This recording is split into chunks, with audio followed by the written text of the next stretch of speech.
Hey everyone, welcome back to Paranormal M. Thanks for being here with me tonight.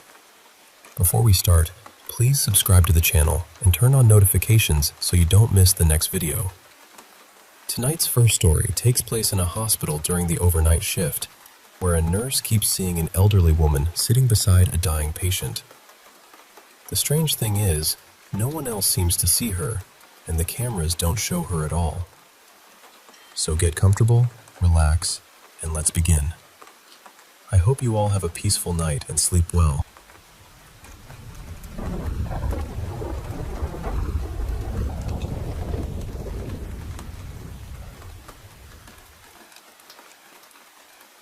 I've watched the footage more times than I can admit without sounding unwell. Not once or twice. Not just out of curiosity. I mean night after night, frame by frame, until the glow of the monitor felt burned into the backs of my eyes. And every time, the chair beside room 12 was empty. No visitor. No elderly woman in a black cardigan. No one sitting beside him. No one holding his hand. But I know what I saw. I was standing right there in the doorway with the ceiling light on, watching her lean close to a dying man's ear. I watched her whisper something to him, something I couldn't hear, but whatever it was, it made the fear leave his face. His hand tightened around hers. Then he took his last breath, looking almost peaceful. And after that, she turned toward me. Her eyes were completely black. No whites, no pupils. Nothing human in them at all. Just two dark, still surfaces, patient and endless. Then she smiled. And then she was gone. That happened 4 months ago. Last night I passed the mirror in my hallway and froze. In the reflection, at the foot of my bed, there was a woman standing there. Black cardigan, white hair pulled back, completely still. And she was smiling. I work nights at Mercy General. Or I did. I'm not sure I can go back now. The overnight ward has a kind of silence most people don't understand. It isn't quiet exactly. There are monitors humming, ventilators breathing for people, shoes moving softly across the floor. But beneath all that, there's this feeling, like the whole place is holding its breath. I had worked there for almost 7 years. I knew every sound in that hallway. I knew when a machine was struggling before I saw the screen. I knew when a patient was awake by the way a room felt from the doorway. So believe me when I say this, I never heard her arrive. Not once.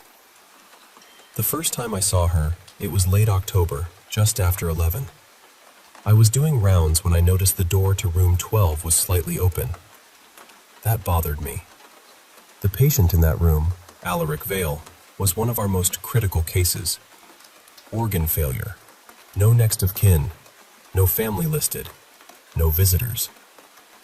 He had that stillness people get near the end, when the body seems to be waiting for permission to stop. I usually kept his door closed, maybe for privacy, maybe out of respect. I pushed it open quietly, and there she was, an elderly woman sitting in the chair beside his bed, small, straight-backed, dressed in dark clothes, a black cardigan buttoned up to her throat, heavy shoes, white hair pulled back tightly. She was holding his hand in both of hers. At first, I thought she had to be family. Sometimes people show up at night because daylight makes grief too real. So I checked his monitor from the doorway. His vitals hadn't changed. Then I pulled the door closed and wrote in the log that a visitor was present in room 12 around 11:10. She was there the next night too. Same chair, same posture, same stillness. I told her visiting hours were technically over, but that we usually made exceptions for end-of-life patients. She didn't answer. I stepped in a little closer and said it again. That was when she turned her head toward me. Her face was old, but not in the usual way. Not fragile, not soft. More like something worn smooth by time, like stone that had been touched by too many winters. She looked at me calmly, then turned back to Alaric without saying a word. I left her alone. I told myself she was grieving. I told myself there was nothing strange about it. By the 5th night, I mentioned her to one of the nurses at the front desk, Mara. I described her clearly. Elderly woman, black cardigan, white hair, room 12. Mara looked at me for a moment and said, "Nobody has checked in for room 12. Not tonight. Not any night." I checked the visitor log. Nothing. I checked with the day shift. No one. I pulled Alaric's file. No emergency contact. No known family. Admitted through county services. That night, I stood outside room 12 longer than I should have before opening the door. She was there again. This time, I walked in all the way. I left the door open. I turned on the overhead light. Alaric was lying there, barely breathing, the monitor drawing slow green lines beside him. The woman sat holding his hand. I said, "Ma'am, I need your name and your relationship to this patient." She didn't move. I said, "If you don't answer me, I'll have to call security." Then she turned. With the light on her face, I finally saw her eyes properly. They weren't dark. They weren't clouded. They weren't anything I could explain medically. They were completely black. Both of them. Flat and empty and bottomless. She looked at me like she had already decided something about me. My clipboard slipped right out of my hands and hit the floor. When I bent to pick it up, she had already turned back to him. Her lips were moving, barely, whispering something I couldn't make out, and Alaric's fingers were curled around hers. I left the room. At the nurse's station, I pulled his file again with hands that would not stop shaking. In his personal effects, there was a note about what had been found in his wallet when he was admitted. A transit card, a few dollars, one old photograph. I went to the belongings cabinet and found it. The photo was small, creased, almost gray with age. It showed a woman much younger than the one in his room, maybe 40. She was standing stiffly, dressed in clothes from another time. But it was her. There was no doubt. On the back, in faded handwriting, it said, "For Alaric. I'll come when it's time. M." I sat down right there in the supply room and didn't move for a long while. After that, I stopped going fully into room 12 unless I had to. I checked his vitals from the doorway. I told myself that whatever was happening between them wasn't my place to interrupt. Then, on the 9th night, just after midnight, his monitor changed. I called the attending physician and went straight to room 12. The door was already open. She was leaning close to him, closer than before, whispering quickly into his ear. And Alaric's face had changed.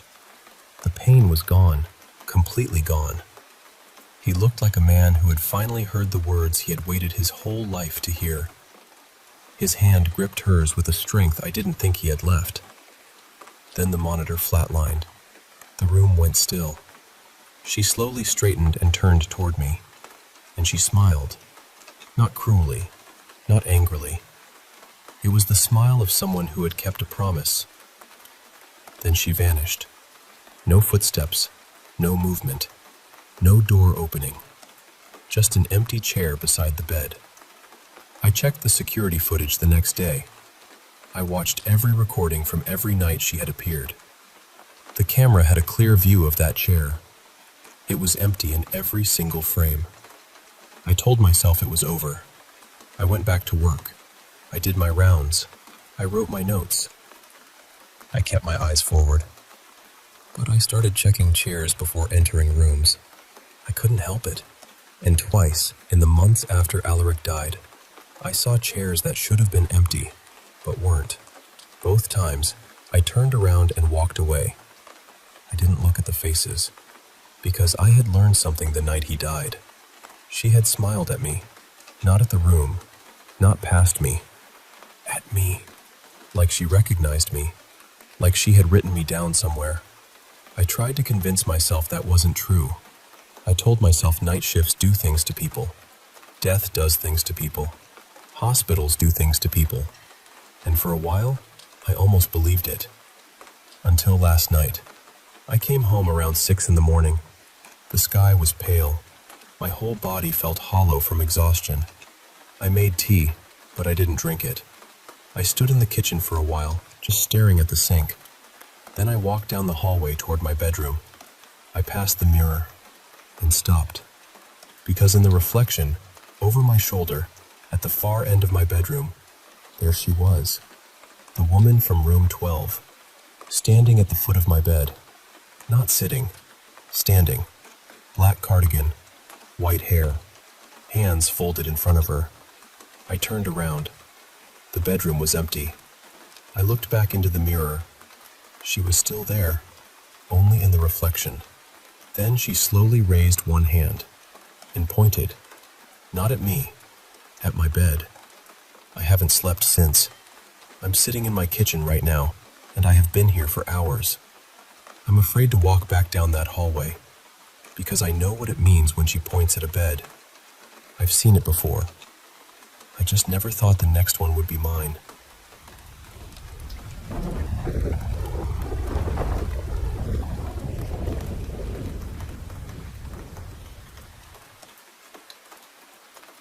I guess this all starts when I was really little. Like, baby little. My parents and I lived in this old childhood home, and from the very beginning, strange things happened there. The first story they ever told me was from when I was still a baby. They were up late one night watching TV, just trying to relax, when they suddenly heard me scream. Not from my room, right behind their heads. They both jumped up and ran to check on me, but when they got to my crib, I was completely asleep. Peaceful, like nothing had happened. After that, things got quiet for a while. Not gone, exactly. More like the house was holding its breath. Then, when I was around 2nd or 3rd grade, everything started getting worse. I remember one night I slept over in my sister Lena's room. I woke up, or maybe I was already awake, and I saw this tall figure standing across from me. It had no head, just this dark, stretched-out body, perfectly still. At first, I tried to convince myself it was just something in my vision, like a floater or a shadow. But every time I closed my eyes and opened them again, it was still there. It didn't fade. It didn't shift. It just stood there. After that, we started hearing footsteps. At night, my mom would hear what sounded like me running up to the side of her bed, little feet rushing across the floor. But when she opened her eyes, nobody was there. Then one night, after she heard those footsteps, something whispered to her, "Hey, hey you," over and over again. Another time, my mom and I were downstairs together when we heard loud thumping from upstairs. It sounded like someone, or something, was jumping up and down over and over. Not a pipe, not the house settling. It had rhythm, weight. My mom also started seeing people in the house. One of them was this angry-looking man with curly hair and dark eyes. She never liked talking about him much, but I could tell he scared her. One of the worst things that happened to me was on the back stairs. I remember walking up them and suddenly getting this horrible feeling that someone was watching me from behind the door at the top. It was so strong that I froze for a second before opening it. And the moment I did, I felt this hard shove. Not like I tripped, not like I lost my balance. It felt like something pushed me with purpose. I fell down the stairs and hurt my neck pretty badly. After that, I couldn't shake the feeling that whatever was in that house wasn't just trying to be noticed. It wanted to hurt me. But the thing that still bothers me the most happened with this old shelf. My mom and I had primed it downstairs one day. We left it there to dry and went upstairs for a few hours. Later, my mom went down to check on it. When she came back upstairs, she looked angry and asked me if I had messed up the paint. I told her I hadn't touched it. She didn't believe me at first, so she brought me downstairs to show me. And honestly, what I saw scared me so badly, I still remember the feeling in my stomach. There were footprints along the side of the shelf. Small ones. Like a child had stepped onto the wet paint, walked a few steps, and stepped off. But there were no footprints anywhere else. None on the floor. No handprints. No smudges. No marks leading to or from the shelf. And the prints looked like little shoe prints, but nobody in my family had feet that size. My mom decided we should just sand them off, which still feels wild to me. But when we tried, they wouldn't come off. No matter how long we sanded, the prints stayed. Even stranger, the raised bits of paint where the feet would have lifted away had turned this silvery gray color. Eventually, my mom painted over them. For years after that, I actually slept on that shelf like it was a bed. And every time I slept near the side where those footprints had been, I felt awful. It was this heavy, malicious feeling, like something was watching me from inches away. At some point, the footprints disappeared. I still have the shelf now. I use it for little trinkets and figures, and you would never know anything had ever been there. The only proof we had was on my parents' old flip phone, in pictures that are probably lost now. The thing is, after years of peace, things have started happening again. Last summer, I went into the kitchen around 3 a.m. to get a snack. Out of nowhere, I heard this bell sound. It rang again and again, clear enough that my dog perked his ears up and looked toward it. That made it worse somehow, because it meant I wasn't the only one hearing it. Since moving out of my parents' house, I keep seeing tall, dark figures. Sometimes they're behind me. Sometimes they're standing in doorways. Once, I saw this tall white figure rush toward me at an impossible speed. It happened twice. Both times, the second I turned my head to look at it directly, it vanished. I've also been hearing little sounds from my shelf, like the things on it are moving by themselves. A few months ago, I was arguing with my partner, and as I stormed out of the room, 3 of the figures on my shelf suddenly flew off behind my head. That really shook me, because this doesn't feel random anymore. It feels like whatever this is has been around me my whole life. It comes in waves. Sometimes everything is calm, and I can almost convince myself it's over. Then it starts again, like it has been waiting. I don't really know what it is. I don't know why it keeps happening to me. But I know it feels like something followed me out of that house.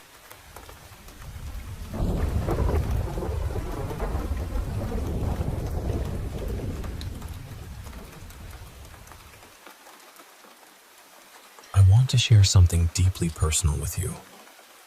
A story that's been hard for me to put into words. It all started back in 2014 in my home country of Sweden when I was 21 and attending a summer art course. I was still finding my way in the world, had a bit of a rough patch behind me, a light form of autism, and only started school at 12, so socially and mentally I was catching up. I was inexperienced, a bit lost, and surrounded by people who weren't exactly kind. The atmosphere at that art school was toxic, mean-spirited, and harsh. And honestly, I wasn't any better back then.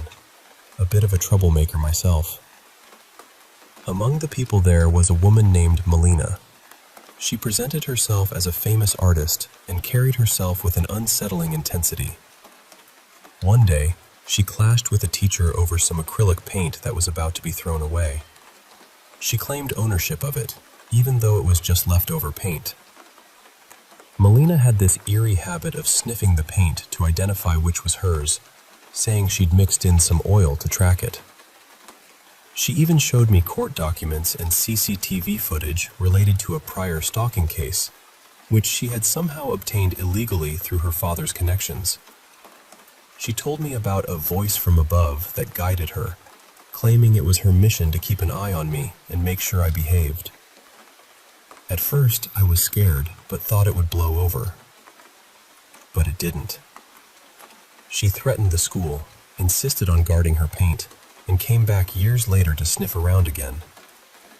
When she discovered I had thrown away a bottle of her paint, she became convinced I was out to steal from her. That's when the real nightmare began. I was physically attacked by someone she influenced while painting alone. Melina watched, pretending to cry but smiling as I was hurt. She had others break my phone, harass me constantly, and spread rumors that I had re-enrolled just to steal from her. The school offered no help, and even when the police arrived one night during an attack, the officer sided with Melina and left me behind. I was left bruised, scared, and utterly alone. Melina's stalking was relentless. She'd send people to follow me, park outside my home, steal my belongings, and listen in on my conversations through a fake exchange student she planted. She manipulated others through threats and bribes, creating a web of control. Even when I sought help, reports were ignored or deleted. The isolation was suffocating, and I reached a point where I felt like giving up on life. Yet, despite the fear and pain, I never gave in. Melina once told me she was punishing me, and that she'd do so for as long as she wanted. I even thought about harming her out of desperation, something so unlike me it still shocks me today. But then, unexpectedly, it all just stopped. A year has passed since the harassment ended, and I still don't know why. Maybe she lost her influence, or someone finally stood up to her. Maybe she's moved on or something else happened. I don't have answers, and I can't fully relax. But I share this with you not for sympathy, but to remind anyone listening that sometimes the people who hurt us hide behind masks of fame or charm.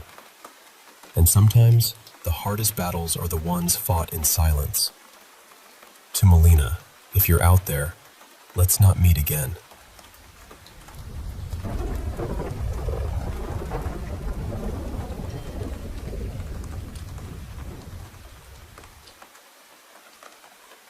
Hey, I want to share something that happened to me back in the early 2000s, living in Vermont. At the time, I was stuck in a pretty rough spot, living in a rundown place where people were constantly coming and going, doing drugs and all sorts of shady stuff. One of the regular visitors was a guy from a biker gang called the Green Mountain Riders.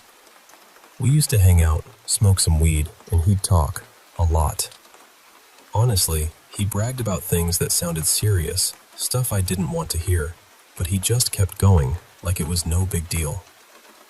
One time, we went to visit an older member of the gang at his trailer. We sat in his kitchen, lighting up, when my landlady, who wasn't exactly the most reliable person, started telling him about how the younger biker was a real chatterbox. The old guy just listened quietly, then looked at me and asked, "Is she telling the truth?" I had to be honest. "Yeah, man, he shows up almost every week, running his mouth about what you guys are up to." The old man squinted, shook his finger at me, and said, "I'm gonna look into this. If you're right, that kid's going missing. You understand? Make sure you're honest. If I find out you lied, I'll bury you right next to him." I felt this pit in my stomach. I was telling the truth, but I didn't want to be the reason someone disappeared. And I definitely didn't want to get caught in the middle of some dangerous game. I tried to backtrack, saying, "Look, I don't want to get involved. Just forget what I said." He just said, "Too late. I'll be in touch." I was freaked out and, honestly, pretty mad at my landlady for opening her mouth. I'd just confirmed she wasn't lying, but now I was stuck. Fast forward a few months. I was turning my life around. Quit most drugs, just some weed and the occasional mushroom, and started working out. I'd even been accepted into the Air Force, ready to make a fresh start.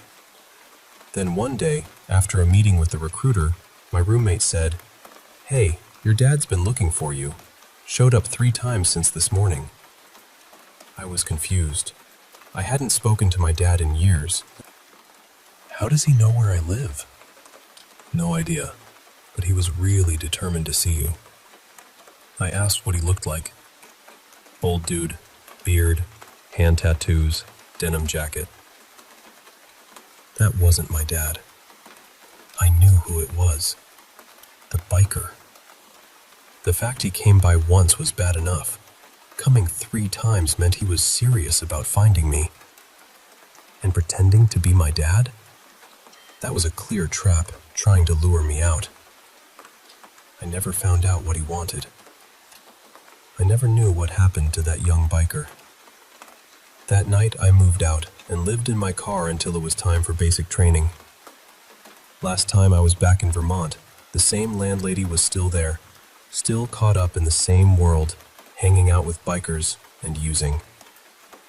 I think I dodged a bullet. Even now, it still gives me chills thinking about what could have happened.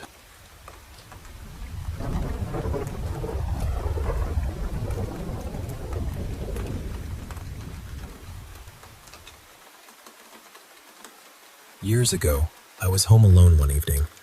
My mom had taken my little boy with her, and my husband at the time was working late, so it was just me in the house. No roommates, no visitors, no pets, nothing like that. I was in the computer room, which was all the way at the end of this long hallway. I remember being on the computer, chatting with a few friends while we played a game, just having a normal, quiet night. Then I heard the front door open. Not a creak, not a little house settling sound. It sounded exactly like someone had opened the door. So I got up and walked down the hallway, because the hallway led straight to the front door. I looked around, and there was no one there. The door was closed. Everything looked normal.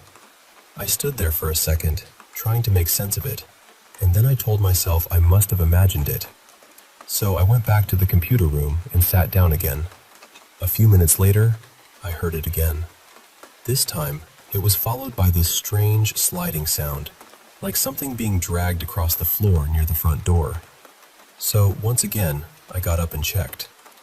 Nothing. No one outside. No one in the entryway. No explanation. At that point, I was starting to feel uneasy, but I tried to brush it off. I went back to my computer and told my friends what was happening. I remember typing something like, "Okay, this is weird, right?" They were joking with me a little, trying to keep things light, but I could tell even they thought it sounded strange. Then I heard the sliding sound again. Only this time, it wasn't by the front door anymore. It was at the beginning of the hallway. The computer room was the last door on the left, and there were several doors along that hall, maybe 5 or 6. So when I heard that sound at the head of the hallway, it felt like whatever it was had moved closer. I poked my head out of the room and looked down the hall. Nothing there. No person. No shadow. No animal. No movement at all. I went back in and told my friends I was officially getting creeped out, because the sound really did seem like it was coming closer each time. And this wasn't an apartment or a busy neighborhood where you could blame it on someone upstairs or next door. It was a 1-story, single-family home, and our closest neighbors weren't right up against us. A little less than a minute later, I heard it again. Closer. That dragging, sliding sound, heavy and slow, almost like someone pulling a thick, wet tarp across rough concrete. I forced myself to check one more time, even though by then I was really nervous. Still nothing. That was when I shut the computer room door. I sat back down, kept chatting with my friends, and tried to act like I was calm. I wasn't.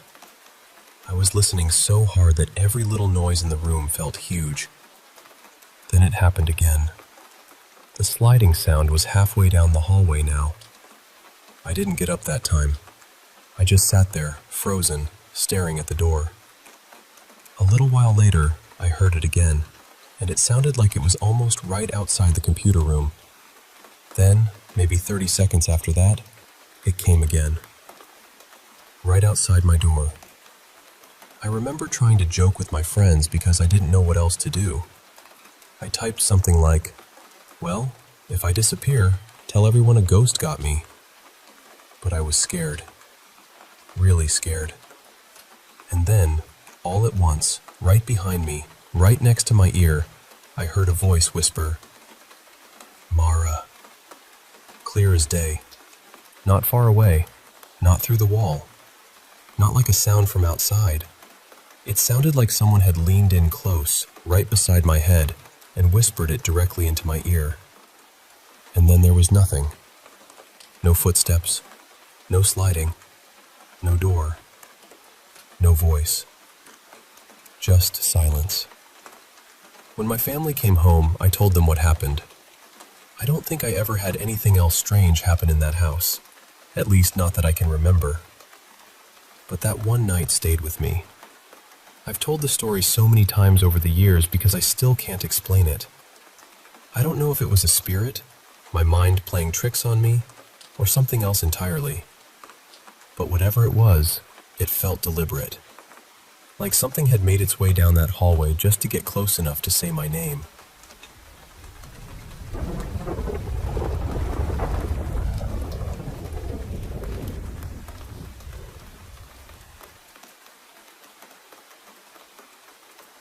I was about 6 years old when I went with my parents to visit my grandfather and his second wife out in the countryside. We did not visit him often, so the whole place felt unfamiliar to me, almost like stepping into a story someone else had already started. Their house was small and wooden, very plain, the kind of home where every sound seemed to travel through the walls. My family had come from Spain and settled in a quiet rural part of Cuba, far away from much of anything. There were not many doors inside the house. Mostly, the rooms were separated by curtains, including the living room and the bedroom. While the adults were talking, I was playing with a little rubber ball. At some point, it slipped away from me, rolled across the floor, passed through the curtain, and disappeared into the bedroom. I was usually a careful child. I would not just walk into someone's private room without being told it was all right.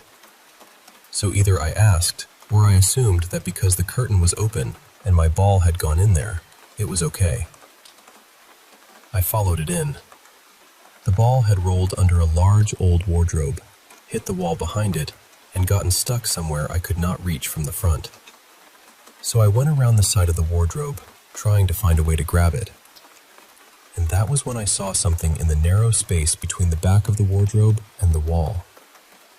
It was small, maybe the size of a toddler, and it looked like it had been folded or squeezed into that tight little gap.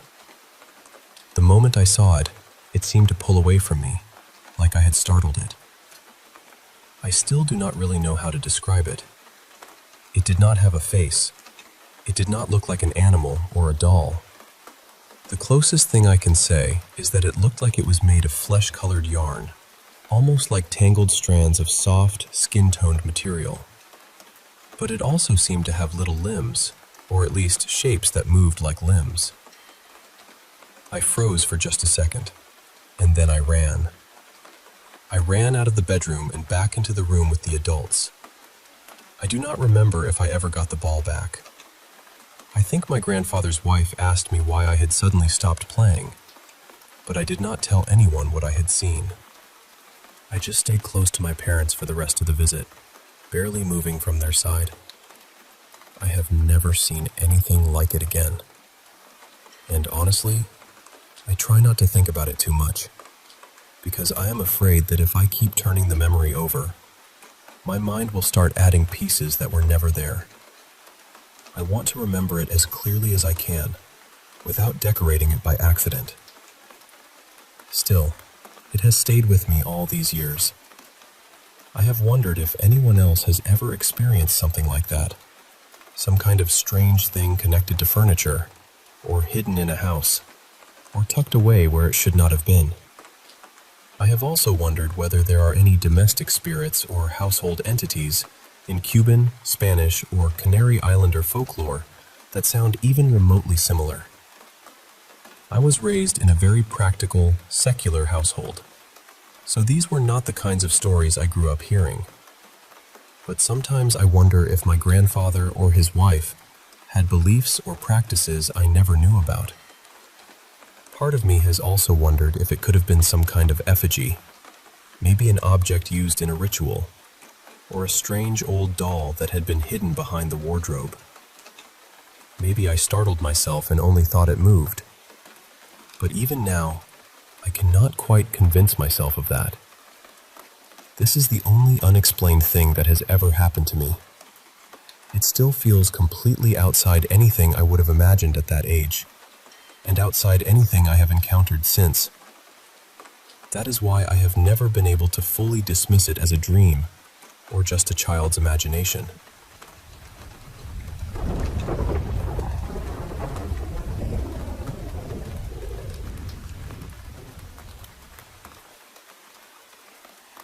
I had just gotten out of the Marine Corps in January of 2026, but this happened back in May of 2022 while I was still in.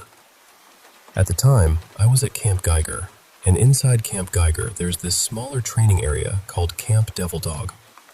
That's where the last couple weeks of MCT, Marine Combat Training, take place. It's not a huge area, but at night, it feels a lot bigger than it is. The woods get dark in a way that almost feels heavy. I was assigned fire watch sometime around midnight to 2 a.m., give or take. I remember waking up to my alarm, dragging myself out of the rack, grabbing my gear, and heading out like it was just another miserable watch. There was this little guard post out there, and the inside of it was covered in all kinds of messages people had written over time. Some of it was dumb Marine humor, some of it was crude jokes, and some of it was genuinely unsettling. Stuff about ghosts, voices, things watching you, and a few mentions of a lady in white. Now, the White Lady is a pretty well-known ghost story around that area, but mostly closer to the gates of Camp Lejeune, not really where we were. So I didn't think much of it. I figured it was just the usual spooky graffiti people leave behind to mess with the next guy. But when I got to the post to relieve the Marine on watch, he was visibly shaken. I mean, he looked terrified. He told me he had seen a woman standing in the middle of the road. She was wearing a white dress, and he said she didn't have any clear facial features. No eyes, no mouth, nothing he could really make out. Just this pale figure standing there, watching him. He was trembling, and I could tell he wasn't just messing around. He was close to crying, honestly. So I made a bad call and left my pack behind at the post while I walked him back to the squad base. I told his rackmate to keep an eye on him, made sure he wasn't alone, and then headed back to the guard post by myself. When I got back, my pack wasn't where I left it. It was sitting about 10 feet away, right in the middle of the road. At first, I told myself a combat instructor had moved it. That made the most sense. They loved messing with students, especially when people were tired and already on edge. So I picked it up, brought it back, and tried to settle in. For the first 30 minutes or so, everything was normal. Quiet, dark, boring. Exactly what watch usually is. Then I heard rustling coming from the tree line to the left of the guard post. Again, I assumed it was a combat instructor trying to get a reaction out of me, so I locked in. I stood up straighter, tried to look alert, acted like I wasn't bothered. The rustling kept happening off and on for maybe 10 or 15 minutes. Eventually, I convinced myself it was probably wildlife. Raccoon, deer, something like that. So I relaxed a little. Then, I heard giggling. Not loud laughter. More like someone trying to hold it in. Little bursts of stifled laughter coming from the dark. That was when my stomach really dropped. A little while after that, I heard a woman's voice. She sounded frantic, like she needed help, and she was calling for me. But here's the part that still bothers me. She used my first name, not my last name, not Marine, not anything someone out there would normally call me. My first name. For the next hour, that voice kept calling from the woods, asking me to come help her. At first, she sounded scared. Then she sounded impatient. Then angry. Like whatever was out there was getting frustrated that I wouldn't move. I never saw anyone. not once. But I know what I heard, and just talking about it still gives me goosebumps. Toward the last 30 minutes of my watch, I heard something I can only describe as an inhuman screech. It came from maybe half a mile down the road. The closest thing I can compare it to is one of those ring-wraith screams from Lord of the Rings, just sharp and wrong and way too loud for the distance. Right after that, I heard footsteps. Fast footsteps. They were moving around me, behind me, off to the side, everywhere at once. It sounded like something was circling the post, but I still couldn't see anything. Nothing in the road, nothing in the trees, just movement and sound all around me. At that point, I was holding my rifle like it was the only solid thing left in the world. I was trying to stay as still and hidden as I could, even though I knew I was supposed to be on watch. I wasn't thinking about being tough.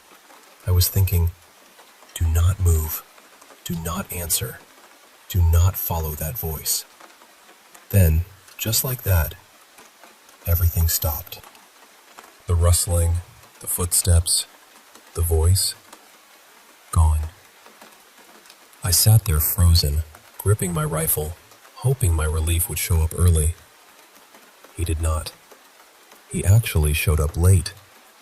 When he finally got there, he apologized, and all I could say was, "You're good, man." Then I got out of there as fast as I could and went straight back to the squad bay. I didn't sleep the rest of that morning. Later on, I found out that encounters like that were apparently pretty common out there. People had stories, a lot of them. Even one of my combat instructors said he had seen the apparition during a previous training cycle. So yeah, that's the story of why I will never laugh at the Camp Devil Dog ghost stories again.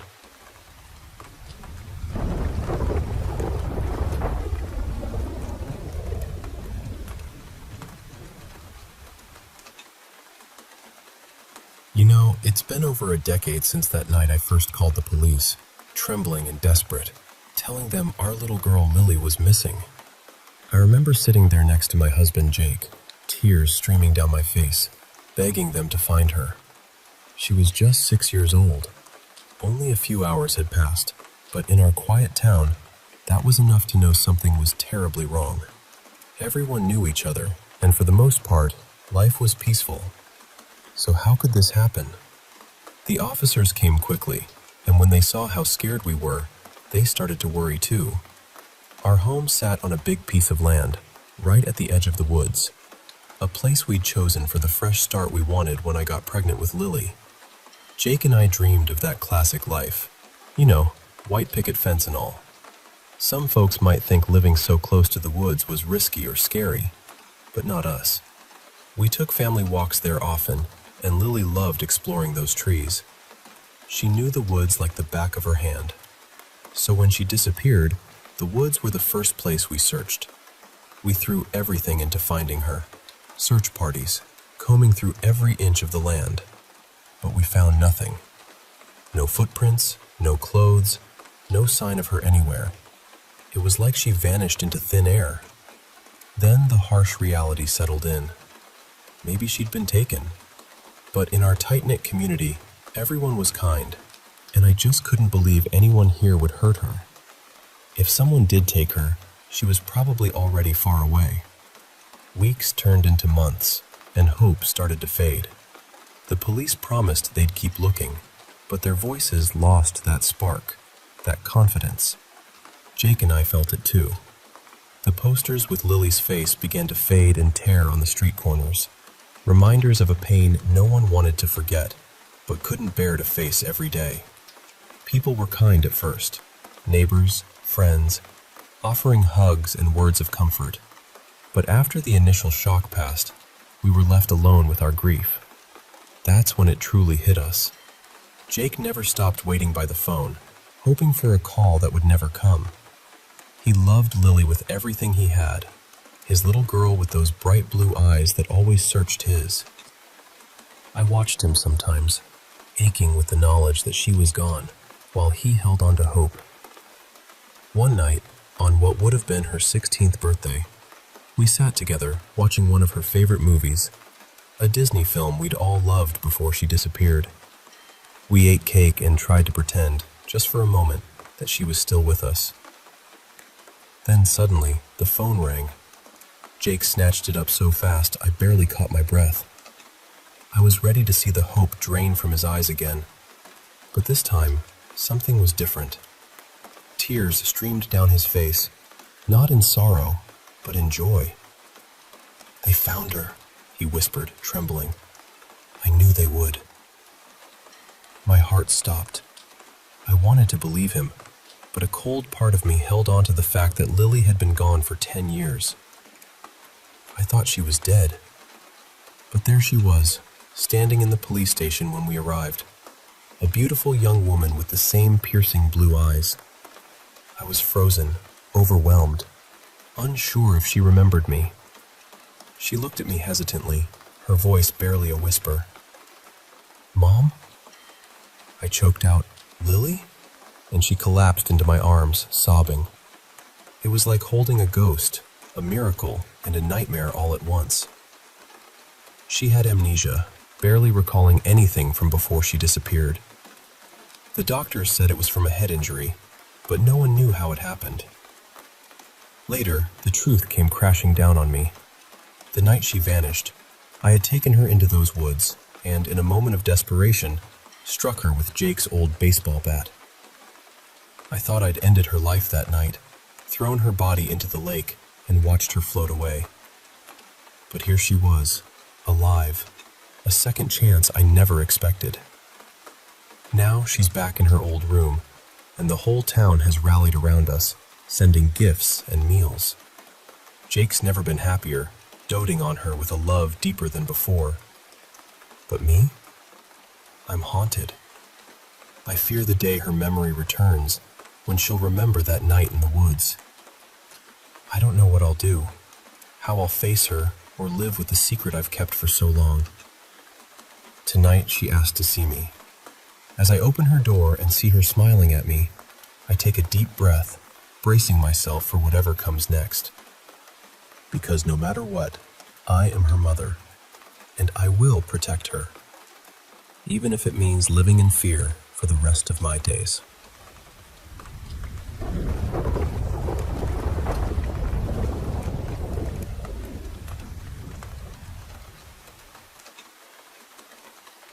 Hey there. I want to share some stories that have stuck with me over the years. Moments that honestly shook me, and sometimes still do. I hope by sharing them with you, we can explore the strange and the unsettling together.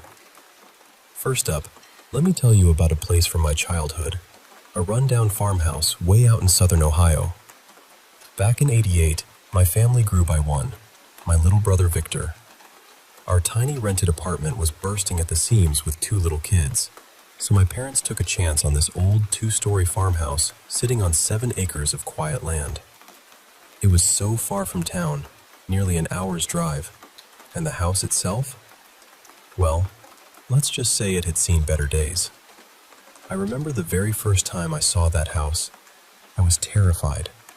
I kept telling my mom, "That house is mean, ugly, and scary." It was so unlike me to be that scared, but after a few weeks, I stopped complaining. The kitchen had an old wood-burning stove that had caught fire before we moved in, leaving a charred wall and a locked room upstairs that no one was allowed to enter. The landlord insisted it was dangerous, but my parents never quite believed the story about the fire damage upstairs. One day, my mom and I were outside with our dog, Boss, a mix of pit bull and Doberman. Suddenly, Boss started barking wildly toward the duck pond about 500 yards from the house. Before we knew it, I was found standing in the middle of a thick thicket of trees on our neighbor's property, surrounded by the decomposed remains of butchered cattle. It turned out our neighbor was illegally slaughtering animals and hiding the evidence in that hidden spot. When my mom asked me how I got there, I told her, with a seriousness only a small child can have, that the children in the locked room brought me. We never figured out who or what they were. To this day, the mystery haunts us. Years later, at a seafood restaurant in Oregon, my best friend Katie and I experienced something equally eerie. We were invited to a bonfire by some regulars, and as the night wore on, a strange old woman appeared out of the dense trees, moving slowly and wrapped in layers of tattered shawls. She had this wild, unsettling energy, like a creature out of place. Suddenly, she let out a piercing screech and pointed at us. Right where she pointed, a shadowy figure, a shadow person, materialized out of mist and sped toward us with blurring speed, blowing my hair back. Katie and I were frozen in shock. The woman disappeared into the woods, and we never saw her again. Have you ever heard of shadow people working with living humans? Because that night, it felt like we witnessed just that. Now, shifting gears to the early days of the internet, I had a terrifying experience with a guy named Corey. I was 15, dabbling in chat rooms on AOL, when he started messaging me out of nowhere. At first, it seemed innocent, but soon he knew too much. My full name, where I lived, even my parents' names, and it felt like he was watching me. He called and sent messages that made me feel unsafe. I blocked him repeatedly, but he kept coming back with new accounts. One night, he even called to say the police had confiscated his computers, but warned he'd come to find me. I was scared, but grateful to have the sense to protect myself. 20 years later, I still wonder where Corey is now. I also want to share a sad story about a time I was vulnerable in the hospital after an overdose. A nurse was supposed to care for me, but instead, he purposely hurt me while trying to insert an IV. When I asked why, he coldly said, "It's your own fault you're here." I felt helpless and terrified, alone in that room.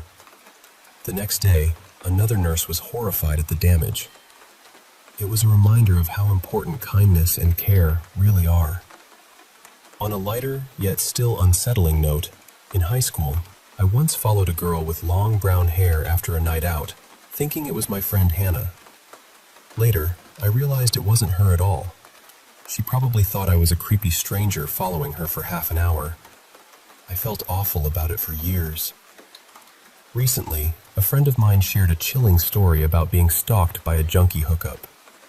It started with casual messages, but quickly escalated to the guy showing up near her apartment, watching her, and even pulling a knife when she rejected him. She had to stand her ground with a kitchen knife to keep herself safe. It's a stark reminder that danger can come when you least expect it. Another friend told me about being followed for months by a man who even took pictures of her without her knowing. She reported it to the police, but because he hadn't hurt her yet, there was little they could do. She's now looking to move for her safety. It's scary to think how vulnerable we can be. There's also a haunting diary from a man who chose to live in Chernobyl after a tragic past. He describes encountering a glowing, pale woman, almost otherworldly, who lives in the ruins with him. Over time, he grew weak from illness and injury, and the woman, starving and desperate, ultimately attacked him. The diary ends with chilling words from the woman herself, revealing a grim reality of survival in that forsaken place. Lastly, a story from Antarctica, a place so desolate that even wolves shouldn't exist there. A research team heard howls echoing in the endless ice, with no tracks or signs of animals. They recorded the sounds, but no explanation was ever found. The station was eventually shut down for reasons unknown, and the mystery remains. These stories remind me that the world is full of mysteries, some terrifying, some heartbreaking, and some that defy explanation. Thanks for listening to these tales from the shadows. Stay safe out there, and remember, sometimes the scariest stories are the ones that are true.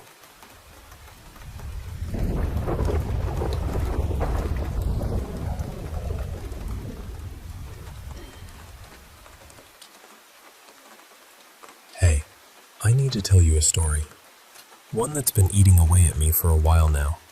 It's about a night that changed everything, and I want you to hear it straight from me, like I'm sitting right next to you. So my dad, let's call him Jack, he's this tough, no-nonsense guy. One night, out of nowhere, this man appears on the road. It's dark, and Dad just tells me, clear him off the road. But then, he pulls out this old hunting knife from under the seat and hands it to me. Says something like, "This is my territory, son. If you don't follow the rules, well, it's back to 1776. I was scared, confused, but I knew better than to argue. The man on the road was still breathing when I stood over him, hiding the knife so he wouldn't freak out. Suddenly, he pulls out his phone. I thought he was calling for help. But the moment he showed me a picture of his wife and kid, a shot rang out. His head just exploded. It was Dad. He thought the man was about to call the cops, but honestly, I don't get upset over stuff like that. Still, as the man twitched his last, I couldn't help but think, poor guy. Dad scalped him right there, washed his hands in a nearby creek, and told me to take the wheel. We barely got away before a cop showed up, lights flashing, chasing us down. We ditched the car and ran through thick woods until we found this old, abandoned house. I wasn't sure I wanted to be there anymore. The place was eerie, broken windows, rotting wood. And then Dad grabbed me, threatening me if I tried to back out. Just then, a car rolled up the driveway. We went inside, and I saw a naked figure sprint up the stairs. Dad pushed me toward those stairs, knife pressed to my skin, urging me to keep moving. I screamed that someone was already up there, but Dad just cut my cheek to keep me quiet. Blood splattered on the wall. I bit back the pain and climbed up, heart pounding. When we reached the top, Dad whispered for me to turn right. Out the broken window, I saw the cop pull out the body of the man we'd killed. Then, I found myself facing a cracked door at the end of the hall, the kind you see in horror movies. My stomach dropped. I was sure I'd find my sister inside, dead, or worse. But when Dad shone his flashlight inside, I screamed. There she was, my little sister, Sarah, pale, wild, crouched in the corner, moving in this frantic, animal-like way. Blood dripped down her chin, soaking her pajamas. She was gnawing on a dead dog's carcass like some starving coyote. I couldn't believe it. Dad shouted, trying to calm her, but she stood up, eyes glowing yellow, skin nearly translucent. She crawled toward me on all fours, licking the blood on my face. I shut my eyes tight, trying not to freak out. Dad told me to calm down, but Sarah was growling, whispering about pain. Then Dad left the room, leaving me alone with her. She suddenly looked sad, like she realized what she'd done. And then, I heard footsteps coming up the stairs. The room, though run down, was strangely set up like her old bedroom. Pink sheets, posters, toys scattered among several skinned and gutted bodies. 6 bodies, all missing scalps. My stomach turned. Dad and the sheriff came in, dropping the body of the man we killed. Sarah immediately tore into him like a wild animal. Dad explained to me that he scalps them so the police know it's him, not some random killer, trying to keep the chaos contained. I was overwhelmed, and anger bubbled up inside me. "You were going to kill me," I said. Dad admitted it was all planned. He needed me to see, to believe.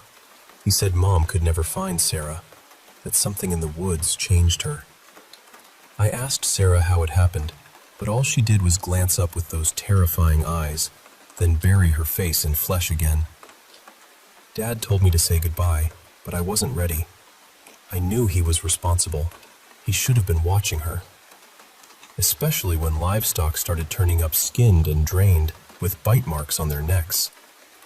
I reached into the fresh kill to punish Dad for what he'd done, but Sarah bit into my arm like a wild animal.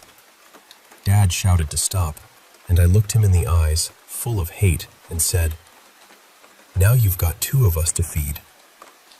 I've been trapped in that room with Sarah for days now. My body is cold, my thoughts fading. The infection is taking hold, turning me into her.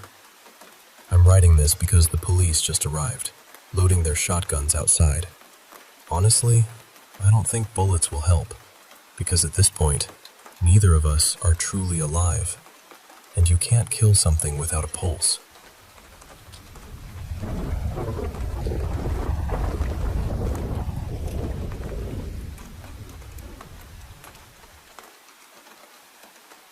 Hey, I want to share something that happened to me a while ago. Something that shook me to my core. So, we had this young babysitter, Ellie, who was a neighbor's kid, about 16. We felt comfortable leaving our son, Max, with her for the evening. Max is 10, pretty savvy with his phone, so we gave him one just in case he needed to reach us. Well, that night at 9:05 p.m., my phone buzzed with a message from Max. "Dad, Ellie left, and there's a strange man here now." My heart just stopped. I dropped my fork, grabbed my keys, and told my wife we had to go. No time for dinner. I remember frantically checking the neighborhood safety records on my tablet, trying to make sense of it all. Then Max texted again.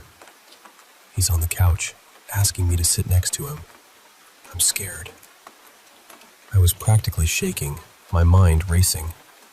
I asked, "Where's Ellie?" But Max didn't know. His last message was, "I have to go. He doesn't want me on the phone." My wife was calling Ellie's parents while I floored the gas, sirens blaring behind me as police joined the chase. We were just minutes away, but suddenly, I hit tire spikes. The car lurched, and I lost control, crashing into a fire hydrant. Police swarmed, weapons drawn, shouting at me to get out with my hands up. I was crying, yelling about Max being in danger, but they didn't listen. Then I realized I wasn't even in my car, or at least not mine. Confused, scared, I couldn't remember whose car it was, or even the man I'd hurt trying to escape. I was in a hospital, but not for the crash injuries. I'd broken into our old home, believing Max was still inside, and nearly hurt someone living there now. It hit me then. This was all a breakdown, a mix of memory and fear. The doctors told me I was struggling with guilt, and the hardest part, they asked if I knew where my family was. I was lost, confused, haunted by the fear of losing them, and the shadows in my mind made everything feel so real. It's a story about how fragile our grip on reality can be when fear and love collide. Thanks for listening.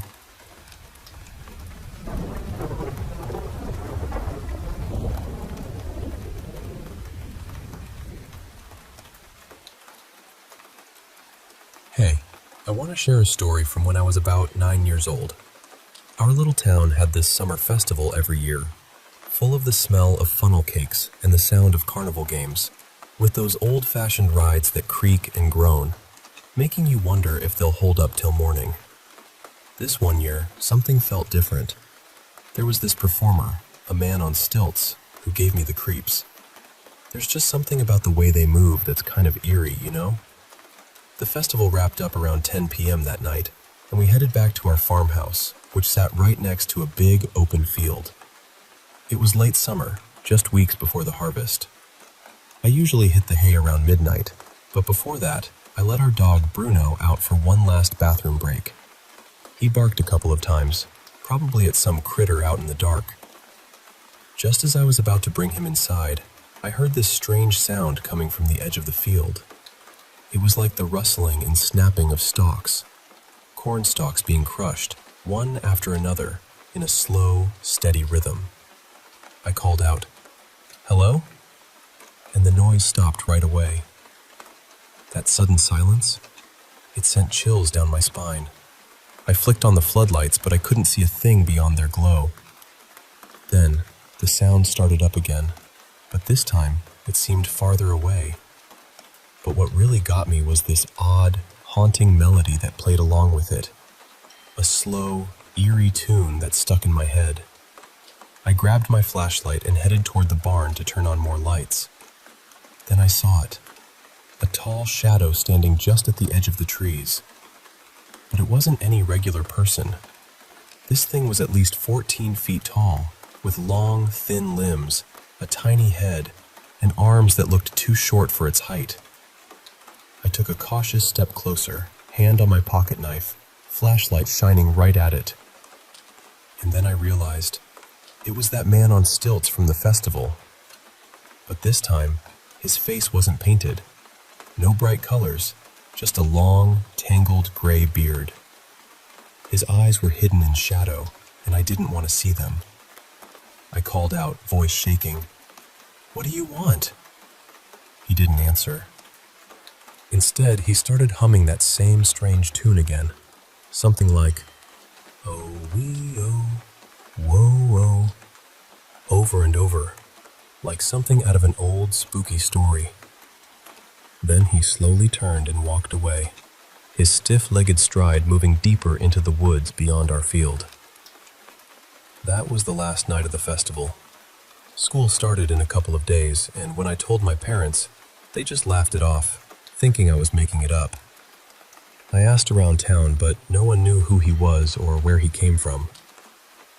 Life went back to normal, but a few years later, I heard those same sounds again, crunching corn stalks and that weird melody, right around the same time of night. I turned on all the floodlights and ran out to the field. In the moonlight, I saw the silhouettes of trees, but one looked strange, taller than the rest, with only 2 branches stretching out like arms. This time, I didn't go any closer. Some things are better left unknown.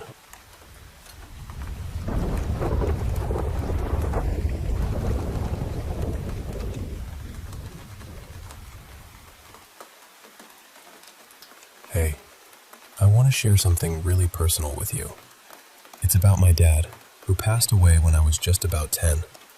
He had this brain tumor that doctors said couldn't be operated on. I still remember that last night so clearly. We kept him at home because Mom wanted him to be comfortable, not stuck in some strange hospital room. I had a babysitter come over, but before I left, I asked Mom if Dad was going to die. He was trembling, coughing badly, staring at the wall, but it felt like he was looking somewhere else, somewhere I couldn't see. It was such a strange, empty look, something only someone really sick would have.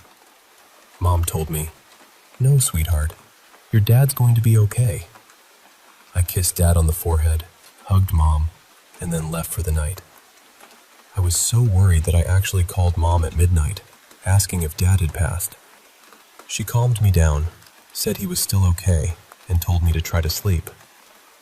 That moment was such a relief. A lot of people think it was strange or even wrong that I didn't go to Dad's funeral or viewing. But honestly, the last time I saw him, he was alive. I didn't want to see him gone. I wanted to believe maybe he had just gone somewhere and might come back. The next morning, I walked into the house filled with family, and everything went silent. Mom knelt down and told me, "Daddy's gone." I ran to my room and shut the door, and after that, everything just became a blurry mix of feelings and memories. For months, and even years after, I had dreams about him. In these dreams, someone would knock on the door, and when I looked through the peephole and opened it, there he was. But not quite the same. He looked pale, with reddish eyes and skin that looked hurt and sick, like something out of a scary movie. Just as I was about to let him in, Mom would come running, yelling, "No!" and close the door, telling me, "He's not your dad anymore." Around that time, strange things started happening. Mom put glue over the peephole so I couldn't look out, and she told me never to open the door unless she said so. And most of the time, the answer was no. We kept hearing knocks at the door, maybe once a month for a couple of years. If the doorbell rang, Mom would say it was okay to open the door, but if it was just knocking, I'd have to go to my room. Afterward, I'd find Mom crying and smoking in the kitchen, but she wouldn't tell me why. One day, I was home alone for just a few minutes while Mom ran to the store. Suddenly, there was knocking, knock, knock, knock. I stayed put, even though it got louder and more urgent. Then it stopped. Against Mom's rules, I opened the door. There was a man walking across our yard, but I could only see his back. He wore a sweater and sweatpants, his head shaved, but there was something else. I had to squint, and then I saw it. Big black stitches running down the back of his head, like after a major surgery. I called out softly, "Dad?" He stopped for just a moment, then kept walking into the woods without looking back. I just want this to end. I miss him so much. Maybe someday I'll understand what really happened.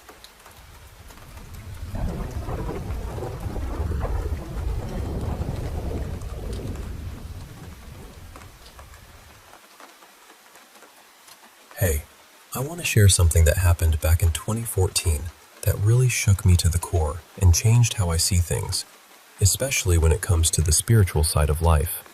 My wife, whose name is Clara, usually leaves for work early, around 7 in the morning, and I often don't get home until the wee hours, like 3 or 4 a.m., so I tend to sleep late into the afternoon. One Wednesday, I woke up feeling her warmth next to me, lying on her side facing me.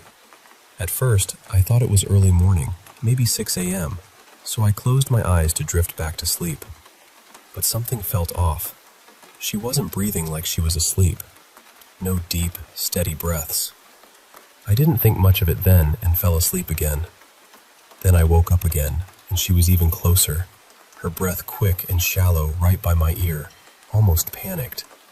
Her head was on my pillow, not hers, which was unusual because she always sleeps on her own side facing away. Still groggy, I glanced at my phone. 2:17 p.m. I rubbed my eyes and looked directly at her. But what I saw stopped me in my tracks. Clara was staring right at me with these enormous, fully dilated black pupils. Her irises were completely dark. Her mouth was open, drool soaking the pillow beneath her chin. And her breathing was labored, like she'd been running for miles. I was terrified. I threw off the covers and jumped out of bed, my heart racing. As I moved toward the door, she remained perfectly still, but those black eyes followed me around the room, filled with a kind of silent fury that sent chills down my spine. I circled back to her side of the bed, noticing her body was unnaturally rigid, almost like rigor mortis. When I reached out to touch her, a low growl came from her throat. I called out to her gently, "Clara, are you okay?" But all I got was that eerie growl. Then she slowly rolled onto her back, eyes locked on me, and started whispering in a strange, unintelligible language. I sat on the bed, leaning in closer, feeling this overwhelming hatred radiating from her, like it was seeping into my bones. I couldn't take it anymore. I shook her, trying to bring her back to herself, but she screamed and thrashed wildly, like she was possessed. Then she went into a seizure, her body convulsed, eyes rolling back, frothing at the mouth. Clara has epilepsy, so I quickly gave her 2 pills and helped her swallow. Eventually, she calmed down and fell asleep. When she woke up, she was confused about the time and realized she'd missed her entire work shift. I told her everything that happened. At first, she thought I was joking or trying to scare her, but as she saw the sincerity in my eyes, tears welled up in both of us. Then she shared something terrifying. She had nightmares all night about stabbing me repeatedly while laughing until I was unrecognizable, and then feeding me to raccoons. We hugged tightly, grateful the episode was over. I tried to convince myself it was all due to her epilepsy, until we went downstairs and found every kitchen drawer open, knives spread out all over the table. Every single one we owned. Clara doesn't remember any of it. We had our home blessed less than a month later, and thankfully, nothing like that has happened since. But I still shudder thinking about the fact that while I was asleep, she must have physically left the room, taken out all those knives, and then returned to lie beside me, staring with those terrifying eyes for who knows how long. It's a memory that stays with me, a chilling reminder of that night.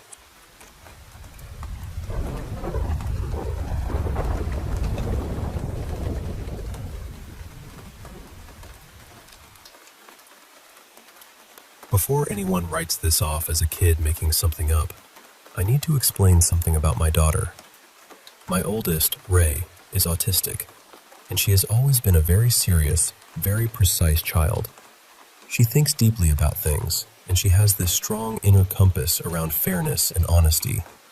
She will go back and correct tiny details from conversations days later, just because she wants to make sure she told the full truth. So when I say I believed her, I really mean that. This wasn't a child who enjoyed fibbing or exaggerating for attention. She also has no history of psychosis or anything like that. My younger daughter, I'll call her Willow, is a completely different kind of kid.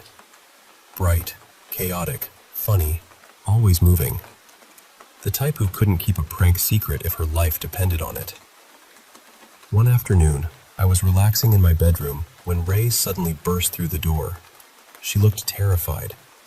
Not just startled, but genuinely shaken. Her body was tense, her eyes were wide, and she looked like she was about to cry. She started telling me, all in one breath, that she had seen Willow under her bed. But not just Willow. An unmoving version of Willow. She said she had gone into her room to grab her rollerblades from under the bed. When she lifted the blanket to look underneath, Willow was crouched there, staring out at her. Ray said she wasn't moving. She wasn't blinking. She wasn't answering. At first, Ray thought Willow must have been playing a trick on her, so she kept saying, "Willow? Willow, what are you doing?" But the little girl under the bed didn't react at all. That was when Ray panicked, because she knew Willow had been in the living room. So Ray ran out of her bedroom and checked, and sure enough, Willow was sitting in the living room, watching TV like nothing in the world was happening. That was the part that really unsettled her. She kept saying, "Then who was under my bed?" I remember putting my arm around Ray's shoulders and placing my hand gently over her chest, trying to calm her down. Her heart was absolutely racing, and honestly, I didn't know what to say. The whole thing sounded impossible, so I said the kinds of things you say when you're trying to soothe a frightened child. "It's okay. Maybe she was just messing with you. Maybe you got mixed up for a second." But Ray would not let it go. She was too upset. She insisted I come look under the bed with her. So I did. And of course, there was nothing there. Everything looked completely normal. No one hiding, nothing strange. Just the usual stuff under a kid's bed. But that didn't comfort her much. The layout of our house made it even harder to explain away. There's a long, narrow hallway between the living room and the bedrooms. Willow would have had to get past Ray somehow to pull off a prank like that, and I knew that wasn't really possible. I also knew Willow. If she had managed to pull off something that elaborate, she would have been cackling about it all afternoon. She would have been retelling it, acting it out, bragging, laughing until she could barely breathe. But she wasn't. When I asked her about it, she barely even looked away from the TV. She was calm, distracted, completely uninterested. No giggling, no suspicious behavior. Nothing.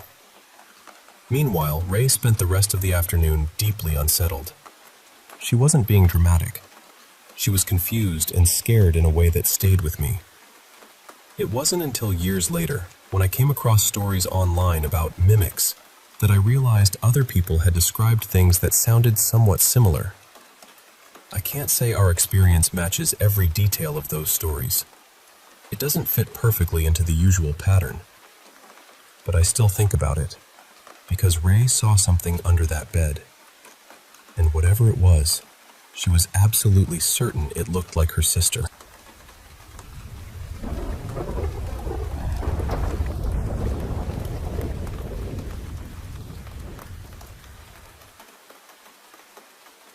This happened when I was around 16, maybe closer to 17. I was still living in Southern California then, before I moved overseas, and I grew up in that area, so everything about the place felt familiar to me. It wasn't some abandoned road or creepy old building. It was just one of those ordinary shopping centers you go to 100 times without thinking twice. At the time, I lived with my mom and my grandmother. We were really close, and most afternoons we'd run errands together.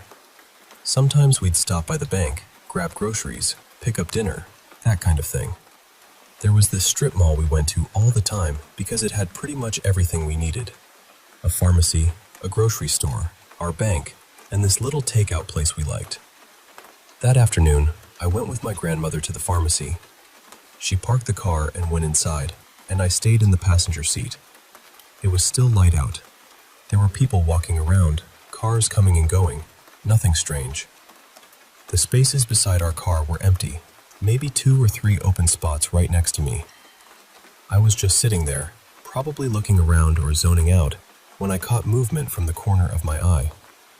I turned my head, and a few spaces over, standing in one of the empty parking spots, was something I still don't know how to explain. It was very tall. Not just tall like a tall person, but impossibly tall. Maybe 8 feet or so. It had the shape of a man, but its face was wrong. Completely wrong. The best way I can describe it is that its face looked like melted wax or soft peach-colored plastic. Not dripping, exactly. More like it had been heated and warped until all the normal details were gone. I don't remember eyes, only dark places where eyes should have been. Its hairline was way too high, and the hair looked like a burned, frizzy wig, almost like rusty wire or a Brillo pad stuck to its head. I don't remember what it was wearing. I think my brain just locked onto the face and the size of it. And the strangest part was that it was waving at me. Not slowly, not threateningly. It was waving like it knew me, like it was excited to see me. Both arms moving eagerly, almost cheerfully, and that somehow made it worse. There was something clownish about the way it acted, but not funny. More like something pretending to be friendly, without understanding what friendly actually means. The second I saw it, this horrible shock went through me. I looked away immediately. I remember thinking, "What is that? What is that?" over and over. My whole body went cold. And then, the moment I turned my head away, it was at my window. It didn't walk. It didn't run. There was no time for it to cross the distance. It was just suddenly there, bent down beside the passenger window with its face close to the glass. I didn't look directly at it. I couldn't. I stared straight ahead and tried not to move. But I could still see it in the edge of my vision, still waving, still acting like it was delighted. I had this awful feeling in my stomach, like the fear had weight to it. I was a teenager, so instead of screaming or doing anything sensible, I pretended to mess with the radio. I acted like I hadn't seen it, like maybe ignoring it would make it go away. After a few seconds, I couldn't see it at the window anymore. I slowly turned my head, and it was gone. I locked the door right away. Then I checked the rearview mirror, looked through the side mirrors, looked around the whole parking lot from inside the car. Nothing. No tall figure walking away. Nobody ducking into a store. No costume, no person, no explanation. It had just vanished. That was when I started crying. Not loud, dramatic crying, just that shaky, frightened kind where your body reacts before you even know what to do with yourself. When my grandmother came back to the car, she saw immediately that something was wrong. I told her what happened while we drove home. She listened, and I could tell she believed that I was genuinely terrified.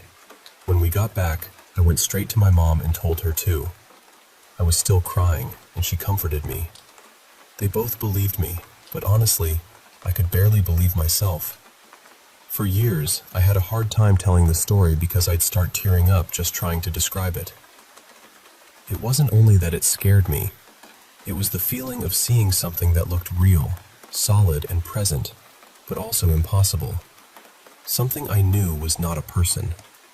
I've thought about it so many times since then. If I had seen something like that again later in life, I probably would have gone to a doctor just to make sure something wasn't wrong with me. But I've never had anything like that happen before or since. I wasn't on drugs. I hadn't been drinking. I didn't have any mental health issues, and I wasn't into occult things or horror at the time. I hadn't seen movies or internet stories that could have planted that image in my head.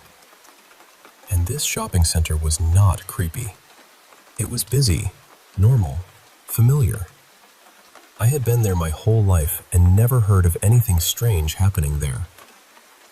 We still went back there for errands after that, but I never sat alone in the car again. Even years later, my mom once asked me to go with her on a late-night pharmacy run, and I said no because it would be dark. I didn't want to risk seeing anything like that again. I know how strange it sounds. I know there isn't a neat explanation, but I also know what I saw. It was too tall to be a normal person. It moved too fast. It looked too real to be a ghost and too wrong to be human. And the part that still bothers me most is that it was smiling and waving, like it was happy I had finally noticed it.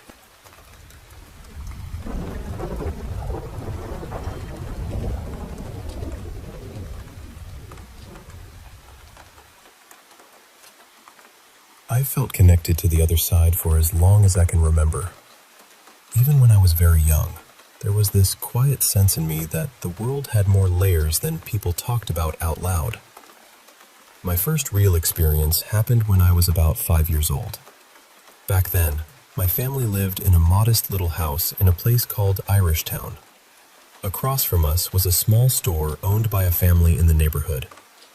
People would stop in there for groceries, and sometimes we kids would go over to play pool or just hang around for a while. That family had a daughter named Dina. She was a little older than me, and I remember her clearly, though what happened that night is what stayed with me the most. It was cold, the kind of cold that seems to press against the windows. I was standing in the upstairs hallway of our house, looking out through the window. From there, I could see straight across into Dina's bedroom window.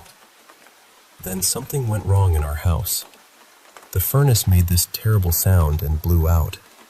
My parents were worried right away, and everything around me felt tense and unsettled. But while all that was happening, I looked back across the way, and I saw Dina standing in her bedroom window. I couldn't see her face, not really, but I knew she was looking right at me. There was a blue light around her, soft but clear, almost like it was glistening in the dark. I stood there staring because I was trying to understand what I was seeing. Even at 5 years old, I knew something about it wasn't right. Then my parents called for me.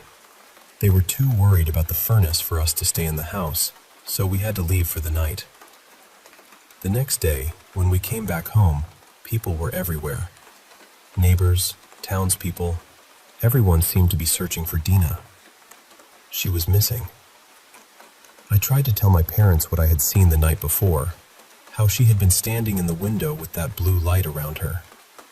I don't think anyone really knew what to make of it.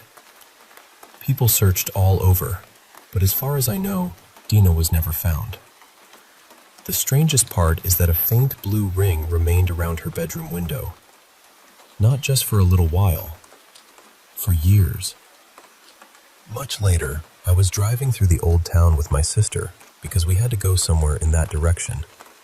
As we got closer, I asked her if she remembered what happened back then. She said she did. So I suggested we drive past the old house and look. I could feel myself getting anxious before we even arrived. When we slowed down in front of the place, I looked up at that bedroom window, and the blue was still there. The house was empty by then. Nobody lived there anymore. I remember wishing someone had been around, someone I could ask. I wanted to know if Dina had ever been found, or if anyone else remembered the window the way I did. Seeing it again brought everything back. That same strange feeling came over me, like the past had reached out and touched my shoulder. That was only my first experience with the supernatural. Things have continued to happen throughout my life, even up to the present day. Over time, I found ways to help protect my home and calm the energy around me. One thing I learned about was making a spirit bowl. For me, it's something done with prayer and faith. I use a glass bowl, then add water, vinegar, and sea salt in even amounts while praying to the Lord for spiritual protection. I believe it helps quiet things down and protect the people inside the house. There is so much more I could say. Some of it sounds hard to believe, but every word of it is true. That night in Irish Town was the beginning, and even now, after all these years, I still think about Dina, that blue light, and the window that never quite let go.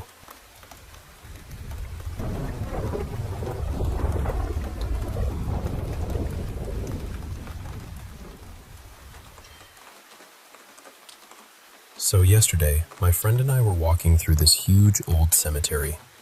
The kind of place where the paths twist around so much that even when you've been there before, you still have to pay attention. We actually knew the place pretty well. We'd walked there plenty of times, and we weren't worried about getting lost ourselves. But I remember thinking that if somebody didn't know their way around, or didn't have a map, it would be really easy to get turned around in there. At one point, we were walking along one of the main paths, and I noticed an older woman coming toward us from a side path. She was maybe 100 feet away. We didn't think much of it at first. We just decided not to go down that way and kept moving forward. And then, maybe 2 minutes later, she was suddenly right near us. Not down the path, not slowly catching up, just a few feet away, asking us how to get out of the cemetery. It startled both of us, because I honestly couldn't understand how she had gotten to us that quickly. She looked elderly, maybe late 70s or early 80s, very thin, kind of fragile looking, maybe around 5'6" or 5'7". She was wearing a pale linen outfit, a loose blouse and matching pants, and she had very short hair. I remember noticing she had eyeliner on too, and in my memory, very clearly, she was wearing a white hat with little red dots on it. She didn't seem aggressive or anything. She seemed confused. But I'll be honest, my guard went up right away. I know that probably sounds awful, but we were in this enormous cemetery with nobody else around, and my brain immediately went to, what if this is some kind of setup? I know that's not the fairest way to look at people, especially someone who might genuinely need help, but I also don't like ignoring that little alarm bell in my stomach. We stepped a bit closer, and she told us she had left everything on in her apartment and had come into the cemetery, but now she didn't know how to get back out. She said she had entered near a little shop on the corner, but there were so many winding roads and paths that we were trying to figure out exactly which entrance she meant. I pulled out my phone to show her the map, and that was when I realized she didn't seem to have anything with her. No phone, no bag, nothing. I know not every older person carries a phone, but still, these days most people have some way to call someone, especially if they have family or neighbors checking in on them. Eventually, we pointed her in the direction we thought she needed to go, and then we walked away. Almost immediately, my friend and I both admitted that something felt strange. I told her I had been scared to get too close, because I was worried the woman might try to lure us somewhere or hurt us somehow. Again, I know how that sounds. I really do. But the whole thing felt so sudden and off. My friend said she felt it too, although she also felt bad because she wanted to help her. She just didn't want to offer to drive her in my car, and honestly, neither did I. As we kept talking, I said, she kind of looked like she had wandered away from a care facility or something. I couldn't really explain why. It was just the way she appeared, the confusion, the outfit, the fact that she didn't seem to have anything with her. My friend thought maybe she just lived nearby in the neighborhood and had wandered in, which honestly made more sense. But then, a few minutes later, it hit me. My grandmother had dementia, and she used to do things like that. She would leave the house and not know where she was, or how long she had been gone, or how to get back home. Once I made that connection, I felt terrible. So when we got back to my car, we decided to drive around and look for her. We drove through the cemetery a few times. We checked the paths near where she had been, the roads leading toward the exits, everywhere we could think of. But we couldn't find her anywhere. And that bothered me, because it really didn't seem like enough time had passed for her to get all the way out on foot. But we told ourselves maybe she had. Maybe she found the right exit. Maybe someone else helped her. Later that night, my friend came over, and we were telling my fiancé Marcus what had happened. I started describing the woman, and I mentioned the white hat with the red dots. My friend immediately stopped me. She said, "Wait, what hat?" I said, "The white one with the red dots." And she looked completely confused. She said the woman absolutely was not wearing a polka dot hat. In her memory, the woman was wearing a straw hat, like a light tan woven summer hat. I thought she was joking at first, but she wasn't. She was completely serious. And the weirdest part is that she was just as certain as I was. I can still picture that white hat with the red dots so clearly. I remember looking for it when we were driving around, scanning the cemetery for that exact hat. But my friend said she had been doing the same thing, only she was looking for a straw hat. Everything else matched. The woman's age, her clothing, her build, the short hair, the confused way she spoke. All of that lined up, just not the hat. And I know memory can be strange. I know two people can see the same thing and remember it differently. But this wasn't a tiny detail, at least not to me. It felt so specific. The whole thing has been sitting with me ever since. The way she appeared so quickly, the way she seemed lost, the way she vanished before we could find her again, and then this one detail that somehow split into two completely different memories. I don't know what to make of it. Maybe it was just our brains filling in the blanks in different ways. Maybe we were both anxious and remembered it wrong. Or maybe there was something about that woman and that place that was never going to fit neatly into an explanation. But I keep seeing her in my mind, standing there on that quiet path, asking us how to get out. And I still see the white hat.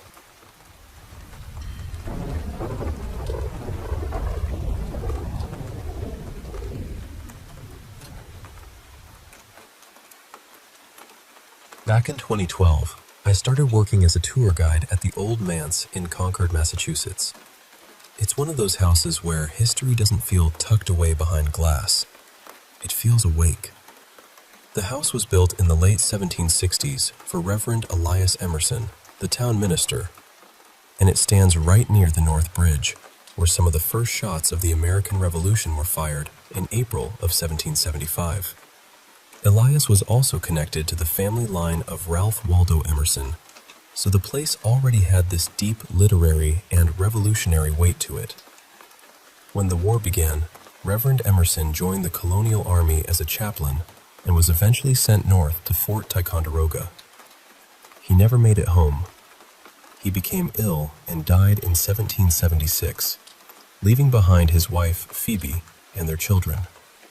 A few years later, Phoebe remarried the new town minister, Reverend Ezra Ripley, and they raised more children in that same house. After Phoebe and Ezra passed, the home stayed in the family. Eventually, it was rented to Nathaniel Hawthorne and his wife, Sophie.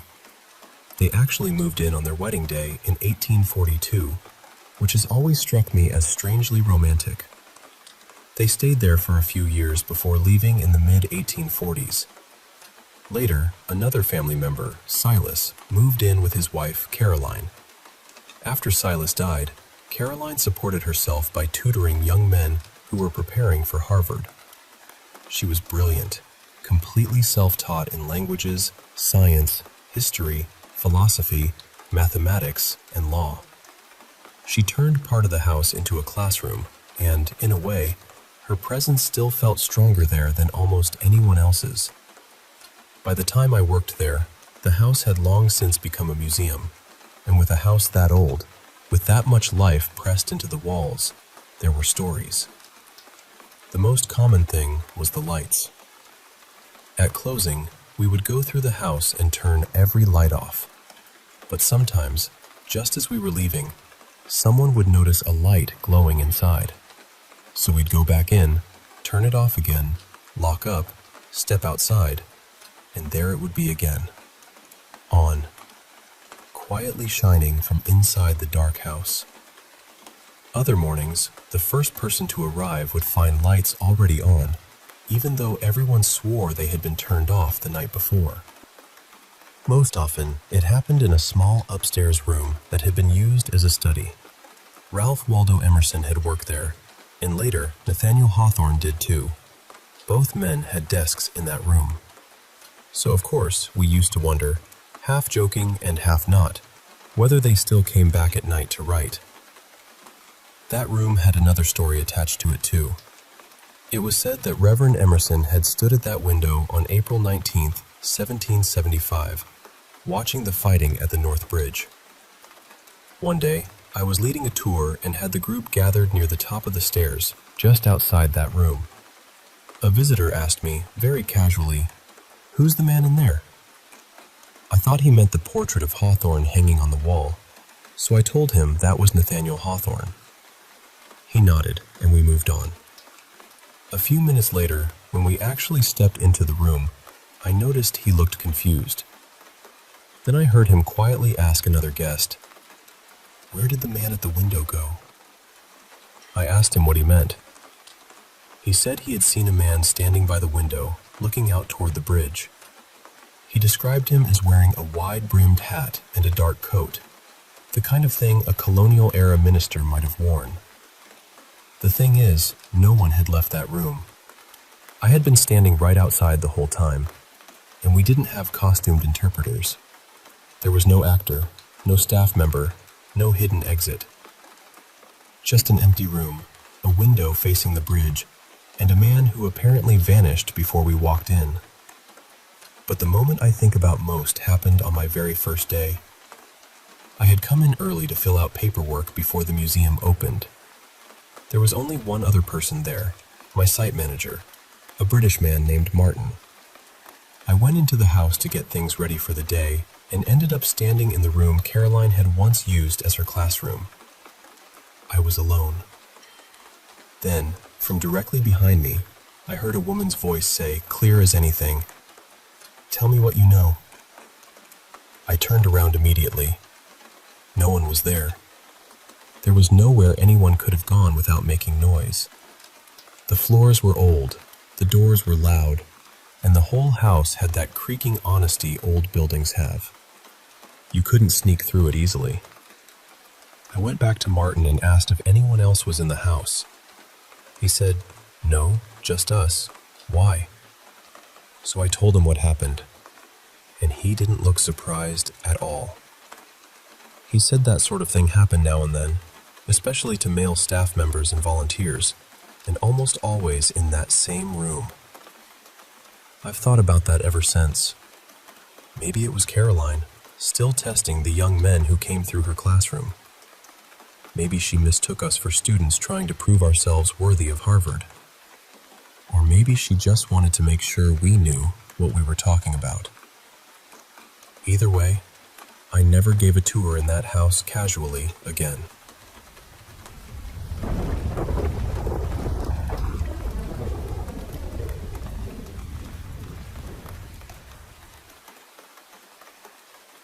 Let me tell you about one of the stranger spirits whispered about in Thai folklore.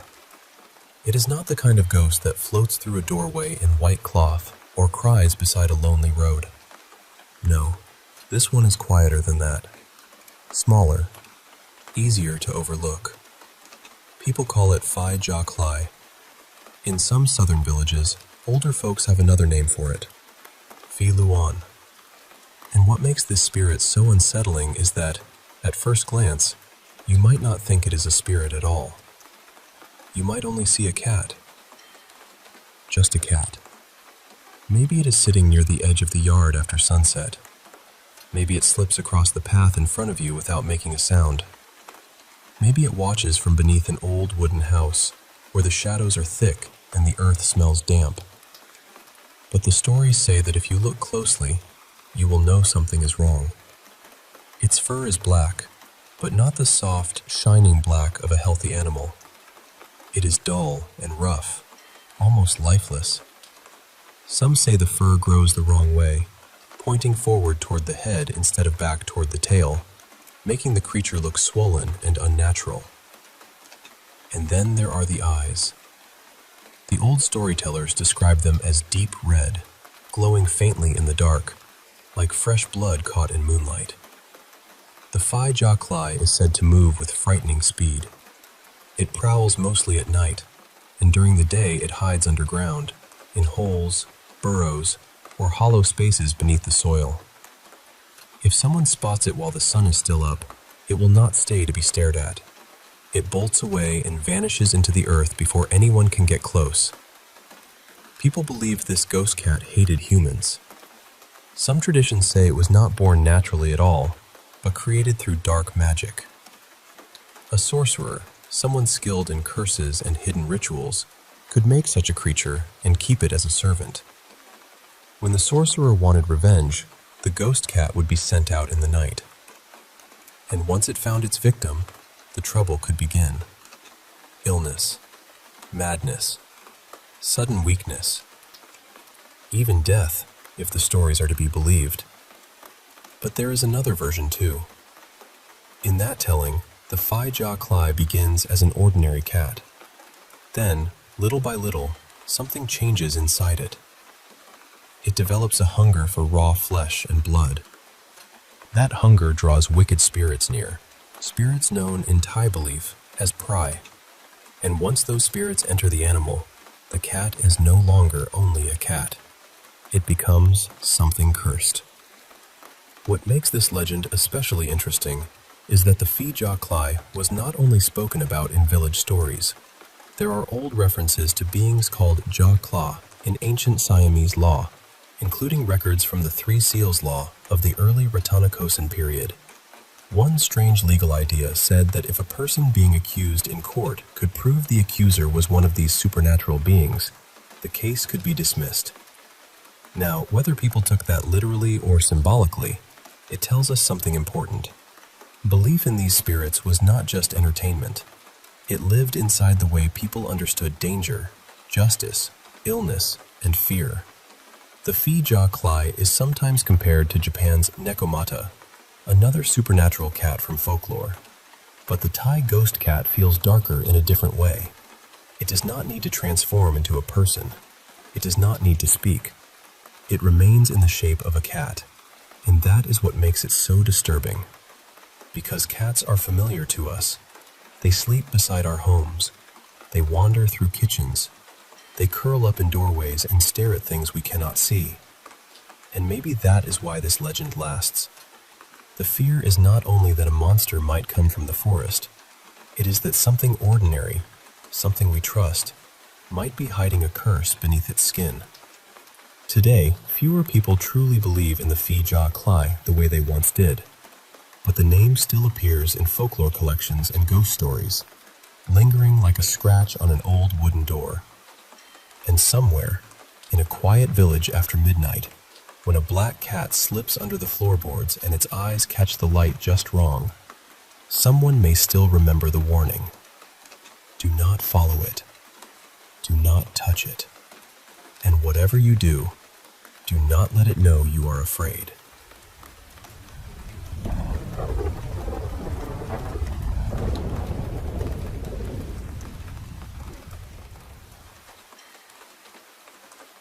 I'd had a little to drink that night. Not enough to be completely gone or anything, just enough to feel loose and tired. I was watching YouTube, and I ended up on one of those videos about disturbing documentaries. One of the documentaries they talked about was about sleep paralysis. Now, I don't have some long history with sleep paralysis, but when I was younger, I did see things sometimes.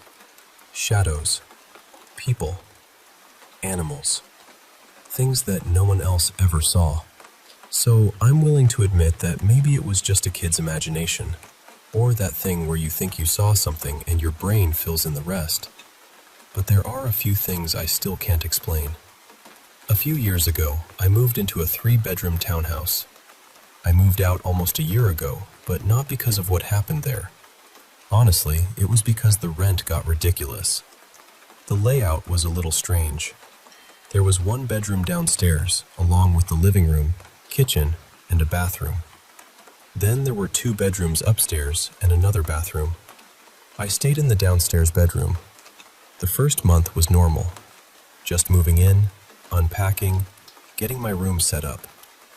My roommates lived upstairs with their little boy, and his room was right above mine, so there was a lot of running and jumping. Because of that, I slept with a small fan on for noise.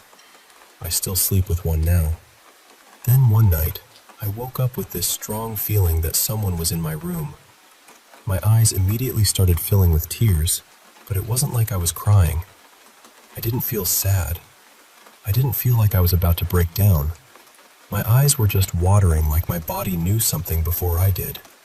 Then I felt hair brushing against my upper back. I sleep without clothes, so my back was uncovered. I tried to move, but I couldn't. Not even a little. I pushed with everything I had, but my body wouldn't listen. And then I saw hair in front of me. My room wasn't pitch black because there was a streetlight outside that gave the whole space this dim glow. I usually liked that. But that night, it let me see just enough. It looked like someone with long hair was leaning over me. I remember breathing carefully, staring at those strands of hair hanging into my view. I don't know how long it lasted. It felt like forever, but realistically it was probably only a minute or two. Then, suddenly, it was gone. I could move again. I jumped up and turned on every light in the room.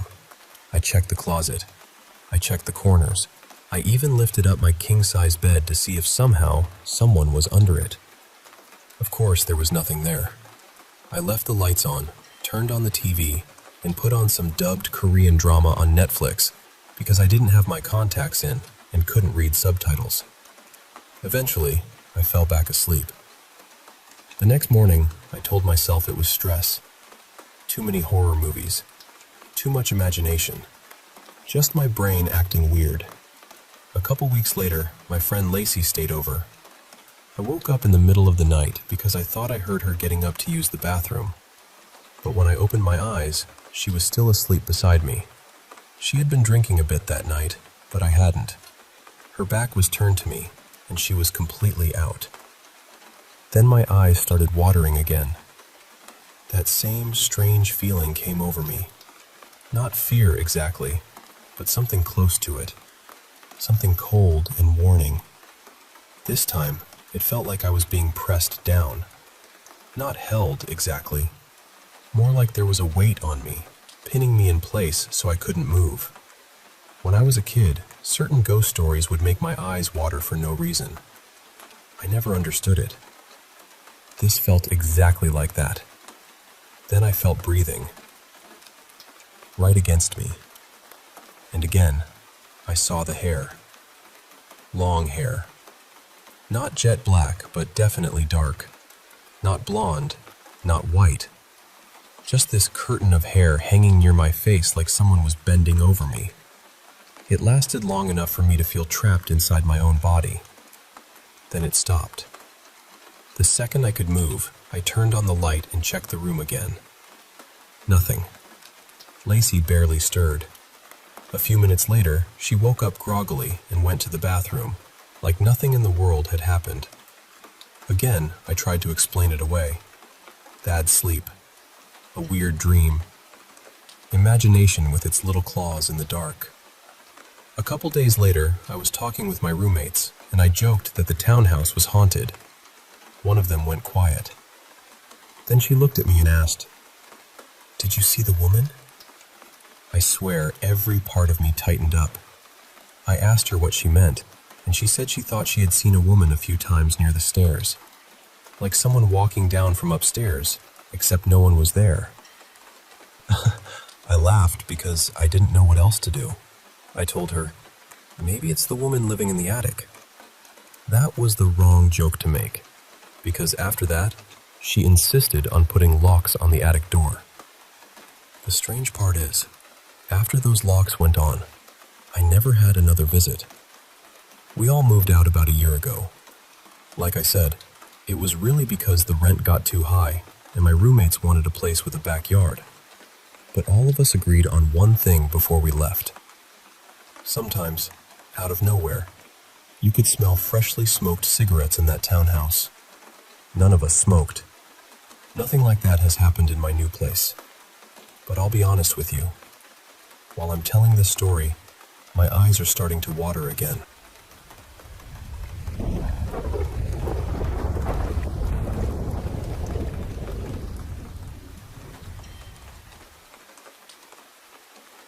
I'm not going to use any specific religious words here. So for places people usually call a church, mosque, temple, or shrine, I'll just call them God's home. You know, as humans, we often ask God for something. Whenever we pass by God's home, we lower our heads, whisper a prayer, and ask for a blessing, a wish, or sometimes even a miracle. There was once a family of 4 who had struggled with poverty for many years.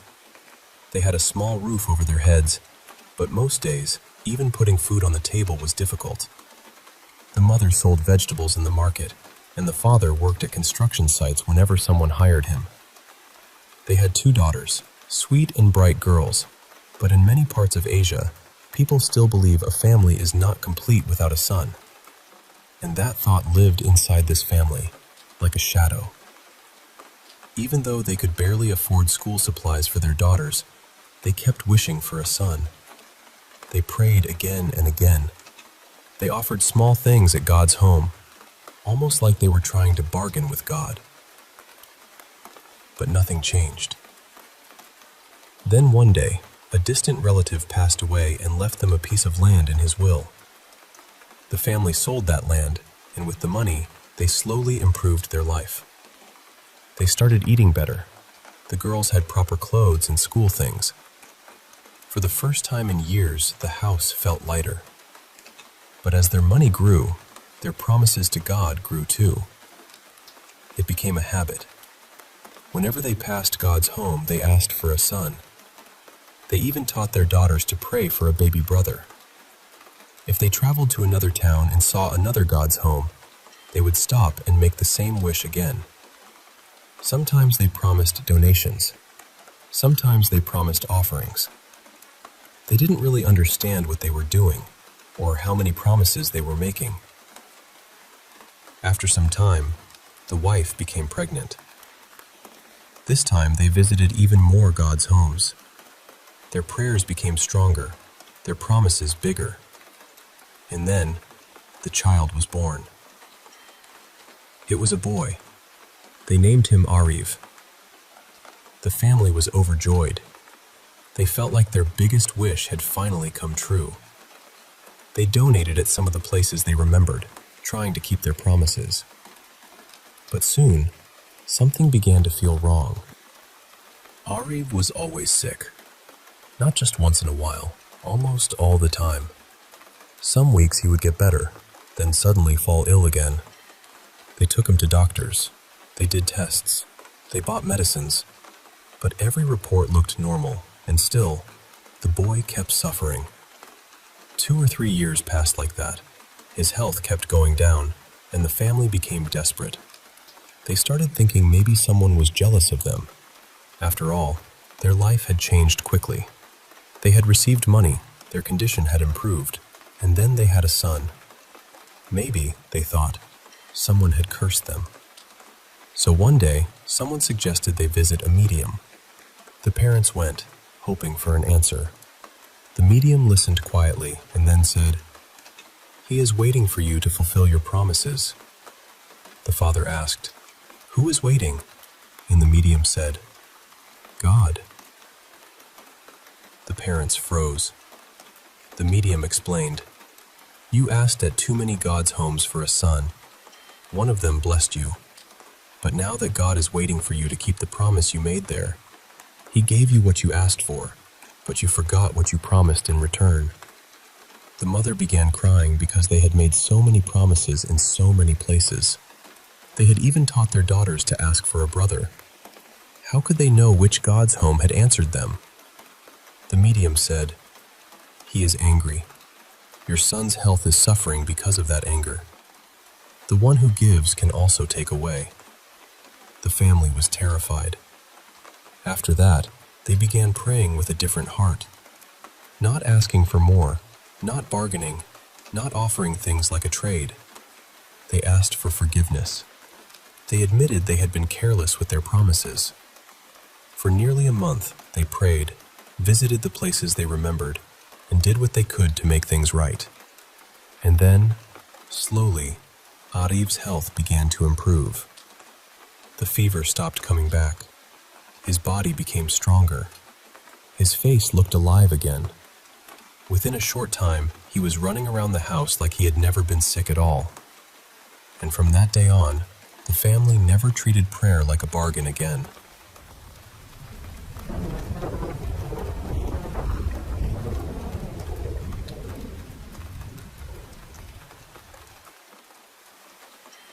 Have you ever walked past an old theater and felt, just for a second, that someone inside was watching you?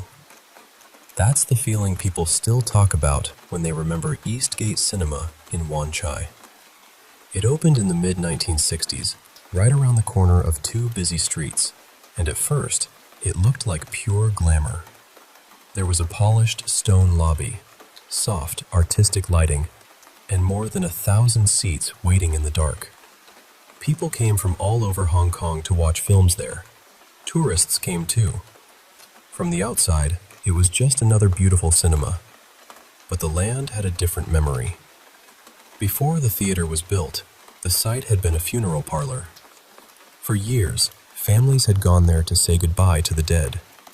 Then the funeral home moved away, the building was torn down, and the cinema rose in its place. And maybe that should have been the end of it. But according to the stories, it wasn't. Not long after Eastgate Cinema opened, strange things started happening. Staff whispered about cold spots in the hallways. Some customers said they felt uneasy the moment they stepped inside, like the darkness in the theater was a little too heavy. The most famous story was about a woman who went into the ladies' restroom during a movie. She stood at the mirror, fixing herself up, when she noticed someone behind her. A woman with long black hair was slowly combing it. At first, she thought it was just another customer, but when she looked more closely, she froze. The woman in the mirror had no face, no eyes, no nose, no mouth, just smooth, pale skin where a face should have been. The customer ran out shaking. In some versions of the story, it gets even worse. They say when she left the cubicle, she saw a headless woman standing at the sink, calmly combing the hair on her own severed head. People later claimed that part of the restroom had been built near where the old mortuary once stood. Whether that's true or not, it made the story harder to forget. Then there was the night of the impossible full house.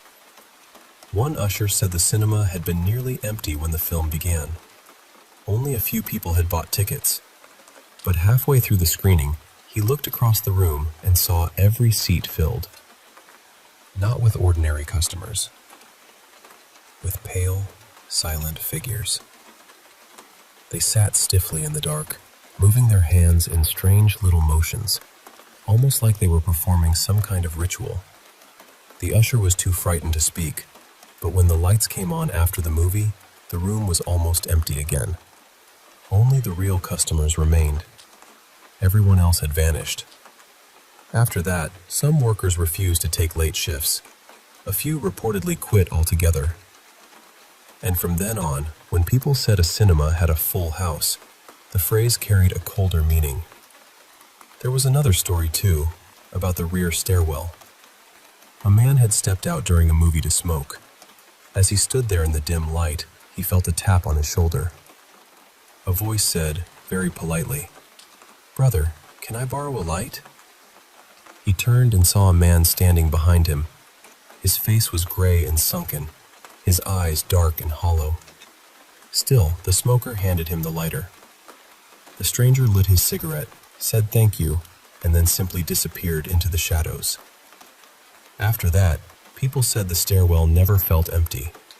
Even when no one was there, you had the feeling someone was standing just behind you. Other stories gathered around the cinema over the years. Faces appearing in mirrors. Old men lying beneath the seats.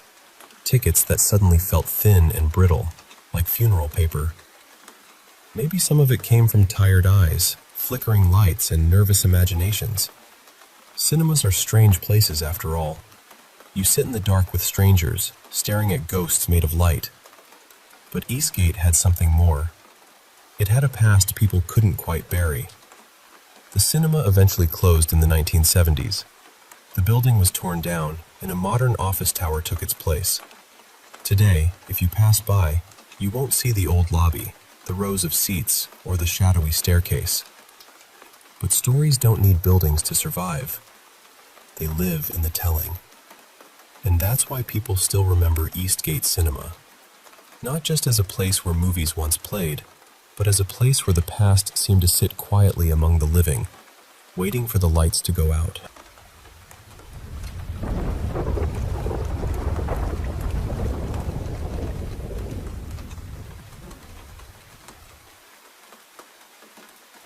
I was driving back from Texas, headed toward Mississippi, when I decided to pull off near Poverty Point in Louisiana. The sun was already sinking, and honestly, I almost kept driving. But I'd heard about the place before, and something in me thought, just go, stretch your legs, see it for yourself. So I did. When I got there, the park was closed. No people, no noise, just fields, low fog, and this huge old mound rising out of the ground, like it had been waiting there forever. I walked up the trail, and at first it felt peaceful, beautiful even. The sky was fading orange and purple, and the mist was hanging close to the grass. It felt ancient. Then I noticed a car pull in behind mine. A man got out and looked around my truck. I figured maybe it was a ranger. Maybe I wasn't supposed to be there. But I was already too far along the path, so I kept going.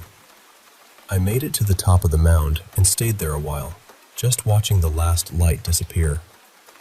At one point, I shouted, "Hello," just to hear the echo, and it carried way farther than I expected. Then the woods changed. The insects got louder all at once, not gradually. It was like someone turned up the volume on the whole place. Then something started howling from the trees below. It sounded almost like a dog at first, then longer, deeper, stranger. I stood there listening until it stopped, and when it did, the whole area went quiet again. That should have been enough for me to leave fast, but I started walking back through the field. I kept hearing something in the woods. When I walked, it moved. When I stopped, it stopped. I told myself it was an armadillo or some animal, because that was easier than thinking about anything else. Then, when I was maybe 40 yards from my truck, another car came down the road. That's when I saw it. At first, it was just a small, dark shape in the fog.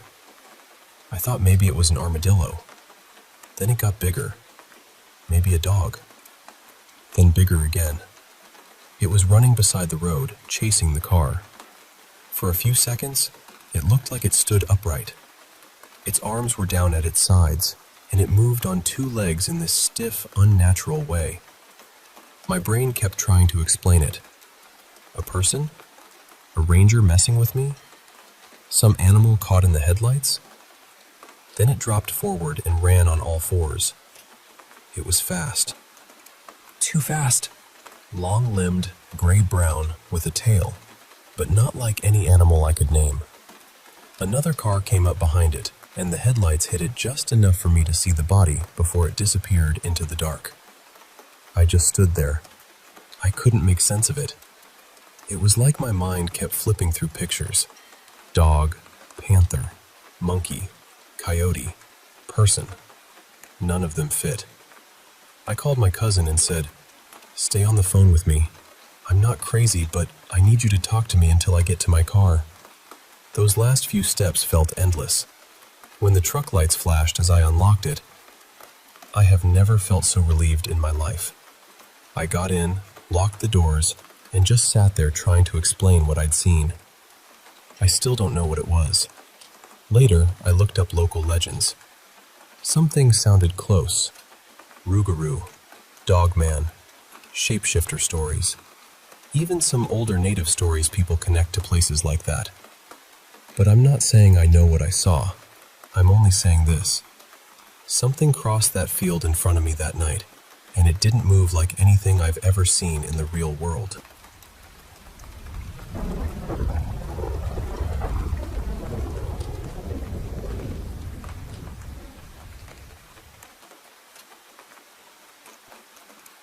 I grew up in a small village in South Gujarat, India, and honestly, people from rural places will probably understand what I mean right away. In my village, things like black magic, ghosts, spirits, and curses were never treated like stories made up to scare children. They were part of life. People spoke about them carefully, sometimes quietly, but nobody laughed them off. Even after I started studying abroad during my teenage years, most of the people around me, whether relatives, family friends, or classmates from similar backgrounds, still understood that these things were not something to mock. So when I first met people who genuinely did not believe in ghosts, witches, or black magic, it surprised me more than I can explain. I was still quite young then, and even now, it feels strange to me. I am not saying this because I want to force anyone to believe what I believe. I learned early that you cannot push belief into someone's hands and expect them to hold it.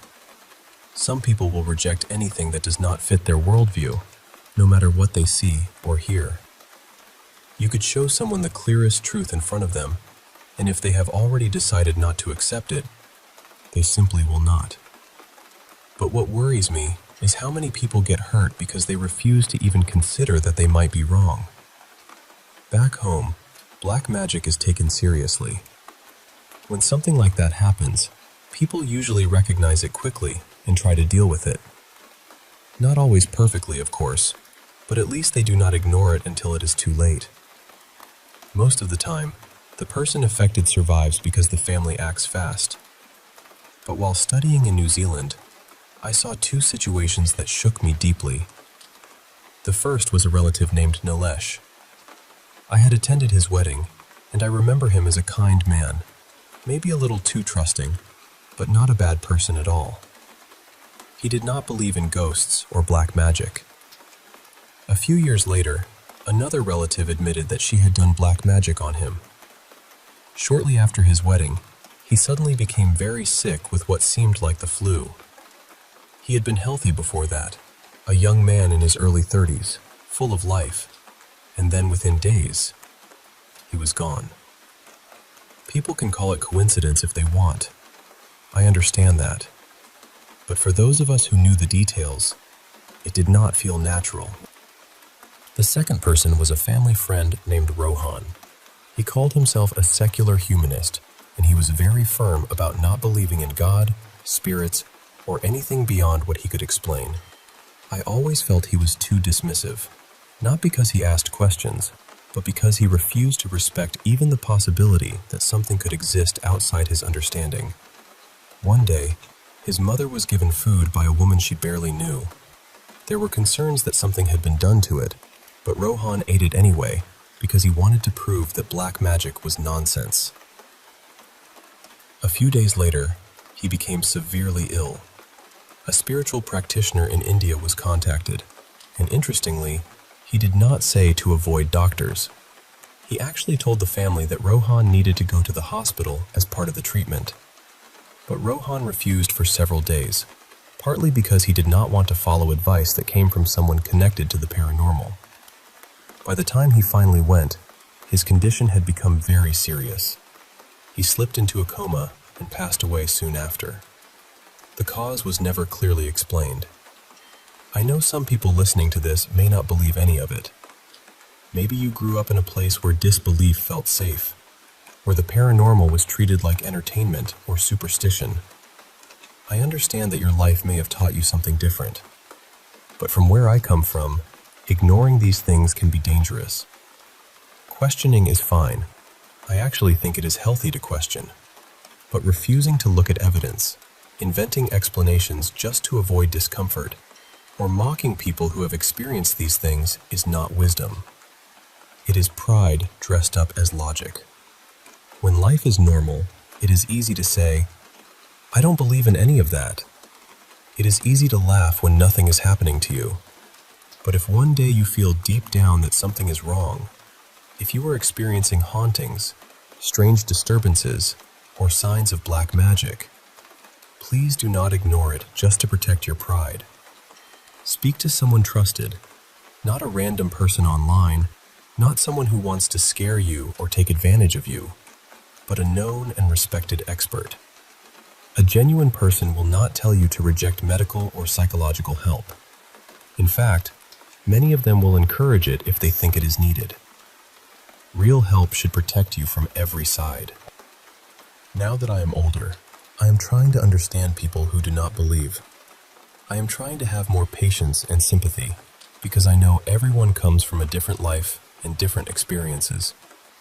But I also feel strongly that awareness matters, especially about black magic. I do not have a full plan yet, but I know I want to do something. Even if it only helps a few people take these things more seriously before it is too late, that would matter to me.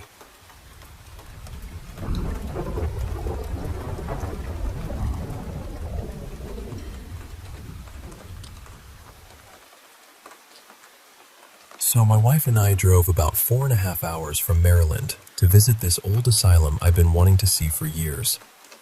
Ever since I was a teenager and watched a paranormal special film there, I got completely pulled into the history of Kirkbride buildings. I mean, fully pulled in. The architecture, the stories, the atmosphere, all of it just stayed with me. We got there yesterday and basically went straight to the asylum. We had a guided paranormal tour scheduled for later that night, around 9:30, so we decided to do the daytime historical tours first. Our first guide was Maddie, and she took us through the North Wing. A lot of people had recommended that tour because the night tour doesn't go through that section. It ended up just being my wife, me, and the guide, which made everything feel more personal and, honestly, a little more intense. During the daytime historical tours, they're not supposed to talk about paranormal activity. If something strange happens and there's any possible normal explanation, they're expected to explain it away. Maintenance, another tour, someone nearby, things like that. The North Wing used to house some of the more difficult patients, including people moved from the forensic building. There were also recovery rooms connected to lobotomy procedures, including one area for documented surgeries and another tied to more experimental procedures. We were allowed to walk around some of those recovery rooms for a bit. At one point, my wife and I were in one of the side rooms, and I knocked that little shave and a haircut rhythm on the wall and asked if anyone there could finish it. Nothing happened right away, but later, as we were walking outside to look at the exterior part of the campus, we heard 2 loud bangs on a window from the recovery ward. Not soft taps, loud bangs. That part of the building wasn't even restored enough for visitors to safely enter. Maddie looked startled for just a second, then told us another guide sometimes liked to mess with her if he saw her outside. But from what we understood, nobody was supposed to be in that wing except the owner or maintenance and security staff. That was the first moment where I thought, okay, that was odd. Our second tour that day was with Jessa. It was about 90 minutes and covered all the floors of the main building, plus part of the medical center. Nothing huge happened on that one, but a few rooms really affected me physically. The seclusion rooms in the aggressive women's ward gave me this sudden sharp headache and a wave of nausea that felt very unlike me. The strangest moment happened on the 4th floor, near the area that leads up toward the clock tower. The whole group heard a whistle come from down one of the hallways. I didn't say anything at first, but another woman asked if anyone else had heard it. Jessa just gave this knowing little smile and didn't comment. I also kept smelling cigarette smoke throughout the main building that morning, especially near the front lobby by the restored ward. It would come and go, but it was strong enough that I kept noticing it. Later that night, we came back for the guided paranormal tour. I'm pretty sure our guide's name was Jake, and he knew that place incredibly well. What I appreciated most was that he seemed naturally skeptical. He He wasn't trying to make everything spooky. That actually made the strange things feel more believable. Across the whole tour, I kept feeling lightheaded in certain places. There was also this pressure in the air sometimes, almost like tension before a storm. I had headaches, ear pain, and even some eye pain in different spots. On the first floor, in the restored admissions wing that later became a geriatric unit, my wife suddenly smelled something awful in a room away from the group. She said it was like sour body odor mixed with rot, and that it burned her nose. Then it vanished almost as quickly as it appeared. A little later, we rounded a corner into what used to be a nurse's station. While we were standing quietly and listening to Jake talk, we heard what sounded like someone speaking nonsense words, almost like an adult imitating a toddler. There was also a faint sound underneath it, like a TV or radio playing in another room. That one genuinely scared me. It didn't feel playful. It felt strange in a way I still don't really know how to explain. On the second floor, which had also been used for geriatric overflow, certain rooms smelled strongly of fresh urine. I know that sounds unpleasant to mention, but I used to work in elder care, and I know that smell. This wasn't old building smell. It smelled fresh, and I'm almost positive no one had used a restroom anywhere near that room. The third floor had a completely different feeling. There are said to be 2 former residents, Frankie and Lenny, who were close friends when they lived there. Their room has 2 closets and a table in the middle with playing cards, cigarettes, money, photographs, magazines, and other little offerings people have left behind. The first time we went into that room, all 6 of us heard what sounded like furniture being dragged in a room down the hall. The second time we went in, my wife touched the table, and immediately there was this loud clicking or clinking sound from the closets. We found out the next day that people often associate that sound with Frankie and Lenny wanting to play cards. That room actually felt lighter than the rest of the building, almost like a break room in the middle of all that heaviness. The fourth floor was the one that stuck with me the most. My wife and I both saw this strange shadow shape near a window at the end of a hallway. It moved in this wavy, almost snake-like way, dipping in and out of view. My first instinct was to turn around. It was like my brain said, "You are not supposed to be seeing this." But my wife kept staring at it. Later she told me she felt suddenly angry for no reason, and almost compelled to keep watching it. She was actually upset when the guide moved us along. Once we got off that floor, the feeling faded for both of us. I also smelled burning wood as soon as we got onto that floor, which was strange because it didn't seem to be coming from anywhere obvious. We came back today for the daytime paranormal tour. Not as much happened, but there were still a few things I can't shake. In the aggressive women's ward, we kept smelling perfume. Strong, old-fashioned perfume, almost like something from an Avon bottle. It didn't seem like it was coming from anyone in our group. At one point, it smelled like someone had sprayed it directly in front of my face. Later, I stepped out of a small room, walked into the next one, then crossed the hall and stood near an old whiteboard and a fire extinguisher while waiting for my wife. I was looking through a doorway at the end of the hall when I saw a figure move from right to left in maybe 3 strides. It didn't feel negative. It actually felt more like a staff member rushing somewhere than a resident spirit. Just quick, purposeful, and gone. Our guide for that tour was Kylie. Her father works as a paranormal investigator at the asylum, and she showed us several photos people had captured there. Some of the shadow figures looked incredibly human, with shapes that seemed to show clothing and posture. She also showed us a photo of a wet human footprint found on the 4th floor, and it appeared to have 6 toes. There was also a video from the medical building where a guest heard a terrible scream in the room with him. He panicked immediately and wanted out. Honestly, after hearing the video, I don't blame him at all. That scream was awful. I would have left too. By the end of the trip, I just kept thinking, this place is real. Maybe not every single thing has a paranormal explanation, and I'm okay with that. but there were too many moments, too many small things stacked together to just brush it all off. We're already planning to go back, probably for an overnight investigation later in the summer or early fall. I don't know exactly what's in that building, but something is there. And if you spend enough time inside, I really do think something will make itself known.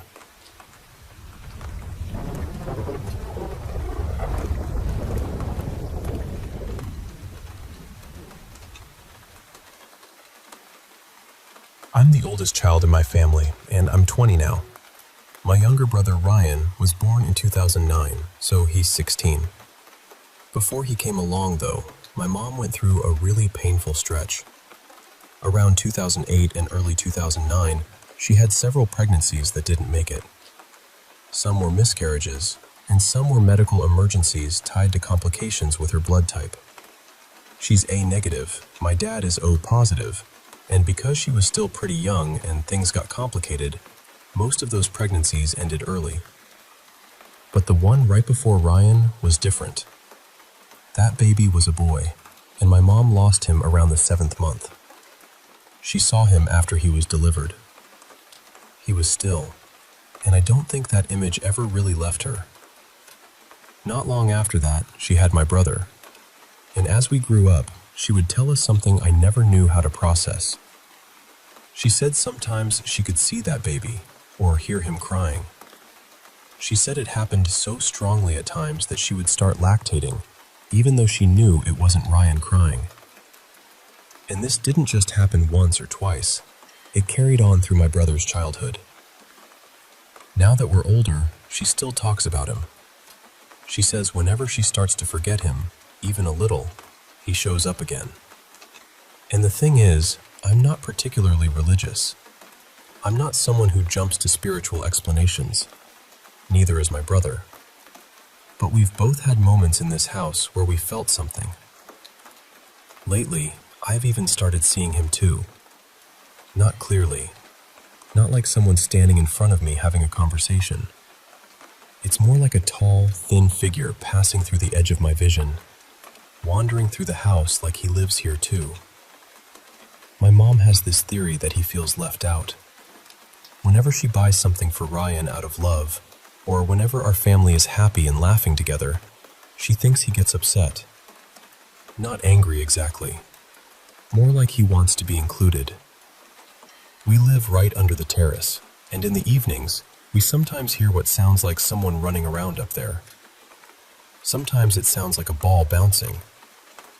The strange part is that one of our neighbors once told my mom he saw her kid playing with a ball on the terrace. The ball had rolled over to his side, since our terraces are on the same level and right next to each other, so he returned it. But Rianne hadn't played on the terrace in years. A few days ago, my mom said she was in her room and heard someone tossing a ball in the hallway outside her bedroom, over and over again. Throwing it, chasing it, throwing it again. She checked, and it wasn't Rianne. He was asleep. There was another time that still sticks with me. It was summer break, late at night, probably around 2 in the morning. Rianne and I were in the living room watching movies. We were laughing a lot, getting along better than usual, just having one of those rare sibling nights where everything feels easy. At some point, I put my earbud case on the sofa. Rianne saw me put it there. Then, seconds later, it was gone. And for some reason, we both got really unsettled. Our house is old and cluttered, so losing something small shouldn't have been a big deal. But this felt different. We searched everywhere. We tore through cushions, checked under furniture, looked in rooms we hadn't even gone into. Eventually, our parents got involved too. Nothing. After hours of searching, we gave up and went back toward the living room. And there it was. The case was sitting neatly on the sofa, right where anyone could see it, directly in the line of sight from the doorway. It wasn't hidden. It wasn't wedged between cushions. It was placed there plainly, almost carefully. Rianne and I didn't even have to say it. We just knew. This summer, I'm back from college, and our family has been planning a big trip. So there's been a lot of family time, a lot of shopping, a lot of excitement. My parents have been buying things for both me and Rianne, and according to my mom's theory, that's exactly the kind of thing that makes him show up. And sure enough, I've been seeing that lanky figure around the house again. The strange thing is, I'm never scared. My mom says she isn't scared either when she sees him. She says he doesn't mean harm. But she also believes he gets jealous sometimes, especially when everyone dotes on Rianne. And honestly, we do. Everyone loves Rianne. He's the youngest, and he gets a lot of affection. Sometimes, after days when he's been especially spoiled or fussed over, Rianne will suddenly feel sick. Just a little fever, a little weakness, nothing serious. By morning, he's usually fine. My mom says it's because the child feels jealous of him. So yeah, I joke sometimes that it's basically middle child syndrome from beyond the veil. But I still wonder about it. Is this normal? Do ghosts grow up with the family they never got to join?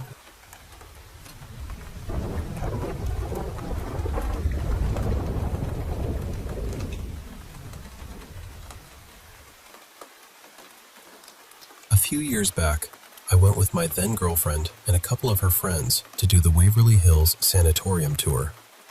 It was for one of their birthdays, and I'll be honest with you, I've always been skeptical about paranormal stuff. Not closed off to it exactly. I actually want to believe there's something more out there. I just don't usually accept things unless I've seen them myself. My brain always tries to find the reasonable explanation first, before letting me jump to anything supernatural. So we get there, and the guides are doing their usual talks. You can tell some of it is probably something they've said 1,000 times before, but even so, the place has a heavy feeling to it. It's creepy in a way that gets under your skin.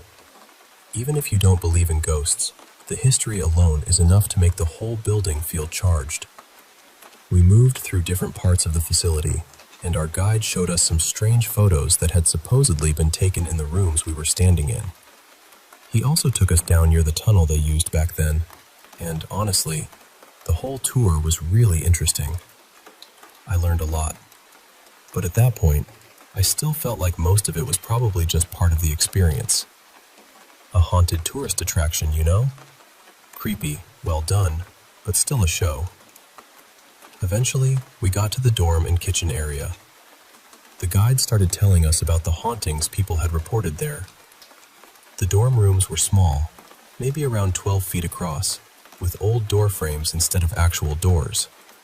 On one side, there was a balcony area. On the other side was the hallway where our group was standing.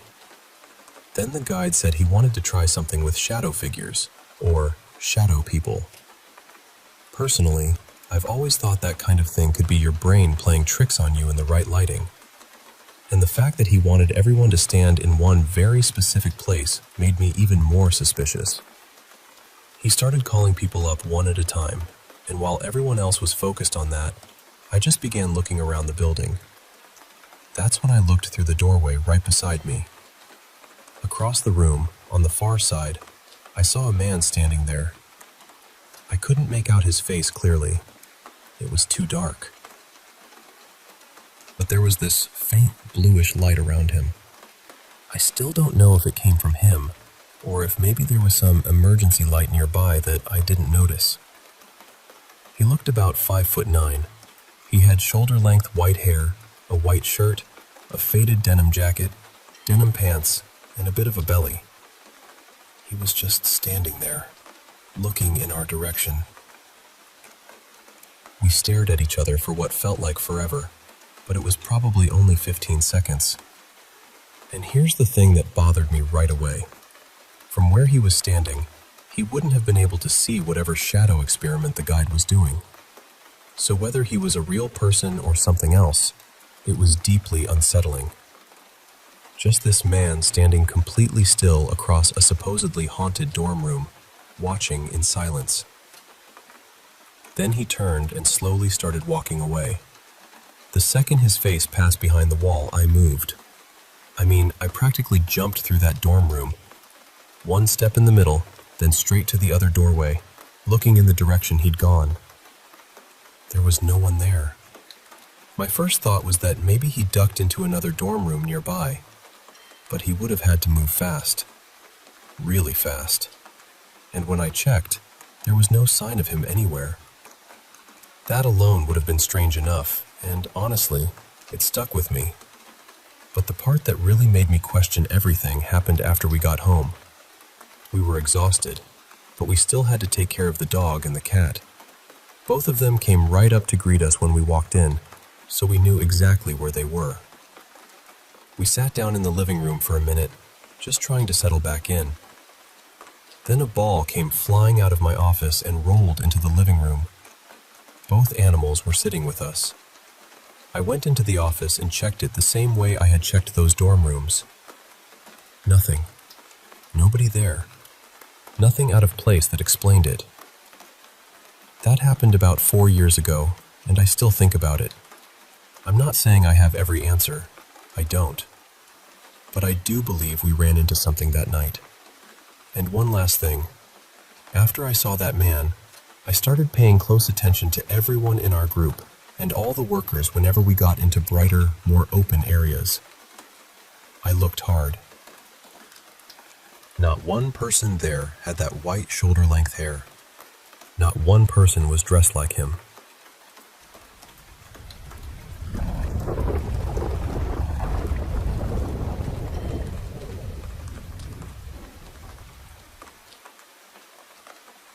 Last night, I was on the phone with my friend Marius, and somehow we ended up deep in a conversation about Gnosticism. He is Christian, but not in the way where he takes every single thing in the Bible as literal law. He sees a lot of it as symbolic, almost like a map written in metaphor. So when I bring up different beliefs, different religions, spiritual ideas, or teachings I've been studying, he actually listens. He may not agree with everything, but he stays open. I started telling him about the demiurge, the archons, and the whole idea behind Gnosticism. I'm still learning, so I know I might not explain everything perfectly, but I was trying to talk through what I understood. I kept coming back to the demiurge, this ignorant creator figure who made this world and keeps souls trapped here, feeding off our emotions, our pain, our fear, our energy.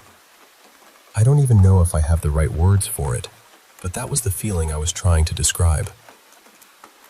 Then the conversation drifted into this heavier place. We started talking about how, honestly, we both kind of hope none of these religions are actually true. He asked me, what if there are other worlds out there? Other planets with beings like us, or even more advanced than us? And I said, they're probably doing the same thing we are, making stories, creating gods, building religions, trying to explain why they're here. That thought made both of us feel tired in a strange way. Like, what if every conscious being everywhere is stuck asking the same impossible questions? Then Marius just kind of threw his hands up and said, I don't want that. I really don't want that. And I understood him completely. We both said it might be easier if, after death, there was just nothing. Just darkness, no judgment, no God, no demiurge, no endless spiritual puzzle to solve. You live, you do what you choose to do, and then it is over. If you want to be kind, you be kind. If you do not care, that is still your choice. No cosmic scoreboard, no one fighting over who had the truth. I hope that makes sense. I know it sounds messy when I say it out loud, but that is honestly where my mind was. During the conversation, I kept talking about the demiurge almost like I was challenging him. I called him ignorant. I called him flawed. I said humans are a reflection of that same energy. Jealous, emotional, prideful, selfish, wounded. And if people believe we were made in his image, then it feels strange to worship something that carries the same brokenness we do. To me, the real higher power has to be somewhere inside us. That is one thing I keep coming back to with Gnosticism. The idea that there is a spark in us, some kind of inner light. Maybe we are supposed to remember that. Maybe we are supposed to become connected, like one collective consciousness. But in this world, in this realm, it feels almost impossible. This place feels too divided, too heavy, too built on confusion. Eventually, we ended the call by saying, let's just hope there is nothing after this. No demiurge, no trap, no spiritual war. Just peace. Then we hung up. I went to bed not long after. My back had been hurting, so I had a warm heating pad tucked against it. I was lying on my stomach, holding my stuffed bear close, and I fell asleep pretty fast because I was exhausted. Sometimes, right after I close my eyes, I get this short little dream before I actually fall into a deeper sleep. It usually happens within the first 20 minutes. I'll dream, wake up for a second, and then go back to sleep for real. That happened again. I cannot remember what the first dream was about, but I know it was not scary. I just remember slowly waking up from it, the way I usually do. But as I was waking up, something felt wrong. It felt like sleep paralysis, but not the kind I normally experience. Usually, I cannot move at all. This time, I could move my arms. I could open my eyes. My upper body was not completely frozen, but my lower body felt stuck, almost disconnected, like it was pinned to the bed. Then I opened my eyes fully, and I saw something. There was this dark figure in my room, completely black. Not shadowy in a soft way, but deep, heavy black. I could see its eyes, though. They looked pale, almost white. I could not really make out its lower body, but the upper half looked large, especially the head. It had something hanging down from it, maybe long hair or thick strands, and it had 2 black horns. They were not huge, but they were clear enough that I knew what I was seeing. It kept jerking toward me, like it was trying to rush at me in short bursts. It would move forward, then stop, then move forward again. It felt like something was holding it back, like it wanted to get closer, but could only come so far. I was terrified. Not just scared, but shocked in a way that made everything feel unreal. My arms were kind of holding me up, but my lower body would not respond. All I could do was stare at it. I do not even know if I fully felt the fear in the moment, because the shock was louder than everything else. Then, after a little while, it was gone.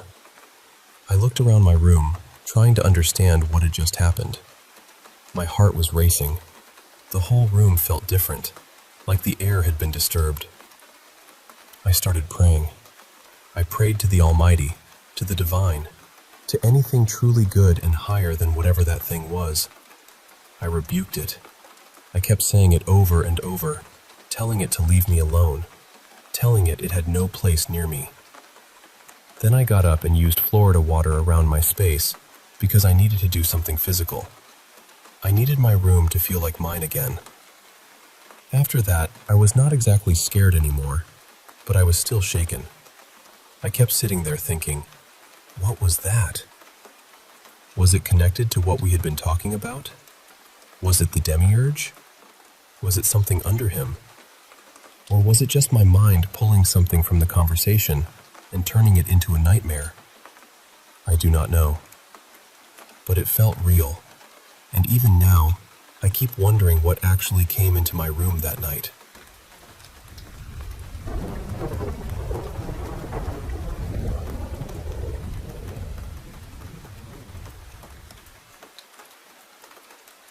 I think this happened in early 2023, maybe late February or March.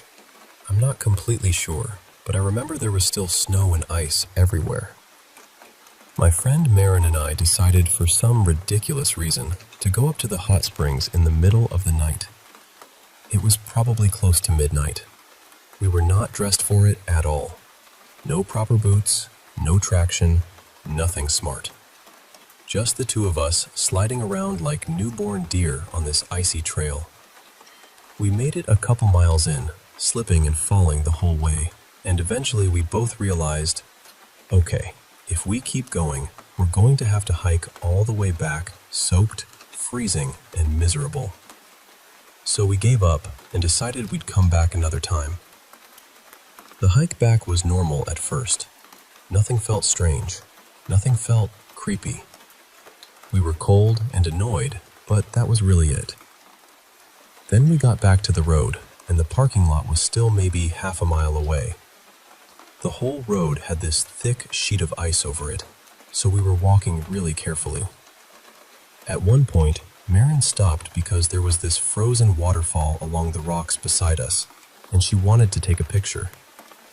She took the photo, looked at it for a second, and then got quiet. I asked her, "What?" And she said, "I don't know why, but I feel like I shouldn't have taken that." I thought that was strange, so I asked, "Why not?" She just said, "I don't know. I'm deleting it." So she deleted the picture. And right after that, we heard the ice crack beneath us 3 times. Not little cracks, not natural shifting. It sounded exactly like someone very heavy was running toward us, hitting the ice hard with each step. Like someone with a staff, pounding it into the ground. Crack, crack, crack. And then it stopped right at our feet. We were not standing on a frozen lake or anything like that. We were on a paved road with maybe 3 inches of solid ice over it. It should not have been cracking like that.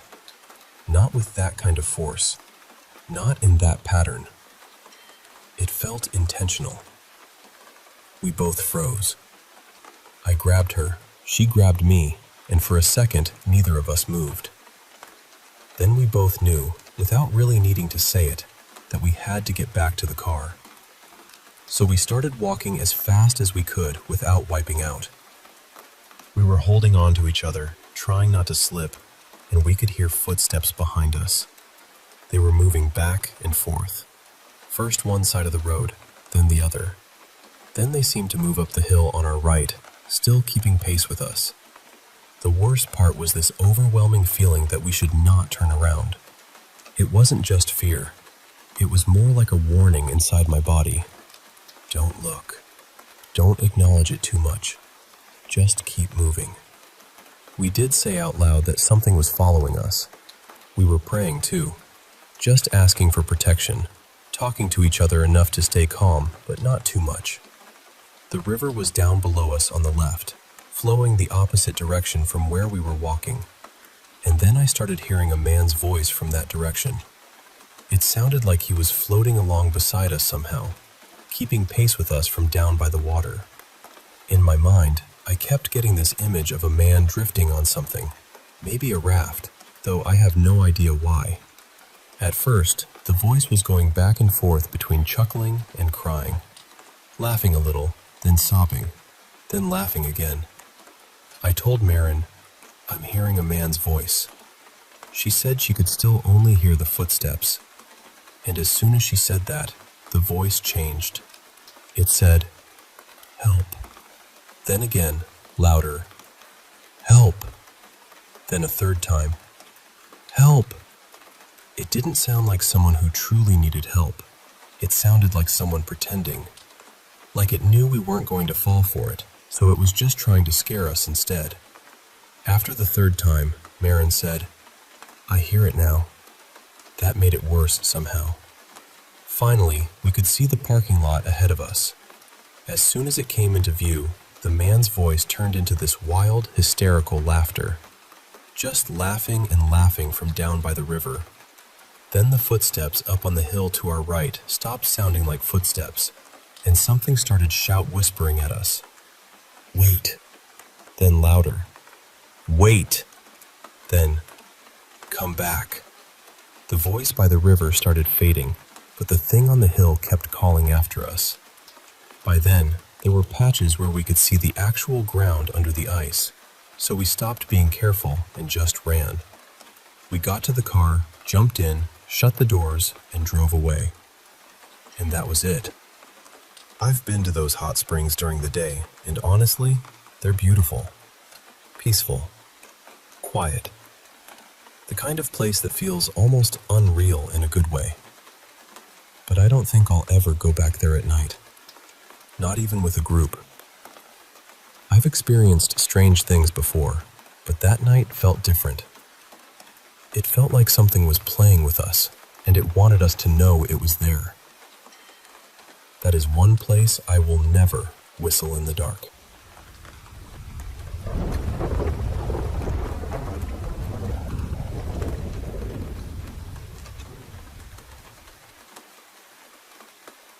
I honestly don't even know where to start. Before the pandemic, my family moved into this newly built house. At first, everything felt normal. Nothing strange, nothing scary. It just felt like a fresh start. But then the pandemic happened, and suddenly I was stuck at home all the time. My sleep schedule got completely ruined. I would sleep in the morning and study at night, so most nights I was alone at the dining table, trying to focus. Our dining table had 6 chairs. One night, while I was studying, I saw something in my peripheral vision. It looked like people were sitting around the table. Not shadows, not vague shapes. People. And they were wearing barong. I tried to calm myself down. I kept thinking, "You're just tired. You need sleep. This is probably just your mind playing tricks on you."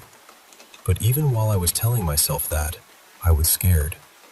I tried to stand up, but both of my feet suddenly felt freezing cold. It was that awful feeling where you know your feet are there, but you can't move them. So I just sat back down and stayed still. After a while, I could finally feel my feet again, and the second I could move, I ran straight to the bed and stayed beside my mom. I thought that would be the end of it. It wasn't. Back then, I had this cheap Huawei phone. I don't remember the exact model, but I remember one thing clearly. When the battery got too low, maybe around 15 or 18%, it wouldn't let me use the flashlight anymore. One night, there was a brownout. My mom asked me to go to the kitchen and get the lighter. Now, our kitchen sink had black tiles around it, and you could clearly see your reflection there. So I went in, found the lighter, and when I looked at the tile near the sink, I saw someone standing behind me. It was a man. He was wearing a tuxedo. I froze. Then right at that moment, my phone's flashlight shut off because the battery was low. Everything went dark. I ran. I didn't care that I couldn't see properly. I almost tripped on the stairs, but I just kept going. And yes, I have brothers, but none of them would be wearing a tuxedo at night in that heat. Also, it definitely wasn't them. The shape, the height, everything was wrong. Another time, my nephew had just gone back to his mother's side of the family. I was actually relieved because the house was finally quiet.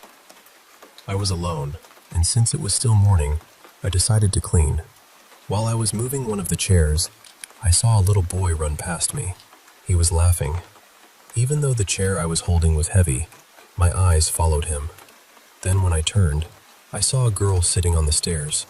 In my head, I even remember thinking, "She's pretty." Then suddenly it hit me. I was alone. There were no kids in the house. No one was supposed to be there. And the strangest part is, after I realized that, I couldn't remember what the girl looked like anymore. It was like the memory of her face just disappeared.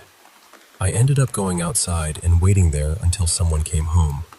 There was also this one time when I was in the room I shared with my mom. I was lying on my stomach, using my phone, with my back facing the door. I heard the door creak open. Then I heard footsteps on the tile. After that, I felt someone sit on the bed. I assumed it was my mom. Usually my mom talks to me first, but that time, she was quiet. So I started talking to her. I asked, "What's for dinner?" and said a bunch of other random things. No answer. I hate being ignored, so I was about to turn around and complain. But when I looked toward the part of the bed where I felt someone sit, there was nothing there. Later, I asked my mom and everyone else if they had gone into our room. No one had. My brothers were busy doing their own things, and at that time, it was just me and my mom at home. So apparently, I had been talking to no one. My mom said maybe it was the cat jumping on the bed, but I know it wasn't. If it were my cat, she would have climbed onto my back like she always does, and cats don't wear slippers. I heard slippers on the tile. Another weekend, I woke up around 8 or maybe 10 in the morning. I thought everyone was home. Everything felt normal. I figured my mom was outside feeding the chickens or gossiping with the neighbors, and I thought my third brother was just in his room. I was boiling water near the sink, and again, because of the tiles, I could see reflections. Then I saw my brother's reflection behind me. I even prepared myself because he always liked to poke my waist, and it hurt, so I was ready to fight back. But he just ignored me and walked past. Then I heard his room door slam shut. A little later, I went to our room. Our rooms were right beside each other, separated only by a thick wall. Then I heard something hitting the wall. I could even feel the vibration from it. I thought he was kicking the wall from his side, so I kicked back. It kept annoying me, so I finally decided to go outside and confront him. But just as I was about to do that, my brother entered the house. He had just gotten a haircut. That means he hadn't been in his room at all. My mom had gone out for groceries. My first brother had gone to work. My third brother had gone to get his hair cut. So who did I see in the reflection? And who was I kicking the wall with? There are honestly so many more experiences, but after a while, it started to feel almost normal. A lot of people in my family have a history of seeing things like this. But for me, it didn't really begin when we moved into the new house. It just became harder to ignore.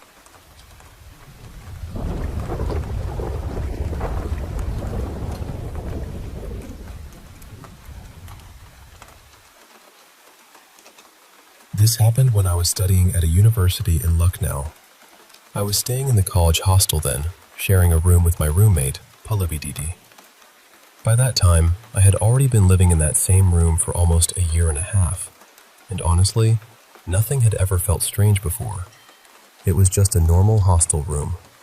We studied there, laughed there, slept there, complained about mess food there. Everything was fine. But after my third semester ended, the whole feeling of the room changed. I don't know how to explain it properly, but the room started feeling cold. Not normal cold. It was this deep, uncomfortable chill, the kind that makes you feel like something is standing too close to you. Then, the sleep paralysis began. Almost every day, I would wake up, but not really wake up. My eyes would open, but my body wouldn't move at all. It felt like someone was sitting on my chest, pressing down so hard that I couldn't breathe properly. Some nights, it felt like someone was holding me from behind, tightly, like they didn't want to let me go. I couldn't move my hands. I couldn't move my legs. I couldn't even move my fingers. At first, I kept telling myself, maybe I'm stressed. Maybe it's because of exams. Maybe I'm overthinking. My roommate said the same thing. She told me not to scare myself. So I tried to ignore it. But then the dreams started. And they were not normal dreams. In the dream, I would see myself sleeping exactly the way I was actually sleeping. Same side, same blanket, same bed, same room. Everything looked real. Too real. And near my feet, there would be a tall black shadow. It didn't move. It didn't speak. It just stood there, staring at me. That same dream came again and again. Every night, the same room, the same shadow, the same heavy silence. I told Pallavi Didi about it, but she said, maybe it's happening because you keep thinking about it. So again, I tried to push it away.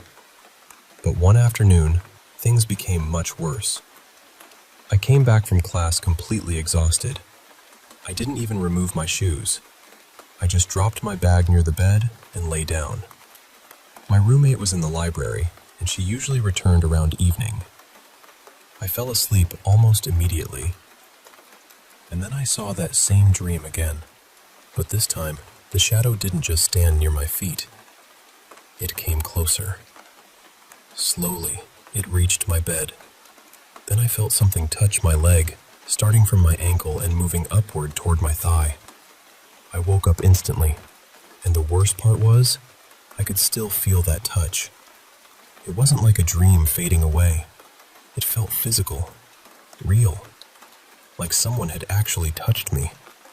I got so scared that I ran out of the room and went straight to another friend's room. I stayed there until my roommate came back. After that day, I couldn't convince myself that the room was normal anymore. Then one night, I was awake on my phone. It was after 2 a.m.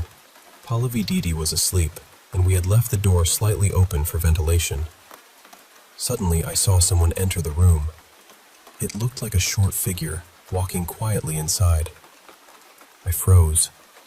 I thought maybe it was my roommate returning from the washroom. But the figure walked toward the mirror, and the moment it reached there, it disappeared into the darkness. My whole body went cold. I immediately looked at my roommate's bed. She was still sleeping. I called her name again and again until she woke up. I asked her, "Did you just go to the washroom?" She looked confused and said, "No, I didn't go anywhere." That was when my heart just dropped. I jumped out of bed, shut the door properly, and started reciting Ayat ul-Kursi out loud. I told her everything. That night, I couldn't sleep on my own bed, so I slept beside her. After all this, I went home and told my mother everything. Now, I don't really believe in movies and all of that, but my mother does. She was worried, so she said we should go meet one. We went to see a movie. He didn't ask many questions. He only asked my name and what had been happening to me.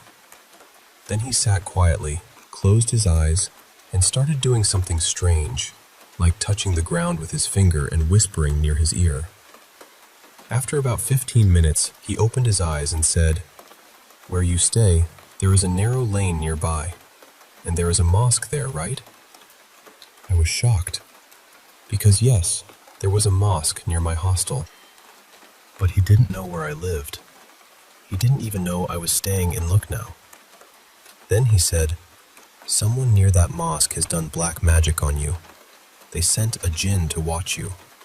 That person cannot come near you directly, so they sent it to follow you, scare you, and disturb your mind." I just sat there, frozen. He told me to pray more, to be regular with namaz, and to protect myself spiritually. He said someone had a very bad eye on me. Then he performed some rituals. He made me touch a few things, and then told me to stare at some sweets for almost an hour. After that, those things were taken away and thrown into a river. He said it was an offering, something meant to make the jinn leave me alone. He never told us who had done it, but before we left, he said one thing that still stays with me. He said, "Don't eat anything given by strangers. The person who did this likes you. They want to break your mind. That is why they sent it." After that day, everything slowly became normal again. The sleep paralysis stopped. The dreams stopped. The room felt like a room again. But that black shadow near my feet, I will never forget it.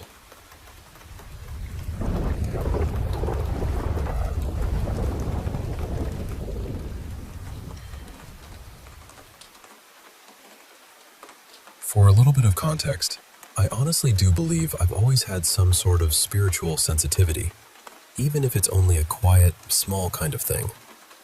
I get these strange gut feelings, and they're not always easy to explain. I remember knowing the last time I saw my granddad would be the last time. I have the same feeling with someone close to my partner's family too. Neither of them was unwell at the time, so there was no real reason for me to think that. But within a few weeks, Both of them had passed away. I also had an incredibly vivid dream about my dad dying not long before it actually happened. It was so intense that I told a few of my friends about it because I couldn't shake it. Another time, I woke up in the middle of the night so suddenly that I startled my partner awake as well. The next day, I found out that around that exact time, my best friend's mother had died. And I've seen things too. I don't really know what else to call them except spirits. They look like real people for a second, usually out of the corner of my eye, and then they just disappear. But the worst of it happened when I was a teenager. I swear the house I lived in back then was haunted. I used to hear footsteps moving down the hallway beside my bedroom when nobody else was home. I constantly felt like I was being watched. One night, I was in the shower when this freezing cold breeze suddenly came over me. It was so cold that I got goosebumps everywhere, even though I was standing under really hot water and the whole bathroom was full of steam. I closed my eyes and stood directly under the water, trying to warm myself back up. Then I heard this huge bang. It sounded exactly like someone had slapped their hand hard against the shower glass. I opened my eyes, and there was a handprint on the screen. Clear as anything. Just one handprint. The fingers looked wrong somehow, like they were too short or strangely shaped compared to the palm. Then, almost immediately, my phone started ringing. It was an unknown number. I don't know why I answered it, especially standing there in the shower, but I did. I said, "Hello?" And all I heard was my own voice echoing back at me. "Hello. Hello. Hello." I jumped out, wrapped myself in a towel, and ran straight to my mom's room. I slept in her bed that night, which I hadn't done since I was little. Another night, I came home late and noticed my bedroom light was on. I knew I hadn't left it on. When I looked inside, I saw what looked like a little girl standing in my room. I completely froze. I ended up sitting outside in my car, too scared to go in. Then the little air freshener hanging from my rearview mirror suddenly started swinging violently. It was hitting the roof of the car and smacking against the windshield like something had grabbed it. Eventually, I forced myself to go inside. When I got to my room, the light was off, and nobody was there. At one point, a group of friends agreed to stay over because I'd told them what had been happening. The next morning, every single one of us woke up with random bruises. There were about 6 of us, and all of us had them. No one could explain it. Then there was the day I came home in the afternoon and was making food in the kitchen. I looked up and saw someone in a dark gray hoodie step backward behind the wall. I was absolutely terrified. The only reason I didn't call the police was because I'd already been dealing with so many strange things in that house, and part of me was scared I'd embarrass myself if nobody was really there. Instead, I messaged my mom and my best friend's parents and asked them to come over and check the house. I sat on the kitchen floor holding a knife until they arrived. They searched everywhere and found no one. My mom told me not to mention any of it to my sister because she spent a lot of time home alone and didn't want her frightened. But years after we moved out, my sister randomly told me that she used to see a man in a gray hoodie in that house too. I hadn't told her that part. For a while, I moved overseas to stay with relatives, and even there, strange things followed me. One night, I turned the lights off and was walking upstairs when I felt a hard shove into my shoulder. It pushed me straight into the wall, hard enough that it cracked the side of my cousin's laptop, which I was carrying at the time. I went into my room and left a lamp on because I was too scared to be in the dark. Then the lamp blew. At that point, I decided I was going to sleep in my cousin's room instead, but when I tried to leave, my bedroom door wouldn't open. It felt completely jammed. My cousin eventually came over, and the second he tried opening it from the outside, it opened perfectly. There wasn't one big dramatic moment where everything suddenly ended. It just slowly stopped happening. But I still think about it, I've told people over the years, and I always wonder if they think I'm making it up or that I'm crazy. Even my husband doesn't really believe in that sort of thing, so sometimes I wonder what people actually think when I tell them. But I know what happened. I know what I felt. And I know I wasn't the only one who saw something in that house.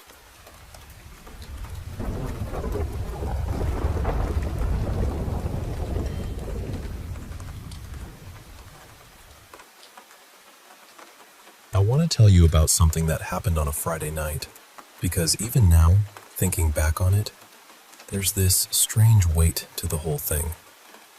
My girlfriend Lena and I had grabbed something to eat, and afterward we headed back towards St. Augustine's School on 6th Avenue. We'd been there before, and we wanted to see if we could investigate again. But when we walked around the back, the whole place was fenced off. There were signs warning about 24-hour security cameras, so we decided not to push it. Instead, we started walking around the neighborhood, just seeing if anything else nearby had the same kind of energy. Almost right away, a black cat crossed in front of us. That caught our attention because the exact same thing had happened to us once before at the Copper Queen Hotel in Bisbee. And sure, you can call it superstition, but when you're already in that mindset, little things start to feel louder. We kept walking, and Lena noticed another cat slipping behind a big stone wall. Then a few houses down, I saw a large black cat stretched out on a porch. A little later, she pointed out a small gray kitten with dark stripes lying oddly in the grass. Something about that kitten really unsettled me. I couldn't tell if it was hurt or just watching us, but the way it stared felt almost too direct. I actually told Lena out loud that it was making me uncomfortable. Eventually, we came across a corner house for sale. Lena said she felt something around it, so we looked around the outside for a bit, but there were people passing by, and it didn't feel right to linger. After that, we found what looked like an abandoned shop and checked the back, but someone was already there, tucked away alone, so we left. Somehow, we ended up back near St. Augustine School. Since it was Friday night and close to the bar scene on 4th Avenue, there was a lot of noise and movement around us. It wasn't exactly peaceful, but the building still had that strange pull. This time, we had brought some new gear: a spirit box, an audio recorder, a couple of sensory balls, EMF readers, and Faraday bags to help cut down on radio interference. We started with the EMF readers. Lena wasn't getting much on hers, but I kept feeling something. The building looked the same, but somehow it didn't feel the same. It felt shifted, almost like it was wearing a different face. I had this strong sense that we were being watched, and that whatever was there was moving around us, just out of reach. The meters didn't show much, but I could feel it. A few people walked by while we were there. One woman who lived nearby stopped and told us she had passed that building many times and always got creepy feelings from it. That didn't exactly calm my nerves. Then we turned on the spirit box. We took turns asking questions. We asked if anything there remembered us from the last time, since we had said we would come back. At first, there wasn't much. Just static, fragments, nothing clear. Then we heard one word: leave. It was clear enough that both of us understood it. So we listened. We backed away respectfully and moved to the building next door, where we found a set of stairs tucked into a more private spot. We tried again there with the spirit box and EMF readers, but for a while, we barely got anything. Then Lena asked if the spirits felt safe around us. That was when the EMF reader jumped hard into orange and red. It didn't just flicker either. It stayed there for several seconds, long enough that both of us went quiet. Lena said gently, "We're not here to hurt you." And through the spirit box we heard, "Good." That changed the whole feeling of the session. Lena kept asking questions, and from what we could gather, there were several spirits around us. That was when we realized we were sitting outside what seemed to be an abandoned church. After a little more back and forth, the meter finally settled down. We thanked them, set our boundaries, and left. On the drive home, we wandered around a little, just enjoying the night and keeping an eye out for possible places to visit another time. But by then, Lena was already saying she felt exhausted. Not just tired, but drained, like communicating had taken something out of her. When we got home, our cat was not acting normal. Usually she comes right up to greet us, but when we walked in, she was sitting in the exact same spot where we had left her. Lena greeted her sweetly, and we sat down to talk through the night. Then Lena looked at her and said, "Why is she crouched like that? She looks scared." I brushed it off at first. I figured she was fine. Then our cat came over to me and started sniffing my legs. Not just a quick sniff either. She kept circling me, trying to burrow into my shorts, which is something she usually only does with blankets when she's cold. At first, we laughed because it seemed strange but harmless. Then she went to Lena. She sniffed her all over, for a long time. She tried more than once to push her way up Lena's pant legs. She circled her again and again, lightly touching her with her paws, like she was checking her for something. That was when the mood in the room changed. It stopped being funny. After that, the cat went into the laundry basket and investigated it, then jumped up onto the bedside table and stood there like she was keeping watch. Lena gave her treats, and we both fed her, trying to calm her down and reconnect with her. Eventually, she softened and went to her usual spot to curl up. But Lena still looked completely worn out. Then she told me something she hadn't mentioned earlier. She said that when we first got home, she had seen a dark mass in the bathroom, but she hadn't wanted to scare me. That was enough for me. I prayed, reset the boundaries in our home, and made it very clear that nothing was welcome there. Lena was shaken. I comforted her as best I could, and after a while she seemed a little better, though still on edge. Honestly, I was too. Later, when we were in bed, I asked her if all of this was becoming too much. She said no. She still enjoyed it. But we both agreed that if we keep doing this, we need to be more careful. We can't bring anything angry or heavy back with us. I reminded her of the energy we once felt in the boiler room at Jerome High School. That thick, intense feeling that told us not to push further. We agreed on that as our line. If we ever feel energy like that again, we don't challenge it. We walk away.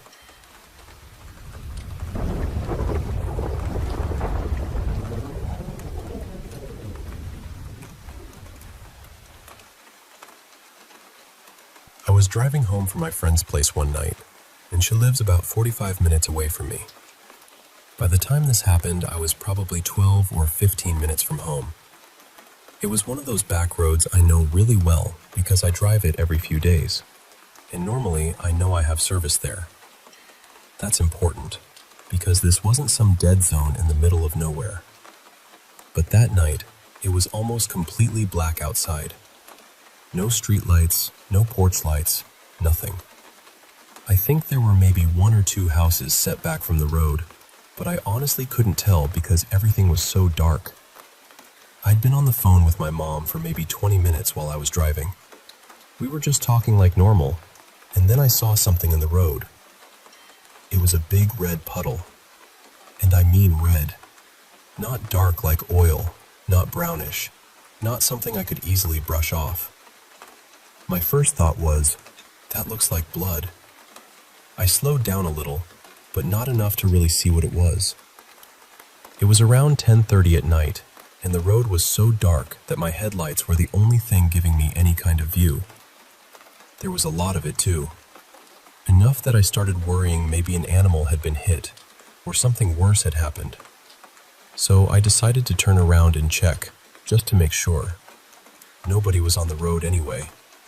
You barely see cars there even during the day. A little past the spot, I pulled into a driveway so I could turn around. The second I finished turning the car, the call with my mom dropped. It just said, "Call failed." I remember staring at the screen for a second, confused, because that didn't make sense. I had just been talking to her with no problem. So I started driving slowly back toward the red spot and tried calling her again. Call failed. I tried one more time. Call failed. Then, on the third try, right as the phone said, "Call failed" again, my car just stopped. Not stalled in a normal way. It just died. I looked down at the dashboard, and suddenly all these lights were on. Battery light, oil light, engine light, turn signal indicators. Before that moment, none of them had been on. The car had been driving perfectly fine. I tried starting it again, but it wouldn't start. So I put it in park and just sat there. And through the windshield, with my headlights still shining, I could see that red splash in the road right in front of me. I'm telling you, it did not look like oil. It looked like blood. And I couldn't see an animal anywhere. Nothing on the shoulder, nothing in the road, nothing nearby that explained it. At that point, I was really starting to get scared. I tried calling my mom again. Call failed. I tried calling my dad. Call failed. Then I called my friend, the one whose house I had just left. Her name is Lila, and somehow she picked up before it even fully rang. I said, "My calls to my mom aren't going through. Can you please call her and tell her to check my location? I'm having car trouble." She didn't even ask questions. She just hung up and called my mom for me. So I'm sitting there in this dead car on this pitch black road right in front of this strange red puddle, waiting for something to happen. My phone won't call my parents. My car won't start. My location should be working, but everything feels wrong. And the weirdest part is that Lila's call was the only one that worked. Then my mom called me. And the second I answered, my car turned on by itself. I didn't touch anything. I didn't turn the key again. It just started. The call came through, the dashboard lights went off, and the car was suddenly acting completely normal. I told my mom, "Never mind, the car's working now," but I was still shaking. I stayed on the phone with her while I pulled forward, turned around again, and headed home. She told me she was watching my location the whole time.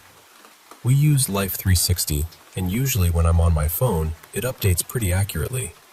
It even said it had updated just now. But she said my location stayed frozen at that exact spot until I got home. I still don't know what happened. I don't know what that red puddle was. I don't know why my calls failed, why my car died right there, why my friend's call worked, or why everything started working again the second my mom got through. Maybe it was electrical interference. Maybe it was some strange glitch. Maybe there's a normal explanation somewhere. But honestly, I've driven that road plenty of times, and nothing like that has ever happened before.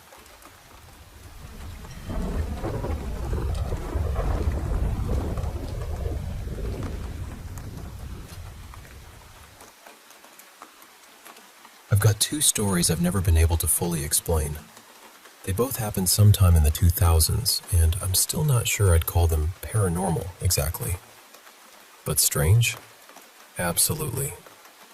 The kind of strange that settles into the back of your mind and keeps a little room there. The first one happened on an old back road in southern Maryland. I was driving late one night with a friend, Mara, and the road wasn't far from where we lived then. People around there had stories about it. Ghost lights, figures near the trees, things appearing where they shouldn't. So, naturally, we went looking. Not because we were brave, really. More because we were young, curious, and just foolish enough to think the dark might perform for us. It was summer, but not hot. The air coming through the open windows had that cool, damp feeling you get near fields and woods at night. We had the radio on low, just something humming in the background, though I couldn't tell you what it was now. Then we came up to a four-way stop. There was one flashing red traffic light hanging over the middle of the intersection, blinking slowly over everything. Off to the right there was this old service station. I mean old. It looked like it had closed in the late 1950s, and nobody had touched it since. There was a faded gas sign on a pole out front, the kind that used to be lit up by little round bulbs. And then I thought I heard music. I told Mara, "Turn the radio off for a second." She did, and we both went quiet. That's when we heard it clearly. Sleepwalk by Santo and Johnny, playing softly, like it was coming from those old metal horn speakers mounted above the pumps. We just sat there. The red light kept flashing over the station, over the sign, over the empty road. Nothing about it felt threatening. That was the odd part.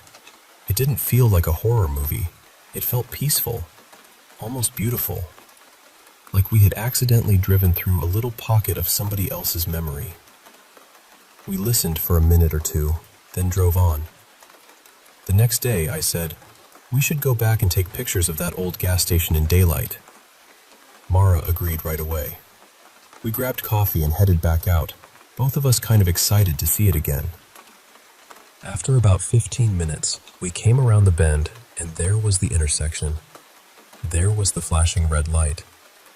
There was the old gas sign. But the station was gone. Not closed, not boarded up. Gone. There was just an empty concrete pad with weeds growing through the cracks. The kind of weeds that had clearly been there for years. There was no way a full service station had been standing there the night before. But we had both seen it. We had both heard the music. Neither of us said much after that. The whole day changed shape somehow.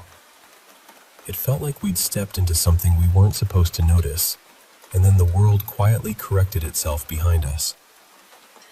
I still don't know what we saw. The second story happened on July 4th, 2008. A few friends and I had taken a boat out onto Trinity Lake in California. We'd spent the day tearing around the water, jumping off the boat while it was moving, then circling back to pick each other up. It was reckless in the way things sometimes are when everyone thinks they're too alive for anything bad to happen. By the time we were ready to head back, it was completely dark. Not city dark, lake dark. The kind where the sky is full of stars, but the water below you looks bottomless. One of our friends was still in the water, so we pulled up beside him and hauled him back into the boat. He stood there for half a second trying to get his balance, then slipped and fell right off the other side. We all started laughing. It was ridiculous, and the sound of it carried across the lake. Then two of us decided to jump in one last time before heading back. So three of us were in the water, splashing around, while one guy stayed in the boat. That's when he started yelling, "Guys, guys!" At first we thought he was joking. Then his voice changed. "Guys, get out of the water!" We looked up at him, and I remember seeing his face lit from below. That's when I looked down. The water beneath us was glowing. There was this large orange ball of light rising from deep below the surface, maybe 4 feet across, maybe bigger. It was moving up toward us, getting brighter and clearer every second.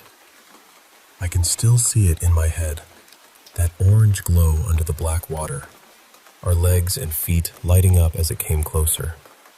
We all started screaming, grown adults screaming like kids. The three of us in the water scrambled for the boat at the same time, grabbing at the side, grabbing at each other, kicking, slipping, clawing our way in with no dignity at all. Just pure animal panic.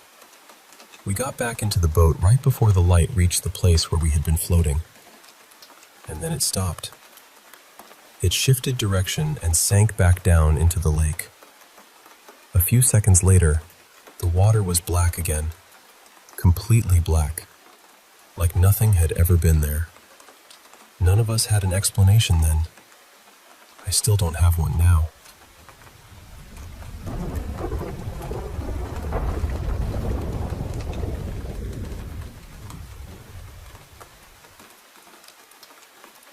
This happened about 1.5 years ago when we were on holiday in Turkey.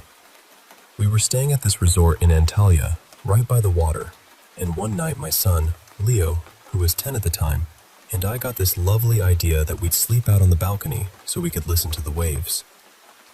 In our heads, it was going to be peaceful and magical. You know, one of those holiday memories that feels all soft around the edges. In reality, it was not quite that. We didn't have enough pillows or blankets to make the balcony comfortable, so we were sort of shifting around on this hard little setup, trying to pretend it was cozy. And then, somewhere nearby, someone on another balcony had either a TV or a phone playing really loudly in German, so instead of the sound of the sea, we mostly had that. My husband was inside trying to sleep, and he was getting more and more annoyed because my son and I kept laughing and whispering. We were trying to be quiet, but you know how it is when you're trying not to laugh. Everything becomes 10 times funnier.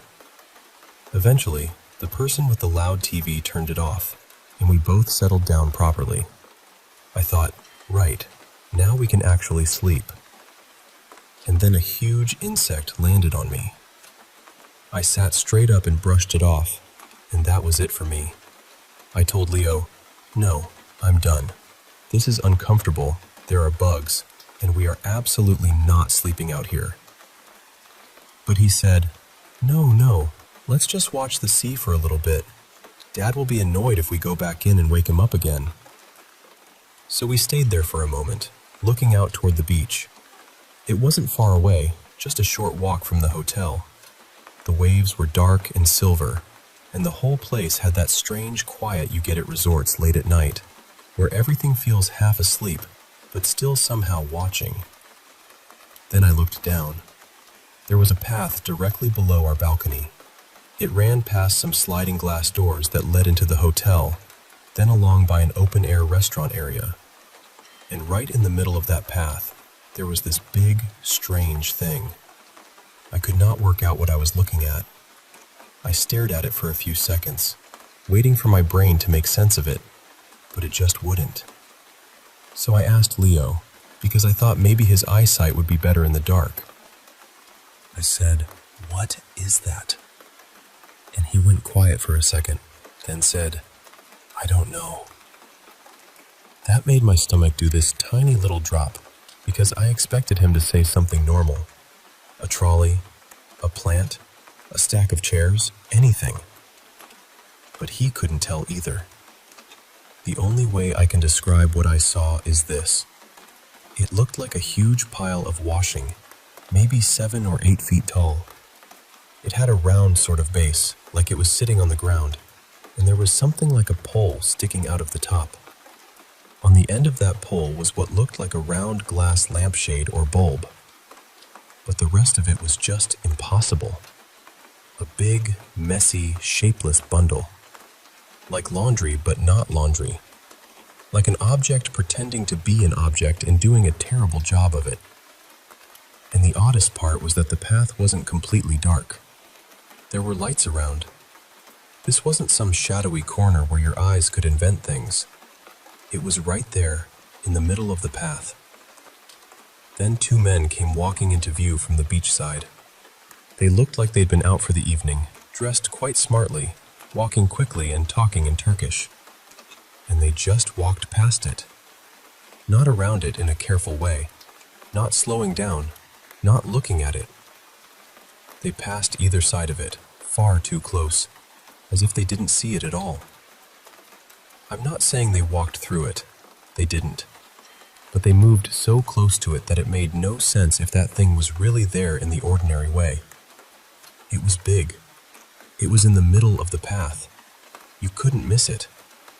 At that point, I said to Leo, "We're going down. I need to see what it is." By then, my husband was awake and irritated, asking what on earth we were doing, but we didn't really explain. We just put our shoes on and ran downstairs. We were only 1 floor up, so it couldn't have taken more than a minute. And when we got down there, it was gone. Completely gone. There was nothing outside the glass doors. No hotel staff, no trolley, no equipment being wheeled away, no pile of anything. The path was empty. And somehow I wasn't even surprised. The second I started running downstairs, I had this feeling that whatever it was, it wouldn't be there when we arrived. We walked around for a bit, checking the nearby area, but there was nothing. No explanation hiding behind a corner. No object that had been moved. Nothing that looked even slightly like what we had seen. I asked Leo, "Tell me exactly what you saw." And he said, "I don't know. It was like a giant shop stand with big postcards on it. But then it was also like a furry orange cat. Like a man in a big costume. It was one thing and then the other." That really unsettled me, because that wasn't what I had seen. For me, it didn't change. I saw that strange tall pile with the glassy bulb shape on top. But for him, it seemed to shift between two completely different things. We went back upstairs, and my husband, still grumpy and half asleep, said it was probably just hotel workers moving equipment. But we would have seen them. We were down there so quickly. And whatever that thing was, it was big. If someone had moved it, we would have caught at least some sign of it. The thing that stays with me is how impossible it was to understand. Not frightening in a dramatic way, not like some monster from a film. Just wrong. Visually wrong. Like my brain kept trying to label it, and every label fell off. We were both wide awake. We hadn't dreamed it. We were talking, sitting up, looking straight at it. I've wondered so many times what it could have been. A djinn, maybe. Some kind of shape-shifting thing. Something that couldn't decide what it was supposed to look like to us. But that's the part I still can't get over. Because if you were trying to disguise yourself, why choose something so ridiculous? Why not look like a cleaning cart, or stacked chairs, or a plant pot? Something that belonged there. Instead, it looked like a giant heap of nonsense standing politely in the middle of a hotel path at night. And honestly, I still think about it all the time.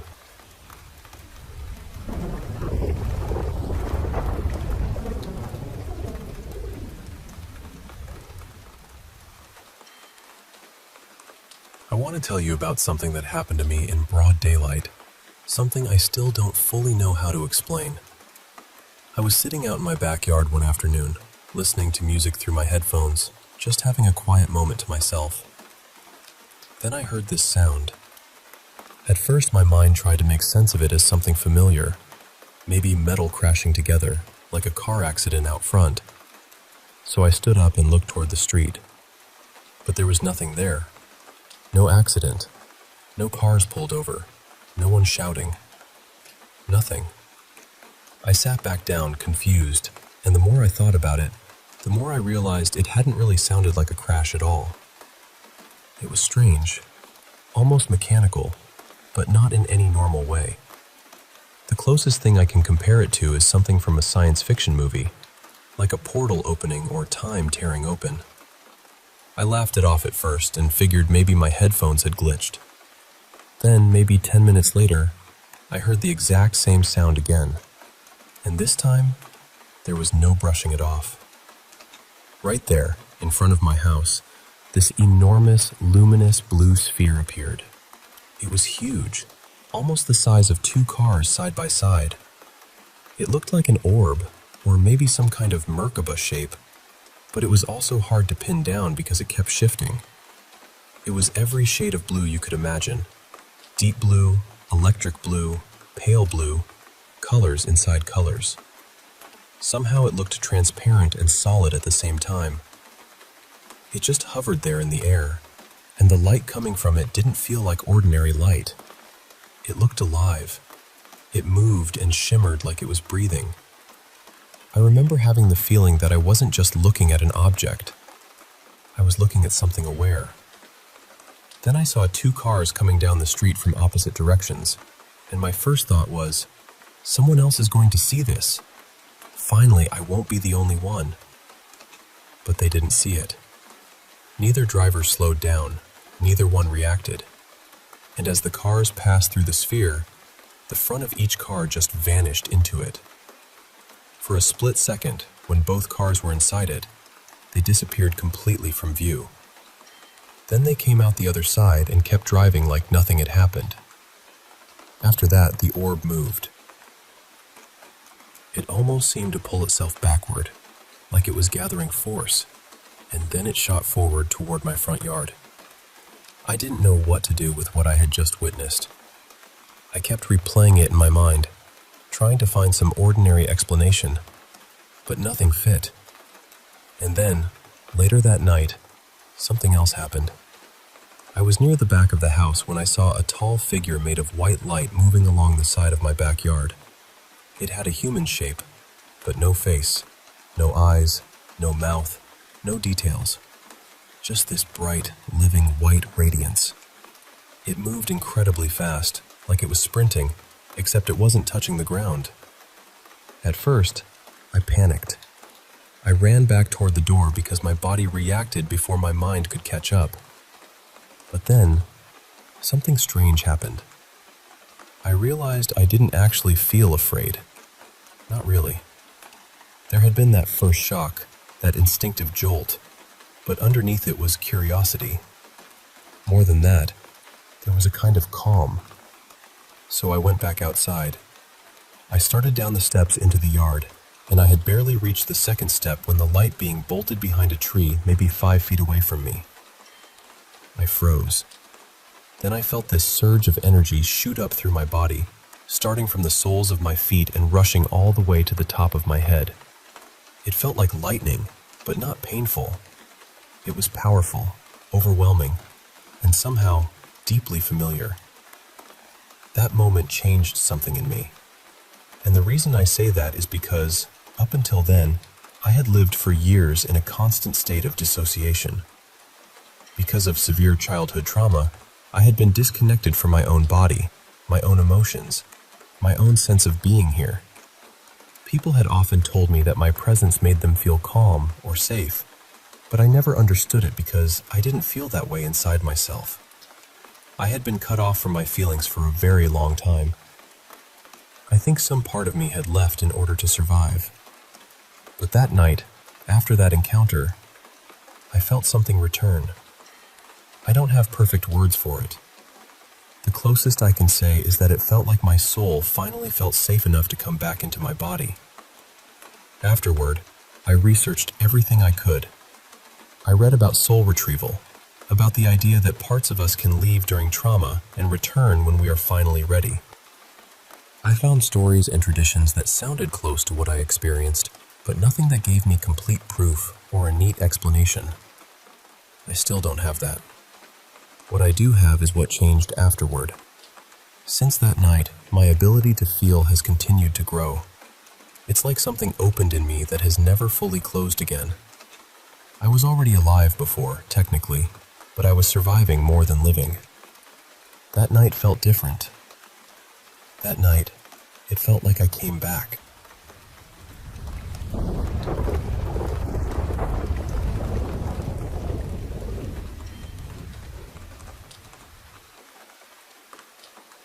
I should start by saying that whatever was happening out there has not happened in a while. It came up recently when my brother and I were talking about strange things we've experienced, and it made me realize I had never really told this story all the way through. Some of the details are a little blurry now, because the strangest parts happened a couple of summers ago. So I'm only going to talk about the parts I feel sure about. I live out in a rural part of northern Georgia, close to the base of the Appalachian Mountains. It is quiet here in a way that feels heavy sometimes. At night, you mostly hear insects, leaves moving, maybe an animal calling from somewhere far off. Because of where I live, I've definitely wondered more than once if what I heard could be connected to some kind of local folklore or cryptid story. This started during the summer of 2023, sometime around late June, and it seemed to happen again during the same part of the year in 2024. The sounds always came from the far edge of my property, near a small pond that sits close to my neighbor's field. And what made it even stranger was the timing. It usually happened between about 10 at night and midnight, and then it would just stop. The first time I heard it, I thought it was a flute. It was very faint, almost buried underneath the cicadas and the wind moving through the trees. But it was there, a thin little tune drifting from the direction of the pond. I remember freezing because, in all the years I've lived here, I have never known anyone to be out there at night. The only things I ever see near that water are my neighbor's animals, mostly donkeys. The sound would fade in and out. Sometimes it got soft enough that I thought I was imagining it, and then it would rise again, just enough for me to know I wasn't. There may have been another sound too, something like slow, rhythmic tapping or drumming, but I'm less sure about that part. It's hazy. For most of 2023, that was all it was. Just that strange music now and then, always from the same direction. Then, in June of 2024, it came back. By that point, I started going outside and listening to it for longer stretches of time. Sometimes I would stand there for 10 or 15 minutes, just trying to figure out what I was hearing. I tried to get other people to come outside and listen, but every time I brought someone out, the sound would stop before they could hear it. After a while, strangely enough, I started to enjoy it. I told myself maybe someone nearby just liked playing music outside in the summer. Maybe they sat by the pond at night because it was peaceful. It was odd, sure, but I tried to convince myself it was harmless. Then I heard the children. It was brief, but I know what I heard. It sounded like 2 or maybe more small children talking over one another, almost like they were playing. Their voices seemed to move around near the pond, but there was no splashing, no footsteps, nothing else that made sense with it. Just those voices, and then silence. After that, I stopped going out of my way to listen for the music. It didn't feel peaceful anymore. The last time I remember hearing the flute was in July of 2024. Same place, same kind of tune. This time, I managed to get my younger brother outside in time, and he heard it too. That was honestly a relief, because it meant I wasn't the only one. He helped me explain to my family that there really did seem to be someone, or something, playing an instrument near the pond at night. There's one more detail that still bothers me. Near that pond, there's an old barn. It's run down now, half swallowed by trees, vines, and brush. At night, between the barn and the dark, you can't really see the pond at all. Years earlier, around 2017, before my current neighbors moved in, the property was empty and up for sale. A few of us went exploring back there. On the back side of the barn, I remember seeing writing painted in blue spray paint. I think it was either Spanish or Latin, and there was a star painted near it too. I started to read the words out loud, but someone immediately told me to stop, which, looking back, was probably fair. At the time, I didn't think much of it. Now, thinking about the music, the voices, the timing, and how it always seemed to come from that same isolated spot, I can't help feeling unsettled by it. Nothing happened at all during 2025. I haven't heard anything so far this year either. But I still think about it every summer. The strangest part is how seasonal it felt, almost like whatever was happening only came around during those warm months. And when I remember those childlike voices near the pond, late at night, from a place where no children should have been, I still get chills.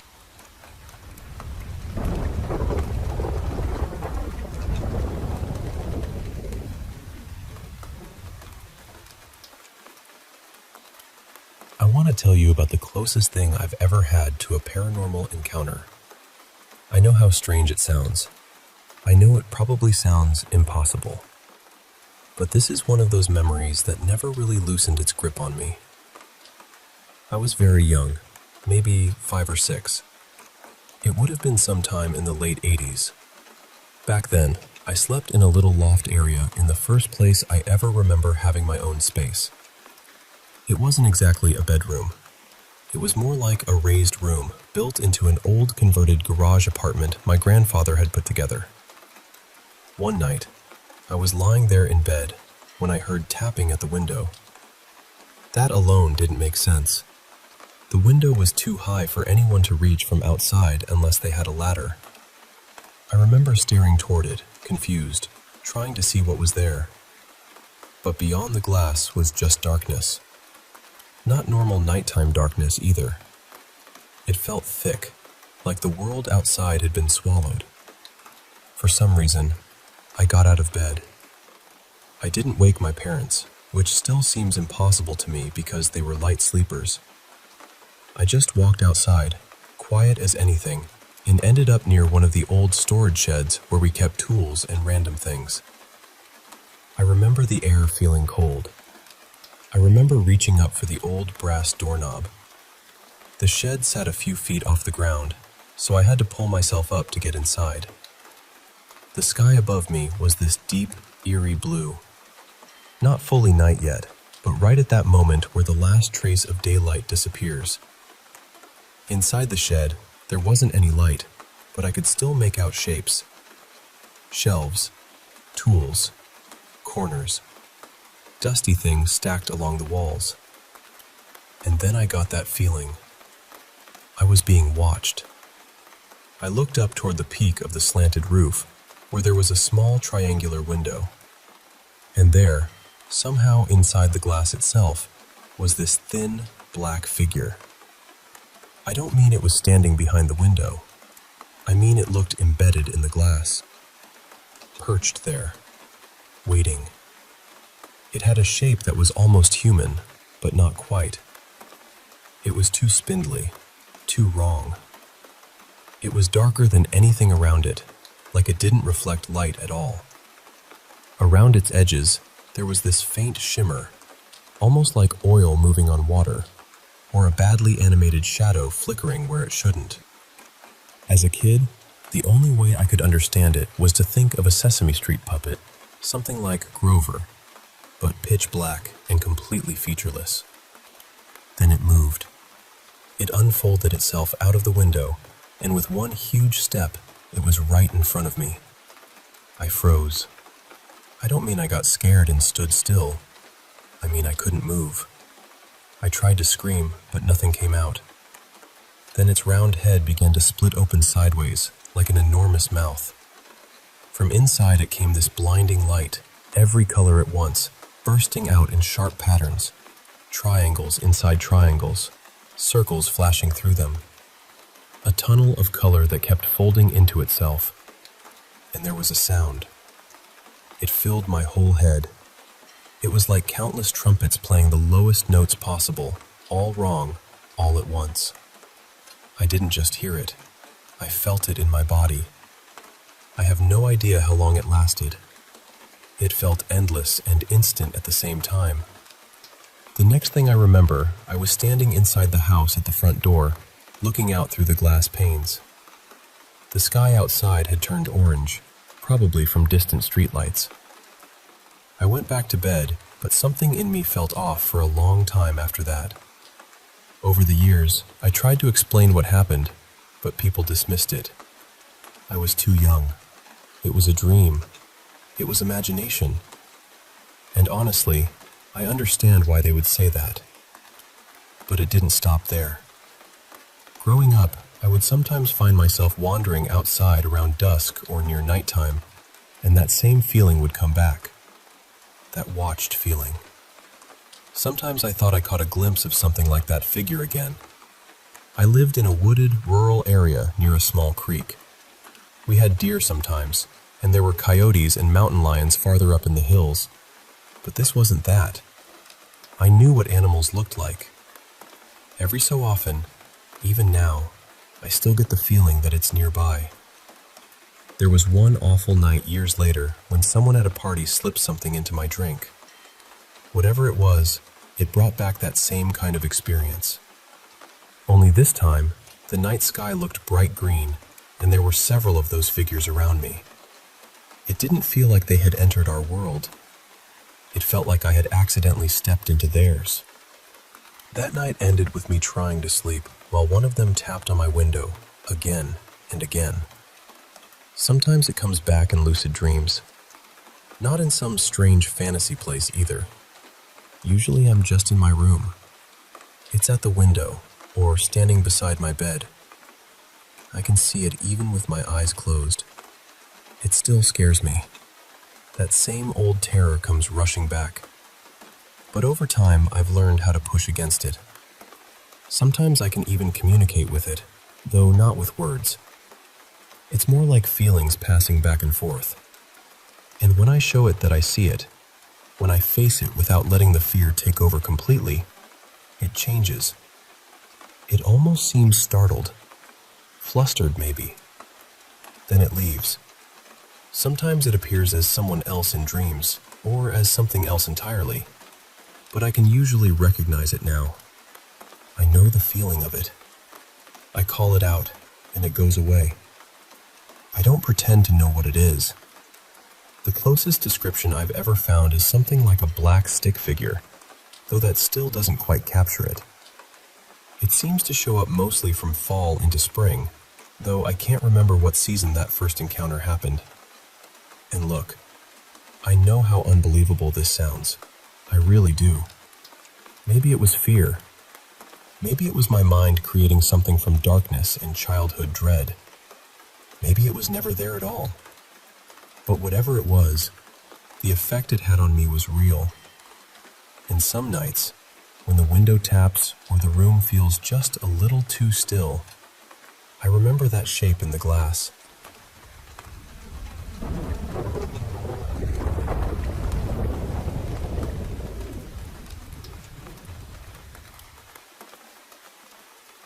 I've always felt like I had a pretty strong sense of intuition. Not in a dramatic way, like I could predict the future or anything.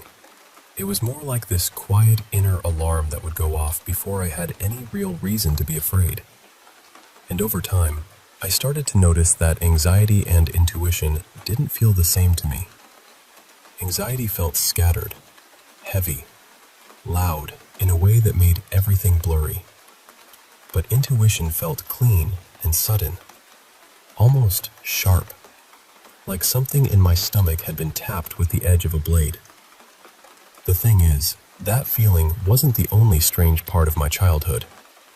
When I was little, I used to have these nights where I felt like something was watching me while I was trying to fall asleep. Sometimes I'd be lying on my side, facing the wall, and I would get this overwhelming sense that someone was lying right behind me, not touching me, not breathing on me, just there. It felt aware, and it felt wrong.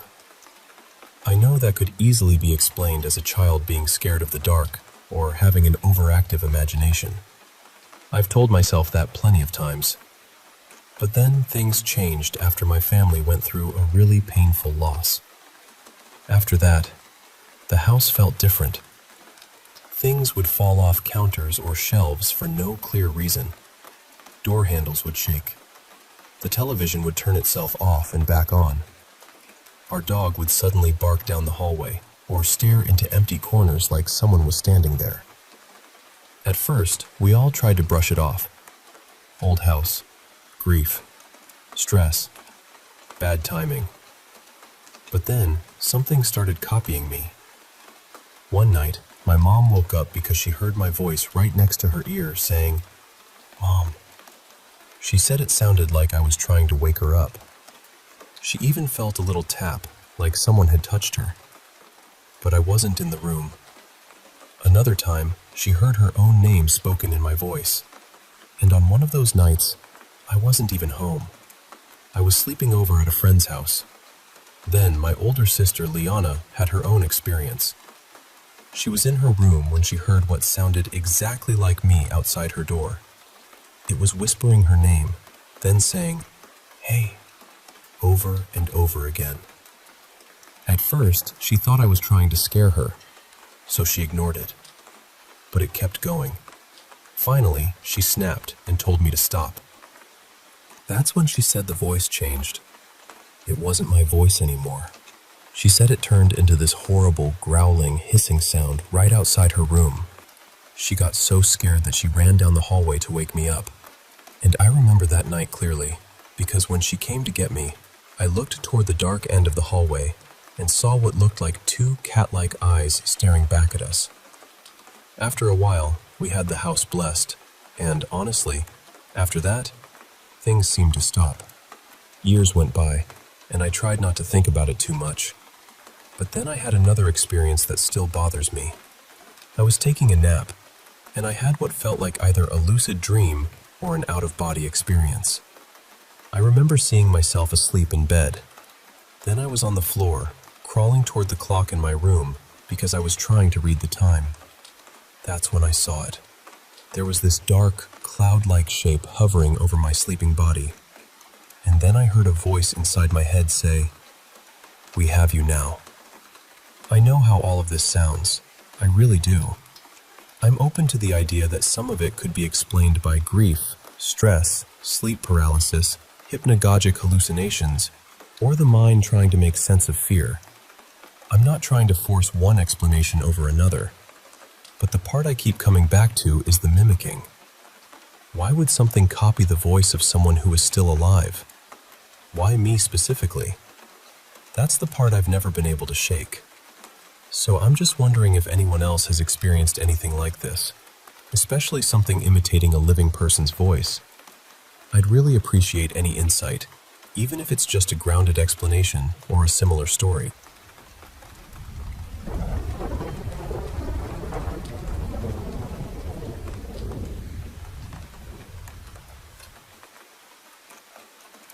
My wife and I were talking about this again the other night, and even after all these years, I still don't know what to make of it.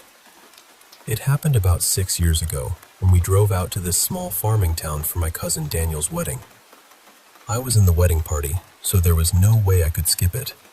The problem was, a few years before that, I'd been in a pretty serious car accident, and ever since then, long drives had made me anxious.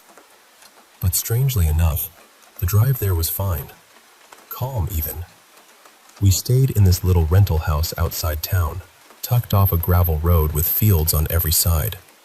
It had this huge front window that looked out over nothing but dark farmland. During the day, it probably seemed peaceful. At night, it felt like the house was staring into a black ocean. The wedding was lovely, but we left early before the music and dancing really got going. We were tired, and honestly, I was already thinking about the drive back. We went to sleep early, but for some reason, both of us woke up around 4:15 in the morning, completely alert. I remember turning to my wife, who was my girlfriend back then, and saying, "I actually feel okay to drive. Maybe we should head home now, beat the traffic, grab coffee somewhere." So that's what we did. It was bitter cold outside, probably somewhere in the high 30s, and the world was pitch black except for a lonely porch light here and there. We packed up, got in the car, turned on some quiet music, and I pulled up the map. There was a back road route through the countryside that looked faster than the highway, so I took it. At first, everything felt fine. Then we passed this old barn. It was leaning a little, made of gray, weathered wood, sitting alone beside the road. The second we got near it, this dense fog seemed to appear from nowhere. Not a light mist. A thick, strange curtain of it wrapped around the barn like it belonged there. We drove straight through it, and I remember both of us commenting on how sudden it was. Then, the moment we came out the other side, headlights appeared behind us. A red pickup truck pulled onto the road right after us. Older model, beat up, with one headlight slightly brighter than the other. At first I thought, okay, someone else is out early. But then the truck started swerving. It drifted over the center line, then back again. It kept edging out like it was going to pass, then falling back behind us. I slowed down, thinking, go ahead, man, just pass. But when I slowed down, he slowed down too. Then he got right up on my bumper. And I mean close. So close I couldn't see the front of his truck anymore, just the glow filling the whole back window. This went on for maybe 20 minutes. He'd drop back, speed up, flash his brights, swerve like he was trying to scare us, then ride our bumper again. My hands were locked on the wheel. My wife was sitting perfectly still, watching him in the mirror. Neither of us wanted to say what we were both thinking. After about half an hour, he finally put on his turn signal, and I felt this huge rush of relief. We came up to a red light, and he was signaling like he was about to turn off. But when the light changed, he didn't turn. He stayed right behind us. That's when it stopped feeling like some reckless driver and started feeling deliberate. He kept doing it, swerving, flashing his lights, pretending to pass, pulling up so close it felt like he was trying to push us off the road. And the strangest part was that the fog never went away. It stayed around us the entire time, even though we were moving through miles of open country. It felt like we had driven into something and couldn't get out. After almost an hour of this, we finally reached a bigger main road. More lights, wider lanes, a few signs of civilization. And just like that, the truck backed off. It turned into an empty church parking lot, rolled slowly toward the far side, and disappeared into the darkness. We drove the rest of the way home barely saying a word. To this day, I still don't know what happened out there. Maybe it was just some dangerous lunatic on a back road at 4 a.m. But every time I think about that barn, that fog, and those headlights appearing the second we came through it, I get the same cold feeling in my chest. Because it didn't feel random. It felt like something had been waiting.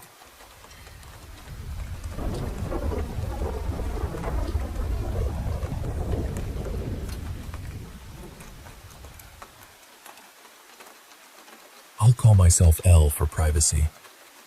I'm 20 now, and when I look back on my life, it feels like I grew up between two very different worlds.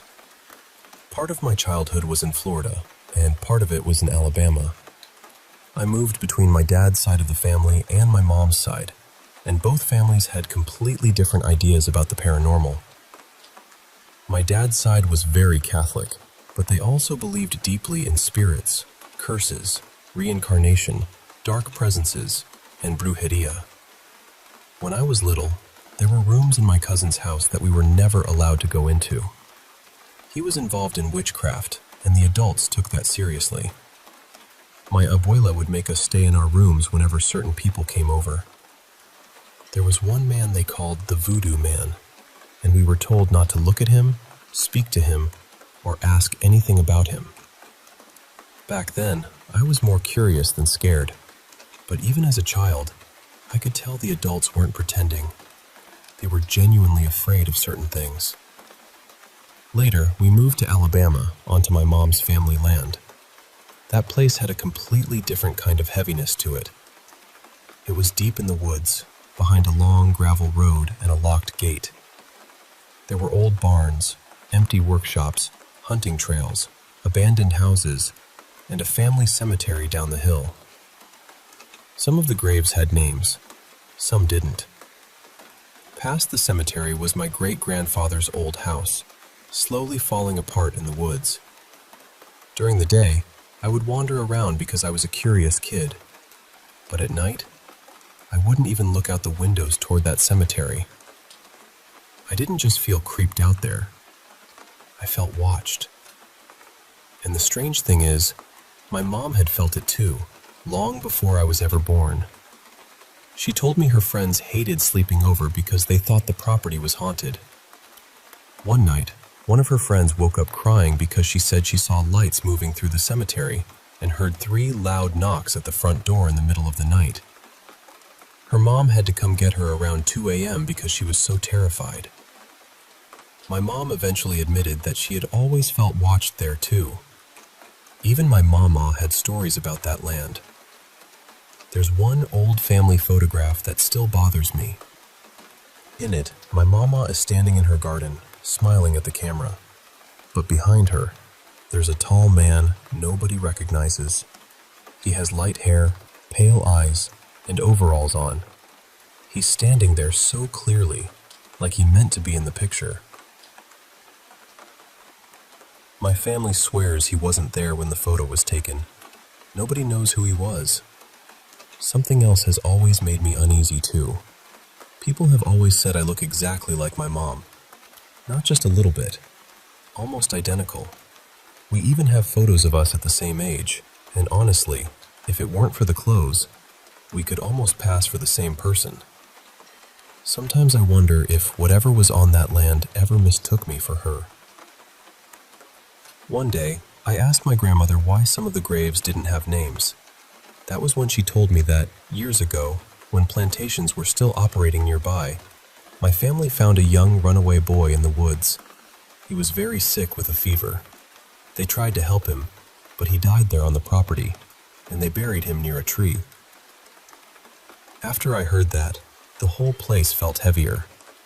As I got older, I started hearing things. Footsteps, scratching in the walls, little sounds that made no sense, and all the time, I had this feeling that someone was standing just behind me. Eventually we moved away, but the feeling didn't completely leave. When I was about 13, we moved into an older house on a hill near a winding road. My room had this strange, locked compartment built into the wall above my bed. It had an old, rusted knob and a keyhole. I never opened it, but I hated sleeping under it. Around that time, my parents' relationship started falling apart, and the whole house felt tense and suffocating. Later, my mom met someone else, and we moved into a trailer in Florida with him and his family.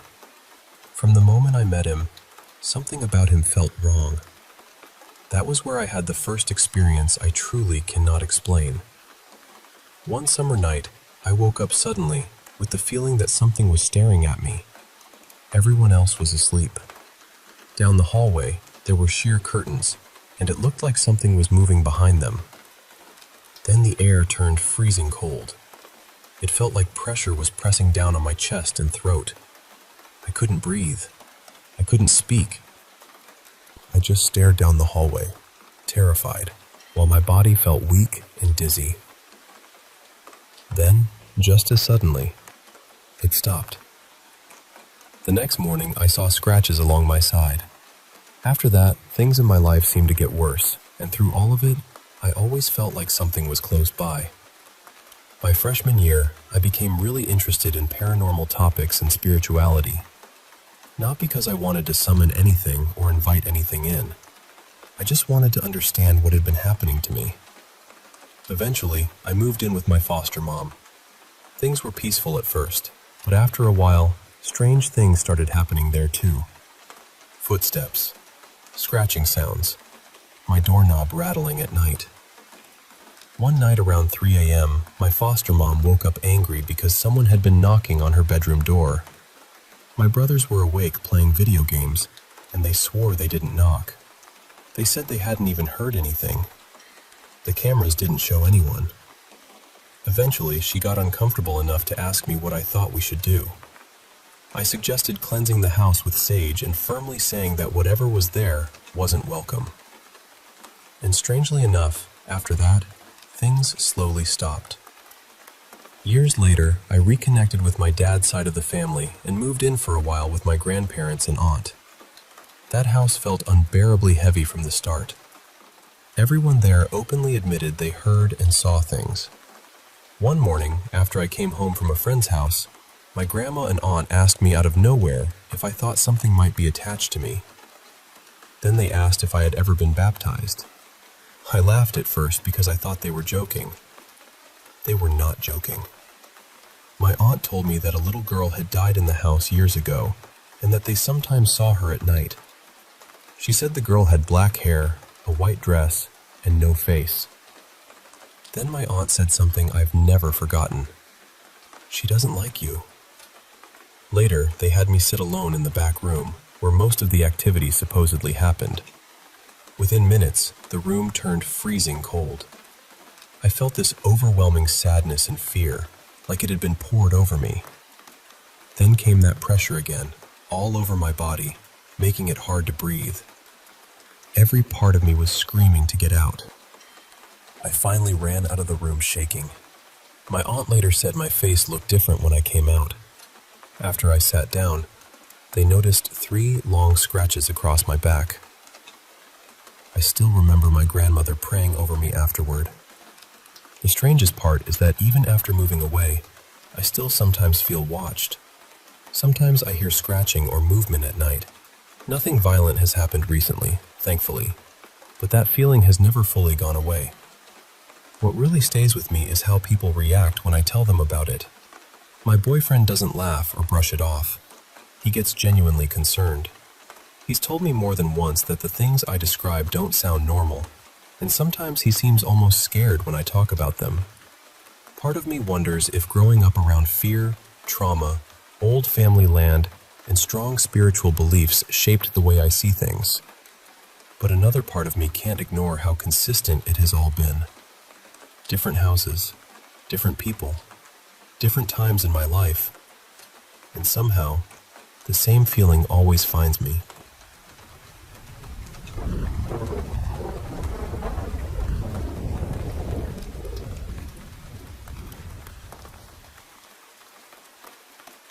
Before I get into this, I should probably say that I've never really been someone who believes in paranormal things. I'm not completely closed off to it, honestly. Part of me would love to be proven wrong. But whenever something strange has happened to me, my brain always tries to explain it away as stress, imagination, or maybe even some kind of hallucination. Still, these memories came back to me recently, and even now, they feel strange enough that I think they're worth telling. The first one happened when I was around 11 or 12, maybe a few weeks after my great-grandfather passed away. I was home by myself, just staying in my room like usual. At some point, I needed to go to the bathroom, so I got up and opened my bedroom door. And there he was. My great-grandfather was sitting on the floor in the hallway, right near my grandfather's bedroom door, looking straight at me. He didn't look sick. He didn't look like a ghost from a movie. He looked exactly the way I remembered him when he was alive. Real, solid, present. I froze. I don't think I even breathed properly for a few seconds. Then I shut my door and went right back into my room. I stayed there for what felt like forever, probably close to an hour, trying to convince myself to go back out. I kept telling myself I must have imagined it. I was scared, but I still really needed to use the bathroom, so eventually I opened the door again. He was still there. Same spot, same position, same quiet stare. That was enough for me. I closed the door, locked myself in my room, and stayed there until my parents came home. The next experiences happened years later, when I was in high school. They weren't really one single event, more like the same thing happening more than once. The house I grew up in was split into two connected parts. One side had the bedrooms and living room, and the other side had the kitchen and bathroom. One night, I was in the bathroom when I suddenly heard stomping outside. And I don't mean normal footsteps. This sound was heavy, huge. It didn't sound like a person, and it didn't sound like an animal either. It was something moving back and forth between the two parts of the house, stomping hard enough that I could feel the fear crawl right up my spine. I just stayed in the bathroom, completely still, listening to it go on for at least 10 minutes. Even after it stopped, I waited nearly an hour before I worked up the courage to run back to my bedroom. Then it happened again another night. Same place, same time of day, same awful stomping. I waited it out again, sitting there in the bathroom, trying to calm myself down. After it finally stopped, I thought, okay, this is my chance. I was getting ready to make a run for it. And then it started again. That time, I was trapped in there for hours, too scared to leave.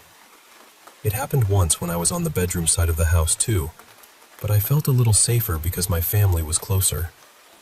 Every time it happened, I told my parents. They went outside to check, but they never found anything. I even tried stomping as hard as I could later, just to see if I could recreate the sound. It wasn't even close. Not remotely. Those are the biggest memories, but they weren't the only ones. When I was younger, I was convinced our house was haunted. I would hear footsteps in the hallway when no one was there. I'd get this strong feeling that I was being watched. Sometimes the air in the house felt heavy, like something was nearby, just out of sight. I still don't know what any of it really was. Maybe there's a normal explanation. Maybe my mind was filling in the dark corners with things that weren't there. But I know how it felt. And at the time, it felt very, very real.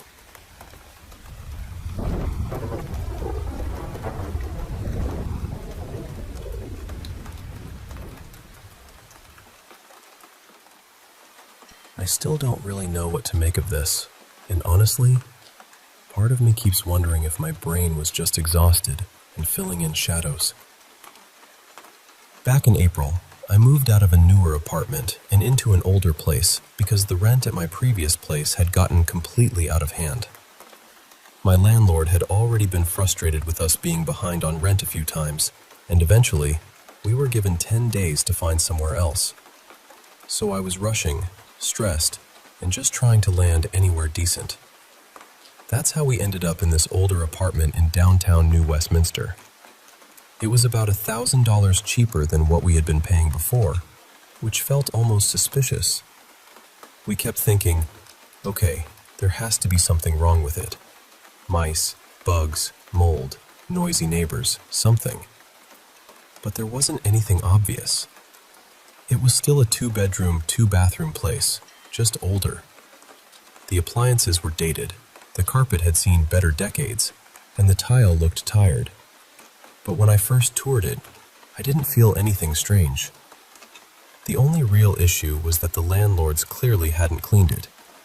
So on moving day, I went over there by myself to deep clean while the movers were packing up the old apartment. That day turned into a marathon. The movers took something like 11 hours to get everything transferred over, and I was alone in the new place for most of it, scrubbing, wiping, unpacking little things, breathing in cleaning products, and running on stress. At some point, I started seeing movement out of the corner of my eye. At first, I told myself it was nothing. I was tired. I was overwhelmed. The apartment was unfamiliar. Maybe reflections were bouncing off something. Maybe I'd inhaled too much cleaner and my brain was throwing a tiny haunted house party without my permission. But then it kept happening. Eventually, I sat down in one of the bedrooms and watched a movie on my phone because I suddenly felt really uneasy. I couldn't explain it. I just needed to stop moving for a while. Later, after the movers finally left, my mom and I started unpacking together. And that's when I kept seeing him. Not clearly, never straight on, but always in the corner of my eye. It looked like a man walking quickly back and forth through the apartment, like he was pacing. Every time I turned my head to look directly at him, there was nothing there. No shadow, no person, no sound. Just empty space. But then, a few minutes later, there he'd be again, just at the edge of my vision. This went on for hours. We kept unpacking until around 2 or 3 in the morning, and by then I was completely drained. I finally sat down, trying to breathe and convince myself the whole day had just scrambled my senses. Then my mom came into my room and said, very quietly, "I don't like saying this, but I think this apartment is haunted." I looked at her and asked, "Why would you say that?" And she said, "Because I keep seeing a man walking around out of the corner of my eye." That was the moment my stomach dropped. I hadn't told her what I'd been seeing, so I asked her to describe him. She said he looked like a white man, maybe late 20s or 30s, with brown hair cut just above his ears. She said he was wearing a beige, sleeveless shirt and blue jeans. And I just went cold, because that was exactly what I had been seeing all night. The hard part is, I'm not really someone who believes in this kind of thing.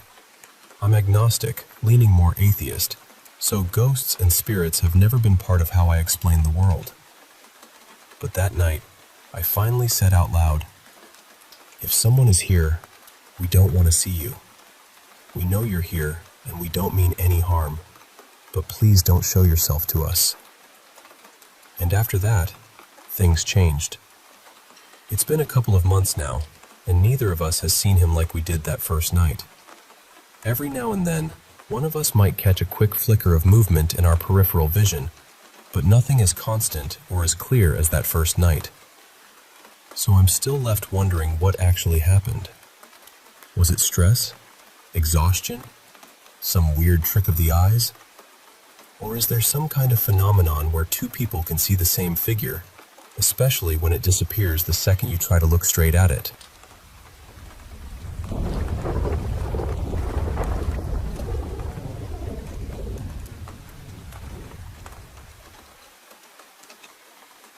I went to Donner Memorial State Park last summer with my family while they were visiting us in California. My husband Mark and I thought it would be a meaningful place to take everyone. It was mid-July, one of those bright, hot, trucky days where the sky looks almost polished and everything around you feels green and alive.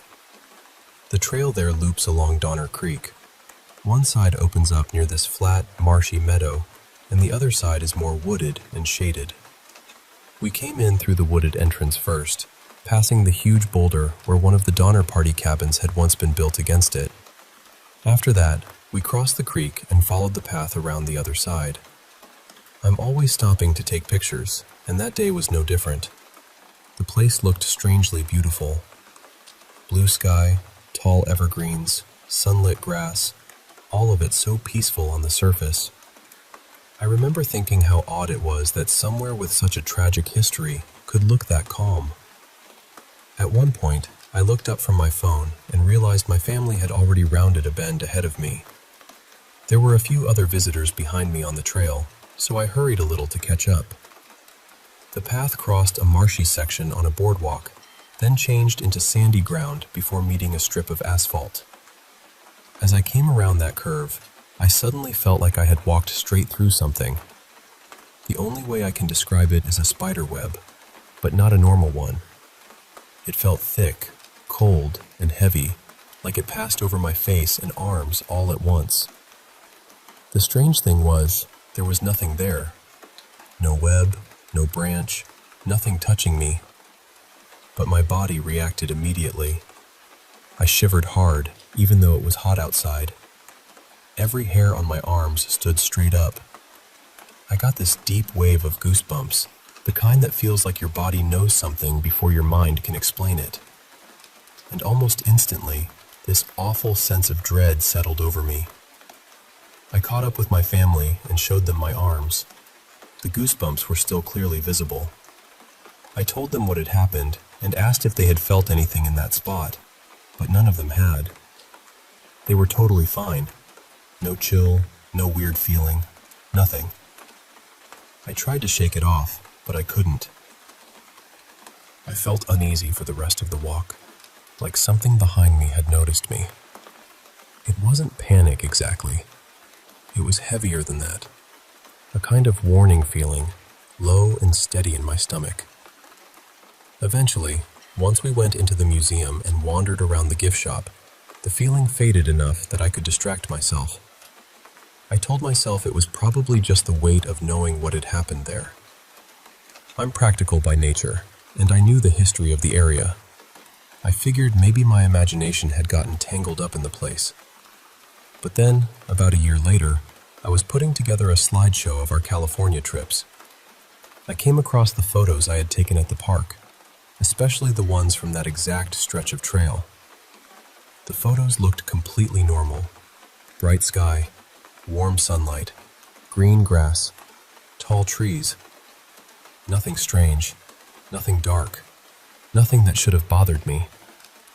But the second I looked at them, my body reacted all over again. My stomach turned.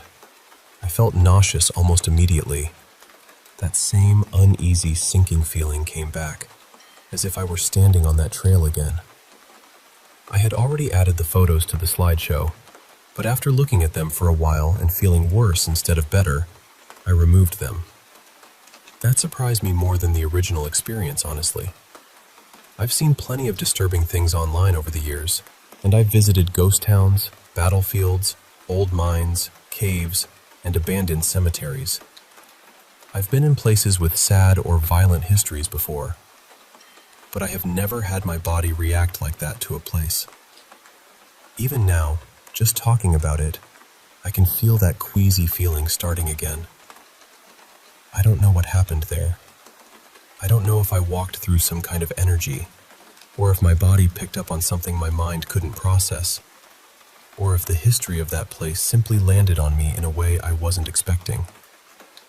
All I know is that for one brief moment on that trail, everything beautiful around me stopped feeling beautiful. It felt like the place remembered something terrible, and for some reason, my body remembered it too.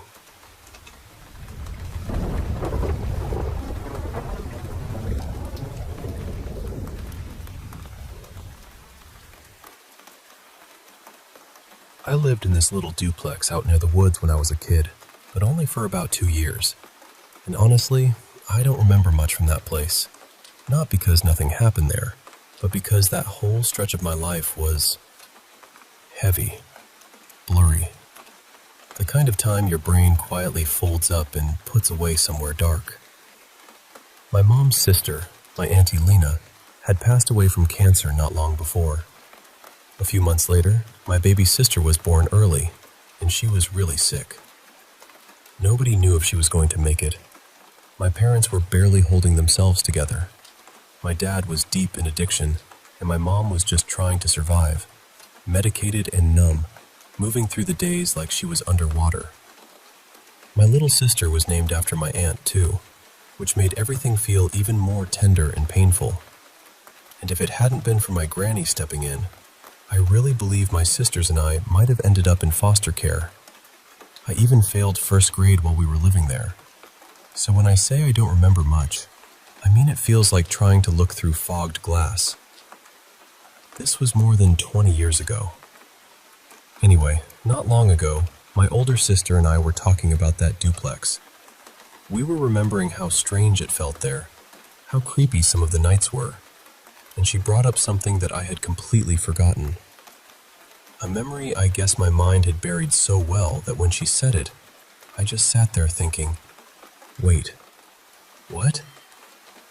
There were 3 duplexes out there, tucked back near the bush across from the town airport. Ours was the closest to the main road. The one farthest down had a young brother and sister living in it, and my sisters and I became friends with them.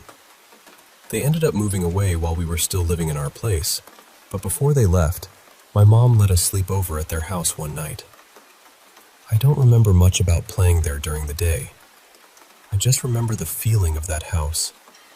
It made me uneasy, not in a way I could explain as a kid, just this quiet wrongness sitting in the corners. That night, I slept in the little girl's bunk bed. She was on the bottom bunk, and I was on the top. I don't remember where my sister slept. I only remember being up there, feeling way too close to the ceiling, like the room was pressing down on me. At some point, I fell asleep. Then I woke up suddenly, and right away, I felt watched. Not just scared from a dream, not confused, watched. I was lying there under the blanket, completely frozen. The bunk bed was lined up with the doorway, so if I turned my head and looked over the edge, I could see straight out into the hall. And I remember feeling this pull toward the doorway, almost like my eyes were being dragged there. I didn't want to look. Every part of me was screaming not to look. I hid under the blanket, shaking, heart pounding so hard it felt like my whole body was buzzing.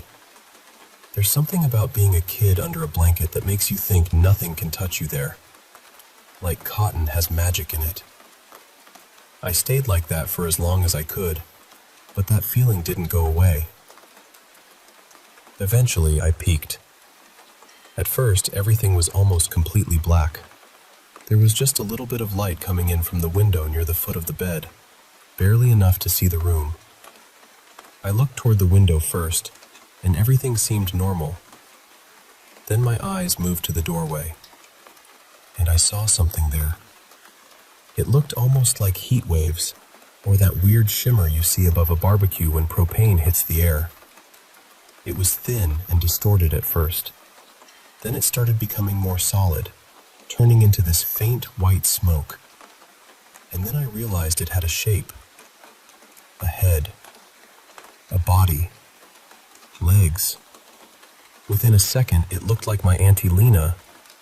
That's the part that still bothers me, because she didn't look like the healthy version of herself. She looked the way I remembered her after chemo. She had on this blue coat, and she had her head wrap. I remember those details so clearly. The smoky white shape sort of shifted into color, and then there she was. As soon as I understood what I was seeing, I rolled onto my back and started sobbing. I didn't scream. I didn't climb down. I just stared at the ceiling and cried as quietly as I could, trying to breathe, trying to calm myself down. It felt like I lay there for hours. Eventually, I must have fallen asleep again, because the next thing I remember is later on, telling my older sister what had happened. She told my mom in the car on the way home, but I don't remember my mom's reaction. I don't even remember that conversation clearly. And then, somehow, I forgot the whole thing. Completely. When my sister reminded me years later, it hit me like a punch in the stomach. She said, "Remember when you saw Auntie Lena at the neighbor's house?" And I was just staring at her like, "What are you talking about?" Then she explained it. The sleepover. The bunk bed. What I told her the next morning. And all at once, the memory came back. Not slowly. Not in pieces. It flooded in, and suddenly I was that scared little kid again, lying in the top bunk, staring at the doorway. Ever since then, I've gone back and forth about what it was. Part of me wonders if it really was my auntie. Another part of me thinks maybe I was just a traumatized kid, surrounded by grief and fear, and my brain created something out of all that darkness. Maybe I saw what I was most afraid of. Or maybe I saw what I missed. I don't know. The hardest part is that if it was her, I hate thinking she appeared to me still looking sick. But then again, maybe that was the only version of her my child mind could recognize. Maybe if there was something there, it came through in the only shape I knew. I still don't have an answer. I only know that the fear I felt that night was real. The memory, once it came back, felt real. And whether it was my auntie, my imagination, or some strange little doorway grief opened in my mind, I don't think I'll ever fully shake it.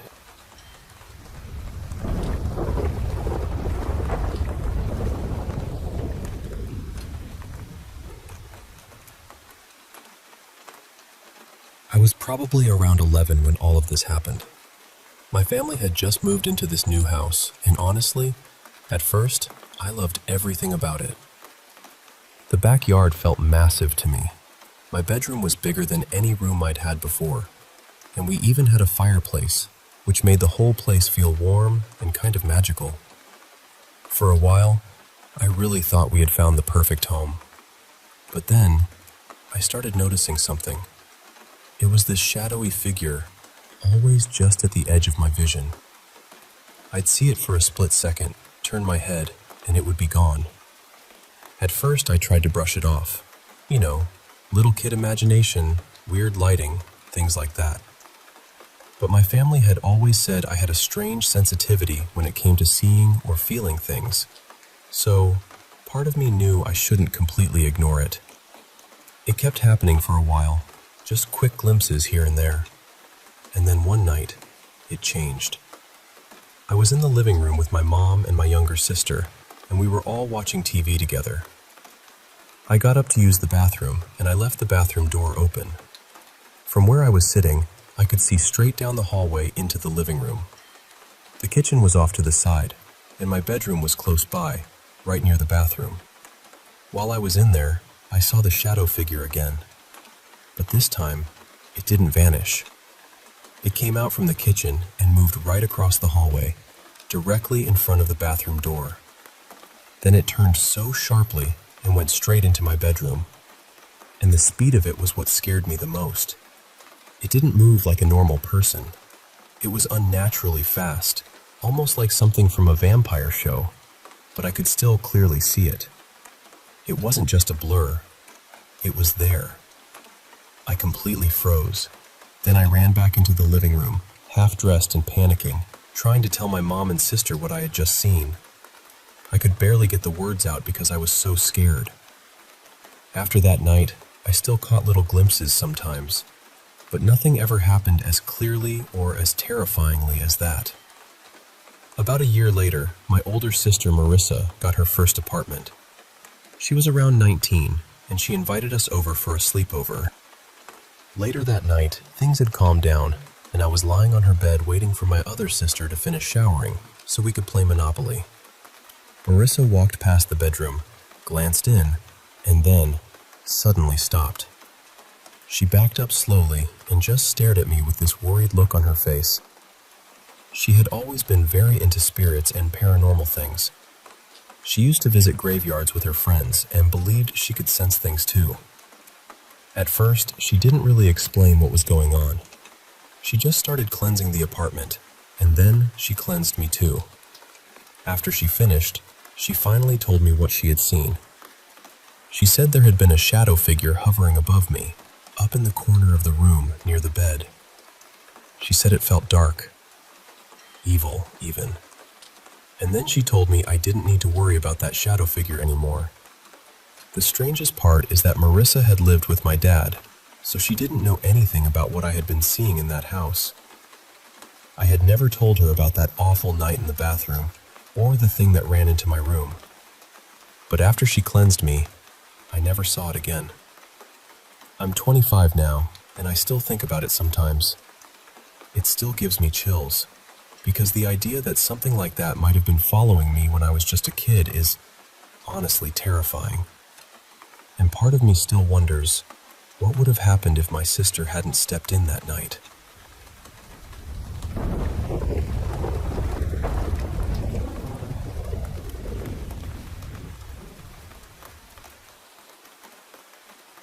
Hi.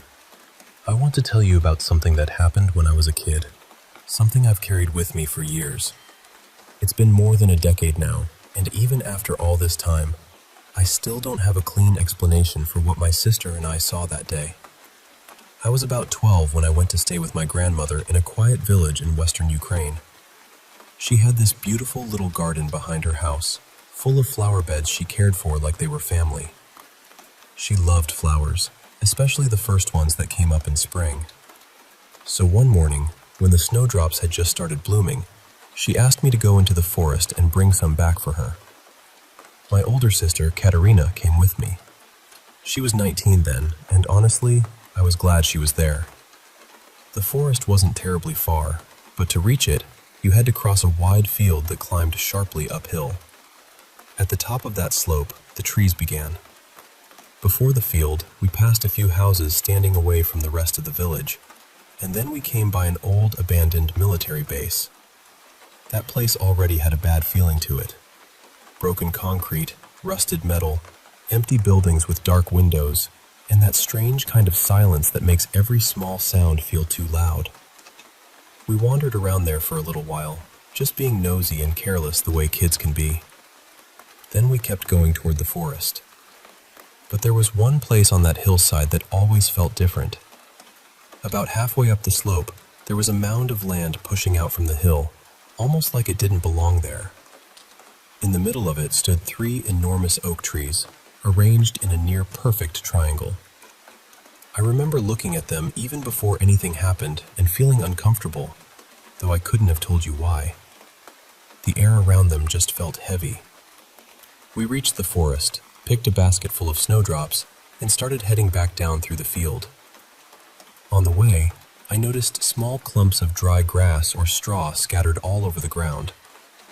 I started stepping on them for fun, just crunching them under my shoes.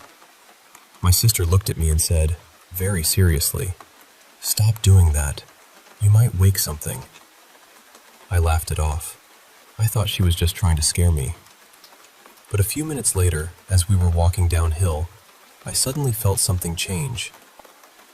It was this sharp, cold feeling, like someone was standing behind us and staring straight into my back.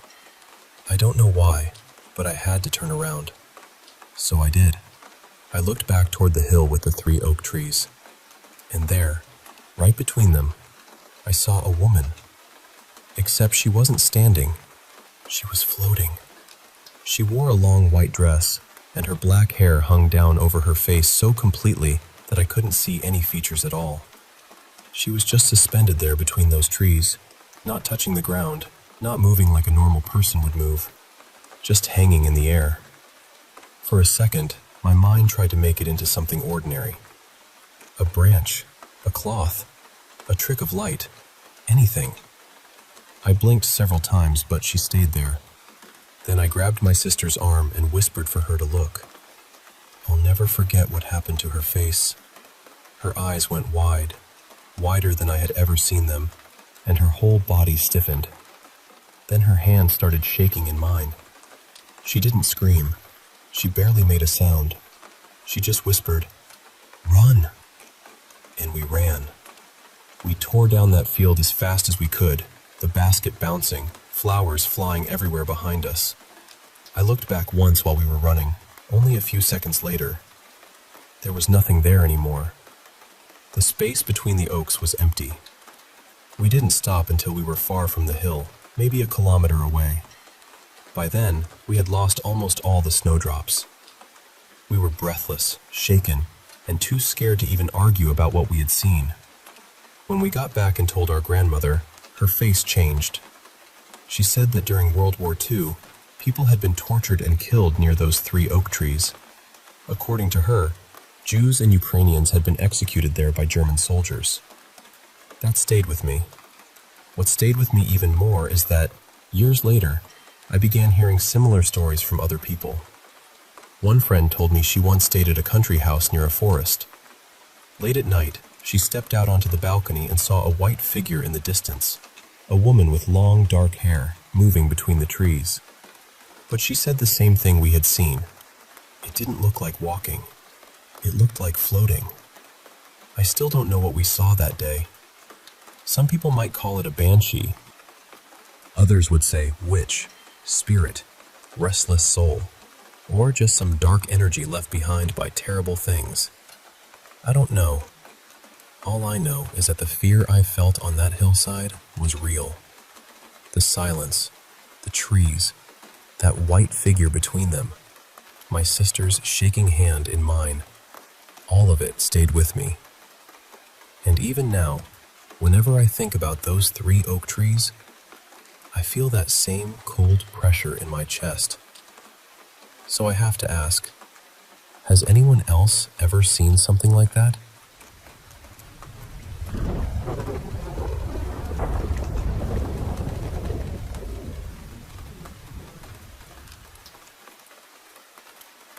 I know how this is going to sound, and honestly, I've wondered plenty of times if I'm just imagining things.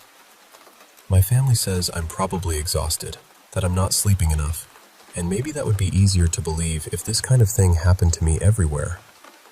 But it doesn't. I've stayed in other homes. I've lived in other places. And nothing has ever felt the way it feels at my mom's house. I'm 24 now, but I've been seeing and hearing things since I was little, maybe around 6 or 7. The house I grew up in was badly haunted. There's no softer way to put it. Then, when I was 16, my parents moved us into a newer house. The house itself wasn't old, but we never really knew much about the land it was built on. At first, everything seemed normal. Then I went away to college. Every now and then, my mom and stepdad would leave town, and I'd come back to watch the house and take care of their 3 little dogs. So it would just be me there, alone, with the dogs. One night, I was lying on the couch. It was late, somewhere between 1 and 3 in the morning. The dogs were settled around me, and the house was quiet. Then I heard tiny footsteps on the stairs behind me.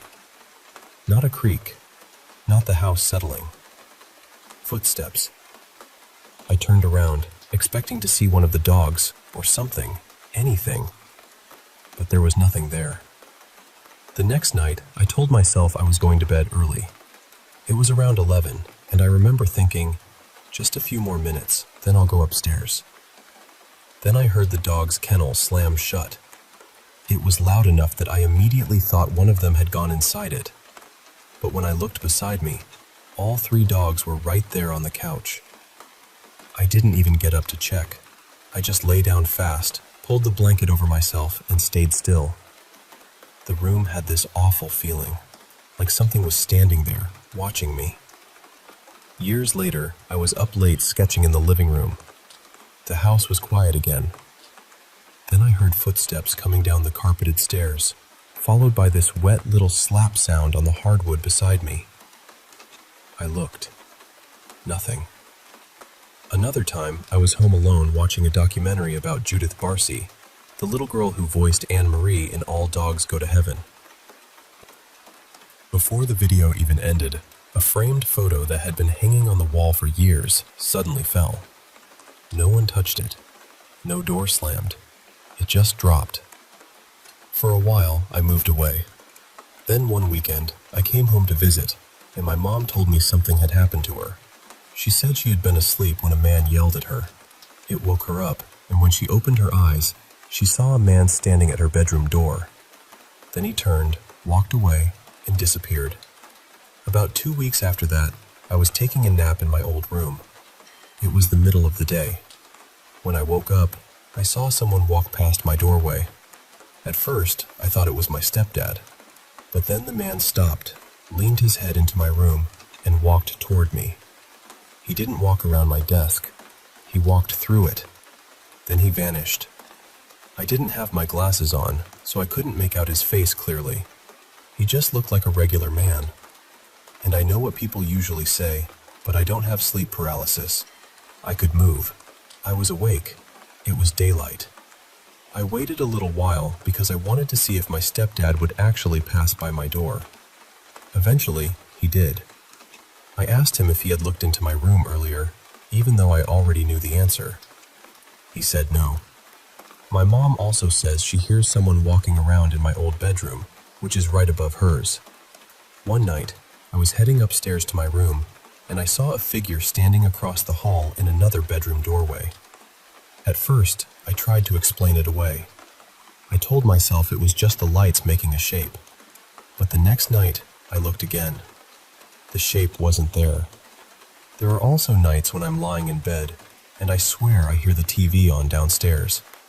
Voices, low and muffled, like someone left it playing. But when I open my door, the house is silent. Recently, I moved back home. I don't really sleep in my room anymore. I sleep in my mom's room because mine scares me too much, and she doesn't sleep in the same room as my stepdad anyway. I've tried a few times to sleep in my own bed again, but lately, it's gotten strange. One night, I was lying there on my phone when I suddenly felt someone rub my back. I left immediately. Another morning, when it was already light outside, I was still half asleep when I felt someone stroke my leg.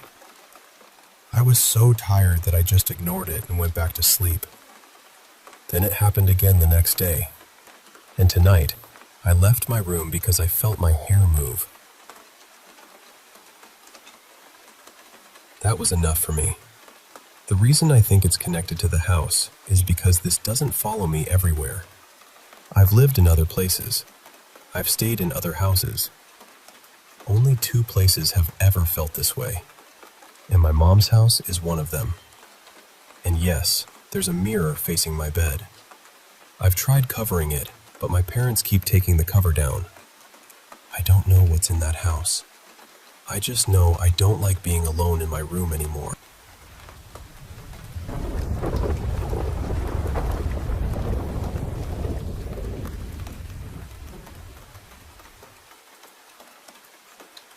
Okay. I'll tell you what happened as clearly as I can. There were 4 of us in the car that night. Me, Arun, driving. My girlfriend, Pia, was in the passenger seat. Rohan was in the back, doing what he always did, talking non-stop. And beside him was Sanika, his older sister. Sanika was usually gentle, easy to laugh with, but that night, she was quiet. She just kept looking out at the road, almost like she was waiting for something to appear. We were driving back from a wedding in Jaisalmer. It was a long drive, around 300 kilometers, and we started much later than we should have. By the time we got onto the highway, it was close to midnight. Around 2:30 in the morning, the road became empty in a way that felt wrong. No shops, no houses, no trucks. Not even dogs barking somewhere in the distance. Just the headlights stretching forward and darkness pressing in from every side. Then, at 2:49 a.m., we reached a crossroads. I only saw it for a second. Something was lying in the middle of the junction. Small, dark, arranged too carefully to be random. Rohan saw it just before I did. He said, "Arun, wait." But I couldn't stop in time. The front tire went over it. The sound it made still bothers me. It wasn't loud. That was the worst part. It was soft, almost delicate, like cloth tearing underwater. But somehow, I knew we had broken something we were never supposed to touch. Pia sucked in a breath beside me. I slowed down and asked, "What was that?" Before anyone could answer, Sanika said from the back seat, "Don't stop. Keep driving." There was no panic in her voice, no fear, just this flat, empty certainty. So I kept driving. For a while, nobody said anything. Later, Pia told me what she saw when she looked back through the rear window. There was a red circle painted on the road. In the center was a clay lamp, turned upside down, with smoke still rising from the wick. Around it was a black thread tied with knots, and there was a folded note lying beside it. She didn't tell us then. I think she was afraid that saying it out loud would make it real. The first strange thing was the GPS. It said the next town was 47 kilometers away. Then we passed a milestone that said the same thing. 47 kilometers. 7 or 8 minutes later, we passed it again. Same faded paint. Same crack through the number 4. I tried to explain it away. I told myself maybe there were 2 signs. Maybe I was tired. Then the radio came on. The radio wasn't even connected. I had pulled the cable out earlier because the signal kept cutting in and out. But a song started playing anyway. It was an old devotional song, sung by a woman with a cracked voice. It played for maybe half a minute, then stopped. Then it started again from the beginning. Sanika whispered, "I know that song." Rohan asked her how. She said, "They played it outside my grandmother's house after she died." After that, the car felt colder. At 3:06, we saw a dog on the left side of the road. It was dead, lying on its side with a wound across its back. We drove past it. A few minutes later, there it was again. Same dog, same wound, same position. I told Pia it had to be another dog. The third time we saw it, it was sitting upright, facing us. I don't like remembering what happened after that. There was a figure standing on the right side of the road. Tall. Too tall. It had its back to us and didn't move at all, even when we passed close enough that the air from the car should have shifted its clothes. I checked the mirror. There was nothing there. Then Pia grabbed my arm so hard her nails went into my skin. She was pointing at the back seat. I looked in the rearview mirror. Rohan was there. Sanika was there. And between them, there was something else. I don't know how to describe it without sounding insane. It had the shape of a person, kind of. A head, shoulders, a body. But the face was blank. Not covered, not hidden. Just smooth skin where the face should have been. Pia was the only one who could see it clearly. Rohan was still talking, and Sanika kept staring through the windshield like she already knew it was there. I looked back at the road and didn't check the mirror again. A little later, Rohan disappeared. He had been mid-sentence. He was telling some story from the wedding, something about his cousin dropping a tray of sweets. Then he just stopped. Not slowly, not like he got distracted. He stopped as if someone had cut the sound out of him. We somehow reached a red light, which makes no sense because there are no traffic lights on that stretch of highway. But I stopped, turned around, and Rohan's seat was empty. His snack packet was still there, placed neatly in the middle of the seat. I touched the seat. It was warm. The door had never opened. Pia had been staring at it the whole time after she saw that thing sitting between them. There were other things after that. The phones all showing different times. A car that looked exactly like mine appearing ahead of us, then rolling backward toward us with no driver inside. Pia trying to scream and no sound coming out. But the part I think about most is what Sanika did. She asked me to pull over. Her voice was soft then. Sad, almost. She told us that what we drove over at the crossroads was a kind of trap. Something left there during a ritual. She said it was meant to catch a soul.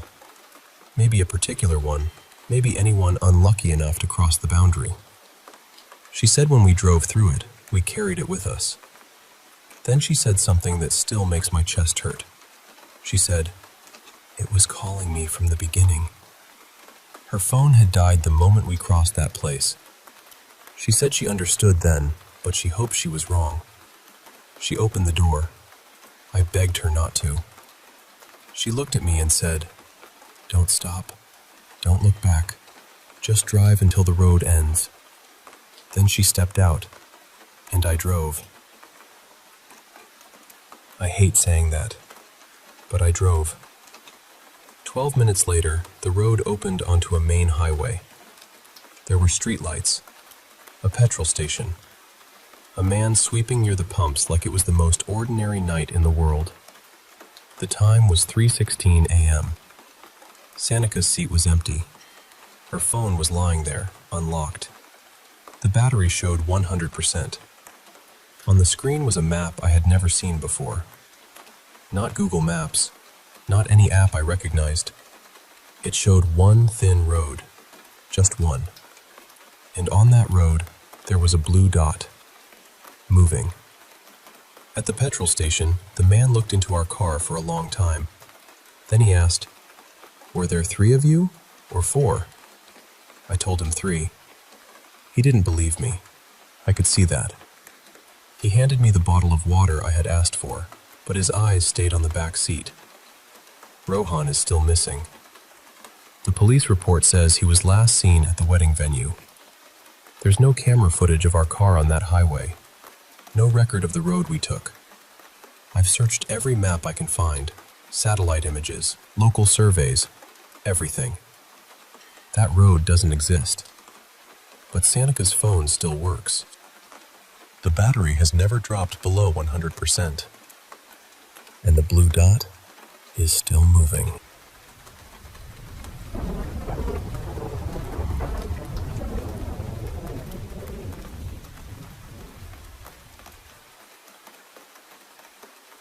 I remember it started as a completely ordinary night.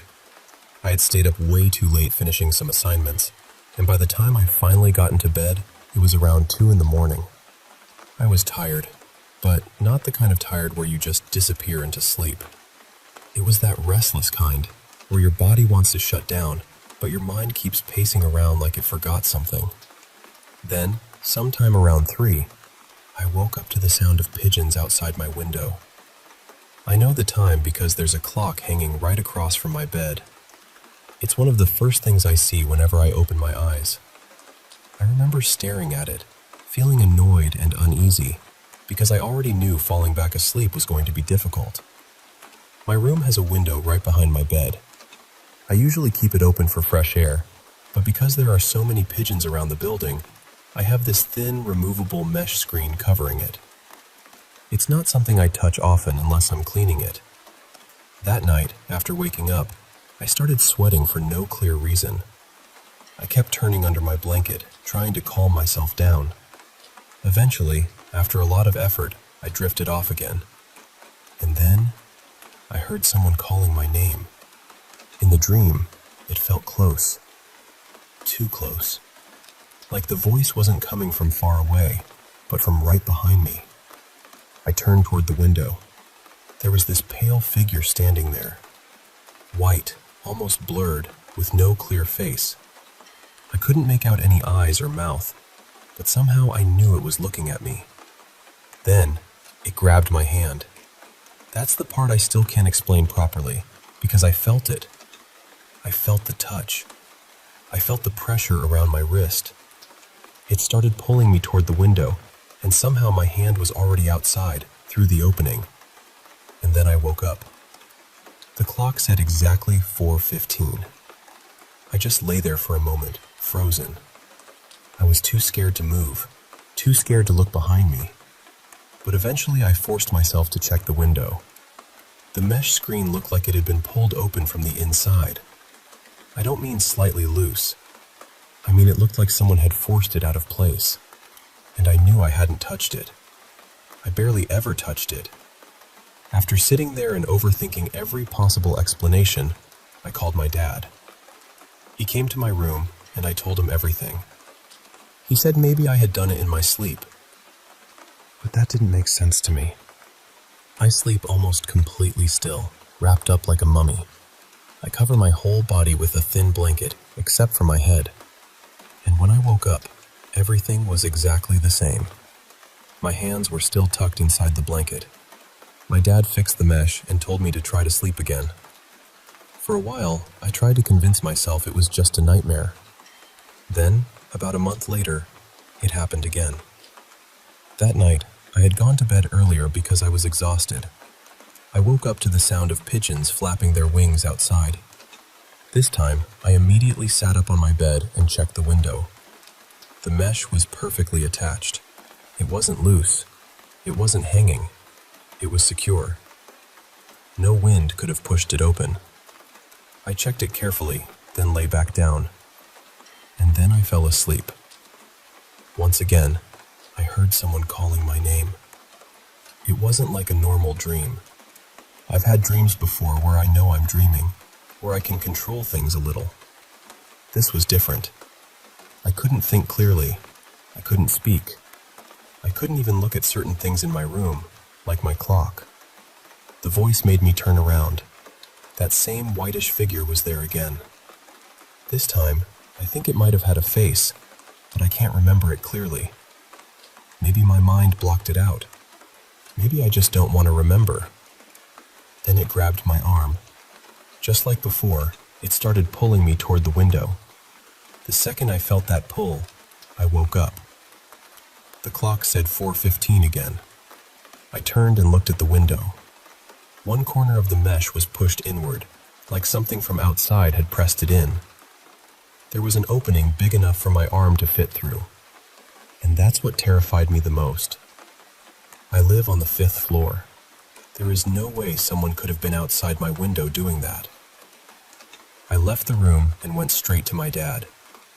He came back with me, stood in front of the window, and didn't say anything for a while. He just stared at it. Then he told me to come sleep in his room. My mom asked what happened, but my dad only said we would talk about it in the morning. The next day, he asked me to explain everything again, slowly and in detail. I told him about the pigeons, the voice, the figure, the pulling, the time, and the mesh. When I finished, he didn't laugh. He didn't say I imagined it. He just told me that if I ever heard pigeons waking me up again at that hour, I should not go back to sleep. He said I should call him, get up, do anything, but not let myself drift off right away. He also admitted that it was strange, and that he had no explanation for why it was happening. After that, he bought me an extra thin curtain to cover the window and the mesh. Since then, it hasn't happened again. But sometimes, even now, I still wake up around 3 in the morning to the sound of pigeons outside. And every time I hear them, I remember that window. I remember the hand around my wrist. And I remember the clock.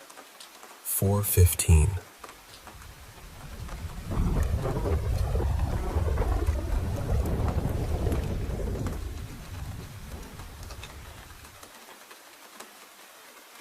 I never used to be the kind of person who truly believed in ghosts. I mean, if someone asked me, I'd usually say, yeah, maybe. Because honestly, why not? The world is strange enough. But deep down, I didn't really believe there were spirits wandering around houses or anything like that. I believed it was possible, sure, but not something I expected to actually happen to me. And then I stayed at my Nana's house. Her place isn't some crumbling old manor with vines crawling up the windows. It's actually pretty modern, just really big. Big enough that when family came down to visit, all 10 of us could fit without it feeling too cramped. There were babies, cousins, my aunt, everyone. Nana was happy to have the house full, but there still weren't enough beds, so I ended up sleeping on an air mattress in the living room. This all started a few nights ago, on May 24th, 2026. That night, I was lying there with the fan on because the room was warm, watching TV sometime around midnight, or maybe closer to 1 in the morning. I didn't have my phone with me, so I couldn't check the exact time. I was watching one of those creepy true crime mystery videos, the kind you put on even though you know it's going to make every shadow in the room feel suspicious. Everyone else seemed asleep. The house was completely still. Then, out of nowhere, this loud, sharp beeping started. It wasn't a soft little chirp like a smoke alarm battery dying. It was shrill, screechy, painfully loud. It sounded like it was coming from just outside the living room door. At the exact same time, the internet cut out and the video froze. I just lay there frozen for a second, trying to understand what I was hearing. It was so loud that my ears actually hurt. I was just about ready to get up and run to where my mom was sleeping, even though she was all the way across the house, through 2 halls, past the kitchen, and down by the bedrooms. Then it stopped. Just like that. My heart was absolutely hammering. I told myself it was probably nothing. Maybe an alarm. Maybe the router. Maybe some weird electrical thing. So I turned off the TV and tried to fix the internet box beside it, standing there in the dark, still shaken. That's when I heard the banging. Thud. Thud. Thud. And I need you to understand this part, because it's what really got to me. It wasn't coming from upstairs. It wasn't from the walls. It was coming from underneath me. I felt it through the floor, through the air mattress, like something below the living room was knocking upward. The banging got louder for a few seconds, then it stopped too. Same as the beeping. No fade, no explanation, just silence. I barely slept after that. The next morning, I asked my mom if she'd heard anything during the night. The beeping, the banging, any of it. She just looked confused and said she hadn't heard a thing. I explained exactly what happened, and she gave me that look people give when they're trying to be kind, but also think you were probably half asleep. She said maybe I'd been tired and imagined it. I wanted that to be true. I really did. But I know what I heard. And more than that, I know what I felt under the air mattress. I asked my sister and her boyfriend too, because they were sleeping upstairs, not far from where I was. They heard nothing either. That bothered me even more. My mom's room was pretty far away, so maybe I could understand her missing it. But upstairs? The beeping was so loud, I don't understand how they didn't wake up. Then it happened again on May 25th. Same beeping, same internet cutting out, same horrible banging under the floor. And again, nobody else heard anything. The silence afterward was almost worse than the noise, because it made the whole thing feel personal, like it was only happening for me. I still didn't have my phone nearby when it started, so I couldn't record it. But judging by the sky outside, it felt like it happened around the same time as the night before. Then came May 26th. This time, I did have my phone, and when it started again, I checked the time. It was 1:11 a.m. I wish I could say I recorded it, but I panicked. I just froze. The beeping filled the room, the banging started beneath me, and all I could do was sit there with my heart in my throat. Tonight, I'm going to try again. I'm keeping my phone close, and if it happens, I'm going to record it the second it starts. I know how this sounds. I know there are probably rational explanations, and honestly, I want one. I don't want to believe my Nana's house is haunted.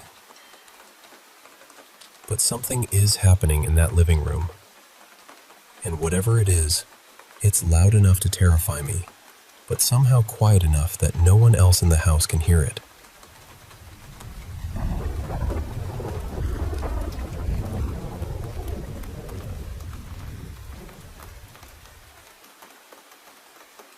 So this happened back in the late 2000s in downtown San Diego. A friend of mine, Darren, had moved into this ridiculously cheap apartment in an old building just above one of our favorite underground bars. The place was called O'Malley's, mostly because the guy who owned the bar also owned the apartments upstairs, and everybody just treated the whole building like one strange, creaky little kingdom. The building itself was old, maybe 4 stories, built sometime in the 1930s, tucked not too far from Golden Hill. And the thing about it was, people said that back in the 60s and 70s, it had been kind of a crash pad for addicts, drifters, and people who had nowhere else to go. Over the years, a lot of people had died in those rooms. So, naturally, everybody said the place was haunted. And honestly, I believe it was. I stayed over there a lot back then. We were all in our late 20s, still living that half-broke, half-wild city life. At first, the strange stuff was small enough that you could almost talk yourself out of it. Doors would slam when there was no draft. Lights would flick on and off right in front of me. I remember turning off the bathroom light, stepping back, and watching the switch click itself right back up. Not a soft little wiggle either, a full, deliberate click. Then there were the footsteps. You would hear what sounded like a whole crowd pounding down the hallway outside the apartment. Heavy feet, fast, like people rushing the stairs.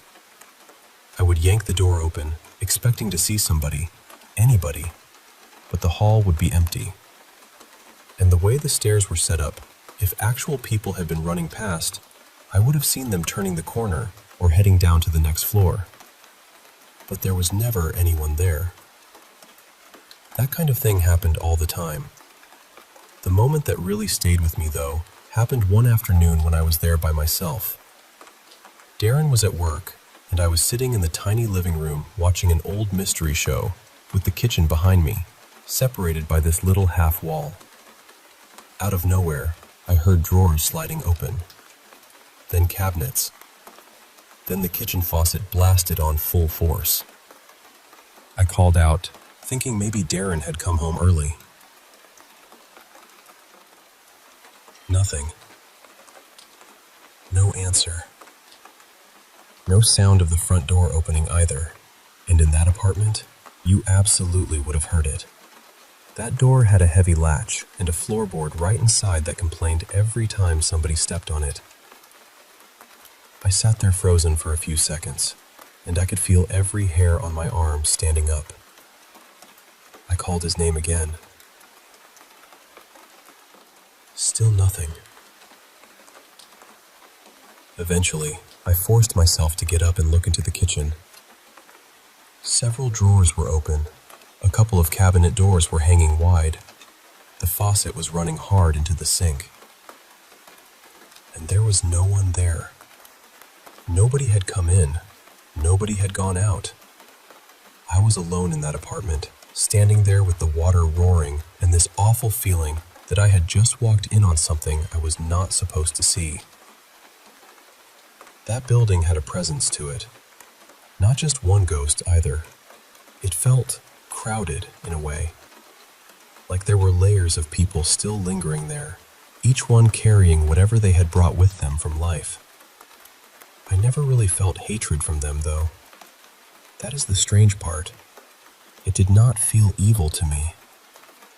Sad, maybe, restless, sometimes almost desperate. It felt like they wanted to be noticed, like they wanted someone to understand they were still there. After a while, I started speaking out loud whenever something happened. I would say, "I know you're here. I'm sorry if I'm in your space. I don't mean you any harm." And I meant it. Because whatever those spirits were, I always had the sense they were trapped more than threatening. Like they were tied to that place by old hunger, old pain, old habits they could not put down. That apartment above O'Malley's was one of the strangest places I have ever spent time in. I do not expect everyone to believe it, but I know what I heard. I know what I saw. And I know I was not alone up there.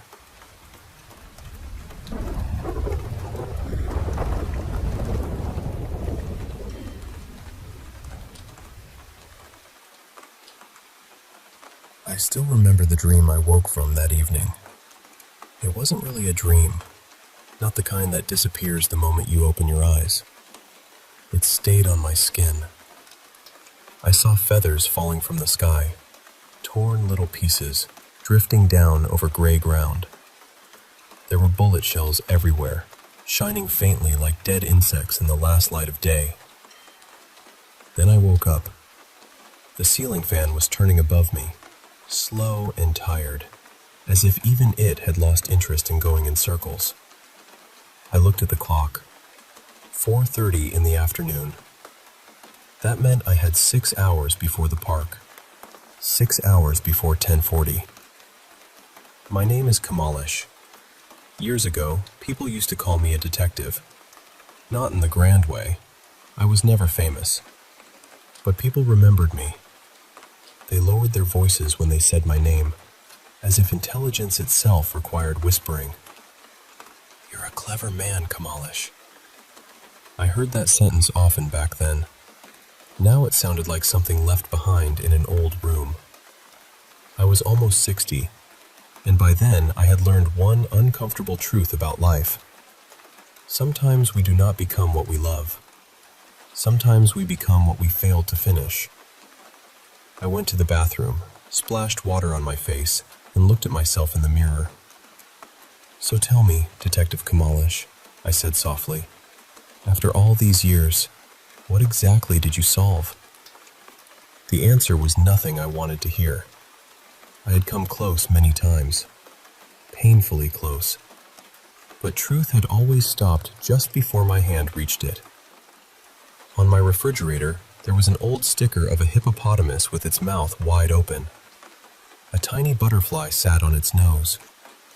The hippo could crush it in a second, but I had always believed the butterfly would escape just in time. That was detection, I thought, not brilliance, not courage. Timing. Knowing when to stay still. Knowing when to fly. I drank some cold water and looked at the newspapers spread across my table. Again, the headlines belonged to the park killer. 5 people dead, all homeless. 3 women who sold flowers in the daytime and slept outside at night. 2 beggars. Each of them poisoned first, then killed quietly.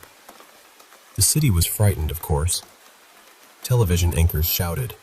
Politicians demanded action. Everyone suddenly cared about danger. But nobody had cared about the people while they were alive. Then the doorbell rang. One firm press. One weak second touch. Inspector Samuel. Nobody else rang a bell as if he were interrogating it. He came in carrying food packets and bottles of cola. He looked older than the last time I had seen him properly. His hair had retreated, his stomach had advanced, and his face carried the permanent irritation of a man who believed the world owed him obedience. "At your age," I told him, "you should be drinking whiskey, not cola." He dropped onto the sofa. "There's pressure from every side," he said. "You have to help me." I looked at him for a moment. "I don't fully understand the murders yet," I said. "But someone wants the city afraid. That much is clear."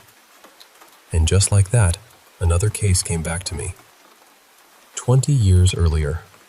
Back then, Samuel was a young police officer, and I was trying to become a great detective. We still believed truth could win if you chased it hard enough. That was the year women from the red light district started dying. Each one was found with a bullet wound on the forehead and a white rose placed in her hand. The newspapers gave the killer a name: the White Rose Butcher. I had nearly solved it. A wealthy old man, bitter and dying, had lost his son to illness. Grief had turned inside him and become hatred. He blamed sex workers. He hunted them. He arranged their deaths like rituals. I found patterns. I found motives. I found enough pieces to build the shape of the truth. And then the system arrived. Evidence disappeared. Witnesses forgot what they had said. Senior officers grew quiet in the wrong way. In the end, the police arrested a mentally unstable truck driver. A week later, he was found hanging in prison. Officially, suicide. Unofficially, convenience. The rich old man died soon after, supposedly from a fall. The killing stopped. The police congratulated themselves. The file slept. But old files do not really sleep. They breathe under the floorboards. Samuel sat across from me that evening, staring at my aquarium. One small golden fish kept circling a plastic soldier holding a tiny rifle. Round and round. History has a nasty habit of doing that. Then Samuel said something strange. Tiona blocked me. I looked at him. Tiona Rai, journalist. My former wife. There are names that do not enter a room quietly. Hers still struck furniture inside me. Samuel said they had argued online. She had criticized the police. He had tried to explain pressure, manpower, politics. Then she blocked him. I did not ask why he was telling me this. Some questions are snakes. Better not touch them unless you are ready for teeth. Tiona had once believed in me. Or perhaps she had believed in the version of me I advertised. We married young enough to mistake hunger for destiny. Later, she left for Mumbai with another journalist named Arindam, and the person who introduced them was Samuel. That evening, I lit a cigarette and stared at the smoke. On the 7th page of the newspaper, small headlines described other deaths. Lovers killing lovers, husbands poisoning wives, wives stabbing husbands, people destroying the very hands they once held. And I suddenly remembered something the falsely accused truck driver had told me 20 years ago. People are frightened creatures, he said. That is why they hide inside shells. Tiona had once said something similar, though more gently. Happiness is like a glass of water, she told me during a rainstorm. Clear for a moment, then life throws it into a washing machine. I used to laugh at lines like that. Now I understood them. Life is brief. Terribly brief. We barely have time to love each other properly. So where do we find the time to kill? Samuel leaned forward then, impatient. You're getting old, Kamalish, he said. You've lost your sharpness. Why is this taking so long? Outside, birds were crossing the evening sky. The clouds had turned blue and copper and silver, stitched together by fading light. For one moment, I wanted to leave everything and simply watch the sky. But Samuel was still speaking. At least tell me how we proceed. I said, the motive is the key. Why kill people who own nothing, threaten nobody, and will not be missed by anyone powerful? Find that answer, and the rest begins to crack. Samuel smiled bitterly. It's always the weak who die first. 2 hours later, he left. 30 minutes after that, I took my revolver from the drawer. For 3 days, handwritten notes had been appearing in my old mailbox. Nobody used that mailbox anymore, which made the notes feel even more personal. The first said, "You came alone. You will leave alone, but words remain." The second said, "Meet me." The third said, "Come to the park at 10:40 p.m. That time mattered. 20 years earlier, the White Rose killings had also happened between 10 and 10:40 at night. Only the hunting ground had changed. Then it had been brothels, empty roads, and dark alleys. Now it was parks. I walked through the city slowly. In a small town, 10 at night already feels like midnight. Add a serial killer, and silence becomes a locked door. 2 stray dogs slept beneath a yellow street lamp. The park gate opened with a tired creak. No police. That was strange. A patrol jeep passed nearby without stopping. And then I knew. Someone was behind me. Not close. Not far. Just near enough for the air to change. Then I smelled perfume. Old perfume. The same kind I remembered from the body of the first woman killed 20 years ago. For some reason, I felt unbearably tired. Not frightened. Just tired. Then the rope came around my throat. It tightened so fast I had no time to reach my gun. I fell backward, choking, dragged across the ground like an animal. The perfume grew stronger. Through my blurred vision, I saw a figure in black cloth. Then someone struck him from the side. Hard. The attacker stumbled. Before he could run, men came out from the darkness. Plain clothes. Detective branch. Armed and ready. I got to my feet slowly, coughing, breathing like my lungs had been dragged over gravel. Then I looked at the masked man. "It's over, Samuel," I said. No one moved. The mask was pulled away. And there he was, Inspector Samuel. 20 years earlier, his uncle Mrganka had been involved in the White Rose murders. That much I had known. But Samuel had done more than protect the family name. He had buried evidence, shifted blame, fed the department a convenient monster because dead women from the margins were easy to forget. But guilt does not always die. Sometimes it ferments. Sometimes it learns new habits. "You arranged the patrols," I told him. "You made sure certain parks were empty at certain times. You created fear, then walked through it wearing authority like a coat." One of the younger officers asked me, very quietly, "Sir, how did you know?" I looked up at the moon. "I'm not sure I knew," I said. "Not at first.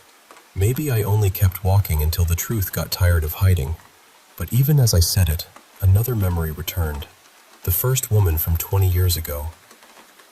Her room had been full of scraps of paper, little handwritten fragments, symbols, half-finished sentences. And the rose in her hand had not been perfectly white. There had been a dark stain near the stem. Black paint. The same color as my old mailbox. That was when the final thought came to me. A colder thought. What if the old case had never been one case? What if the first murder had been committed by someone else? What if Mrganka had copied it afterward? I turned back to Samuel. "So tell me," I whispered, "was your uncle really the first killer?" The wind moved through the park. Above us, birds crossed the moonlit sky, small and silent, like torn pieces of memory still trying to find their way home. And for the first time in 20 years, Inspector Samuel looked truly afraid.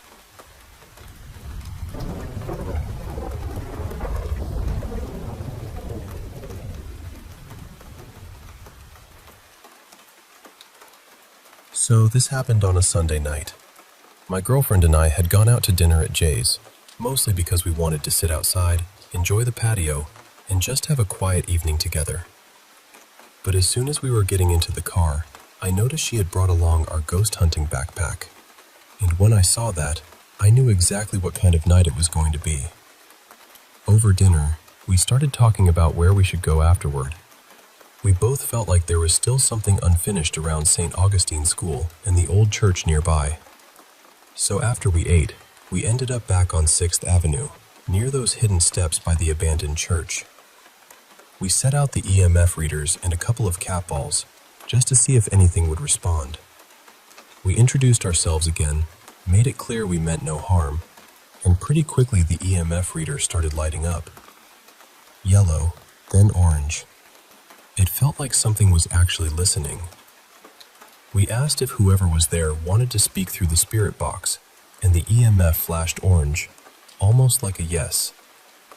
Then my girlfriend asked if the spirit had been connected to the Catholic Church, and through the spirit box, we heard a clear, unmistakable yes. We got another response after that, but then the energy started fading. So we thanked whoever was there, set our boundaries, and moved on. After that, we walked through Armory Park with the spirit box and EMF reader still running. My girlfriend wanted to pass by what we call the cat house, because there's usually this one cat there that she likes. That night, there was just one curled up on the porch swing, tucked away from the light rain. We kept walking our usual route, but nothing was really happening. The readings were quiet. I was already thinking we might just turn the corner and head back. Then I looked behind me and realized my girlfriend had stopped. She was standing at this front gate, and I immediately recognized the place. It was the same house she had told me about before, the one where she said she always felt a strong pull. We had tried checking it out a few nights earlier, but there were power lines and electrical boxes nearby, so the EMF readings had been too messy to trust. But this time was different. She leaned toward the gate with the EMF reader pointed straight at the house, and it started lighting up green. Then she said, very calmly, "I know you're here." She looked at me and said, "We have to go in." Then she opened the gate and said, "You want me to come in, don't you?" The EMF reader turned orange. She kept going. She said, "You've been wanting me to come in and talk to you." And right then, I heard what sounded like a little girl shriek. It was quick, but it went straight through me. I looked toward the front door, and for a second, I saw something. The only way I can describe it is a small gray and white shape, almost like a child-sized silhouette. It blended into the darkness, and then it was gone. I let my girlfriend lead. As soon as she stepped onto the stairs leading up to the brick porch, everything felt darker. Not just dim, heavy, like the whole place had swallowed the light around us. We checked the area first to make sure no one was hiding there. Then I sat on the ledge and she sat on the stairs with the EMF reader still in her hand. It kept bouncing between green and orange. She started speaking gently, like she was talking to someone scared. She said, "I felt like I was supposed to come here. I felt like I needed to connect with you." Then she started asking questions. "Are you a girl?" The EMF hit yellow. Then she asked, "Are you an older woman?" This time it jumped from orange to red. My girlfriend was locked in. She really felt like something was there with her, answering, but I was starting to feel terrible. Out of nowhere, I got nauseous. My head started pounding, almost like a migraine was coming on. I felt like I might throw up, but I didn't want to interrupt what was happening. Then my girlfriend got chills. She asked, "Are you behind me?" She stood up and turned toward the door, and immediately she said, "Oh my God, you're right there." She saw a round, grayish orb near the doorway, and then it vanished. She looked back at me and could tell I wasn't okay. She asked if I was all right, and I told her I felt sick, but I wanted her to keep going. She asked a few more questions, trying to figure out if the spirit was a mother, or maybe a sibling, or a child. The EMF hovered around green and yellow. Then I noticed a couple walking past the house, so I quietly warned her. She stopped talking and waited until they were gone. After that, she decided to close the conversation. She thanked whoever was there, told them we meant no harm, and set firm boundaries before leaving. By then, I was gagging. I honestly felt like I was about to vomit. We got out of there and made it back to the car. She knew I wasn't doing well, so we didn't talk much right away. When we got home, I took some medicine, showered, and we ordered food. Once I felt a little more grounded, we finally sat down to review the recordings. And that's when things got even stranger. At the beginning of the interaction at the house, while my girlfriend was speaking to whatever was there, we heard a child's voice on the recording. Clear as day. It said, "Mommy?" We also caught the little girl's shriek I had heard earlier. There were a couple of other responses too, short ones that sounded like, "Yeah," but we're still going through those. After that, we had to stop for the night, because whatever happened on that porch didn't feel like a random noise or a trick of the equipment. It felt like someone had been waiting for her to come in.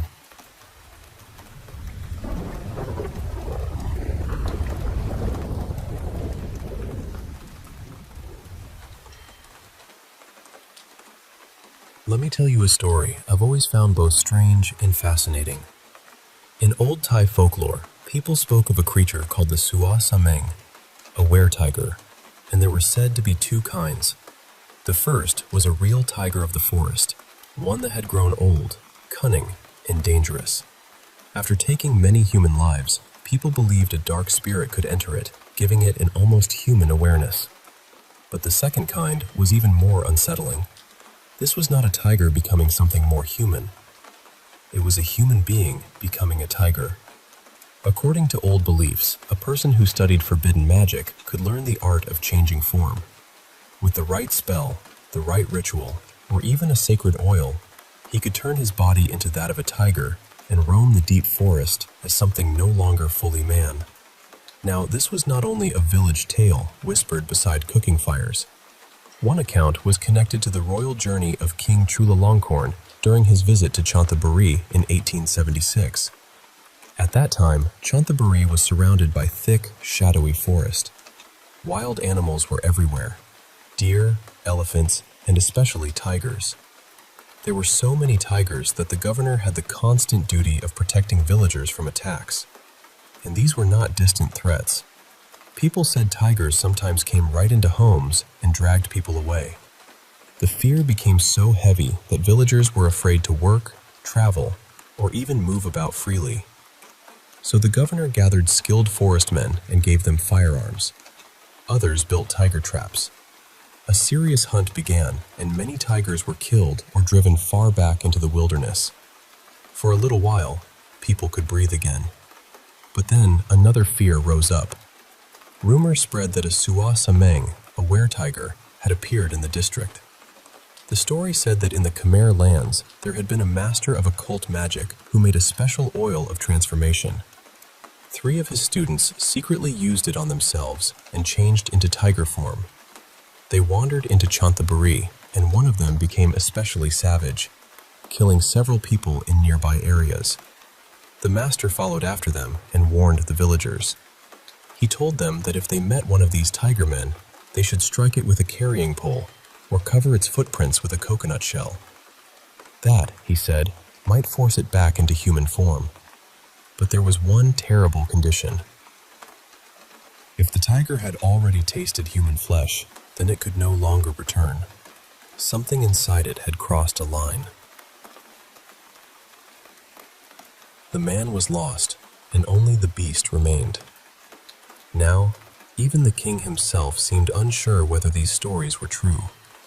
He recorded them, but you can feel a little skepticism in his words, almost as if he was saying, "This is what people believe, but who can say what really happened?" And there was another story from Satahip.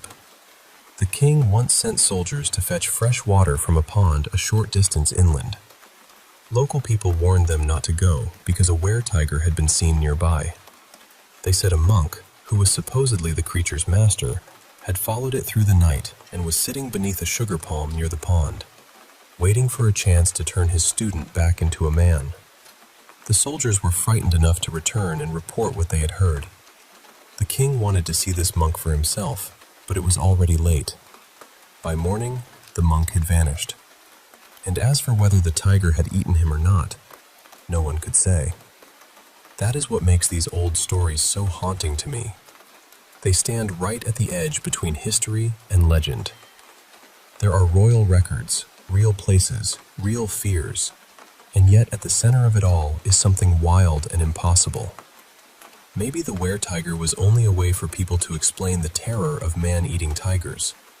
Or maybe, in those deep forests of Chantaburi, people truly believed that some men could surrender themselves to darkness and walk the earth in another skin. Either way, the story of the Sua Sameng still lingers, half in the jungle, half in the human heart.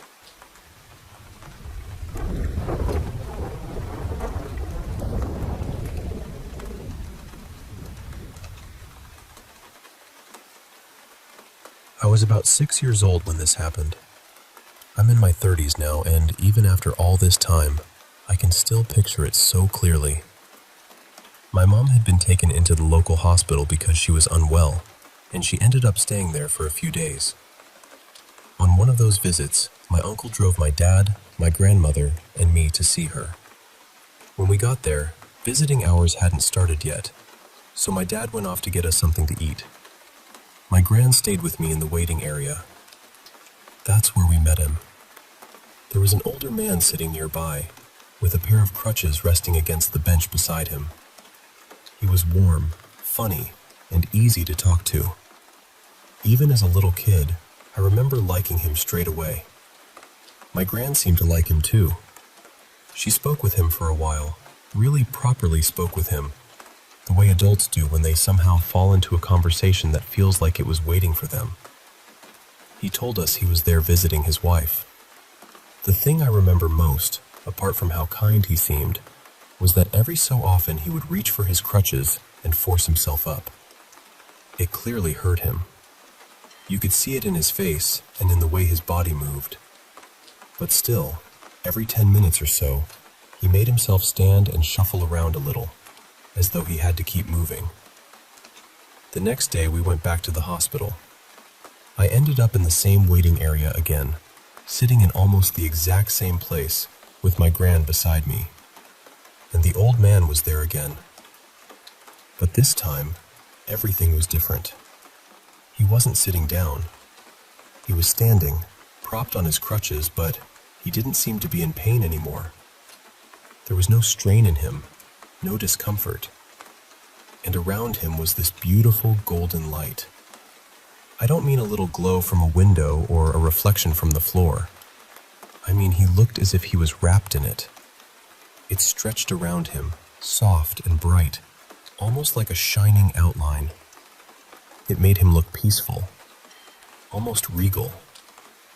And he was staring right at me. I remember asking him, completely randomly, whether he had a Sega Mega Drive. I was 6, so that felt like a perfectly normal thing to ask an old man in a hospital waiting room. My gran didn't look at him. She didn't answer him. She just looked at me and said something like, "Your game? No, love, we couldn't bring that with us. This is the hospital." Her voice was strange, flat, almost sharp. Not cruel exactly, but colder than she usually was with me. The old man spoke to her then. I can't remember the exact words, only that he was trying to make conversation. She ignored him completely. That confused me more than anything. The day before, she had been happily chatting away to him. Now she was acting like he wasn't there at all. I looked at her, waiting for her to acknowledge him, waiting for her to laugh or answer or say something that proved we were all seeing the same thing. But she didn't. He just stood there, leaning on his crutches, looking almost hurt by it. Not angry, just sad. Like being ignored genuinely upset him. Then my dad came back with food, and my gran spoke to him normally. She spoke to me normally. She spoke to a member of hospital staff. Everything around us carried on exactly as it should have. Except for the man. When it was time to go up to my mom's room, we walked away from him as if he had never been standing there at all. I kept looking back. He watched me the whole time as I was being led away. He looked worried, deeply worried, and that golden light around him stayed there, soft and bright, like silk catching the sun. At the time, it felt as though he was watching someone precious leave him behind, like he was losing one of his own. I still think about that look. I replay it in my head more often than I'd like to admit. The following day, we visited my mom again, but I didn't see him. And for some reason, I never brought it up. Not to my dad, not to my mom, not to my gran. At least, I have no memory of ever mentioning it. Not until years later. About 13 or 14 years after it happened, my gran was very unwell with advanced vascular dementia. Most conversations with her had become difficult. She would drift in and out, and it was rare to get much connection from her. Still, I used to sit with her and talk, trying to reach whatever part of her I could. One day, I told her about the hospital. I told her about being little, about waiting to visit my mom, about the old man with the crutches. I told her how he had been friendly the first day, and how the next day he had been standing there glowing gold, while she acted like she couldn't see him. And then she changed. She locked eyes with me, which, by that point, almost never happened. Her attention was suddenly clear in a way I hadn't seen for a long time. And she said, "That Taffy had bad legs, but once he got talking, he was hard to get rid of." That was all. Later I found out his name was Thomas Taffy Wilkins. He had been a local acquaintance of my gran's. He died the same night my mom was admitted to hospital. The same night we first met him. He had gone home after visiting his wife, had a bad fall, and died there. His wife remained on the same ward as my mother for the next few days. And all these years later, I still don't know what I saw in that waiting room.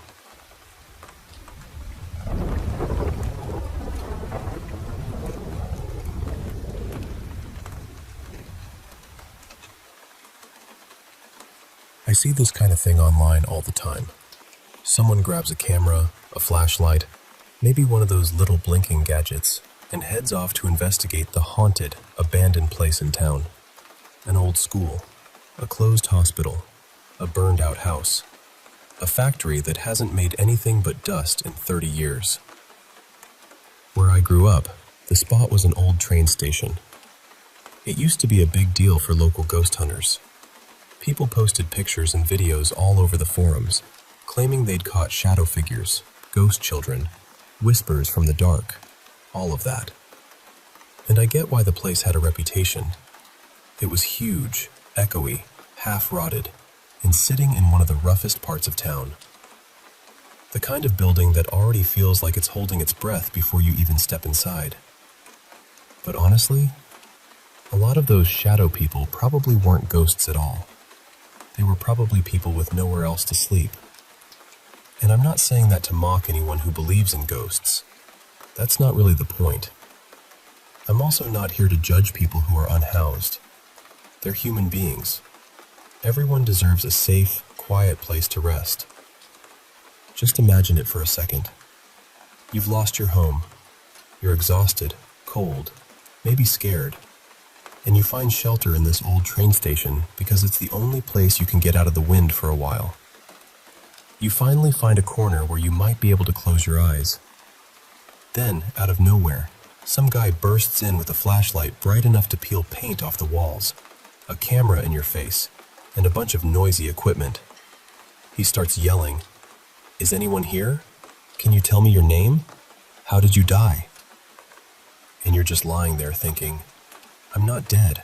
I'm trying to sleep." Then the light swings toward you, and of course you get up and try to move away.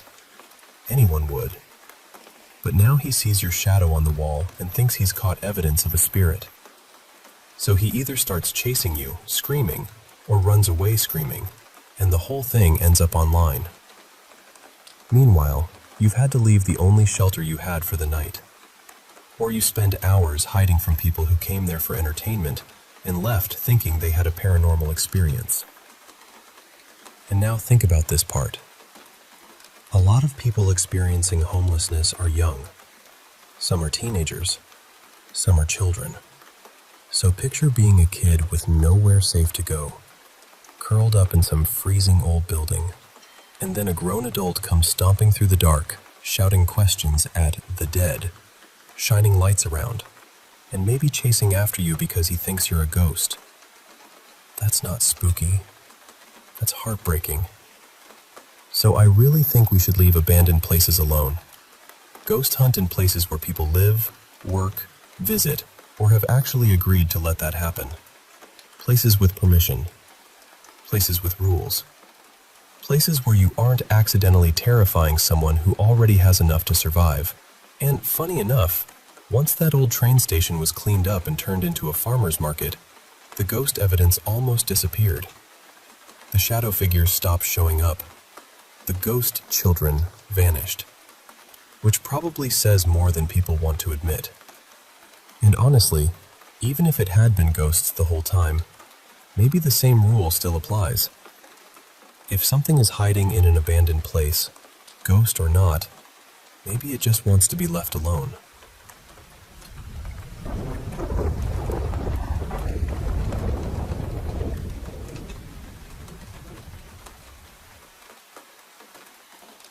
Hey there.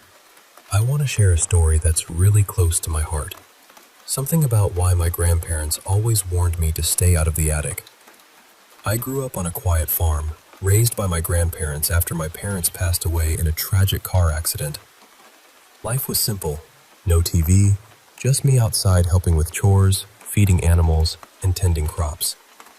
My grandparents sold what we grew and raised at the local market about half an hour away. They were gentle, loving folks who let me roam and explore freely, even giving me a phone when I turned 13. But there was one rule they never bent.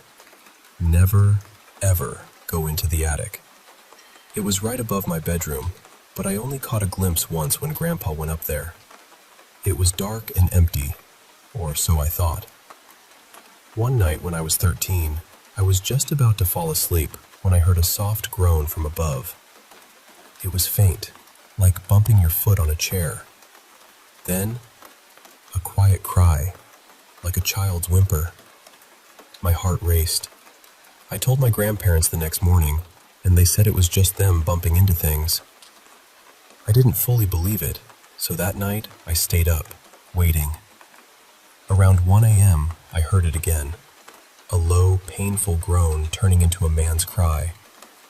Frozen with fear, I eventually got up and shone my phone light toward the attic door. I grabbed a chair to reach the attic pull-down ladder, careful not to make noise. As I climbed up, a terrible smell hit me, a mix of skunk and something harsh. Inside, I found dusty boxes and old family portraits, including one of my mom, pregnant with me, and my dad. Then, a desperate groan came from a corner. My light revealed 2 cages covered with cloth. When I pulled it off, my blood ran cold. 2 creatures with burned, blackened skin, glowing red eyes, and no faces stared back at me. They screamed and thrashed violently. My grandparents appeared and sprayed them with a calming spray, explaining in a shaky voice that these were my parents. They told me a story I could hardly believe. After my parents died, they made a deal with a mysterious man who promised to bring them back. At first, they seemed normal, but soon they turned aggressive, animalistic, and dangerous. My grandparents tried to contain them, trapping them in those cages for years. They warned me to never go near the attic because my parents-turned creatures might get hungry if they saw me. Suddenly, the cages broke. My grandparents told me to run while they held them off. I fled, heart pounding, escaping to the farmhouse nearby. I hid behind a haystack, covering myself in mud to mask my scent as the creatures sniffed around, then finally left. The next day, I found the house in ruins and, heartbreakingly, the remains of my grandparents upstairs. I called the police, telling them a wild animal was responsible, because who would believe the truth? I moved away afterward, but I still carry that night with me. Recently, hearing about a child's terrible fate in the woods made me realize I had to share this. A warning to listen to those who protect you. Curiosity can lead to danger beyond imagination. The world holds darkness, and sometimes the monsters are closer than you think. Please, trust your loved ones when they say stay away.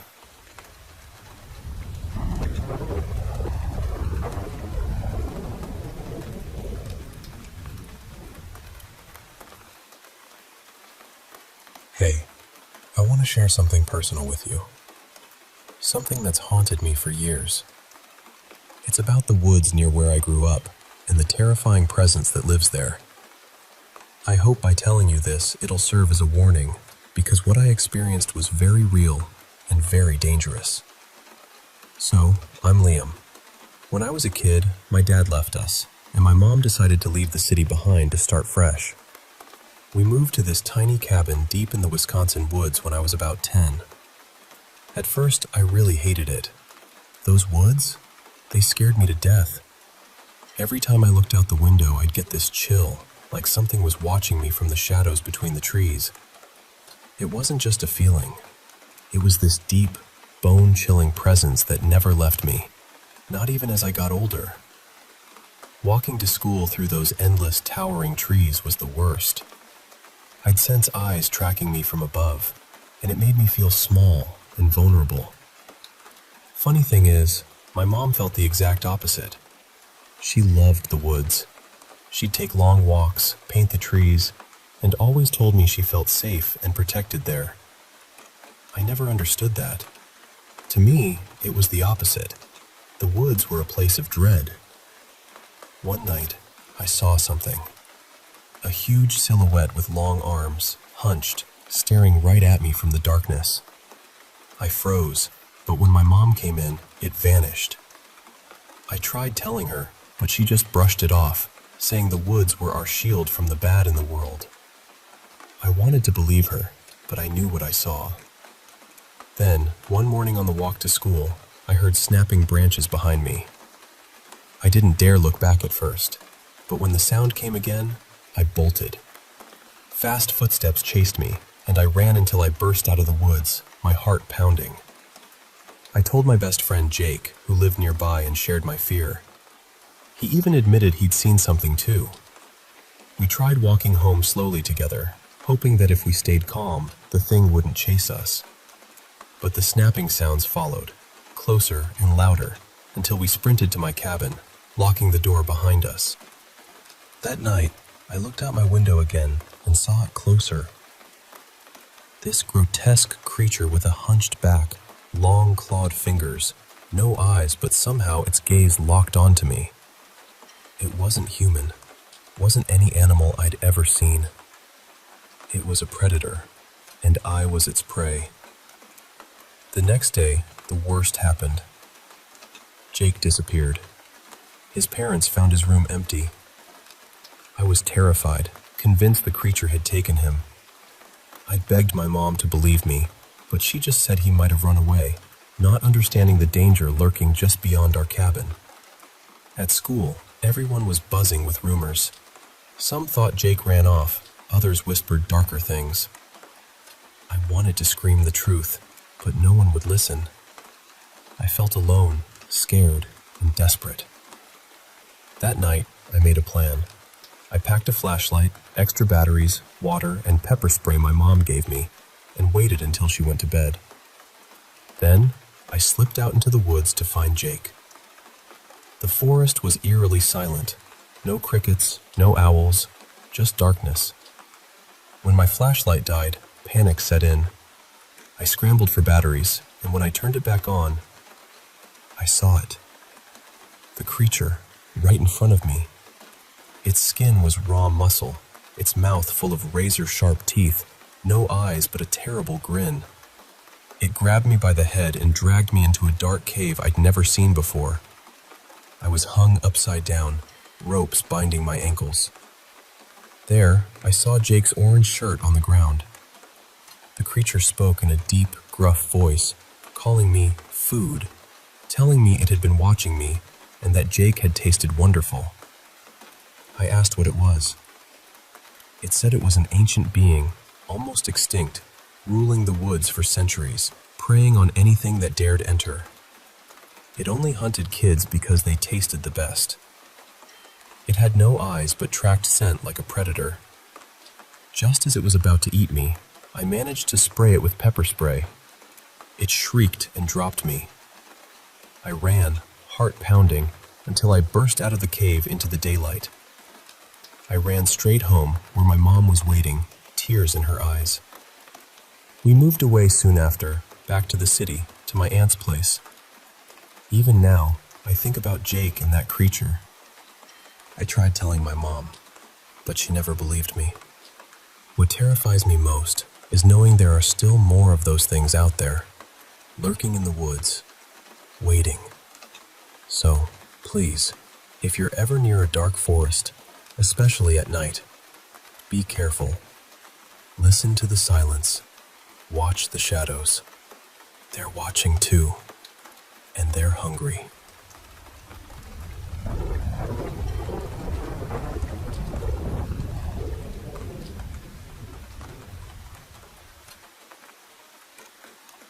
Hey there. I want to share something that's been weighing on my heart for a long time. It's a story about how life can change in the blink of an eye, and how sometimes the things we love the most can turn into nightmares. So, I've been a drinker for as long as I can remember. It started back in high school when my buddy Marco handed me a beer at a party during freshman year. From that moment, I was hooked. I won't lie, it was rough. Flunked almost all my classes, barely scraped by graduation. My days were filled with parties and nights of drinking, thinking I was invincible, like nothing could touch me. After high school, I bounced around jobs, getting fired for showing up drunk or missing work because of hangovers. Eventually, I gave up trying to hold down a job and just holed up in my parents' basement, playing video games and drowning in beer. My parents were tough on me, saying things like, "Ethan, you're going to ruin yourself if you keep this up," or "Get your act together." I never listened. I felt hopeless, like I was stuck in a cycle I couldn't break. One day, while grabbing beer at the grocery store, I met someone who changed everything. I reached for a pack of Corona, and this woman, about my age, with long dark hair and bright green eyes, grabbed for the same pack. Her name was Candace. We started talking, and I learned she was going through her own struggles. A recent breakup, tough job as a waitress, just trying to get by. We clicked instantly. That night, we grabbed dinner and talked about everything from our messed up pasts to our hopes for the future.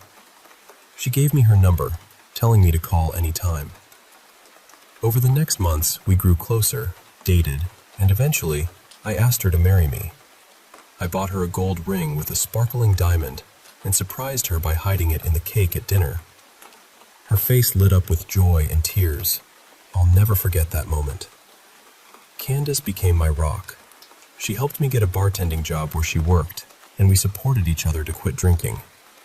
Life finally felt good, stable, hopeful. Then came the news that she was pregnant. We were over the moon, preparing a pink nursery for our baby girl, whom we planned to name Brielle. But as the due date neared, Candace got sick. Really sick. She was throwing up blood, passing out, and I was terrified. The day she went into labor, it was chaos. At the hospital, I waited, praying even though I'm not a religious man. Then a doctor came out and told me my worst nightmare. Candace didn't make it, and our baby was stillborn. I was shattered. The woman who saved me, who loved me, was gone. I couldn't breathe, couldn't think. I remember her last words to me before the hospital. "I love you." Those words echoed in my mind as I drove home, stopped at the store where we met, and bought pack after pack of beer. I drank like I never had before, trying to drown the pain. That night, after drinking until I passed out, I woke up to whispers calling my name. I found myself back at the hospital, alone in a dark hallway. Then I heard Candace's voice, telling me she was okay and to come see our child. I ran to a room where she held our baby, but the sight was horrifying. Our daughter was covered in blood, her eyes missing. Candace's face was grotesquely distorted, her skin rotten and eyes black. She begged me to hold our daughter, but I ran away, terrified. The creature that looked like Candace chased me, pleading for me to complete our family. I was trapped, desperate to escape. Then everything went dark.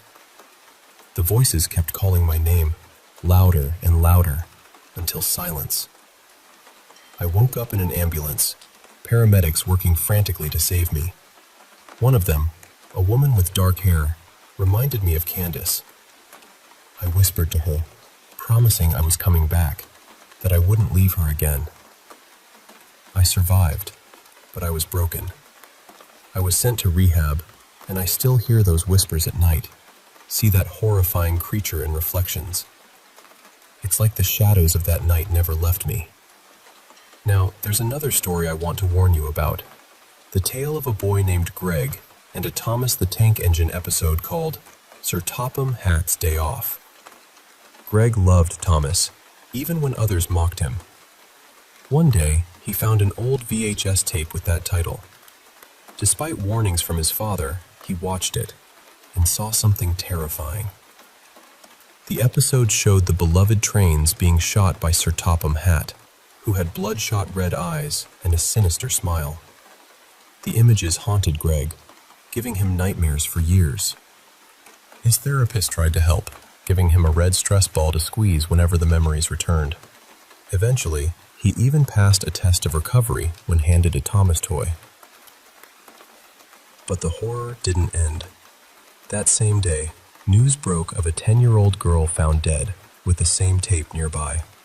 Greg's world shattered again, the terror of that cursed episode still very real. So, if you ever come across a Thomas the Tank Engine episode called Sir Topham Hatt's Day Off, please, don't watch it. Some things are better left forgotten. Thanks for listening. I hope sharing this helps someone out there feel less alone in their struggles. And remember, sometimes the darkest nights can lead to the brightest dawns, if you let them.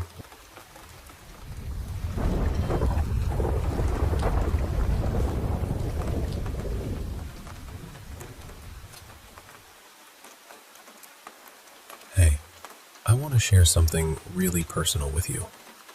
Something that's been with me for a long time now. I'm Henry, and my story starts way back in high school.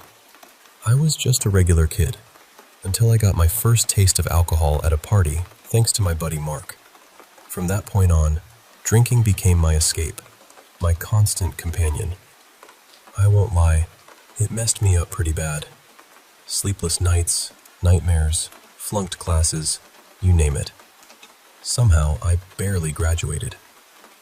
After high school, life didn't get easier. I bounced from job to job, losing them because of my drinking. My parents? They were at their wits' end with me. They'd say things like, "Henry, if you keep this up, you're going to ruin your life." Or, "Get your act together and find a job." But I just shut them out. I felt hopeless, like I was stuck in a dark tunnel with no way out. Then, one day at the grocery store, of all places, I met Candace. I was reaching for a pack of beer, and she grabbed the same one. We started talking, and, honestly, I felt like I could breathe again. She was going through her own struggles. Recent breakup, tough job as a waitress, barely making rent. We connected over our shared pain, and slowly, things started to change. We went from strangers to friends, then to dating, and eventually, I asked her to marry me. I remember hiding the ring in the cake at our dinner, and when she found it, her tears and joy made me feel like I had a new purpose. Candace was my rock. She helped me get a bartending job, supported me when my parents distanced themselves, and together, we fought our addictions. Life was finally looking up. We had a home, steady jobs, and then came the best news. We were expecting a baby girl. We painted her nursery pink, got a cute crib, and named her Brianna, after one of Candace's favorite singers.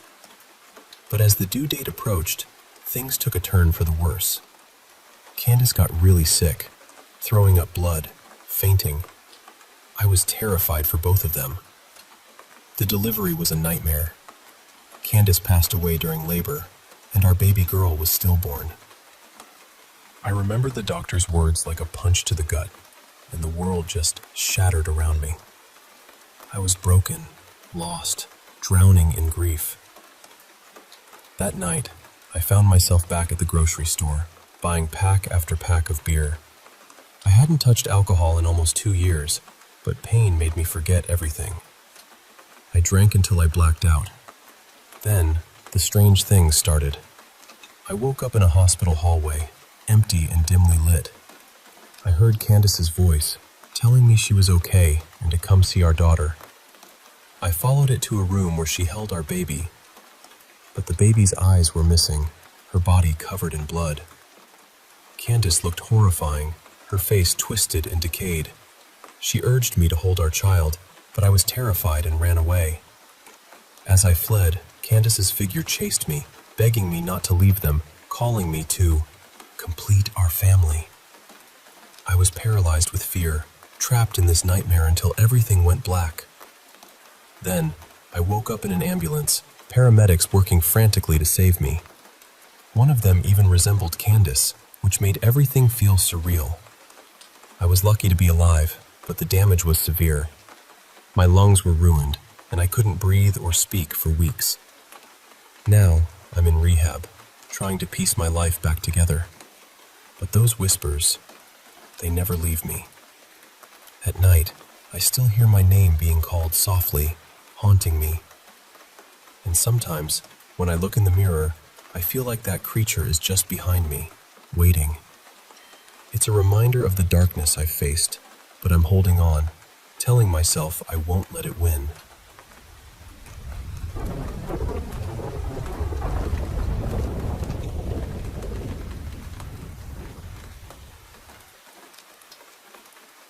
Hey, I want to share a story with you. Something that's been on my mind for a long time. It's about second chances, strange encounters, and a son unlike any other. I'm not one for drama, just a regular guy named Dave. I'm in my mid-30s, working construction, married to my wife Barbara, and we've had our struggles, especially when it came to having a child. Barbara and I wanted a baby so badly, but it just never happened. Watching friends start families while we faced disappointment was tough. Barbara held on to hope longer than I did, but after a while, we decided to try adoption. On the way to the adoption center, Barbara was quiet, tears quietly falling. Then, at the clinic, we met a man named Kyle. He called himself Lazarus. Tall, with striking green eyes, he seemed to know more about us than he should. He told us he was a servant of a higher power, not the God we knew, but someone else. He offered to help us have a child of our own, and despite my doubts, Barbara accepted a strange purple potion from him. She drank it, collapsed, but after some rest, the doctors confirmed she was pregnant.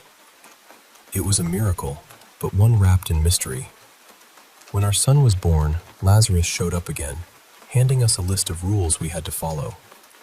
Rules that seemed bizarre and frightening. Calling our son only by the name Lazarus, never looking at him while he ate, keeping him isolated from other kids, making sure he was in bed by 10 p.m., and some even darker, like keeping him chained outside on his 15th birthday. We followed the rules out of fear and hope, but as Lazarus grew, he changed. His mood darkened, he screamed at night, and one time Barbara saw his eyes glow yellow. The things we feared seemed real. On his 15th birthday, we chained him in the shed like the rules said, but the chain broke. That night, a creature, not quite our son, prowled the house, growling and searching. We hid, terrified, as the creature's glowing yellow eyes searched for us. The house was wrecked by morning, and Lazarus was gone. Then the man, Lazarus, returned, warning us that by breaking the rules, we unleashed a monster. We knew what had to be done, but it broke our hearts. One night, when Lazarus came back, he seemed normal at first, but his eyes betrayed him, glowing yellow. Before we could react, he attacked Barbara. I barely escaped to the shed, locking the door behind me as the creature tried to break in. I held my shotgun, tears streaming down, knowing the fight ahead was terrifying. This story isn't just about horror or monsters. It's about choices, consequences, and the things we do for those we love. I wish I could say it ended differently, but sometimes the price of a miracle is higher than we expect. Thanks for listening to my story.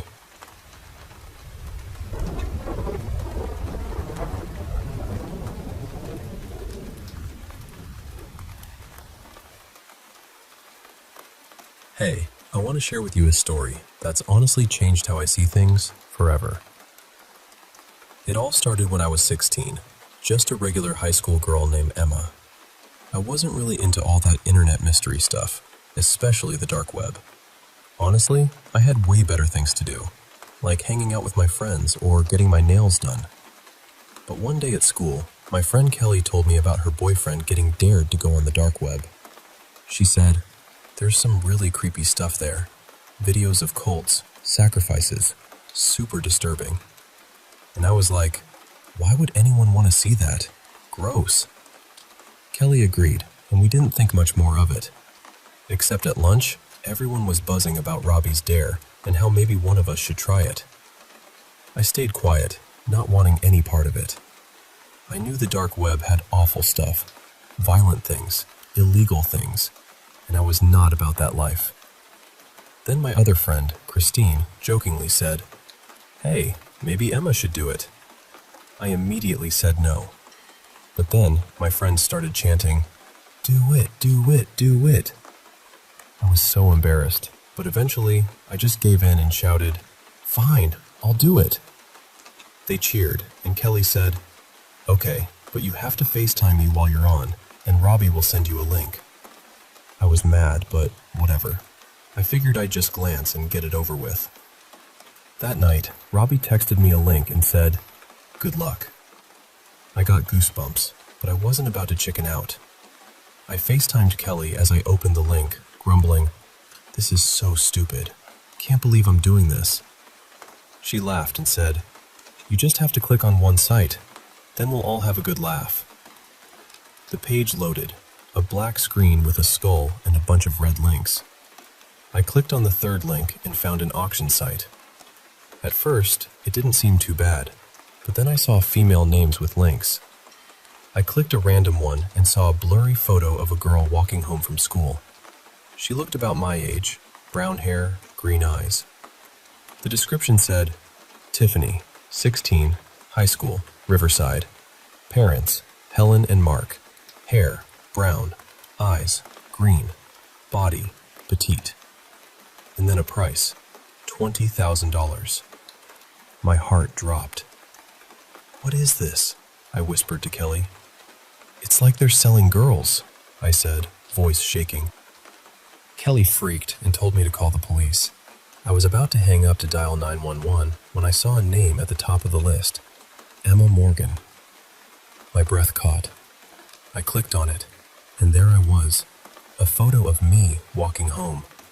The description was detailed and creepy, like they knew everything. My age, my school, my parents, even my body. The price was $60,000. I screamed, tears streaming. I couldn't hear Kelly anymore. I hung up and ran to my parents' room. They came running out when they heard me crying. I told them everything. They checked the website, called the police, but the site was untraceable. They promised to have an officer nearby just in case. That night, I couldn't sleep. The image of that auction haunted me. How did they know all that? Were they watching me? The next day, my friends apologized and suggested we go shopping to take my mind off it. I agreed, but when I asked Kelly to walk home with me, she said her mom was picking her up. My parents were stuck at work, so I had to walk home alone. I told myself, it's just 15 minutes, it's afternoon, people are around. But then, I noticed a man behind me, walking fast. I sped up, but he matched my pace. Panic set in, and I ran. Just as I reached my door, fumbling for keys, I felt a sharp prick in my shoulder. and everything went black. When I woke, I was in a dark room, chained to the floor, a computer glowing in front of me. On the screen, a Google Meet with 50 people watching. I screamed, begged for help. Then, a man stepped out of the shadows. Black jeans, black hoodie, face hidden. He asked, "How much?" The crowd started shouting prices. 60,000, 80,000, 90,000. Then, 115,000. The man said, "Going once, going twice, sold." 2 days later, Kelly was holding a missing person poster. My poster. Tears in her eyes, she looked at my smiling photo. Blonde hair shining, brown eyes sparkling. "Emma, I'm so sorry," she whispered. And that's how a stupid dare on the dark web changed my life forever.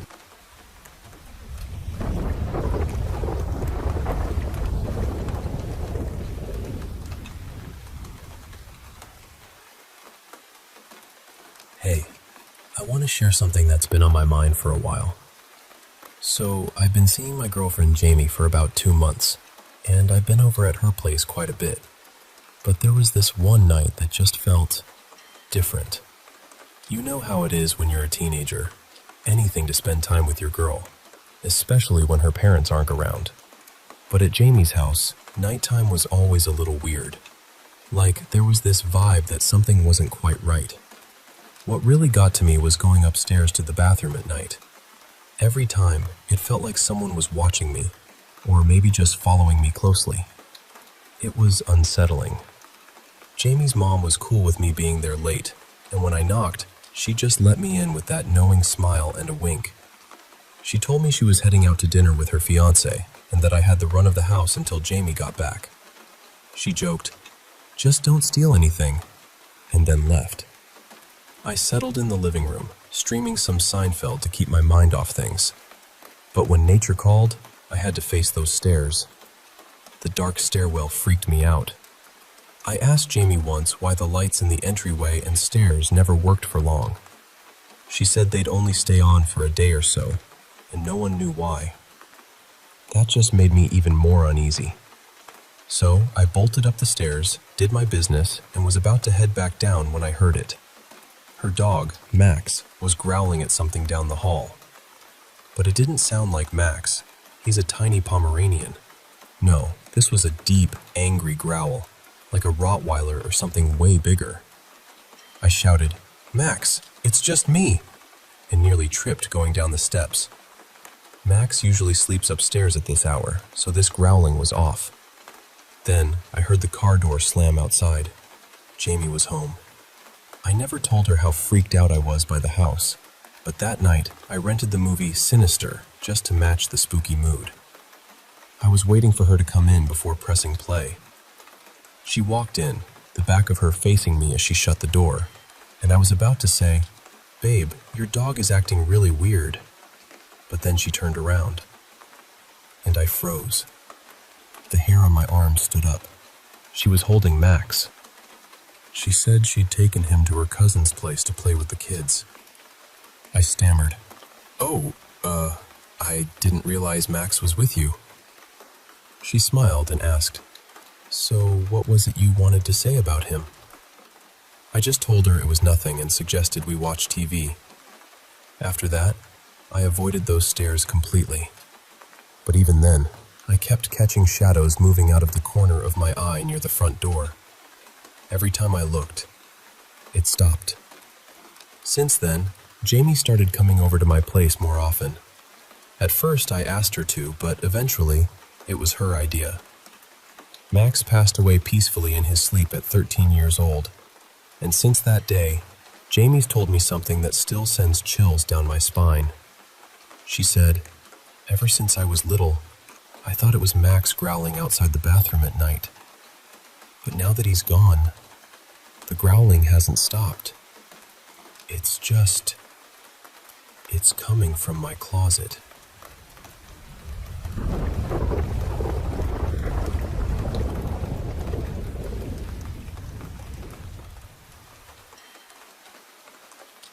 Hey, I want to tell you about this really weird experience I had one night. It was around 2 a.m. and I was just chilling on the couch, flipping through channels to unwind. I landed on the tail end of a sitcom, kind of like a classic family comedy, and then the screen went black for a second before switching to Seinfeld. You know, that's actually my all-time favorite show, but this episode, something was seriously off. Usually, Seinfeld kicks off with Jerry doing his stand-up routine, right? But this time, Jerry was at the mic looking completely out of it. He looked pale, his words were slurred, and he kept nodding off. Then, out of nowhere, he grabbed the mic stand to steady himself and collapsed. There was blood coming from his nose, like a lot, but his eyes stayed shut. It was chilling. Then, a crew member hurried on stage, helped him up, and they took him off, with Jerry clutching his stomach like he was about to throw up. After that, the actual episode started, and I realized I had never seen this one before.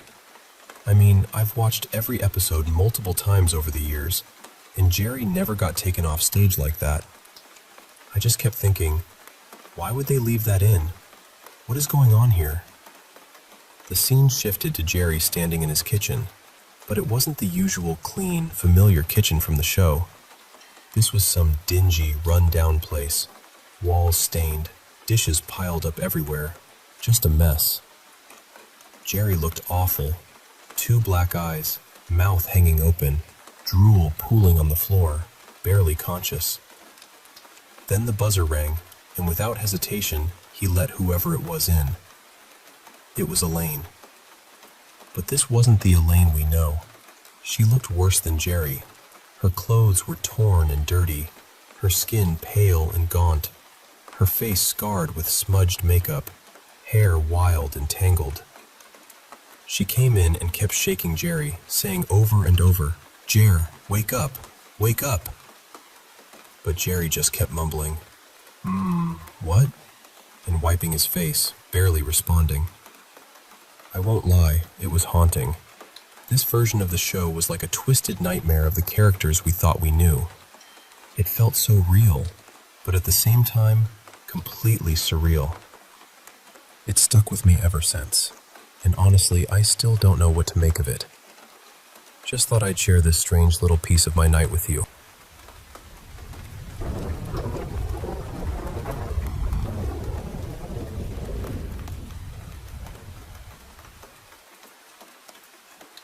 Hey, I want to share something that happened to me recently. Something that's been on my mind a lot. So I was walking back from my new friend Haley's house late at night. Where I live now, it's pretty rural. Just 2 of the 5 families around here, including mine and Haley's, and our parents own a lot of land with gas wells scattered about. It's peaceful, and honestly, it feels good to walk alone at night without that constant worry I had back in the city. Anyway, I was making my way down this trail that only folks around here really know about, kind of carved out by us over time. Suddenly, I hear these crunching sounds, like someone running through the branches. It startled me, but I thought maybe it was my brother. He's older, and he and his friends love to scare me like that. They used to do it all the time when we lived in Chicago, so I figured it was just them messing around. But then I called my dad, and it was about 1:45 in the morning. He was pretty mad at first, probably because I was out so late.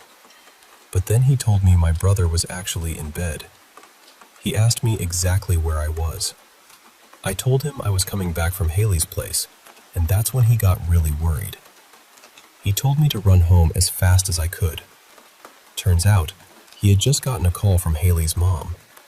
Haley was missing, and so was her dad's pickaxe, the one I had actually seen leaning against their house when I left. Dad said Haley was a very sick girl, and kept telling me to hurry. He sounded scared. If he had known I was at her house, he would have come to get me right away. Now, thinking back, I remember when I was at Haley's, sitting in the bathroom, and she suddenly snuck in and hid in the bathtub behind the curtain. But she didn't jump out or scare me. Instead, she crawled after me to her room with this serious look on her face, not like she was joking. Then she suddenly went back to being her normal, fun self, and everything seemed fine. So I ran through the woods, dropping my purse as I went. My legs were burning, and I was scared out of my mind. I almost ran right into my dad, who was just beyond the backyard with a flashlight. He told me to run inside. I waited in the living room, biting my nails like crazy, until he came in and started locking all the doors. He told me we'd be okay, and I finally went to bed. But just about half an hour ago, I woke up to a strange noise outside my bedroom window. It was 3:13 a.m., and I was terrified to look. I imagined the worst, maybe seeing Haley's face out there. When I finally pulled back the curtain, there was nothing. Until I turned on my phone's flashlight. And then, right there on the window, written in dew formed by fingerprints, was a word, but it was spelled backwards. It said T-S-O-M-L-A. Flipping it around, it reads, almost. I don't know what it means. I just wish I hadn't become her friend.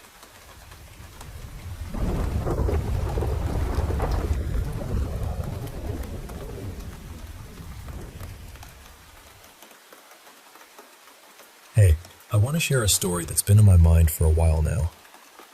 After my grandma passed away, I started spending weekends at my grandpa's new apartment to keep him company and help him through the loneliness. I usually crashed on the pull-out bed that folds out from the living room couch. One night, after turning off the TV, I was just about drifting off. There was this old wooden clock on the mantel, and the steady ticking always helped me relax and fall asleep. But that night was different. As I was dozing, I heard this noise coming from the kitchen, this shuffling sound. It immediately took me back to childhood memories, because I had a cousin who used to sleepwalk when she visited. I remember one night finding her standing in the bathroom closet, and ever since, that image has haunted me in nightmares. So hearing those footsteps stop once they reached the dining room carpet really freaked me out. I froze, gripping the covers so tight my palms felt sweaty. Then the footsteps stopped, but something even more unsettling started. The sound of something gliding across the carpet. It was like movers dragging a heavy piece of furniture through the living room. My heart was pounding, and I pulled the pillow over my ears, but I could still hear it. Then, right where my feet were at the end of the couch, the bed slumped down as if someone sat there, pressing down on the covers wrapped around my legs. I tried to kick and squirm free, but nothing budged. In desperation, I called out, "Grandma, I know you're here, but please leave me alone." Instead of stopping, it felt like whoever it was climbed up onto the couch, like they were about to straddle me. That's when I finally threw myself off and ran down the hallway, flipping on every light. But when I looked around, there was no one there. I left everything as it was, turned off the lights, and crawled into bed with my grandpa. He never even woke up. That night, I had the most terrifying nightmares. At one point, I woke up soaked in sweat from dreaming I was eating mealworms and maggots out of a bag of chips. I could taste it so vividly, but I was too scared to get up and rinse my mouth out. The next morning, Grandpa asked why I was in his bed. I told him everything. The noises, the feeling, the presence. He just looked down quietly. I suggested maybe it was Grandma checking on me, and that I might have been imagining things. But he shook his head firmly. He said, "Grandma passed away at Riverside Hospital," and my heart skipped a beat. So it couldn't have been her. I didn't ask you or your brother to stay here because I'm lonely or sad. I asked you to come because of that. I pressed him. Are you sure it wasn't Grandma? And his answer still chills me. No, it wasn't. Whatever it is, it hates me and wants me gone. Grandpa passed away about a year later. My mom brought him to live with us after that strange experience. As he settled in, his mind started slipping because of Alzheimer's, and at night he would wander the halls. Sometimes, I'd hear that same shuffling sound. Other times, a gliding noise I never dared to investigate. During those nights, I often found our dog hiding under my bed. I wondered if whatever was there had followed Grandpa home, and even worse, if it took him when he died. I don't think it was human. And honestly, I'm still not sure what to make of it.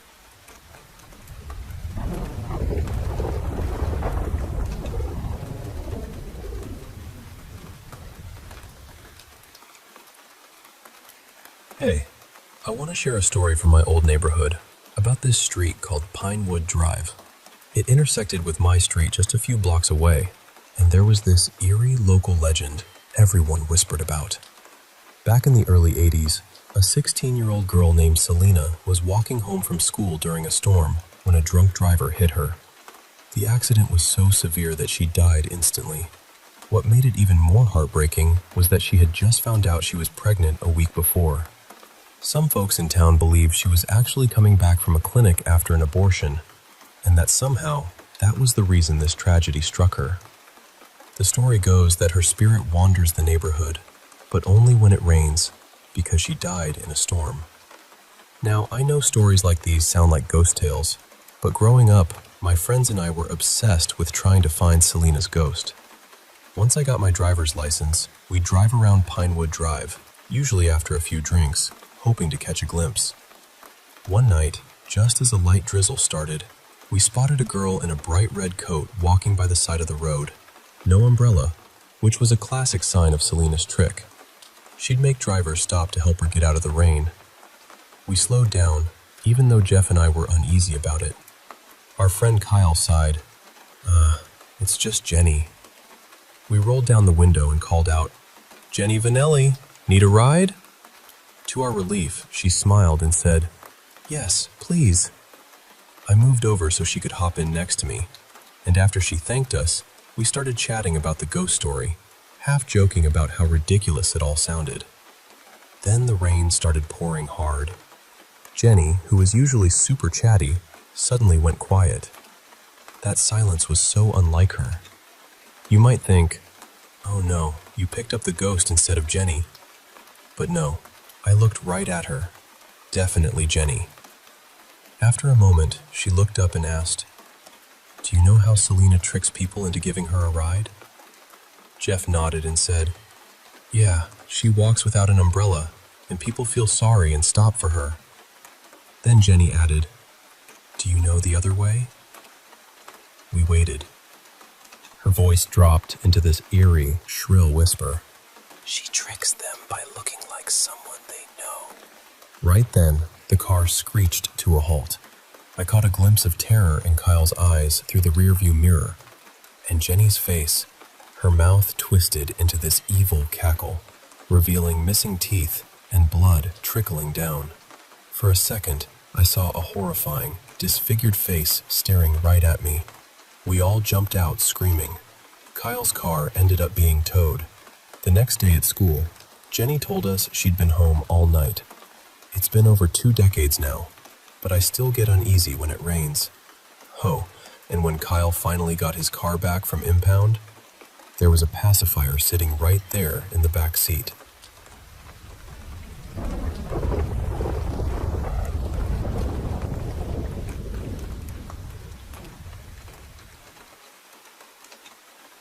I've carried 2 memories for years, and even now, I still don't know what to do with them. I've tried telling myself it was stress, fear, sickness, or my mind filling in the blanks. But the truth is, I know what I saw. And some nights, when the dreams come back, it feels like those moments are still sitting beside me, waiting to be understood. The first thing happened a few years before 2021. I grew up in a planned industrial town, the kind of place built decades ago with help from the Soviet Union. A lot of the homes had been there since the late 1960s, and families still lived in them because the company controlled most of the city. My father worked there, so we had access to places most people didn't, or at least he knew about them.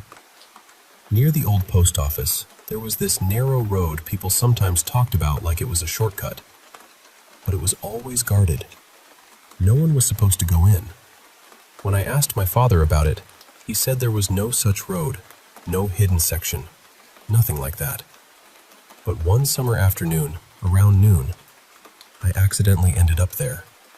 It was blazing hot outside, the kind of heat that makes the air look bent.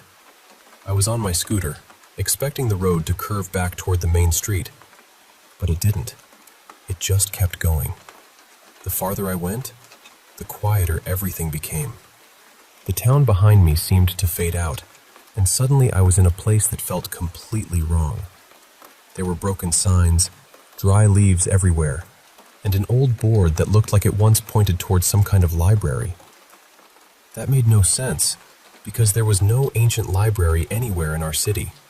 I had checked records before. I knew the place I lived in. Then I saw a ruined house in the distance. It didn't look like the other houses around us.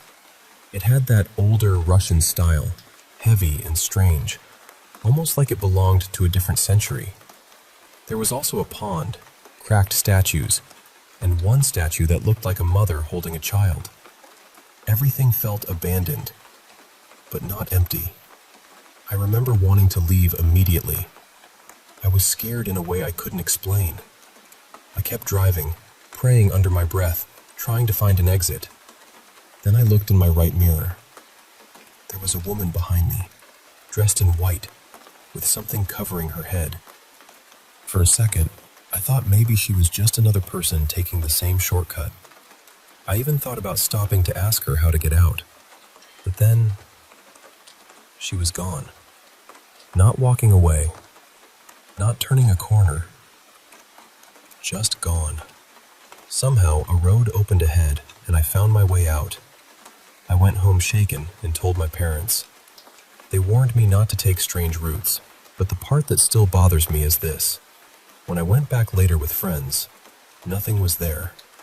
No ruined house, no pond, no statue, no old library sign. Nothing. It was like the road had swallowed itself. The second memory happened in 2021, when I was 16 and sick with COVID. My mother and I were both in the hospital. I was on oxygen, and she was in serious condition. At first, I was in a general ward before they moved me to a private room, and that day was one of the worst days I can remember. 7 people died in that ward, one after another, every few hours. There were nurses, machines, panic, prayers, and that heavy silence that falls after someone is gone. But what I remember most clearly is the bird. I know how that sounds. I know people will say I was sick, exhausted, scared, maybe hallucinating. But the room was sealed. The windows weren't open. The air conditioning was running. There was no way a bird should have been inside. And no one else seemed to see it. It moved from bed to bed. Each time it stepped away from someone, that person died soon after. I watched it happen again and again. At one point, it circled my mother's bed, and I remember praying with everything I had that it wouldn't stop there. It didn't. It moved to another bed. That was the 7th one. After the 7th death, the bird disappeared. During that time, I kept having the same dream. I was in a white place where trains came and went. People got off.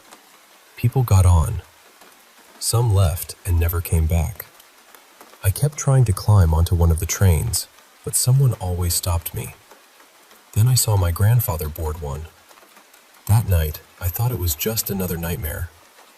The next morning, our relatives told us he had passed away while we were in the hospital. Later, my mother said she had dreamed of him too. In her dream, he told her he would take her place because he was old, and her children still needed her. She forgot many things from that year, and honestly, so did I. 2021 feels blurred at the edges, but that part stayed. My mother survived, even though she had been critically ill, and sometimes, I wonder if my grandfather gave something up for her. I don't know what these 2 incidents were. I don't know if they were connected. Maybe they were trauma. Maybe they were warnings. Maybe there are places and moments where the world opens a door it usually keeps locked. But I know this much. I didn't make it up. And even after all these years, I still find myself asking the same question. What did I see?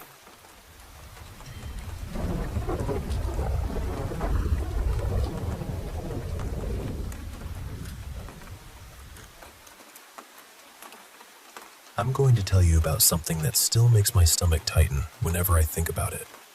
Me and my girlfriend Liana had this little routine for years. We lived on a quiet road in the UK, the kind of place where nothing really happens after dark, and most weekends we'd go out for a late walk. Sometimes we'd just wander around the neighborhood. Other times we'd head up to the field behind our house with a pair of binoculars and look at the stars for a while. It was normal for us, comforting really. We'd done it so many times that we never felt nervous about it. Not once. Usually, we were back home before midnight, but on this particular night, neither of us could sleep. It was around 1 in the morning when we finally decided to go out and clear our heads. The street was strangely empty. I know streets are quiet at that hour, but this felt different. There were barely any lights on in the houses. No cars passed, no dogs barked, no distant voices. It was just this thick, heavy silence sitting over everything. We tried to ignore it and kept walking toward the field behind our house. To get there, you have to go through this narrow path between tall hedges. There are no windows looking over it, no street lights properly reaching it, just this dark little passage that opens out toward the hill. We were talking quietly, laughing a bit, trying to shake off that sleepless feeling, and then we both stopped. Just like that. About 20 steps ahead of us, there was a man standing in the path. He was facing the hedge. The thing is, neither of us saw him walk there. The path had been empty, I'm certain of that. One moment there was nothing in front of us, and the next, he was just there, standing completely still, like he'd been placed there. And he was tall. Not just slightly taller than average, unnaturally tall. Tall enough that on such a narrow path, there's no possible way we would have missed him. He was dressed in what looked like black leather from head to toe. At first, he didn't move at all. He just stood there, turned toward the hedge. I couldn't see his face properly, even though we were close enough that I should have been able to. There were no clear features, no eyes catching the light, no nose shape, no expression. It looked almost smooth, like skin stretched over the place where a face should have been. Then he started moving. And this is the part I hate trying to explain, because there's no way to describe it without sounding ridiculous. His body looked like it was walking in one direction, but he was moving in another. It was like he was facing sideways and making the motions of walking forward, stiff arms, legs stepping normally. But instead of going where his body was pointed, he was drifting diagonally toward us. The movement didn't match the direction. It reminded me of a broken character in a video game, when the animation glitches and the body slides across the ground in a way it shouldn't.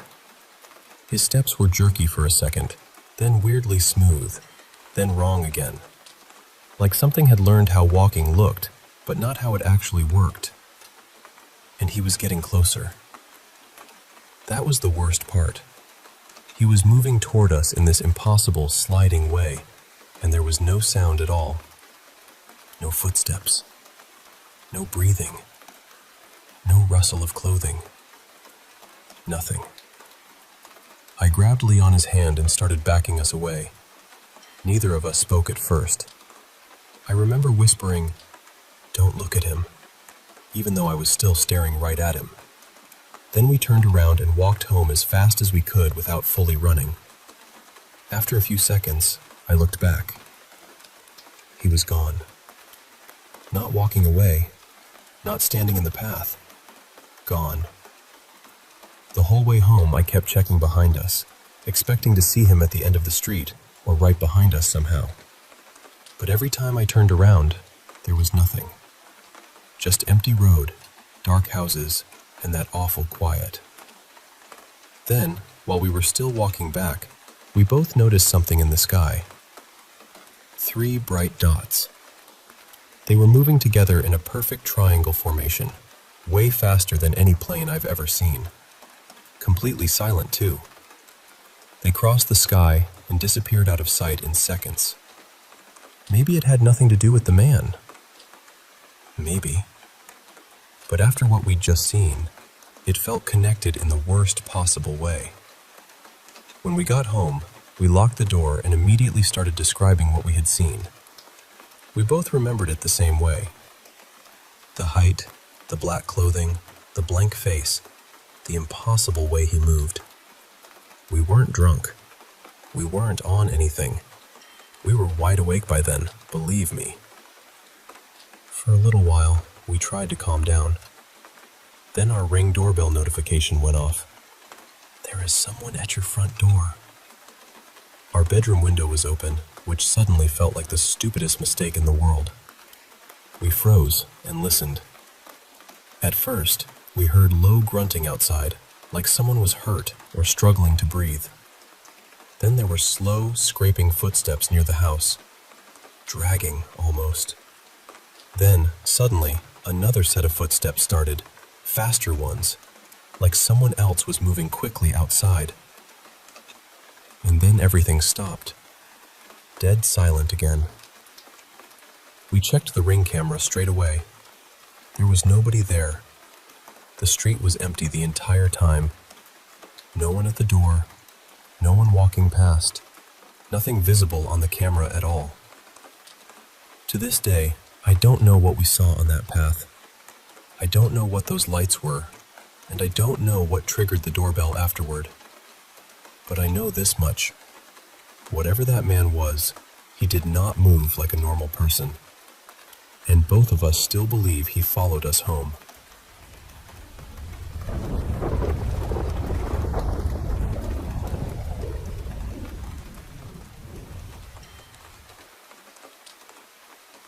Hey there, I want to share a story that's really close to my heart. It's about a girl named Lily, a spirited 12-year-old from down under, Australia to be exact, who had a rather unusual quirk. You see, whenever Lily came out of the water, people would get scared of her. It was as if they saw a monster instead of a sweet girl. It was baffling and, honestly, quite sad. I had always felt that every child deserves a loving home, so I decided to become a foster parent. The kids I met had their own unique quirks. One was convinced she had to be right all the time. Another forgot how to do simple things. And some had odd little habits that made them stand out. But Lily was different. There was something special about her. One day, after washing my hands, I playfully splashed a little water on Lily. Instead of fear, she looked up at me with the most adorable smile. That moment, I knew I wanted to adopt her. No questions asked. I told her she was beautiful just as she was, especially when she came out of the water. Over time, things changed. People stopped screaming when Lily emerged from a swim. They treated her with kindness and respect. It turned out that Lily's fear of being seen as different made her insecure, and that insecurity was what caused the fear in others. But love and acceptance worked wonders. Now, Lily is 19. She's still with me, and she's hesitant about dating because she worries others won't understand her. It's understandable, really. She has her ups and downs, times when she's bubbly and confident, and others when she retreats into her insecurities. One thing I've noticed is her love for open water, ponds, canals, where she can stay submerged for hours. It's her happy place. But sometimes, that happiness worries me because it feels intense, almost overwhelming. A few months ago, I saw her with a young man, her boyfriend. She was so happy, but what happened next was a bit unsettling. She insisted he stay in the pond as long as she did, and when he couldn't, she'd get upset. It was hard to watch, but I didn't want to spoil her joy. Then one evening, she pulled him back into the water when he tried to leave. Unfortunately, he didn't make it out alive. Lily was devastated, blaming him for not staying as she wished. After that, she fell back into her darker, insecure phase. Late one night, I went to the pond to check on them. What I found chilled me. There were others, many others, at the bottom of the water. Past boyfriends who had been caught in this strange cycle. It was heartbreaking. Despite all this, when Lily's in her good moments, she's caring and loving, especially towards me. She cooks breakfast, checks in on me like a devoted daughter. She's got another boyfriend now, and while I worry, I also appreciate the bond we share. Lily's story is one of love, acceptance, and the struggles that come with being different. It's taught me that sometimes understanding and patience can change everything. And I'll always be here for her, through every splash and every smile.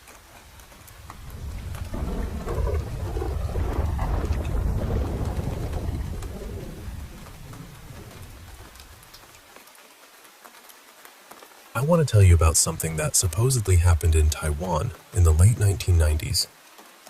It started as a simple family hike. A family had gone out to Da Kang Scenic Area in Taichung, just wanting to spend the day together in the mountains.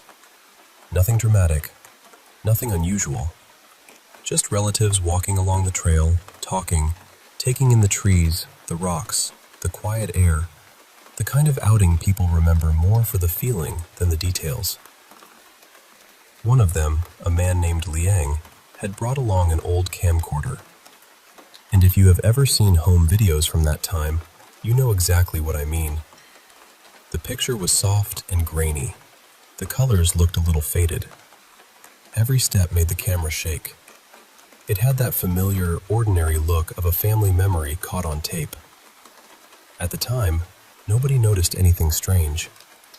They walked near the well-known wind-moving stone, filming each other as they moved along the mountain path. Everyone seemed relaxed. The day felt normal. But later, when the family watched the recording again, something in the footage made them go quiet. Behind the group, near the very back, there was a small figure dressed in red. She looked like a little girl, and she seemed to be following them. The unsettling part was not just that she was there. It was that nobody remembered seeing her at all. She was not with the family. She had not spoken to anyone. Nobody remembered passing her on the trail. Nobody remembered a child walking behind them. She did not smile at the camera or try to get anyone's attention. She just stayed there, silent, close enough to appear clearly in the video. And then there was her face. Because the footage was old and blurry, it was hard to make out every detail. But people who later watched the tape said her face did not seem quite right. Some thought she looked too old to be a child. Some said her features looked warped. Others felt there was something deeply unnatural about her expression. The video eventually made its way to a Taiwanese paranormal television show called Shenchu Guimo. When it aired, people across Taiwan became frightened by it. You have to remember, this was not the age of endless creepy videos online. Back then, stories traveled through television, newspapers, neighbors, relatives, and whispered retellings. So when people saw what looked like a real family tape, with that red-clad child walking behind them, it landed differently. It felt closer, more possible. Then came the rumors. People began saying that someone connected to the hiking group died after the trip. Whether every part of that claim was true or not, it made the story grow darker. Soon, people started connecting the girl in red to old Taiwanese beliefs about the mountains. The idea was that something had followed them, or that someone had been marked, or that the little girl was not really a little girl at all. Over time, many began linking her to the legend of the Mo Sin Ah. Now, Mo Sin Ah are not exactly ghosts in the way many people think of ghosts. In Taiwanese folklore, they are more like strange mountain beings. They are said to live in forests, bamboo groves, valleys, and misty trails, places where the path can feel familiar one moment and completely wrong the next. Some stories describe them as small and childlike. Others say they seem monkey-like. Sometimes they are said to wear red. Sometimes they have red eyes or red hats. But what makes them frightening is not that they attack people outright. It is that they confuse them. The stories say a person led away by Mo Sin Ah may suddenly become lost in a place they should know. They may vanish for hours or even days. And when they are found, they often seem exhausted, dazed, and unable to explain what happened. Some say they were given food, but later, people wonder if what they were really eating was mud, grass, insects, or something else from the forest floor. And Taiwan has many stories that follow that same eerie shape. In one case, an elderly woman went into the mountains near Shiji with her family to visit a grave. She walked ahead only briefly, but when the others went looking for her, she was gone. Her family searched desperately, even using old folk methods like beating gongs and calling her name, hoping the sound would guide her back. Days later, she was found dead. In another story from Hualien, an elderly woman disappeared and was later found after heading toward a rural mountain road. She reportedly said a little girl in red had led her away, and that older people had kept her company at night. And in Kaohsiung, another elderly woman vanished after going out near the fields. When she was finally found, weak but alive, near a mountain cemetery, she said someone had taken her somewhere to rest and had even prepared food for her. Now, none of this proves that Mosina are real, but the pattern is what makes people uneasy. Someone leaves a familiar place. They disappear suddenly, and when they return, they cannot clearly explain where they were. That is why the girl in red stayed in people's minds for so long. Maybe she really was just another child on the trail, made strange by bad video quality and an old camera. Maybe the television show shaped the story to make it scarier. Maybe people saw what they were already afraid of seeing. Or maybe, as some still believe, the family recorded something that belonged to the mountain. The truth is, no one has ever given a clear answer, and that is the part that lingers. Because if she was only another hiker, why did nobody remember her? And if you are ever walking through the mountains and you hear soft footsteps behind you, or a small voice calling from the trees, maybe do not turn around too fast.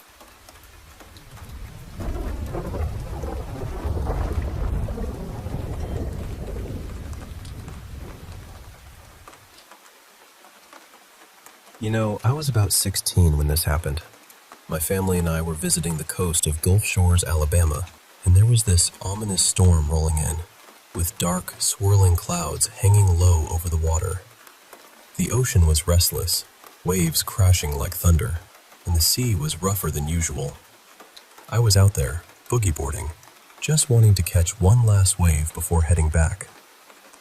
Suddenly, something icy cold grazed my leg, and in the blink of an eye, I was pulled under the surface.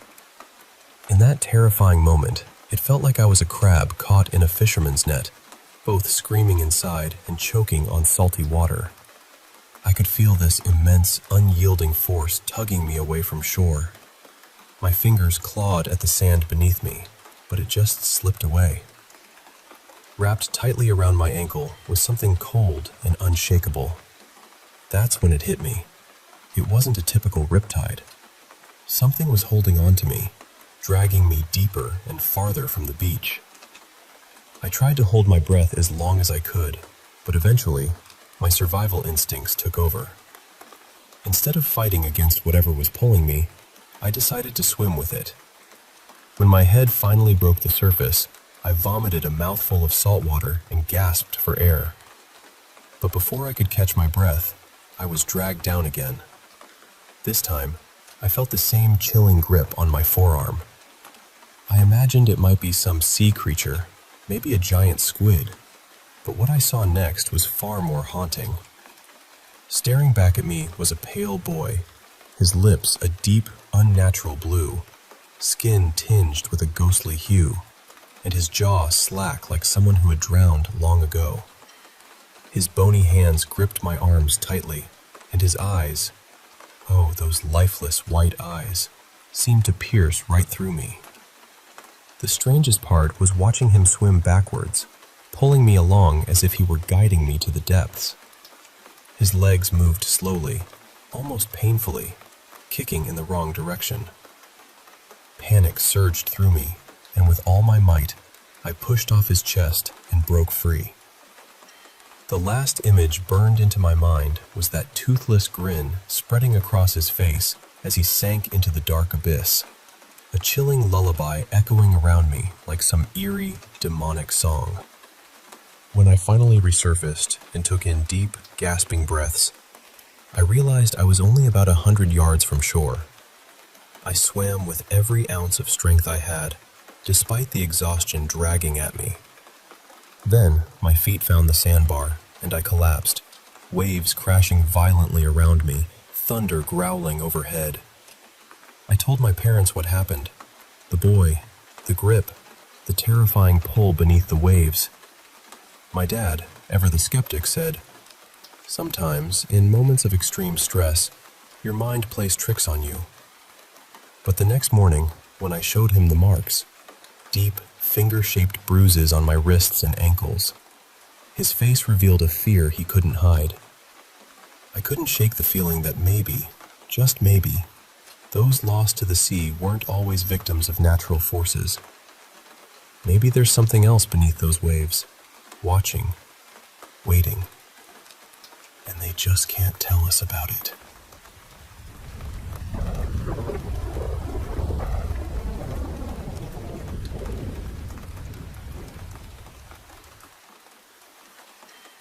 You know, back when I was stationed in Afghanistan, I had one of those moments that sticks with you forever, the kind you never want to relive. I was Corporal Davis, and we were moving through some rugged mountains. One night, I made a terrible mistake.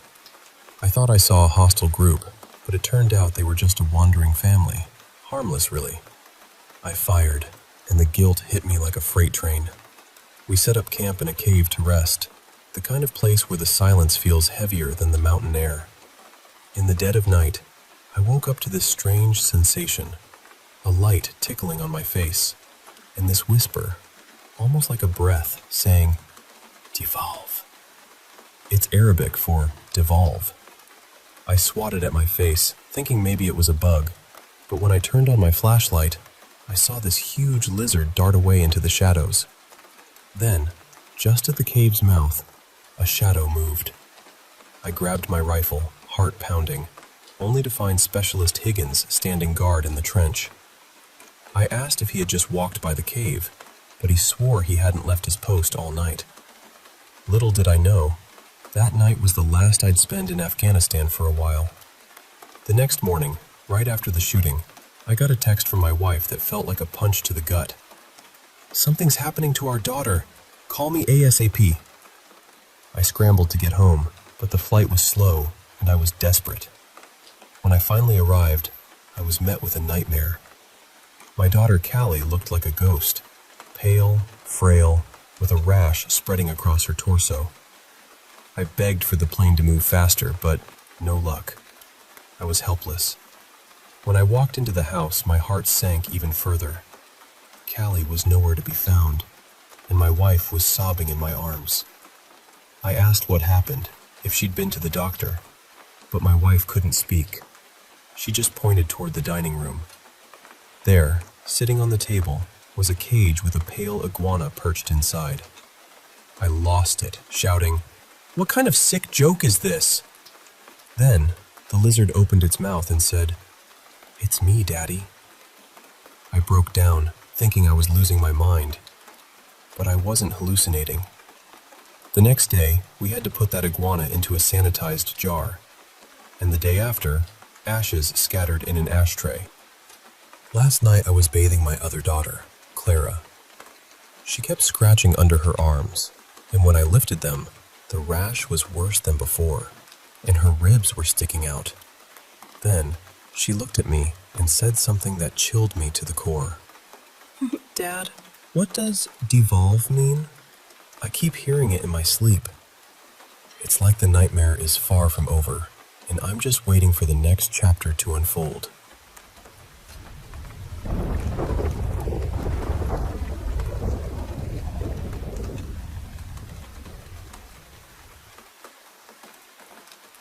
Hey there, I want to share a story that's been on my mind lately, about an extraordinary expedition deep in the rainforests of Sri Lanka.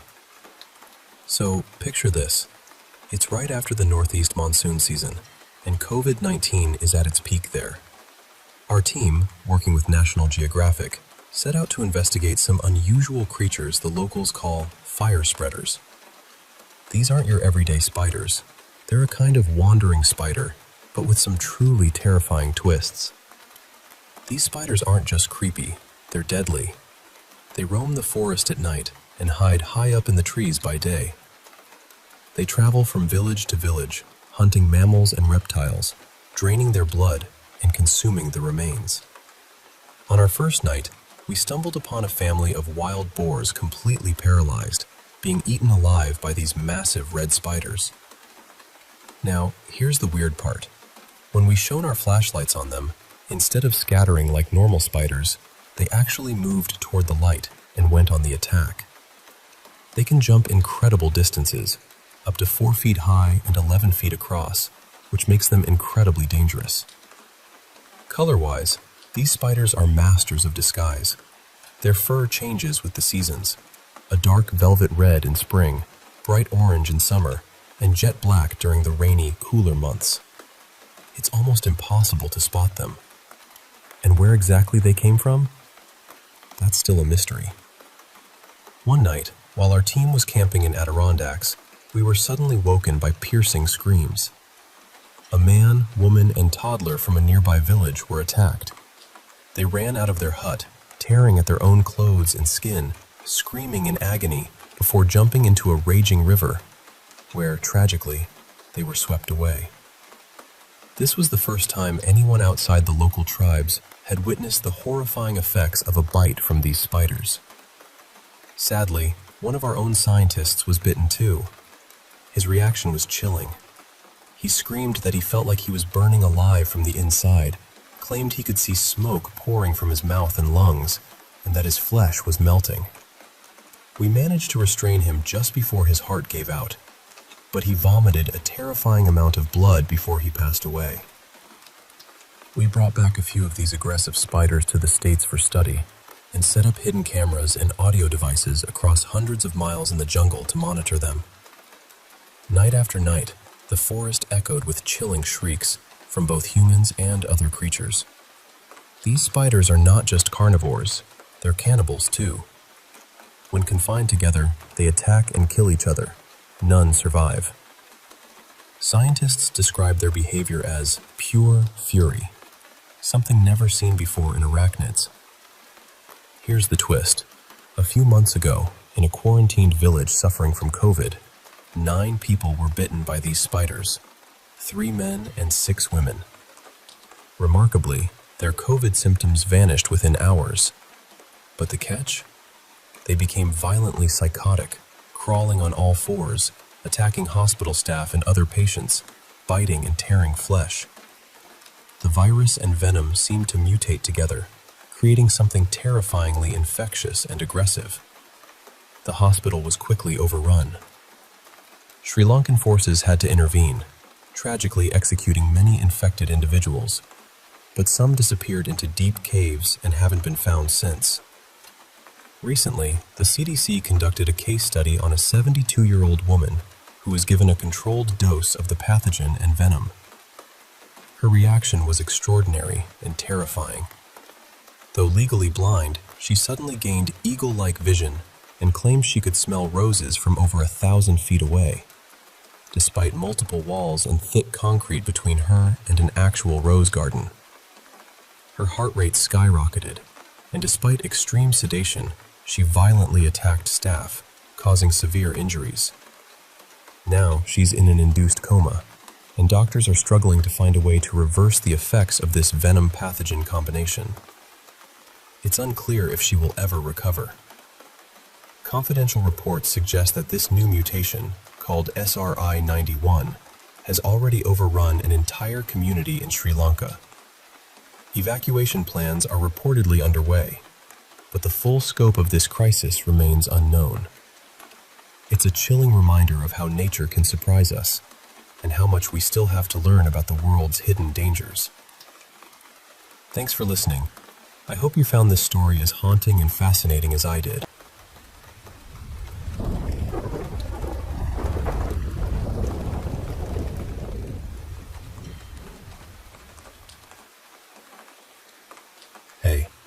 want to share some stories with you. Real experiences that really shook me, but also taught me a lot about staying alert and strong. So, picture this. It's Christmas Eve, 2020. I'm out driving for a rideshare app, just a few hours before heading to my mom's with my wife and our new baby. Nothing fancy planned, just the usual. I get a ride request from a pretty rundown apartment complex. Nothing unusual for me. When I arrive, I meet my passenger, a guy carrying several boxes of his stuff.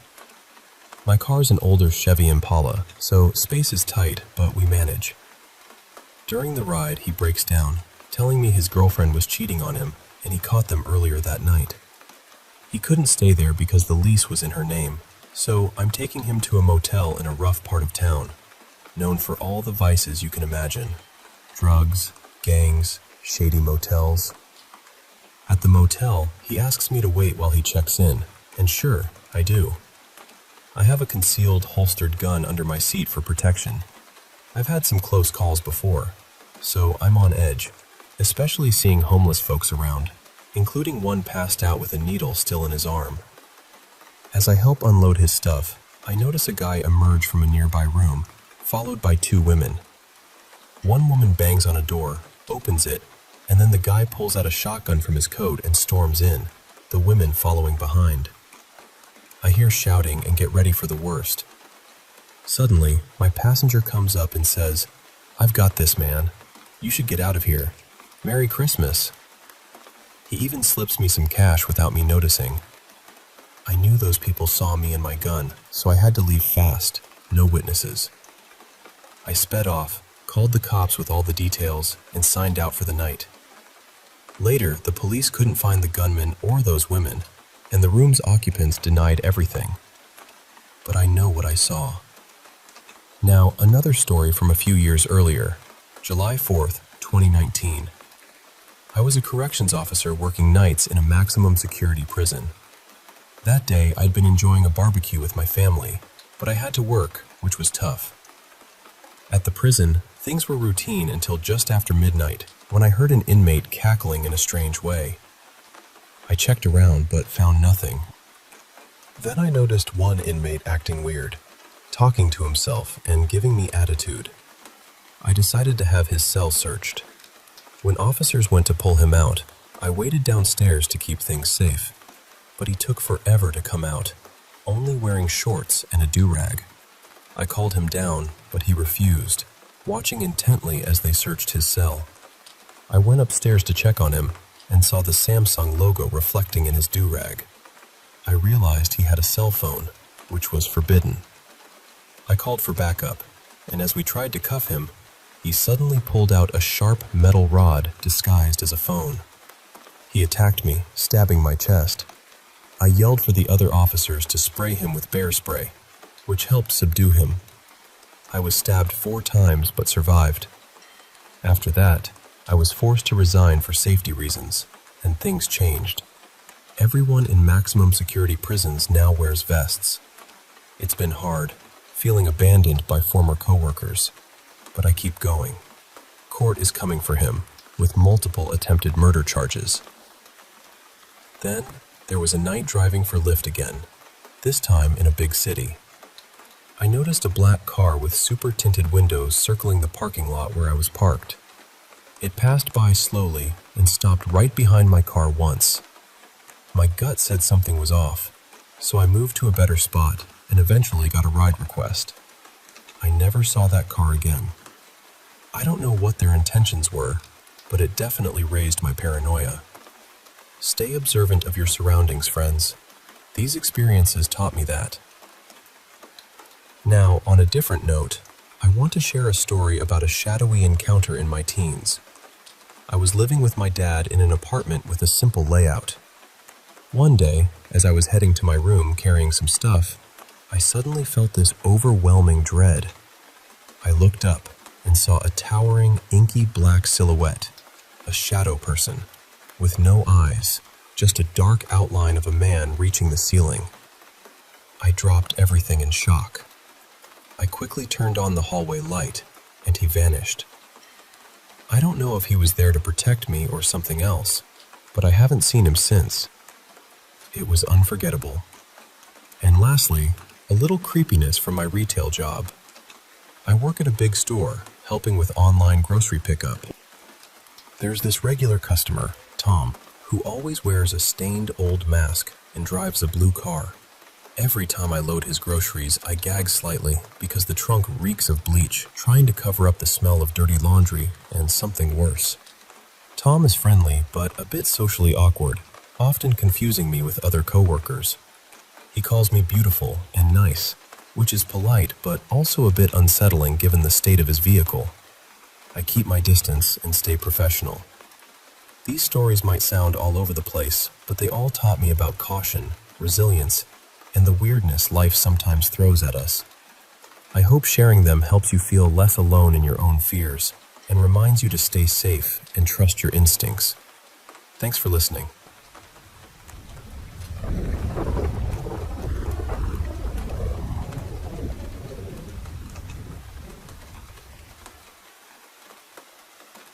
Hey, I want to share a story from when I was in Northern Ireland back in 2017. It was part of a college field trip for my religious studies class. We were exploring stone circles across Northern Ireland and Ireland, diving into the fascinating world of religious geography. One day, we visited the Begmore stone circles on a typical cloudy day. We were all really into learning about this Bronze Age marvel, and, honestly, some of us were just excited to get back to the hotel and start a night of pub hopping. Now, the stone circles were separated from a nearby forest by a small wire fence. For some reason, we found ourselves lingering around that fence, peering into the woods just about 20 yards away. Up until then, we hadn't ventured into any forests during the trip. We mostly stuck to sites surrounded by farmland. But there was this pull, this curiosity, and I really wanted to see what was inside that old woodland. Everyone seemed to feel it too. I decided to climb over the small wire fence to explore a bit. These woods were unlike any I'd seen back in North America. The branches were thick, so thick you couldn't really stand upright inside. I had to bend over to make my way through. The ground was covered with a soft, light brown moss, dotted with tree roots. I moved quickly, eyes on the ground to avoid tripping. I felt this giddy excitement, like a kid sneaking somewhere they're not supposed to be. I picked up speed, feeling light on my feet. Then, I looked up to make sure I wouldn't run into a tree trunk, and that's when I saw it. Legs. Human legs, just standing there among the trees. I could only see the legs. The thick branches hid everything else. It was so strange. How could someone be standing in such dense woods like that? I felt this instinctual fear, almost animal-like, even though it didn't make much sense. I told myself they couldn't see me since I couldn't see their face, but somehow it felt like they knew I was there. Why would anyone be out here alone? We were the only group at the stone circles, and there were no houses nearby. I looked back and realized I'd gone much deeper into the woods than I thought. The light from the entrance was barely visible. It was so quiet. They must have heard me coming. My mind raced.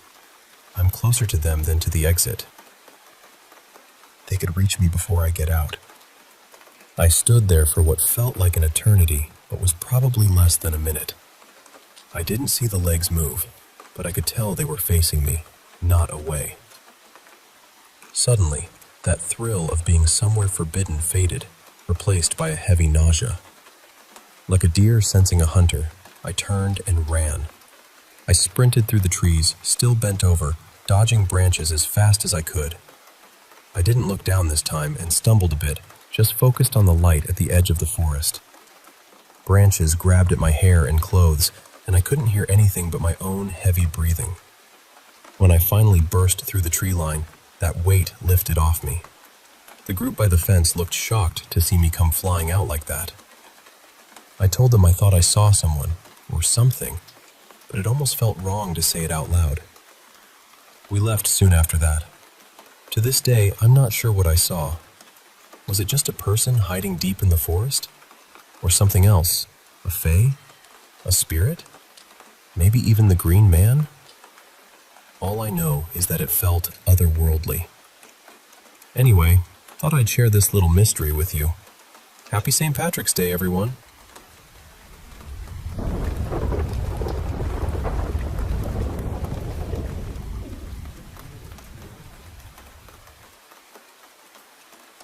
Hey, I want to share with you a story from a few years back, Thanksgiving of 2020, that started off pretty great, but quickly turned into something scary and unsettling. So, I'm a 31-year-old nursing student, and that year, I had just passed an exam with a pretty good score, around 88%. I spent the evening before Thanksgiving with my boyfriend Jamie and his family.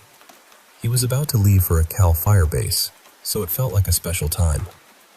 Then, on Thanksgiving Day itself, I was with my brother's family. I left early in the morning around 8 a.m., feeling wiped out but also kind of restless. My mind was racing. I wanted to surprise my sister and her kids with a gift. When she didn't respond to my messages, my anxious energy kicked in, and in a bit of a manic mood, I decided to just go to her house unannounced. Thanksgiving was lively. Lots of food, booze, dancing, all the good stuff. Around 6 p.m., I started planning my trip to Jamie's temporary place. We got into a little spat because I told him I wanted to leave around 1 a.m. for the 3-hour drive. He was worried about driving so late in the dark through rural areas, but I insisted, telling him, "Hey, I'm an adult. I can handle it." Looking back, maybe not the best choice. We eventually agreed on my arrival time. The evening at my sister's went on with family photos, more food and drinks, and by 11 p.m., I was ready for a nap. But then, my restless mind kicked in again, and I ended up taking a shower instead. I needed help with the shower controls and fixing my hair, so I finally laid down around midnight. I planned to sleep until 1 a.m., but I overslept until 3:30 a.m. when my sister woke me up, asking why I hadn't left yet. Panicked, I rushed out the door, forgetting my phone. Had to go back for it, then set off again. Here's where things got weird. I accidentally took the wrong route because I confused 2 towns with similar names. Once I realized, I corrected my GPS and kept driving. The first hour was frustrating. I thought I lost my vape pens, but turns out my sister meant regular pens, and I found my vapes in my purse days later. Classic me. Anyway, as I left the city limits, I found myself in a strange little race with a shiny, lifted Silverado truck. I don't know why, but I got competitive and pushed my SUV up to 120 miles per hour for about 10 minutes before deciding it wasn't worth a speeding ticket. After he took an exit, it was just me and another Ford on this dark, rural road. The Ford started driving really close to me, sometimes almost swiping my car. It was a narrow 2-lane road, so it felt unsettling. When we hit a small town with stoplights, I thought, okay, maybe this guy will turn off soon. But after 2 lights, he didn't. Then, as I passed a green light, I noticed the same car turning onto the street and falling in right beside me again. My heart started pounding, and I tried to stay calm, telling myself maybe I was just imagining things. At one light, I could see the driver, a man wearing a hat, staring at me. The light turned green, but I stayed put, hoping he would go. He didn't. I slowly drove through the intersection while he kept pace with me. Then a truck behind me honked, and I took that as a sign to speed up. The Ford followed, trying to cut me off, weaving dangerously close, even oncoming traffic lanes. I was terrified, but managed to speed up to 90 miles per hour, then 120 miles per hour, trying to lose him. He was erratic, dangerously cutting off a big rig truck behind me. After about 10 minutes, I finally slowed down in a town and stopped at a busy store to catch my breath. Inside, everyone gave me these odd, pitying looks. I was shaking, tears streaked my makeup, and I struggled to pay for coffee and cigarettes because my hands were trembling. I just wanted to calm down. When I got back to Jamie's place, he immediately saw something was wrong. After I told him everything, he hugged me and made sure I stayed put until he was off work. It was a tough few days. I couldn't focus on studying, still shaky and haunted by the drive. Looking back, I wish I had listened to Jamie. No matter how grown up you feel, driving alone at night in remote areas can be dangerous. There are people out there you just don't want to cross paths with. So yeah, that's my Thanksgiving story. A reminder that sometimes it's okay to listen when someone says, maybe don't drive tonight.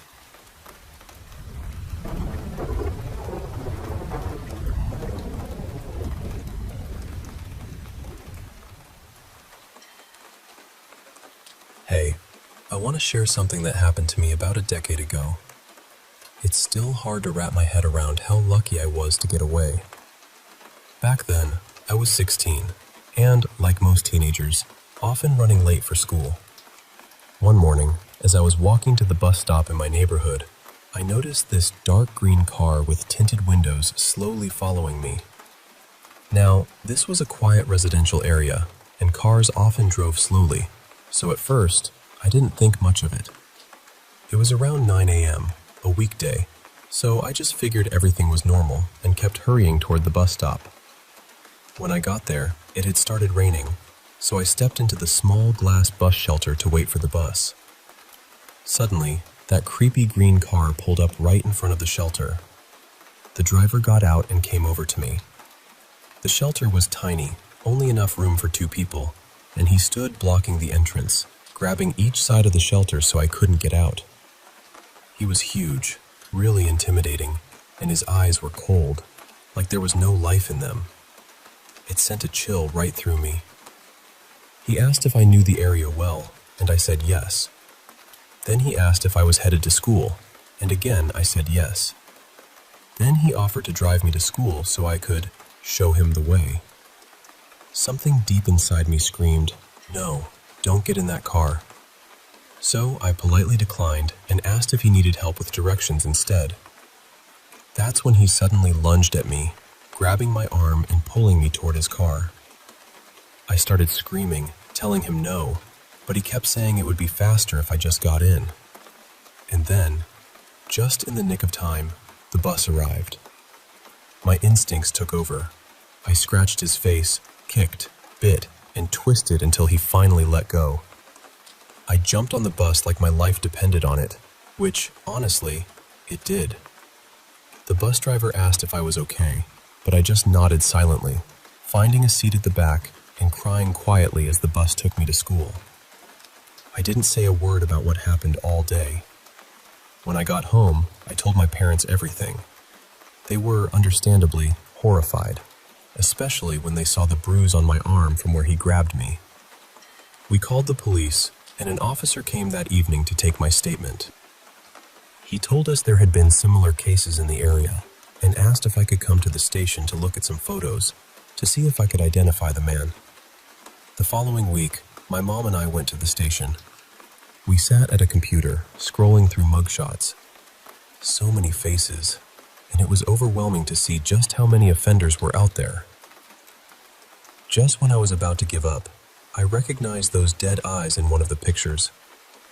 The officer asked if I was sure, and I told him yes, though the man had grown a beard since the photo.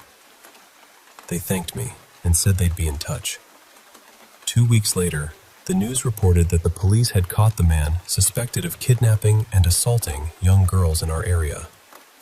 They showed his mugshot, and it was the same guy I'd identified. He was caught with one of his victims in his car.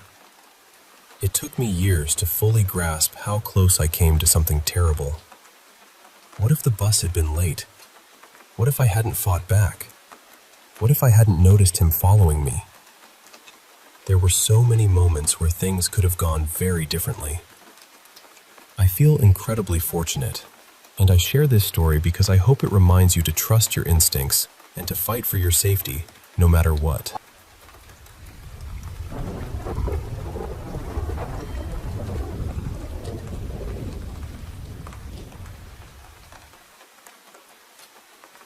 Hey, I want to share a story with you.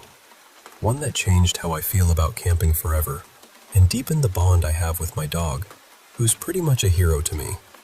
So, a little background first.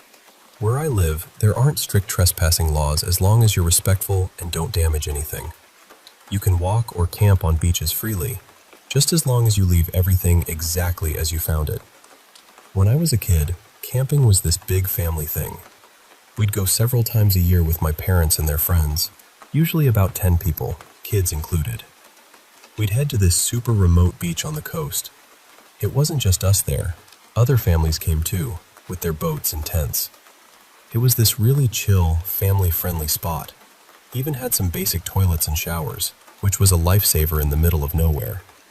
Now, fast forward to spring of 2012. I know this because I got my dog Mozzarella the winter before as a birthday present to myself. I picked her from the shelter. She was 6 months old then, rescued from a terrible dog-fighting ring. We think she's a mix, maybe a lurcher and staffy. She's calm and sweet with people and other dogs, but don't mess with her. She's fiercely protective. This camping trip was different. None of the family friends could come, so it was just me, my sister, and our parents. I didn't mind. I was more attached to Mozzarella anyway. We left late. The drive took around 6 hours, and we got there just as the sun was setting.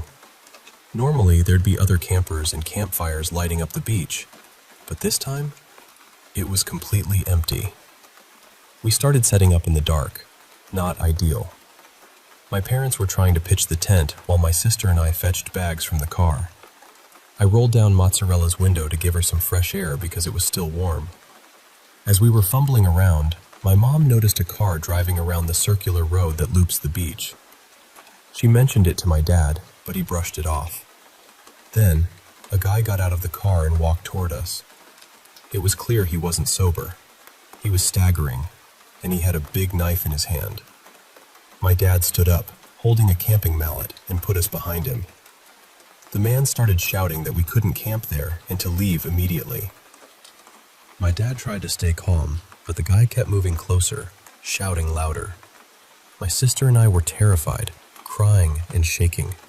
I honestly thought the guy might hurt us, and I wasn't confident my dad could stop him. But then, out of nowhere, Mozzarella sprang into action. She lunged at the man, biting his arm hard, tearing through his jacket and breaking the skin. He dropped the knife, kicked and punched her to get free, grabbed the knife again, and ran back to his car before speeding off.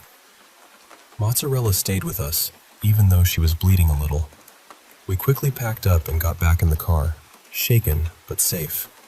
I checked her over. She was okay, just a bit scratched. Somehow, during the chaos, she must have pushed her paw against the window and squeezed out of the car when it was slightly open.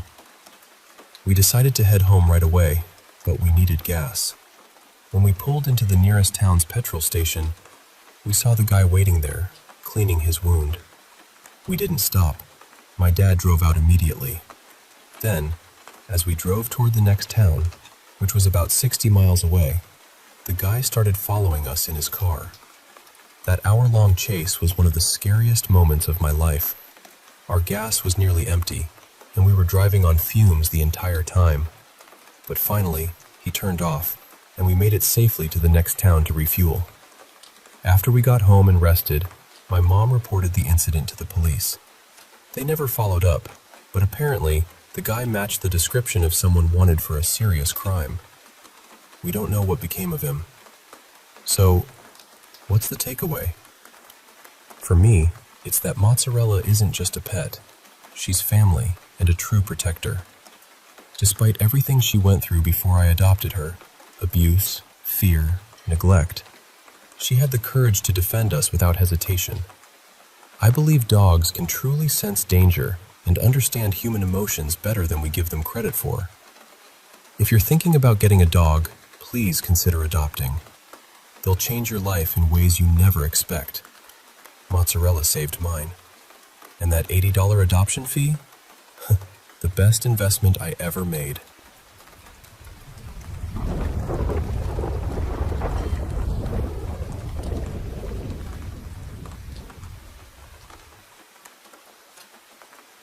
I've never told this story anywhere before, but every time I think about it, it still gives me that strange, cold feeling in my chest. It happened a few years ago when my father and his wife, Marla, took a trip to Rome with a small group of friends. I think there were 3 other couples with them, maybe 4. They rented this old historic villa just outside the busiest part of the city. Beautiful place, from what they told me. Stone walls, high ceilings, antique furniture, the kind of house that looks romantic in pictures but feels a little too quiet once the sun goes down. Now, before I get into what happened, I should probably say this. Marla and I didn't always have the easiest relationship. When I was younger, I honestly couldn't stand her. I always felt like she was watching me too closely, criticizing me, waiting for me to mess up. Maybe I was just a sensitive kid reading too much into things. Or maybe I was right. I don't really know anymore. These days, we're fine. Not exactly close, but peaceful. And I'm saying that because I want you to understand something. Even with all that history between us, I believe her completely. Marla is not someone who makes things up. She doesn't exaggerate for attention. She's not theatrical. Some people can tell you a wild story and, even if you love them, part of you thinks, yeah, that probably didn't happen that way. She is not one of those people. She barely has the patience for fiction. So they were all staying in different rooms throughout this old villa. My dad and Marla were on the 2nd floor, in a room with a tall window facing the outside of the house. Sometime around 3 in the morning, my dad woke up to the sound of Marla screaming right next to him. And I don't mean a startled scream. I mean the kind of scream that sounds like something has reached inside a person and pulled the terror straight out of them. The kind of scream that makes your body react before your mind even understands what's happening. It was so loud that everyone in the house woke up. Within seconds, the other couples came running down the hall and burst into the bedroom. A few of the men immediately went straight for my dad, asking what he had done to her. He was standing there in the dark, half awake, hands raised, completely stunned, saying, "Nothing. I didn't do anything. I just woke up too." Marla couldn't speak at first. She was sobbing, shaking, trying to breathe. When she finally got enough air in her lungs, she told them what she saw. She said she had opened her eyes and looked toward the window. And standing right outside the glass, staring directly into the room, was an old man with a thick beard. The thing is, they were on the 2nd floor. There was no balcony outside that window, no terrace, no ledge, nothing someone could stand on. Just the outside wall of the house and a drop straight down to the stone courtyard below. That moment ruined the rest of the trip for her. For the next couple of days, Marla was terrified in a way my dad said he had never seen before. She wouldn't be alone in any room. She wouldn't even shower unless he sat in the bathroom with her. The whole place felt wrong after that, like the house had turned its attention toward them. Eventually, they couldn't take it anymore. They packed up early and paid for rooms somewhere else, just to get out of that villa. On their final evening there, while everyone was gathering bags and checking the common rooms to make sure nothing had been left behind, Marla suddenly stopped. She was staring at the wall. There was an old framed photograph hanging there, faded and yellowed with age. It looked like it had been taken sometime in the late 1800s. In the picture was an elderly man with a heavy beard, sitting stiffly for the camera, holding a pipe. Marla went pale. Then she lifted her hand, pointed at the photograph, and said, very quietly, "That's him. That's the man I saw outside our window."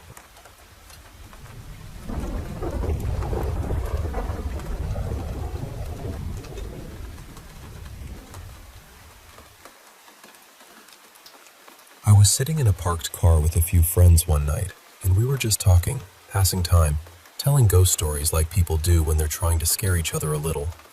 At first, it was all fun. Nothing serious. Just that kind of late-night conversation where everyone starts leaning into the spooky mood. Then one of my friends, Mara, camera suddenly pointed at the driver's side window and said there was a handprint on it. Everyone got quiet for a second, because of course we were literally in the middle of talking about ghosts. But I didn't really react much. The print was on the outside of the car, and honestly, that didn't seem that strange to me. Someone could have walked by earlier and leaned on the glass. It happens. But then my friend sitting next to me in the back noticed another handprint on our window. And this one felt different. The fingers were angled in this really unnatural way, pointing down toward the bottom left corner of the glass. It wasn't the way you'd normally rest your hand. So we tried wiping it off, and that's when we realized the print wasn't outside. It was on the inside of the window. That was the first moment where I didn't really have a neat little explanation ready. We all tried to recreate the position of the hand, just to see if one of us could have done it without thinking, but it was awkward. You had to twist your arm in a weird way to make it match. After that, we decided to leave and grab food somewhere, but the car we were in was low on gas. So we all moved into my car instead. By then, everyone was talking about the handprints, so before we drove off, we checked my car too. That's when we saw 7 fingertip marks pressed against the outside of the rear left window. Not a full handprint, just 7 fingertips. I remember thinking that was strange, but I still wasn't ready to call it anything supernatural. Weird, sure. Creepy, definitely. But I was trying to stay reasonable about it. While I was driving, we kept talking about it. At one point, I specifically noticed that my driver's side window was completely clean. No smudges, no prints, nothing. When we got to the restaurant, I parked really close to another car, so I asked my friend Eli to open my door from the outside so I wouldn't accidentally bump or scratch the car beside us. Before he opened it, he even said, "I'm only touching the door." And he did. I watched him. When I got out, I was careful too. I didn't touch the window at all. I closed the door by the frame, and we started walking toward the restaurant. But something made me turn back. I don't even know why. I just wanted to check the windows again. And on my driver's side window, the same window that had been completely clean, there were 4 fingerprints sliding downward through the glass, like someone had dragged their fingers down it. The 7 fingertip marks on the other window were still there. They hadn't changed. But these new prints were on the window that nobody had touched. I know most people hearing this are probably going to think my friends were messing with me. And honestly, I get that. If someone told me this story, I'd probably think the same thing. But the thing is, they were more scared than I was for most of the night. They believe in supernatural stuff. I really don't. Or at least, I didn't. Lately, though, I've been second-guessing that, because strange things have been happening around me for the past few weeks. Out of all of it, this incident still bothers me the most, because it wasn't just me. 3 other people were there. They saw the same things I saw. I can almost convince myself that the first prints were probably human somehow. Maybe there's an explanation for the weird angle. Maybe there's an explanation for the 7 fingertips. But that last one? I have nothing. Both Eli and I were paying attention to what we touched. We were careful. We both knew that window had been clean. And between the moment I saw it clean and the moment I came back to check it, nobody touched it. I wish I had taken pictures. I even mentioned it when I saw the last set of prints, but for some reason none of us actually pulled out a phone. I still don't understand why. All I know is that something happened that night, and I still can't explain it.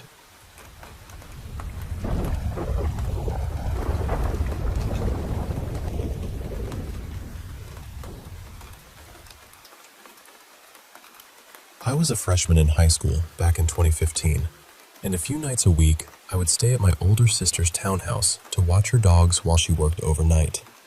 She had 2 big pit bulls, but honestly, the job was simple. I fed them, played with them for a while, let them outside, and then put them in their kennels before bed so they wouldn't chew up the furniture while everyone was asleep. My sister usually worked until about 4 in the morning, so most nights I would just sleep there. My girlfriend at the time, Kayla, would sometimes come with me, and it usually felt pretty normal. Almost boring, really. That night started the same way. After school, we went over to my sister's place, took care of the dogs, watched some TV, played a few games, and just relaxed. Nothing felt strange. Nothing felt off. Around 10:30, we headed upstairs to my sister's bedroom to get ready for bed. The bedroom door was closed because she always kept it shut to stop the cats from getting in. Kayla and I were sitting on the bed, both on our phones, not really talking much. Then, all at once, the bedroom door started shaking. And I don't mean a little rattle. It was violent, loud, like someone was standing on the other side, grabbing the handle and trying as hard as they could to force their way in. The door wasn't even locked, but in that moment, neither of us thought about that. We just reacted. We jumped off the bed and threw ourselves against the door, pressing our legs and shoulders into it, because we truly believed someone had broken into the house and was trying to get into the room. I remember my heart pounding so hard it felt like it was in my throat. Then the shaking stopped. Just like that. For a few seconds, we didn't move. We just stood there against the door, listening. I grabbed my sister's boyfriend's gun from the closet, locked the bedroom door, and pushed a dresser in front of it. Then I looked out the window and saw that the little patio gate downstairs was wide open. That scared me even more, because my first thought was, someone came in through there. After a few minutes, I worked up the courage to check the house. I went room by room upstairs first, then slowly made my way downstairs. But there was nothing. The front door was locked. The alarm system was still armed, and it absolutely would have gone off if someone had opened a door or window. The dogs were calm in their kennels, which made no sense to me. If anyone had actually come inside, those dogs would have lost their minds barking. One of them could even break out of the kennel if she really wanted to. Everything looked completely normal. That was the worst part. There was no sign that anything had happened, except for the fact that both of us had seen and heard that door shaking like someone was trying to get in. My sister has always been very involved in spiritual things. She reads tarot, believes in spirits, and used to go to graveyards at night with one of her close friends. He said he could hear spirits, and she said she could sometimes see them. There was also this old standing mirror from our childhood home. My sister believed it was connected to a shadow figure I used to see when I was younger. That went on for almost 2 years, until she cleansed me and the house. After that, the experiences stopped. I honestly can't remember if that mirror was in the townhouse when this happened, but if it was, I already know my sister would say that was the reason. Maybe it was a person. Maybe there's some normal explanation I'll never figure out. Or maybe it was something else. I still don't know. All I know is that Kayla and I never forgot that night, and I don't think I've ever been that scared in my life.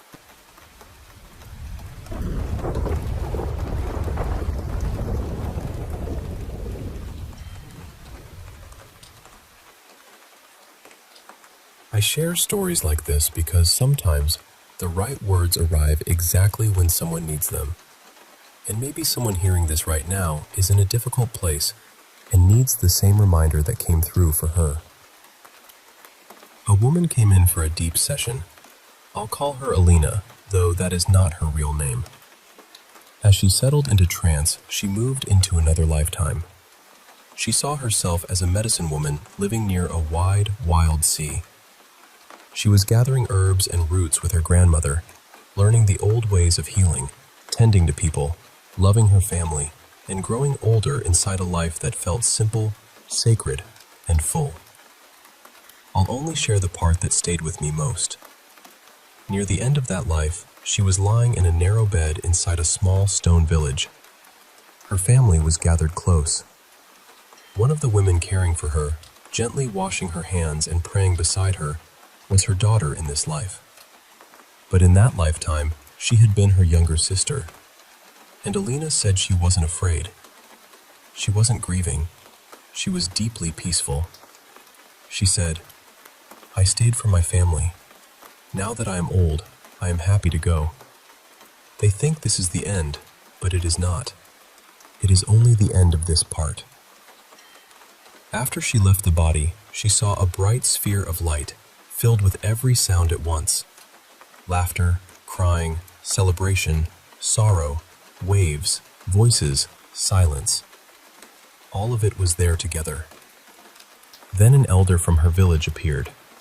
She was another medicine woman, someone who had spent her younger years studying the ocean, the moon, the animals, and the shifting nature of spirit. She told Alina, "This is how the soul comes to know itself. Nothing stays the same forever, but everything matters. Every experience has a place. Every person must move through what teaches them." Then her higher self appeared. It looked like a great violet crystal made of living energy, glowing from within. Alina moved into it, and the feeling changed completely. She said it was peaceful, joyful, weightless. There was no heaviness there, no pressure, no fear. Then her higher self began to speak. It said, "This session was arranged so she could remember. Remember not to hold life so tightly. Remember that everything has meaning. Remember that problems can be looked at from another place." It said, "She believes she is stuck. She keeps searching outside herself for help, but everything she needs is already within her. Everything is available inside." Then it gave her something very simple. It said, "The meditation of sinking back into the sea, becoming very quiet, feeling the water around her, is a doorway. Water softens the noise. It reminds her where she truly is. She does not need to carry every sound that belongs to someone else." Then it spoke about boundaries. It said, "She already understands what boundaries are. She does not need more theory. She needs more pauses. When overwhelm begins, that is the sign to step away, not to push harder. She identifies too strongly with the noise around her. Step away. Return to peace. Then she will remember what she already knows." It also said, "She needs more time in nature with no purpose. Not walking to finish a goal.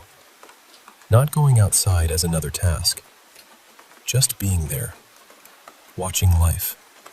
Watching the trees, the water, the sky. The small movements of Mother Nature. No time limit. No pressure. No list. Just presence. She needs this." Then Alina asked what she had come here to learn. And her higher self said, "You came to learn how to hold all of it. How to be all of yourself within the structure of this life. How to bring your full light into the physical world. That is why you are here." It said, "Bring the light into your problems. Bring the light into your frustrations. Bring the light into the places that feel tight and impossible. You are standing at a new frontier. Everything is okay. Every choice can serve you, as long as you bring the light in." That stayed with me, because so many of us look outward when we feel lost. We look for the answer, the sign, the person, the perfect instruction. But what came through was so clear. The quiet is already there. The water is already there. The place inside that remembers is already there. Sometimes the answer is not found by pushing harder.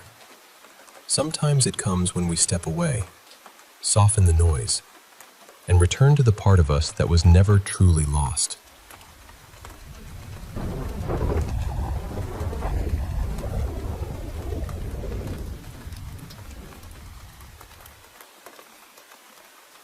I was only about 5 years old when this happened, more than 30 years ago now, but I still remember it clearly.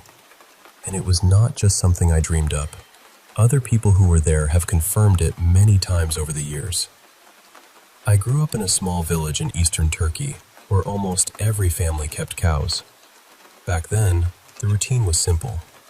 Early in the morning, people would open their barn doors and the cows would walk out together toward the meadows.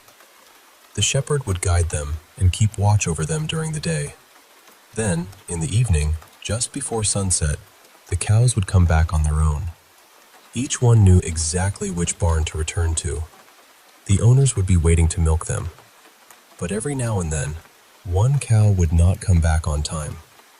Usually, it was nothing dramatic.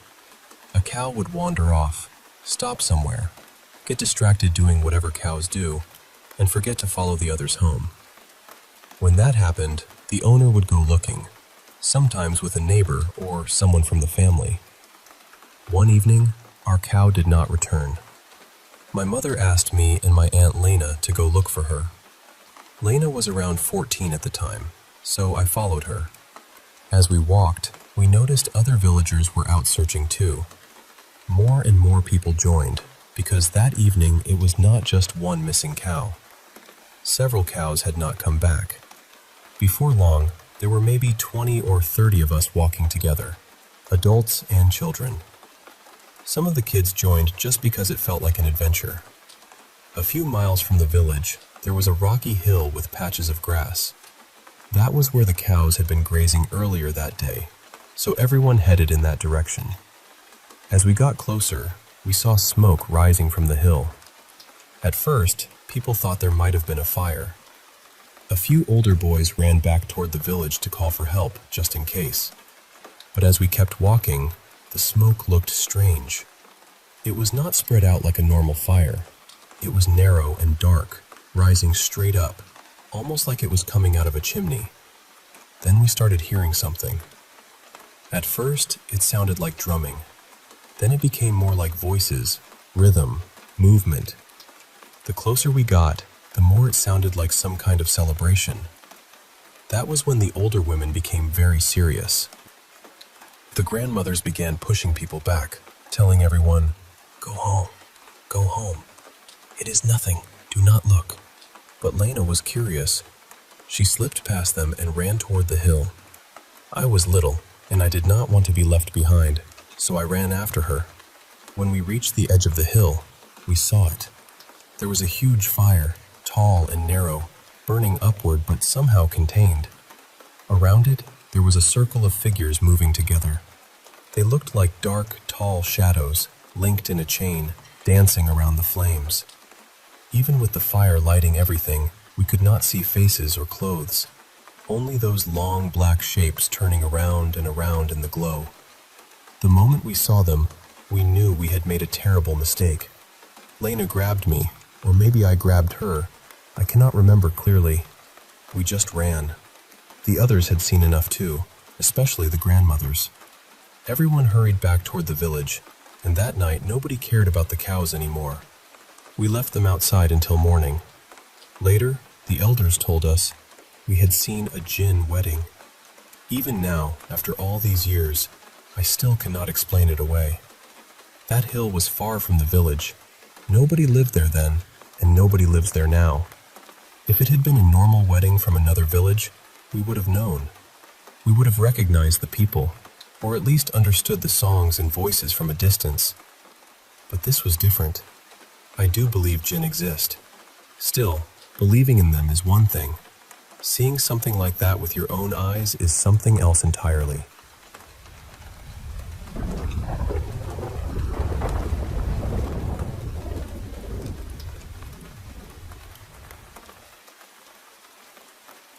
I didn't notice her in my grandfather's funeral photo until after my mother was buried. That's the part that still makes my hands go cold.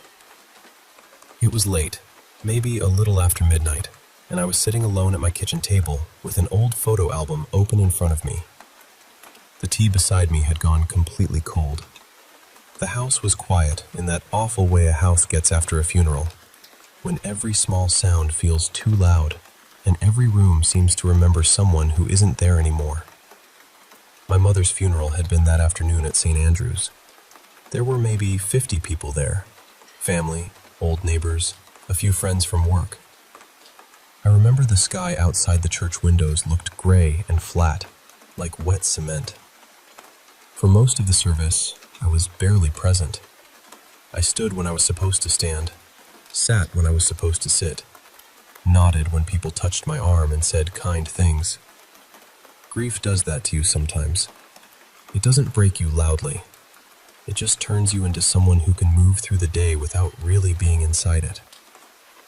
Then, during the eulogy, I saw her. She was sitting in the very last pew, close to the side wall, with a whole empty row between her and everyone else. At first, I couldn't explain why she caught my attention. She was just wrong for the room. Not frightening exactly, not at first, but wrong in the way a mirror can feel wrong when something in the reflection doesn't match what's behind you. She had a pale face, not sickly pale, but faded, like color had never properly settled on her. Her dress was black, high at the neck, heavy-looking, and old-fashioned in a way that didn't feel intentional. It wasn't vintage. It wasn't elegant. It looked like it belonged to a time that had shut its doors long ago. And she wasn't looking at my mother's casket. She wasn't looking at the priest. She was looking straight at me. I looked away because I didn't know what else to do. Then I looked back. She hadn't moved, not even a little. No shifting in the seat, no glance down at a program, no small, restless movement that people make without thinking. She just sat there, fixed and silent, watching me. I watched her on and off for the rest of the service. I swear to you, I never saw her blink. Afterward, I asked my Aunt Carrie who the woman in the back was. She frowned and said, "What woman?" I asked my cousin Devin, then my mother's friend Patricia, then even the priest while he was gathering his notes. Nobody had seen her, not one person. They didn't say they didn't recognize her. They didn't say she left early.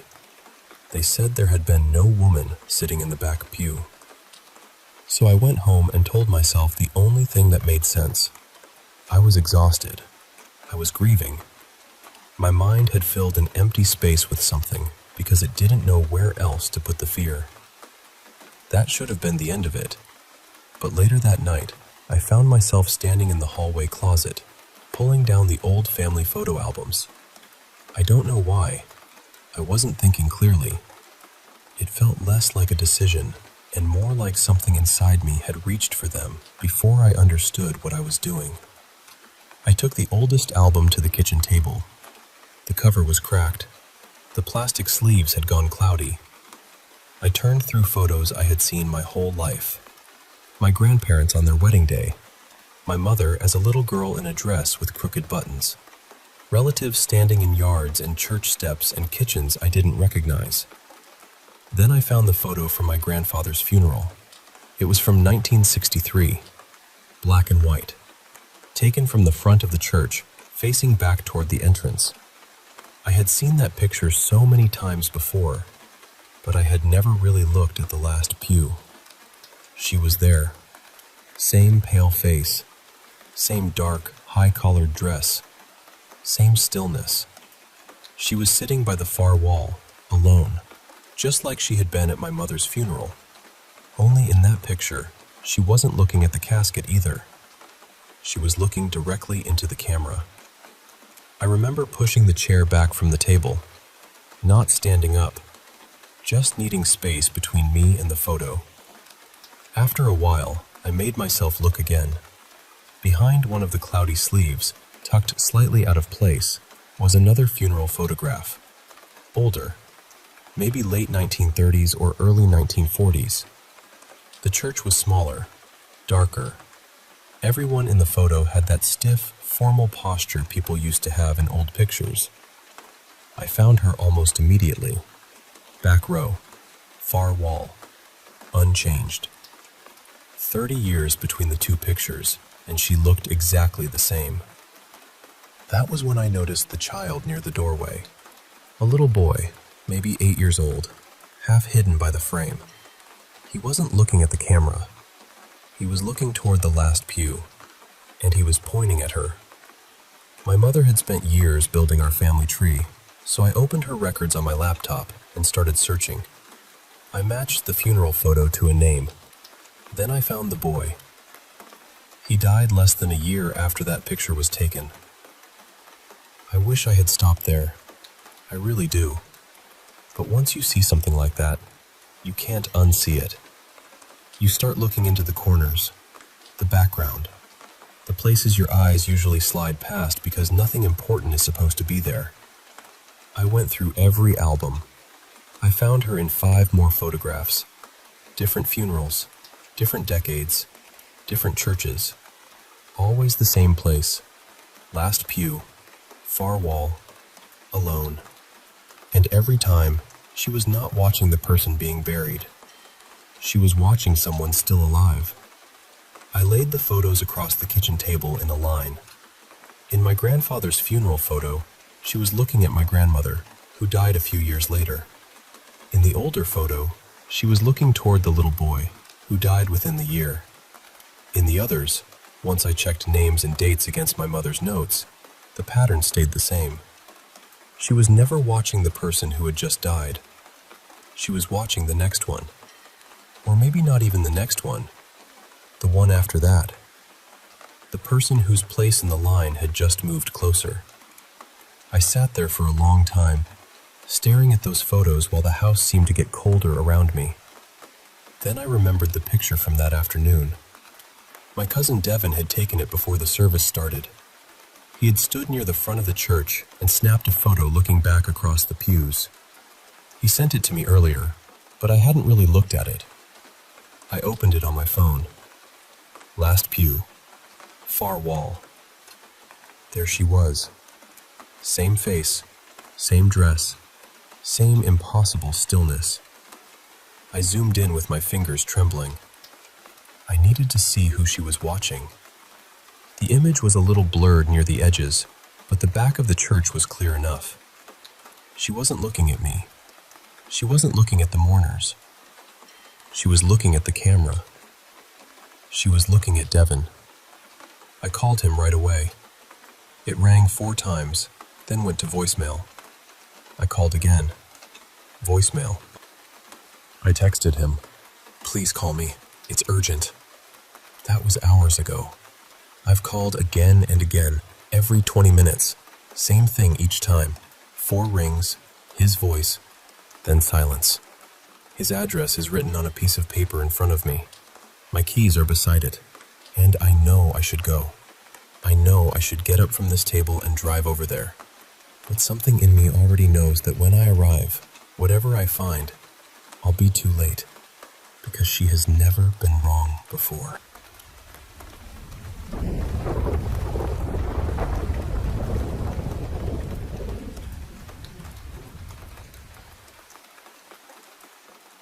I've carried this story with me for most of my life, and honestly, I still don't know what to make of it. It happened a little over 40 years ago, during a summer holiday on the Adriatic coast. I think it was 1987. My family was staying at this seaside resort that belonged to the company where my father worked, so the whole place had a very friendly, familiar feeling. Everyone seemed to know someone. Families ate together, children ran around after dinner, and every evening there was some kind of entertainment for the guests. One night it might be dancing, another night a film, then maybe music, games, or a little disco for the younger crowd. But on one particular evening, the schedule changed at the last minute. Instead of the usual activity, they announced that a magician would be performing. At first, he seemed completely ordinary. He did the sort of tricks you would expect: cups, cards, coins, sponge balls, bottles. Nothing too frightening or dramatic. For us children, it was wonderful. We were leaning forward, laughing, whispering to each other, trying to catch him out. Then, right near the end of the show, something changed. His voice became different, lower, sharper, almost as if he had stopped pretending to be the cheerful entertainer we had been watching. He looked out at the audience and said something like, That is enough of children's games for tonight. Now I will show you who I really am and what I can really do." The room went quiet. He placed a stack of small blue envelopes on the table. Just ordinary letter envelopes, nothing fancy. You couldn't see through them at all. Then he asked every adult in the room to write their name on one envelope and place their identity card inside it. He said he would read each person's full name, address, and personal identification number through the envelope. Now, the names written on the outside were supposed to be a kind of control, so everyone could see whose envelope he was holding. But he claimed he didn't actually need them. And while he performed this part, he had a folded scarf tied over his eyes. All the envelopes were placed on the table in front of him. When he began, he picked up the first one and, within seconds, read the full name, address, and number from the ID card inside. Then he did another, perfectly. People laughed at first, but it was a nervous kind of laughter. Then he kept going. One envelope after another. Every detail was right. That was strange enough, but then my father decided to test him. While everyone was writing names and putting their ID cards into the envelopes, my father quietly made an arrangement with a woman sitting on the far side of the restaurant. My father wrote his own name on his envelope, but put her ID card inside. She wrote her name on her envelope, but put my father's ID card inside. So when the magician reached the envelope with my father's name on it, he stopped. He held it up and said, almost amused, "Someone here has tried to trick me." Then he said there was a man's name written on the envelope, but inside was the identity card of a woman. He identified her correctly. And then, without searching through all the envelopes one by one, he reached for the envelope with that woman's name on it. Inside was my father's ID card. He read that one perfectly too. My father was stunned, truly stunned. He was not an easy man to impress, but that night he had no explanation.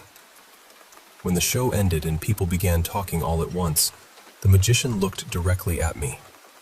He didn't smile. He didn't speak. He just stared at me for maybe 10 seconds. I was only a child, but I remember that look very clearly. And even now, after all these years, I still wonder what really happened that night. Was it some brilliant trick? Was there a method none of us could see? Or was it something else entirely? I honestly don't know, but I have never forgotten it.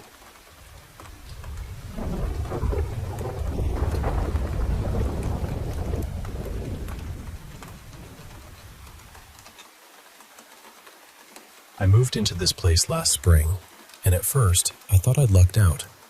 It sits right beside a stretch of woods, the kind that looks peaceful during the day, but turns into something else once the light starts draining out of the sky. Pretty soon after moving in, though, strange things started happening. Me, my brother Callan, and his girlfriend heard voices more than once late at night when we were out by the parking area. Not clear conversations, just low murmurs, footsteps on gravel, that kind of thing. A few times, when I was walking through the woods with friends, I heard someone call my name from behind the trees. But when we looked around, there was nobody there. No hikers, no kids, no one hiding around. Just the trees and that heavy silence afterward. Recently, we found out there's an old tree deeper in the woods. People around here call it the witch elm. It's supposed to be a couple 100 years old, maybe older. I don't know why, but once I heard about it, I couldn't stop thinking about it. A few days ago, during that little heat wave we had, I decided to go find it by myself. I had nothing else going on, and curiosity got the better of me. To reach it, you have to go down these old steps into a lower part of the woods. The second I got near those steps, I had this horrible feeling that I was being watched. Not just nerves. It felt focused, like something had noticed me. Still, I kept going. When I finally reached the tree, I understood why people talked about it. It was huge and twisted, with these heavy branches stretching out like they were holding the air in place. Nothing dramatic happened at first, but the whole area felt wrong. Too still, too quiet.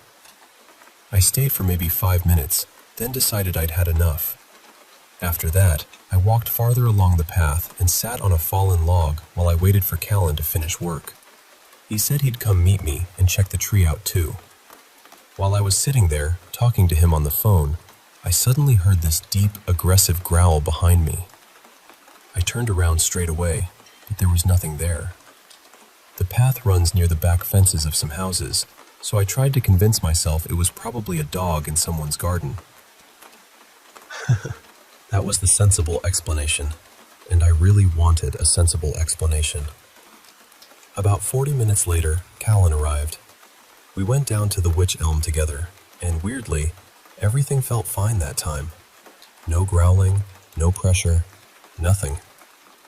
We were waiting for his girlfriend to join us, but we ended up heading home first because we had a few errands to run. Later, around 8 p.m., we went back. The sun was setting by then, and the woods had that dim, gray-blue look where every shadow seems a little too thick. We parked and started walking toward the tree again. Halfway down the path, we heard screaming somewhere off in the woods. I know that sounds insane, but strange screaming isn't completely unusual there. Still, it put all three of us on edge. When we reached the tree, the whole atmosphere had changed. It felt awful. The same watched feeling came back, only stronger. I wanted to walk closer to the tree, but something in my head was telling me not to. Not a voice exactly, more like a hard warning. So I stayed where I was.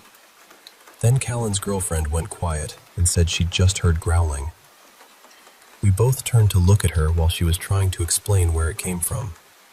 And then, something huge started charging through the long grass toward us. We couldn't see what it was, but we could hear it moving. Fast. Too fast. It didn't sound like a fox, or a deer, or a person. It sounded heavy, frantic, and directly aimed at us. So we ran. There was no discussion, no brave investigating. We just bolted back up the path. The whole way back, all three of us had the same feeling. Something was following us. Not just behind us in the woods, but keeping pace. When we finally got to Callan's car, his girlfriend got in the passenger seat, he drove, and I sat alone in the back. Except I didn't feel alone. The entire ride back, it felt like someone was sitting beside me. I kept glancing over, and of course there was nothing there. But the space next to me felt occupied. Heavy. Close. When we got back to the house and pulled over, I didn't say anything at first because I thought I'd sound ridiculous. Then Callan and his girlfriend both said they'd felt it too. They said it felt like something else had gotten into the car with us. I still don't know what followed us out of those woods that night.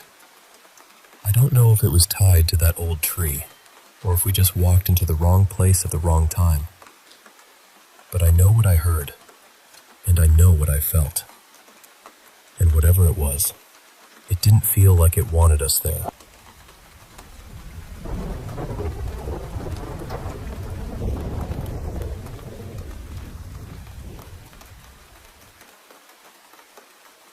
I was just starting to drift off, probably a little after 11:30 at night. You know that late night kind of quiet, when everything feels too still, and even the smallest sound seems to stretch across the whole neighborhood? That's how it was. I had already turned the lights off, put my phone on charge, and gotten comfortable under the blanket. Then, out of nowhere, I heard a woman scream outside. At first, I honestly thought it might have been a couple arguing somewhere down the road. I stayed still and listened, hoping it would just fade away. But then she screamed again, and this time it was louder, sharper. It sounded like she was terrified, like she was hurt badly, and like she needed someone right then. She kept calling out for someone. I think it was a man's name, maybe Marlowe or something close to that, but I couldn't make it out clearly. What I do know is that it didn't sound like someone joking around. It didn't sound dramatic or fake. It sounded real in a way that made my chest go cold. For a few seconds, I just froze in bed. I couldn't tell where it was coming from because the sound was bouncing around strangely, almost like it was coming from every direction at once. Then I heard her sobbing, begging for help, and after that there were these awful choking sounds. Wet, strained sounds. I hate even describing it, but that was the moment my stomach dropped. And then it stopped. Not gradually, not like someone walked away or went quiet. It just cut off completely. I grabbed my phone and went to the window. I looked outside, but all I could see was the dark stretch near the concrete wall beside the neighboring property. That's what made it even stranger, because there isn't really anywhere for someone to be over there. Behind that wall is just a wide, empty field, and it goes on for a long way. There are a few houses far off, but nothing close enough for the screams to have sounded that clear. No cars passed. No lights came on. No doors opened. Nobody yelled back. It felt like I was the only person in the entire street who had heard it.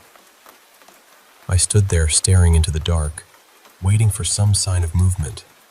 Footsteps, voices, anything. But there was nothing.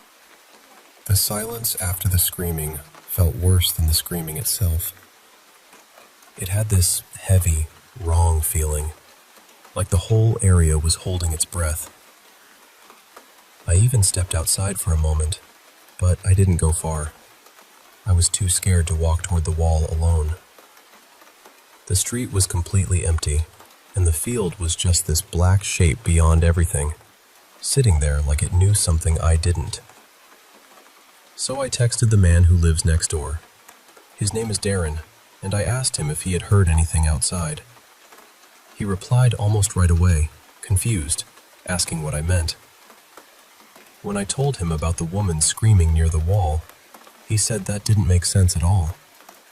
He said there shouldn't have been anyone there, because there's literally nothing in that direction except the field. He checked from his side too. Nothing. No person. No movement. No explanation. That's when I started to feel really unsettled.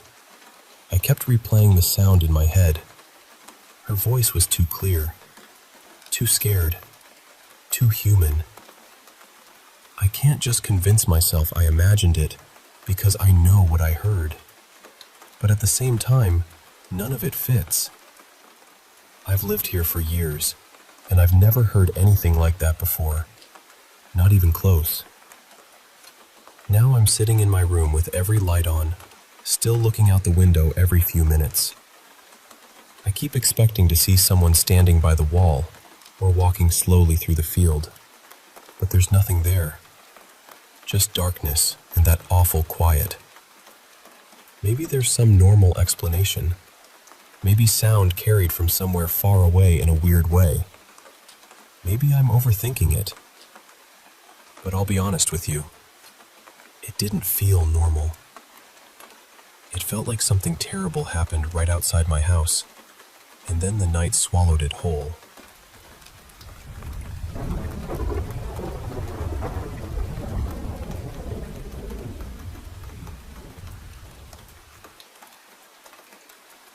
I guess I should start with the apartment. Me, my mom, and later my little sister moved into this concrete apartment block in one of the dullest parts of the city. Nothing charming, nothing dramatic, just gray buildings, thin walls, and the kind of quiet that feels more empty than peaceful. We moved there because it was affordable. It had 2 bedrooms, a tiny bathroom, a kitchen, a living room, and 2 balconies. Honestly, it was cozy enough. Not perfect, but it worked. Before we moved in, someone told us an elderly woman had died there. That did not really shock us. In Germany, that kind of thing is not exactly rare. Even in our old place, someone had passed away before. For the first couple of years, nothing really happened. Then, in the summer of 2023, everything changed. It was around midday. I was standing by my bedroom door, about to go to the kitchen because my mom had bought snacks. And right before I stepped out, I heard my dad call my full name. Not just any voice, his voice. He had passed away the year before, in Thailand, but this sounded exactly like him. The same gentle tone he used when I was younger, back when I would ask him random questions about the world, like why the earth spins and how gravity works. The voice came from the living room, which was the farthest room from mine. I froze. Then I backed away and distracted myself with cartoons because I did not know what else to do. A few days later, I heard his voice again. This time it was quieter, more like an echo. I could not make out the words, but I knew the sound of him. Then it stopped for a while. I told myself it was probably stress, maybe grief. Maybe I had watched too many ghost videos online and my brain was playing tricks on me. But then it happened again.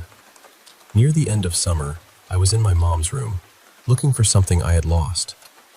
My mom was out buying groceries, and my little sister was not home either. That was when I heard my mom's voice say my nickname. It sounded muffled, almost muddy, but it was her voice. I left the room immediately. I did not go back in there for the rest of the week. After that, something about the apartment felt different. In winter, I started hearing knocks at my window. Then I saw something outside. A shadow. Tall, maybe over 2.5 meters. Its head was oval-shaped with no hair, and its arms were too long. The fingers looked stretched out. I saw it several times. By spring, my dad's voice came back. It called my name, my nickname, even the name of a friend he had never met. Sometimes it would say random things, like the name of a drink he used to like. Then I started hearing my mom's voice too. Hers sounded more distorted, speaking in Arabic sometimes, calling for me. I kept trying to explain it away. I kept telling myself, this is just my brain. This is just stress. This is nothing. But then the curtains in the living room began moving when there was no wind. No open window. No one walking past them. Nothing. In autumn, things got worse. Doors moved on their own. Things shifted places. The fridge started acting strange. My bedroom door moved more than once when nobody had touched it. Then came early 2025. That was when I first saw the black figure in my room. I sleep with a strong light on because I have always been afraid of the dark for other reasons. So my room was not shadowy. I could see clearly enough. The closet door was slightly open, and there was a dark figure standing there, watching me. This time, it had eyes. I tried to convince myself it was sleep paralysis, but I could move. I could speak. I could feel my body. I was not dreaming. I thought maybe it was my eyesight, but even with my glasses, I could still see it. It did not hurt me. It just watched. And the strangest part is, after a while, I got used to it. Not comfortable exactly, just used to being watched. For a while, life felt almost normal again. I met my girlfriend Nina, and things actually felt good. I thought maybe whatever had been happening was finally over. Then, the first night she came into my room, the figure came back. Only this time, it was closer. It did not touch me. I could not see its eyes anymore, but I knew it was there. A couple of weeks later, I got this horrible feeling that something was very wrong. It felt heavy, like the air had turned thick around me. I texted Nina and told her that if anything happened, I loved her. Nothing happened that night, but the feeling stayed with me for hours. After that, the figure returned a few times, but I started sleeping through it. Then, around December, my dad's voice came back again. But this time, it was not clear or warm. It was just mumbling. Nonsense. That scared me more than the voice itself, because my dad was not like that. He was educated, careful with words, and very precise when he spoke. And then this year, things changed again. I started seeing flashes of things that did not really happen. I would see my mom open my bedroom door, just for a few seconds, but when I checked, the door had not moved. I saw my pillow being pulled away, but it was still there. Then the dreams started. One dream was about my mother hurting me after finding knives hidden in my closet. The strange thing is, I had only recently found them myself, and I do not remember putting them there.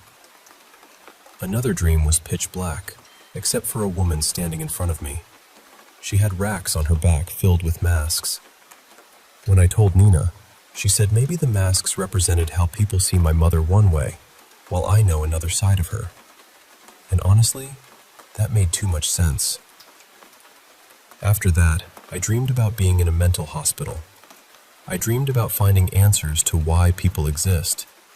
Dreams that felt heavier than normal dreams should feel. Then, about 2 months ago, the figure started touching me. At first, it was my hair, very lightly. Then my legs.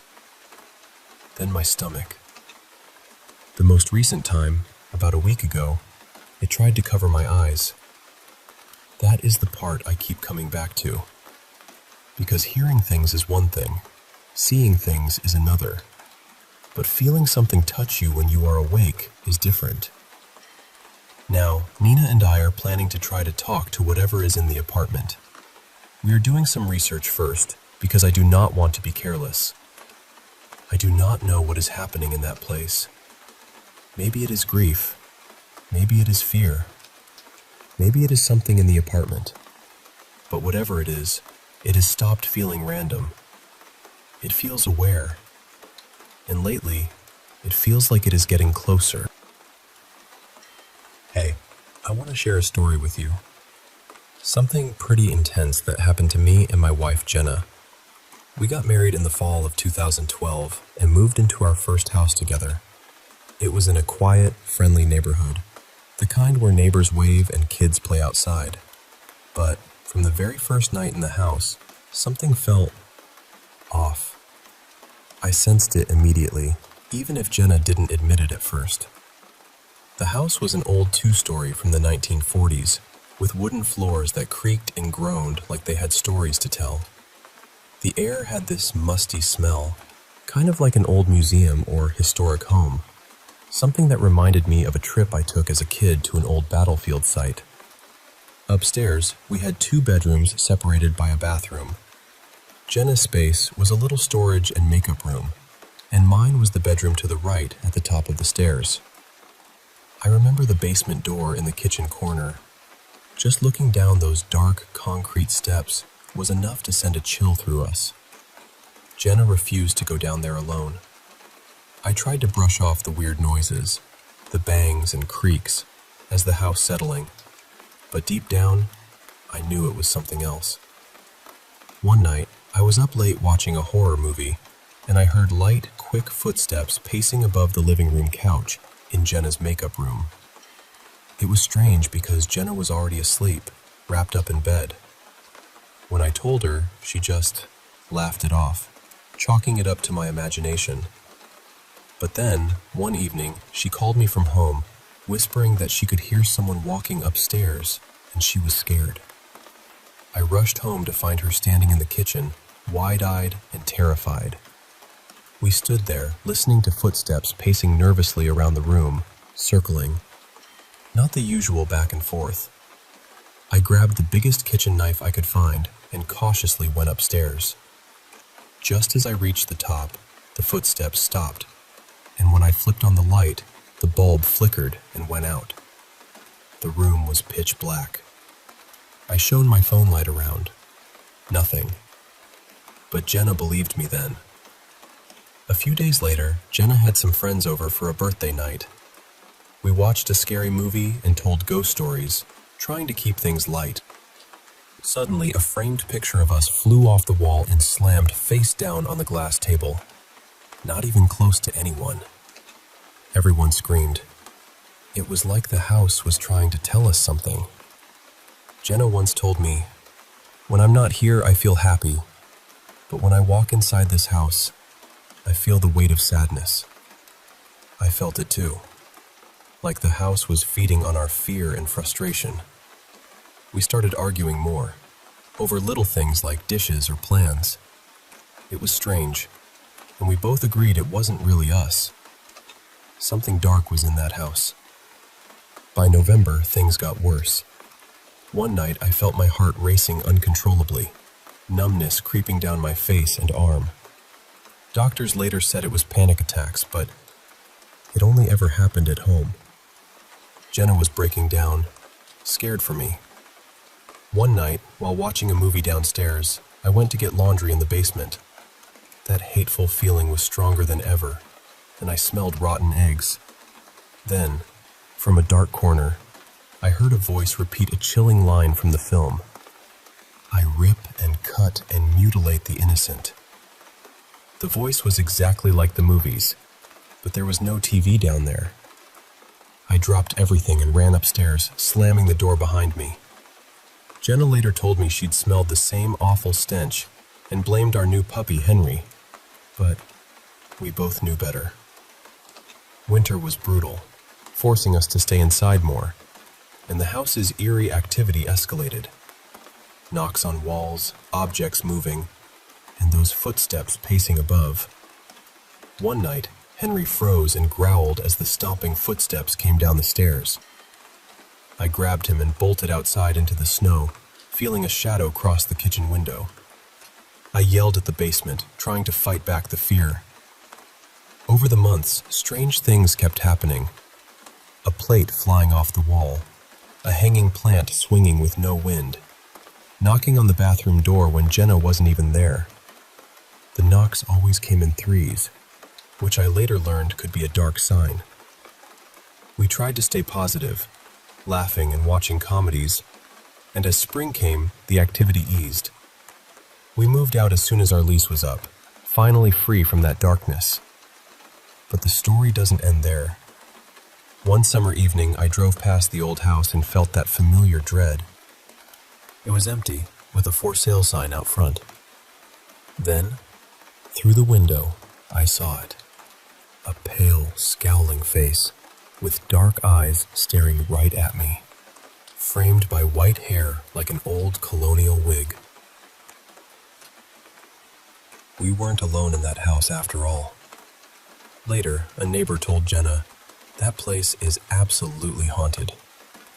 And after everything we lived through, I believe her. It was the hardest year of our lives, but we made it through together.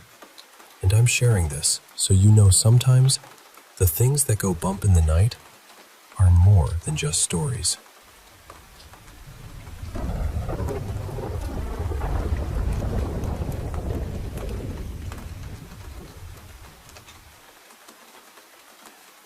Hey there. I want to share a story with you. Something that stuck with me for years. When I was about 10, my dad passed away. It was back in '93, and honestly, it hit me hard. After he died, I kept having these dreams about him, not the comforting kind, more like eerie ones. At night, whenever I walked past the living room to grab a drink in the kitchen, this heavy feeling of dread would wash over me. One night, I was heading back from the kitchen and, out of the corner of my eye, I swear I saw him, my dad, sitting in his old recliner, just sitting there in the dark, staring right at me. It was only a blink, but it scared me so much I bolted to my room, locked the door, and hid under my covers. I had this buddy named Ben. My dad used to tease him a lot, mostly about how skinny he was. I'd come home from Ben's place, and Dad would ask me stuff like, "What color shirt was Ben wearing today?"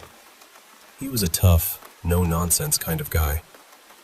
Fast forward 3 years. Ben was over for a sleepover, and we were crashing in the living room with our sleeping bags. My sleeping bag was right at the foot of that same recliner. Yeah, it was mine now. Suddenly, in the middle of the night, I was shaken awake. It was Ben, whispering my name, sounding panicked and confused. I rubbed my eyes and asked, "What's wrong?" He looked terrified. The kitchen light above the oven was always on at night, so I could see his face clearly. "What did you want?" he kept asking, and I was totally confused. I told him I hadn't said anything. He looked even more scared and sat there silently for a moment. Then he said, "Dude, I thought it was you, but..." I interrupted, annoyed. "But what?" It was the middle of the night, and I just wanted to get back to sleep. He said, "I felt it. Someone whispered, 'Hey Ben,' right in my ear. I thought it was you." I told him it wasn't me, probably just a dream. But then he shook his head. "No, man, I was awake. I'd just come back from the kitchen, shut my eyes, and someone whispered that. Now that I think about it, it sounded just like your dad." That hit me like a lightning bolt. We looked at each other, both scared out of our minds. I'd never told Ben about seeing my dad in that chair, and I hadn't shared that just before he woke me. I dreamed my dad showed up on our front porch, like he hadn't really died. He'd just left and come back. Ben woke me up to tell me this. Ben has held on to this story for 25 years now. I honestly think it was my dad playing some kind of trick. Either way, neither of us got much sleep that night. At least, I didn't.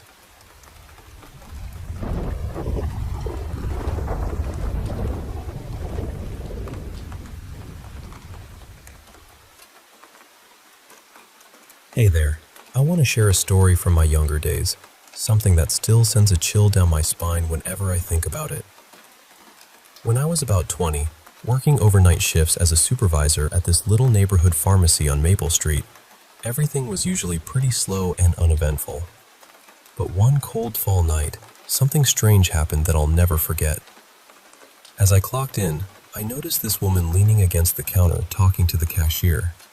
She was dressed oddly, wearing this vintage velvet hat that looked like it belonged to a different century, maybe the 1920s or something. She seemed a bit jittery, asking the cashier about me like, "Who's that guy with the hood?" I was tired and brushed it off, thinking she was just a little out of it. Hours later, around 1 a.m., I spotted her again sitting by the pharmacy, despite it being closed, and she had these big dark glasses and a faded coat on. She was holding a couple of bags, and I just assumed she was waiting for a ride.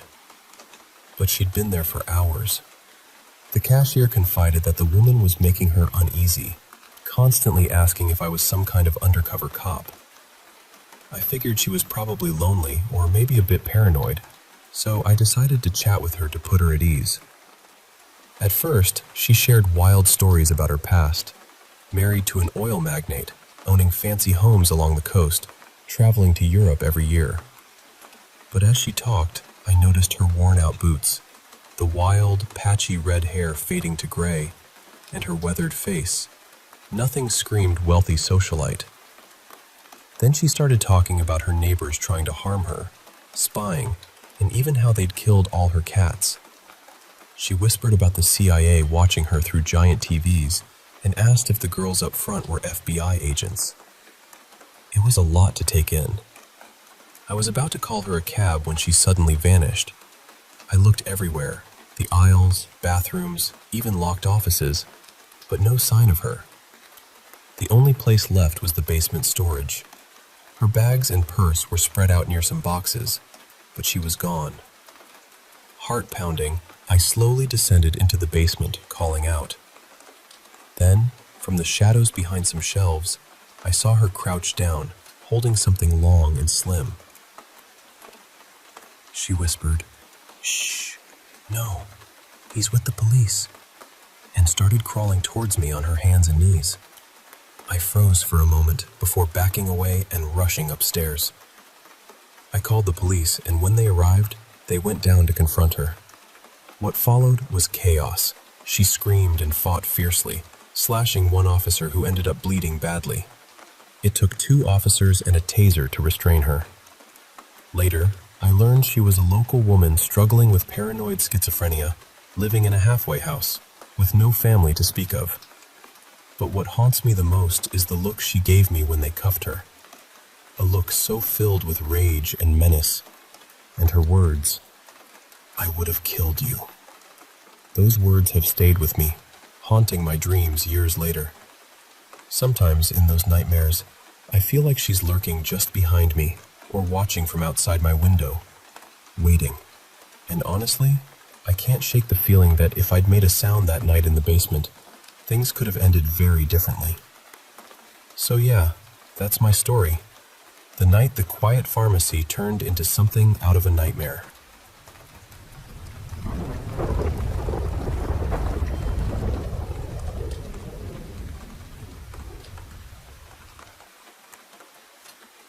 Hey there. I want to share a story very close to my heart about my little sister Annie. She was taken from us when I was just 8 years old, a little over 2 decades ago. We grew up in a small town called Leavenworth, Washington, nestled deep in the Cascade Mountains. It's a place full of old legends and stories, from native tribes to tales of mysterious creatures that haunt the forests. One legend talks about a strange beast with the head of a wolf, legs like a cougar, claws of a bear, and the eyes of an owl, appearing every couple of centuries enveloped in red fog. After that fog rolls in, children have been said to vanish, never to be found. Annie was 6 when she disappeared. Before then, we were inseparable. We'd often escape to Icicle Creek, a peaceful spot about a half-hour hike away, where we found a brief refuge from the chaos at home. Our dad struggled with anger, and our mom battled her own demons, so those moments by the creek, watching salmon swim upstream, were our little sanctuary. Annie would rest her head on my shoulder, and for a moment, the world was calm. School was tough for us both. We were scarred from abuse, hiding burns and marks under long sleeves, even in summer. The other kids called us names, like the Addams Family, and we stuck together because no one else did. Annie started running away before she disappeared. I'd wake up to find Dad dragging her from the woods, mud-covered and limp. He'd make me watch as he threatened her, and the sounds of those moments haunt my dreams. I often dream of a foggy forest and Annie calling my name, though she always said Feather instead of Heather. Hearing that name in her pain is something I carry with me every day. I never fully understood what happened, but I always suspected Dad was involved. The day she vanished, I remember Mom sitting at the kitchen table, drinking and smoking, while Dad hummed cheerfully as he moved around the house. Police came and went, but the case went cold. I left home at 17, moving to Chicago with my boyfriend. We had a daughter, Olivia, who looks just like Annie. I poured all my love into her, trying to fill the void Annie left. Just last week, after a family loss in California, I took Olivia back to Leavenworth. I wanted to show her where I grew up, maybe find some closure. Our old street looked the same, and the house was still there, though updated. I saw 2 little girls playing outside, and a man with a baby getting out of a car. I felt my heart warm. I introduced myself to the couple who now lived there, a kind Native American pair named Charles and Maya. They invited us in, and I shared stories of Annie and me, our trips to Icicle Creek, and then about her disappearance. Their reaction was different from what I expected. Charles seemed uneasy, and when I mentioned Annie running away, he paused. Then, he said something I couldn't quite process at first. Something so profound it sent me racing to the local hospital I'd known all my life. The same place I've been driven to so many times before. Inside, I asked if there was an Annie Fredrickson there. The nurse looked at me with understanding. Soon, a gentle doctor came to speak with me. He told me about Annie, about the trauma she'd endured, how she'd been found feral, mute, and unresponsive. Over the years, she had slowly relearned basic human interaction, but remained like a child mentally, frozen in time since she disappeared. He warned me it would be a delicate process, that she might not recognize me, but all I wanted was to see her. After what felt like forever, I was led to her room. There she was, thin, fragile, clutching a pillow like a child with a teddy bear, her blonde hair partly hiding her face. My heart shattered and soared all at once. I knelt beside her, kissed the scars I remembered, and whispered, "Annie, I've missed you so much." At first, she held me loosely, but then her arms tightened around me. She shivered, and then, in a soft, clear whisper, she said the one word I've longed to hear for so many years. "Feather." That moment, all the pain, the years of waiting, the nightmares, they felt like they melted away. I found my little sister again.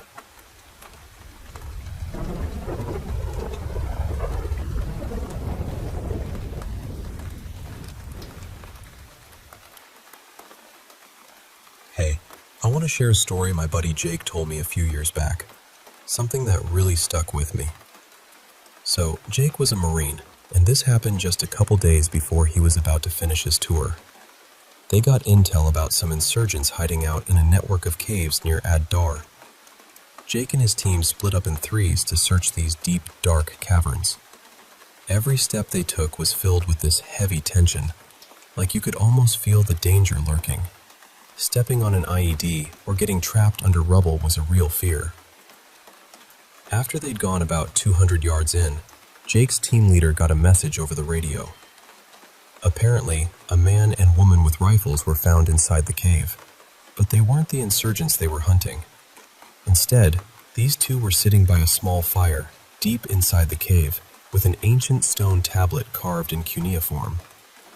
They were detained and taken back to base, but Jake ended up holding on to that tablet.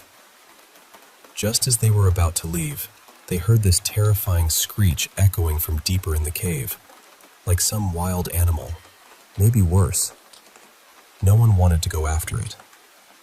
The tablet itself was strange. The front had writing Jake couldn't decipher, and the back had this unsettling drawing of a snake's head with horns, reptilian eyes, and a forked tongue. Even though the stone was worn down, the image was downright eerie. Jake kept the tablet as a kind of souvenir. Before the couple was loaded into the armored truck, the woman looked right at him and said, "You'd be wise to leave that behind." Creepy, right? In the nights that followed, Jake was plagued by horrible nightmares where he'd see himself harming his wife and daughter. When he woke up, he'd hear this voice cursing him, damning him to hell. He chalked it up to stress, though, weirdly, his sense of smell got super sharp. He could smell flowers from way across the yard. The nightmares didn't stop even after he got home. He showed the tablet to his wife, Lisa, who decided to keep it as a keepsake and placed it on a little shelf on their wall. But then things got worse. Just a couple days after returning, Jake kept waking up in the middle of the night to find Lisa sleepwalking, mumbling, and clearly disoriented. This went on for about 2 weeks, until one night, everything just snapped. Jake got out of the shower and walked into their bedroom to find Lisa sitting on the edge of the bed, completely fixated on the tablet. She didn't respond when he spoke to her. She was like trance-bound. When he gently turned her face toward him, her eyes were wide open, but her irises were pitch black, pupils fully dilated. She was gritting her teeth in this terrifying, angry expression. Pure hatred radiated from her gaze.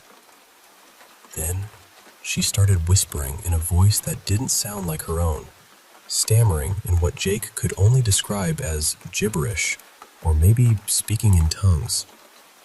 Her voice sounded deep, almost like a man's, and the room filled with this awful stench, something like rotten trash in the summer heat.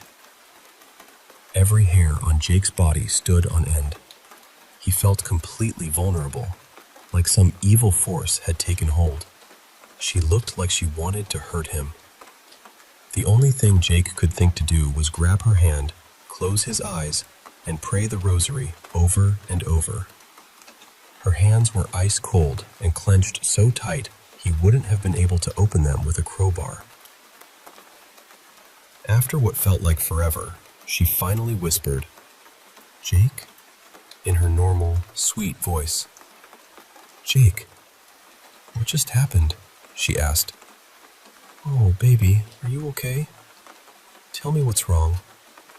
She said she didn't remember anything from when she got out of the tub until Jake walked in. Was I talking? She asked. No, you were just staring, he said. Then she said something that made Jake's blood run cold. Jake, please get rid of that tablet. Why, babe? He asked. Because ever since you brought it home, I've had this feeling like I want to hurt you and Emily. Something evil is in the house. Without hesitation, Jake grabbed the tablet and threw it in the trash outside. The next day, he took it to the river and tossed it in. Since then, everything slowly started to feel normal again. Lisa later told Jake she'd seen shadows moving around the house, both day and night. One time, she saw a black, shadowy mass hovering in the middle of their living room. She said, I could feel it watching me, and worse, I felt like it hated me. Jake believes that something took hold of Lisa that night, and that if he'd kept the tablet, things could have ended much worse. It's a chilling story, one that really makes you think about the things we bring home and the unseen forces that might come with them.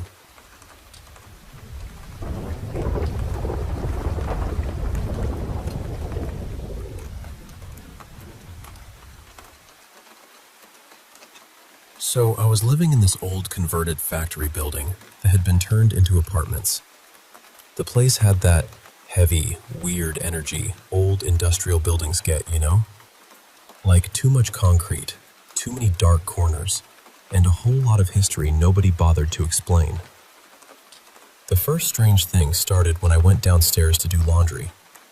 There was a public laundromat in the building, but the easiest way for me to get there was by walking all the way to the opposite side.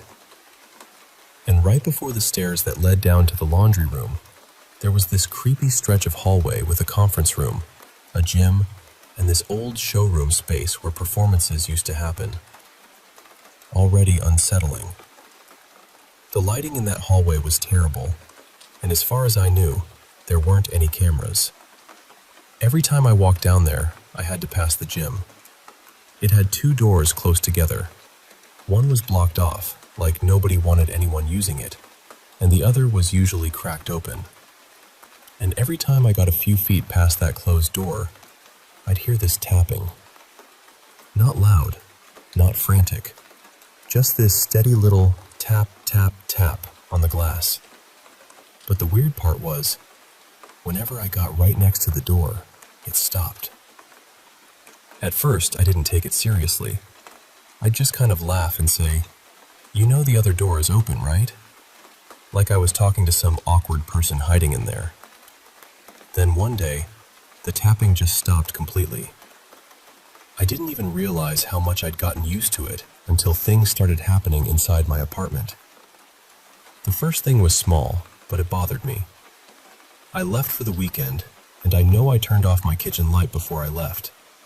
I'm not saying I think I did. I mean, I absolutely did. But when I came back, the kitchen light was on. At first, I tried to be reasonable. Maybe my landlord had shown the apartment to somebody. Maybe maintenance came in. Maybe there was some explanation that didn't involve me standing there with my overnight bag, feeling like my apartment had been awake while I was gone. So I let it go. About a month later, I got ready for bed like normal. I left the bathroom, climbed into bed, and tried to relax. I lived in a studio, so my bed was right outside the bathroom door. The bathroom light was motion sensor controlled, and it had a timer. Before it shut off, it gave 3 little beeps as a warning. So I'm lying there, and I hear the 3 beeps. And for whatever reason, this awful thought pops into my head. It would be so creepy if the sensor went off again right now. Nothing happened that night, but the next night, the exact same thing happened. The 3 beeps went off, and then the sensor reactivated. Like something moved in there. I froze. I mean, I was fully tucked into bed, trying not to breathe too loud, mentally calling on every protective spirit I could think of. My grandma, old family members, Whitney Houston for some reason. Anybody with a little power on the other side, I was like, please clock in. But then nothing else happened. The next day, I checked the bathroom, hoping something had fallen or shifted and triggered the sensor. But everything was exactly where I left it. The following night, I avoided the bathroom completely after dark. I was not interested. I was not available. The bathroom and I were no longer on speaking terms. Then my heater started. It was right next to my bed, and out of nowhere it began making this violent banging sound. Just bam, bam, bam, bam, over and over. It sounded like somebody was hitting the inside of it with a hammer. And before anyone says it was an old radiator, it wasn't. This was a newer unit, not some ancient steam-powered monster throwing a tantrum. That was when I started searching online, because apparently that's what you do when your apartment begins acting haunted. The advice I found basically said to speak out loud and tell whatever it was that it wasn't welcome and that I wasn't willing to engage with it anymore. So I did. I felt ridiculous standing there in my apartment, talking to the air like I was firing an invisible roommate. But I said it clearly. I told it this was my space, it was not welcome, and it needed to leave me alone. The next day, everything was calm again. After that, little things kept happening here and there. Random objects would be in places I didn't remember leaving them. Lights that had never flickered before would suddenly flicker. I'd hear odd noises sometimes, but I kept telling myself it was an old building. Old buildings groan. Pipes knock. Floors settle. That's what I wanted to believe anyway. But the last thing that really got me was my shirt. I had this button-down hanging in my closet. I knew exactly where it was. I remembered seeing it there a few days before. Then one day, I went to grab it because I had an outfit planned and the shirt was gone. I tore through my closet, checked the hamper, checked random corners, laundry bags, everything. Nothing. And I lived alone, so there was no one to blame. No roommate, no partner, no sibling sneaking in to borrow my clothes. Just me and, apparently, whatever had decided to get involved in my wardrobe. I even told my friend about it because I was so annoyed and creeped out. The next day, I opened the closet. And the shirt was back. Right there on the hanger, exactly where it was supposed to be. I didn't put it there. Nobody else put it there. So, yeah, I still don't know what was going on in that apartment, but something in that building definitely knew I was there.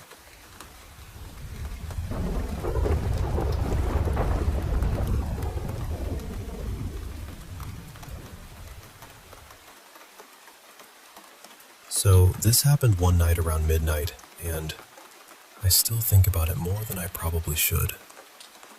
I was with my friend Adrian, and he had taken shrooms earlier that evening. I was completely sober, just keeping an eye on him and making sure he was okay. At some point, he said he wanted to go somewhere quiet, somewhere outside, where he could sit in nature and just talk. I knew this little wooded spot with a creek, a place I had been to plenty of times before, so I figured it would be fine. We drove out there, parked, and walked down toward the water. It was dark, really dark, except for the weak little beam from my phone flashlight. We found this fallen tree near the shallow part of the creek and sat there for a while. And honestly, at first, everything felt peaceful. We talked for maybe an hour about life, death, God, spirituality, the universe, all of those big questions people usually save for 2 a.m. conversations. Adrian and I have always had different ways of looking at things, but that is part of why we like talking about it. There was no bad energy. Nothing felt wrong. Then we heard something. It sounded almost like footsteps somewhere nearby. Not loud, but close enough that both of us went quiet. I remember feeling that little cold pinch in my chest, like my body noticed something before my mind did. I wanted to head back toward the car, but Adrian still wanted to walk and keep talking, so we started moving up the road a little. Eventually, we came to this small bridge that goes over the same creek we had been sitting beside. We were halfway across when we both stopped. Down below us, maybe 10 feet away, standing right in the creek, was this tall, white figure. I know how that sounds, I really do, but it was there. It had the shape of a person, sort of, but it was much taller than any person should have been, maybe 7 or 8 feet tall. It did not have a face, no eyes, no mouth, no details at all.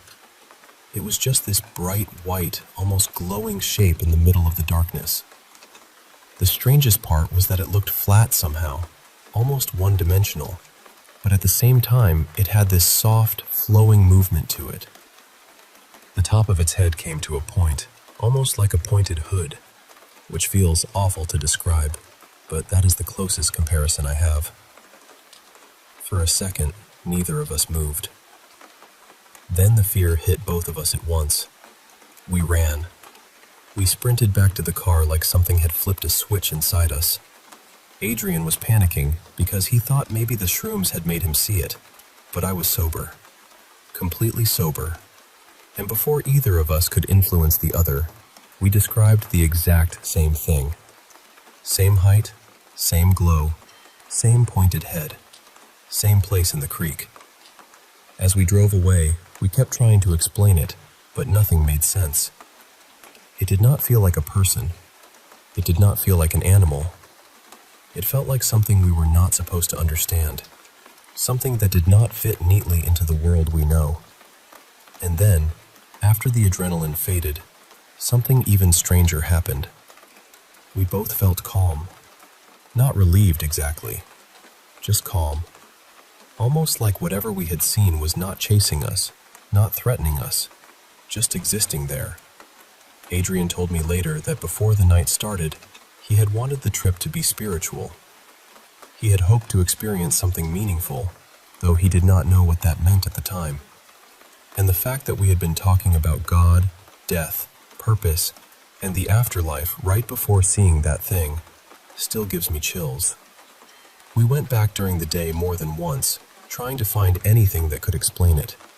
A sign, a branch, a piece of fabric, anything reflective. There was nothing. So I still do not know what we saw that night. Maybe it was something spiritual. Maybe it was something tied to the land. Maybe it was some kind of folklore I have never heard of.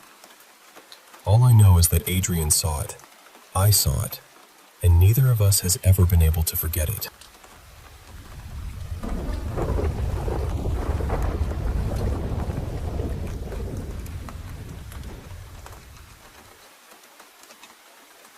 You know, it was one of those really strange afternoons when my husband, Jake, came home from work with some bizarre news. He told me that our next-door neighbor, Mrs. Swanston, was expecting a baby. Now, Mrs. Swanston isn't just any neighbor. She's a war widow. Her husband died in the invasion of Normandy, and she never remarried. And get this, she's 92 years old. I mean, the idea of someone almost a century old having a baby? Preposterous, right? Her body has long since passed the time for that kind of thing. So I got this invitation that said, "Celebrate the spring with the birth of a new legacy."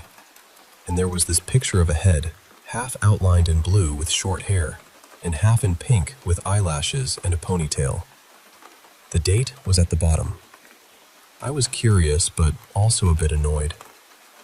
When I arrived, I was the only one there besides Mrs. Swanston and her granddaughter, Isabella. Isabella explained, "Most of Grandma's friends and siblings have passed, and my parents don't really get along with her." I tried to sound polite. "Thank you for the invite," though I was feeling pretty uneasy. Then she asked if I wanted to see the sonogram. I hesitated, but said yes. I kept texting Jake, "Where are you? You're late." But no reply. Isabella showed me the black and white image of a perfectly healthy fetus. "Where is your grandma?" I asked. She said, "Oh, she's just getting ready. She wants to look her best for this proud day." I tried to play it cool. Then Isabella asked, with this little sparkle in her eye, "Has your husband been coming home late from work lately?" I was caught off guard. "He has, but how would she know?" "Actually, yes," I said cautiously. "And why do you think you two haven't had children yet?" she pressed. I was stunned. My heart started pounding, and I felt sweat on my forehead. I tried to joke. "Well, jealousy is a sin, right? Especially when it comes to your neighbor's granddaughter. We're a pretty pious family, I'm sure you understand." Just then, I heard slow footsteps coming down the stairs, and my anxiety spiked.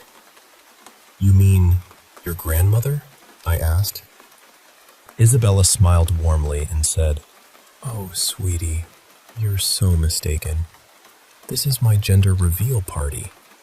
Do you really think Grandma could have a baby at 92? My breath caught, my mind racing. "What are you telling me?" She leaned in and said, "We've taken care of everything. Not just your divorce, but the life insurance too. And here she is. Over here, Grandma."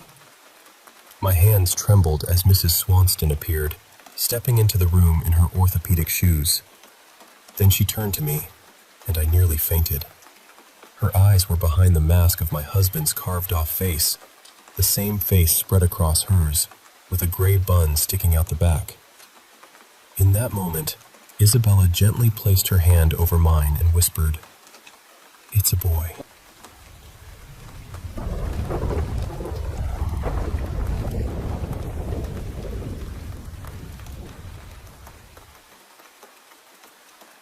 You know, it was just past 2:30 in the morning when I felt this urge to step outside for a walk.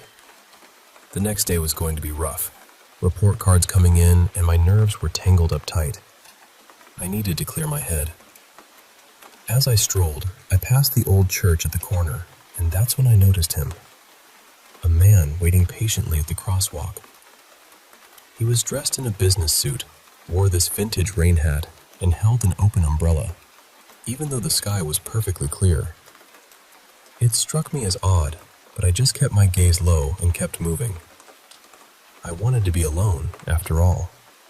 But honestly, my anxiety was only getting worse. Then I reached the playground, lit faintly by distant streetlights. There was someone crawling across the top of the monkey bars, not swinging, but literally crawling like a centipede. Kids, right? Before I turned away, something caught my eye. A closed umbrella resting against the slide.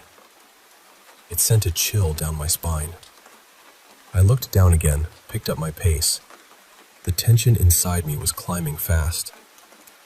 A little further, I came to a row of houses.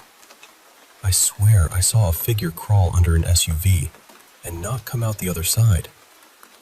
As I hurried past, there it was again, that same umbrella, now propped against the vehicle. My heart started pounding like a drum, and I couldn't take it anymore. I spun around and started sprinting back toward my apartment. After a few hundred yards, I thought I'd lost him. But how was this person always a step ahead of me? When I fumbled for my keys, I noticed a single car parked on the curb. And there, just a silhouette, a man in a rain hat, watching me. Then, just as I pulled open the apartment door, something dropped onto my foot. An umbrella. I slammed the door shut and locked it tight, rushing into my room. I felt the panic bubbling up, like it was about to consume me. My psychiatrist always warned me about this, the panic attacks that could take over if I wasn't careful. And then, just as I was trying to catch my breath, the door across the hall creaked open. It was Liana, my neighbor. "Hey, can you help me? My smoke detector won't stop beeping," she said. You can't imagine what a relief that was.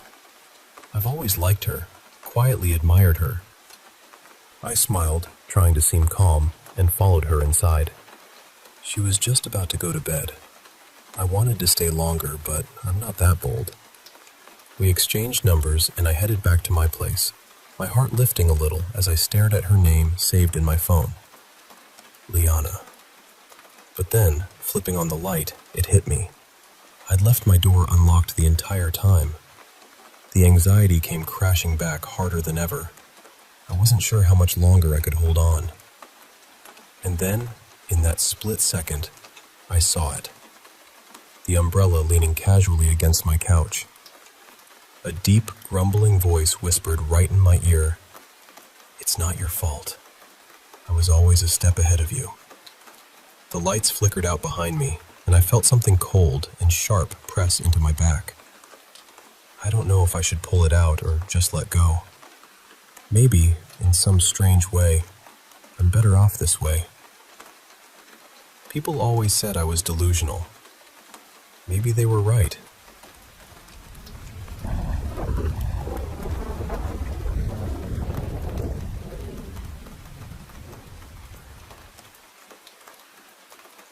Does anyone have any idea what this could have been? Because honestly, I still don't know what I saw that night. For a little context, I live near this desert mountain range, and I've been walking those trails for years. I usually go at night because during the day it gets brutally hot, almost unsafe if you're out there too long. So I know the sounds out there pretty well. Coyotes, wild pigs, birds, wind moving through brush, rocks shifting, all of it. When you grow up around a place like that, you learn its little noises. That night, I was walking through the desert like I'd done 100 times before. It was calm, and the moon was brighter than usual, which I actually liked because it made the trail easier to see. I hiked up one of the smaller mountains, stood there for a bit looking at the city lights, then decided it was time to head back to my car. The trail I was on is one I know really well. It curves through the mountains and opens up into these wide clearings here and there. There are patches of desert plants, little bushes, cactus, open dirt. I've never understood why that trail has so many clear spots, because hardly anyone hikes out there, but they're there. I got to one of those clearings and suddenly I had that feeling. Like I was being watched. Now, I know that sounds dramatic, but I'm used to that feeling out there. It's nighttime, you're alone in the desert. Of course your brain starts whispering strange little warnings. Still, this felt heavier than usual. I reached for my knife and immediately remembered I'd left it behind. So I picked up a rock, which, looking back, is almost funny. What was I going to do? Challenge the desert to a duel? But in that moment, it felt better than having nothing. I kept walking, and then I heard this humming. At first, I thought it was a car somewhere nearby, or maybe a plane passing overhead. There's a road not too far from that area, so it wasn't impossible. But then the sound changed, or maybe I just finally understood what I was hearing. It wasn't mechanical. It was a voice. You know that little break in someone's voice when they're humming, where it almost turns into singing for a second? That's what it was. Soft, slow, almost like the kind of tune someone might hum to calm a child. I couldn't tell you the melody, and I honestly don't want to try. I just remember how wrong it felt out there. I stopped and looked around. Behind me, near the path I had just come from, I saw what I thought was a tall, thin cactus sticking up from some bushes, but something about it looked off. I stared at it for a few seconds, trying to convince myself it had been there earlier, and I just hadn't noticed. It was dark after all. It was the desert. Missing a cactus wouldn't be weird. Then it moved. It stepped onto the trail. That was when I realized it wasn't a cactus at all.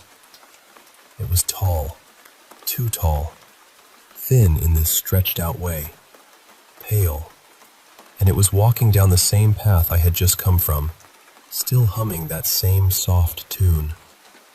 I didn't stay to figure it out. I know people always say you shouldn't run in situations like that, but I'm sorry. I was not going to stand there and wait for some 7-foot woman humming in the middle of the desert to get closer to me. I ran. I ran with that stupid rock still in my hand. When I reached one of the bigger clearings, I looked back for half a second, and I swear she was standing there, watching me. Not chasing, not rushing, just standing there. That somehow made it worse. I kept going until I reached the parking lot. There was someone sitting in a car, and I'm sure I looked completely insane, coming out of the darkness, clutching a rock, almost tripping over myself trying to get to my car. I got in and drove out of there as fast as I could. And right before I reached the main road, I looked toward the edge of the desert one last time. I swear I saw that same pale woman standing there, staring at me as I left. So yeah, I don't know what that was. I've had strange experiences out there before, but nothing like this. And please don't ask for pictures or recordings, because in that moment, I was not thinking about proof. I was thinking about getting out of there alive.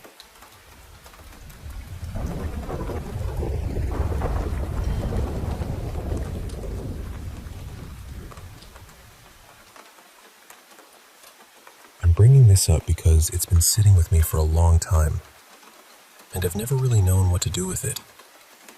I know a bit about discernment of spirits, and when I was younger, I got involved in things I really shouldn't have. So I'll just say this plainly. I know what evil feels like. I don't mean being spooked or letting my imagination run wild. I mean that heavy, wrong feeling that settles on you before your mind has even caught up. And I'm not someone who scares easily. I've worked security.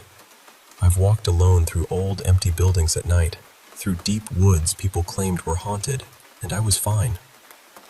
I don't even believe in ghosts. I've always been a bit solitary by nature, too. Honestly, if life and money made it easier, I'd probably live very quietly somewhere remote. So I'm not the sort of person who gets shaken just because a place is dark or lonely. But a few years ago, I took a short holiday to this tiny old cottage in the English countryside. It was near a small village, tucked away in the middle of nowhere. The drive there was miserable. Flooded lanes, sheets of rain, narrow roads disappearing into hedges. By the time I arrived, the light was already fading. The cottage itself had once been a barn, and apparently, much further back, part of it had been used as a chapel in the medieval period. The layout was strange. A little kitchen, a bathroom downstairs, a sitting room, and then a loft bed above it. It had that old stone stillness about it.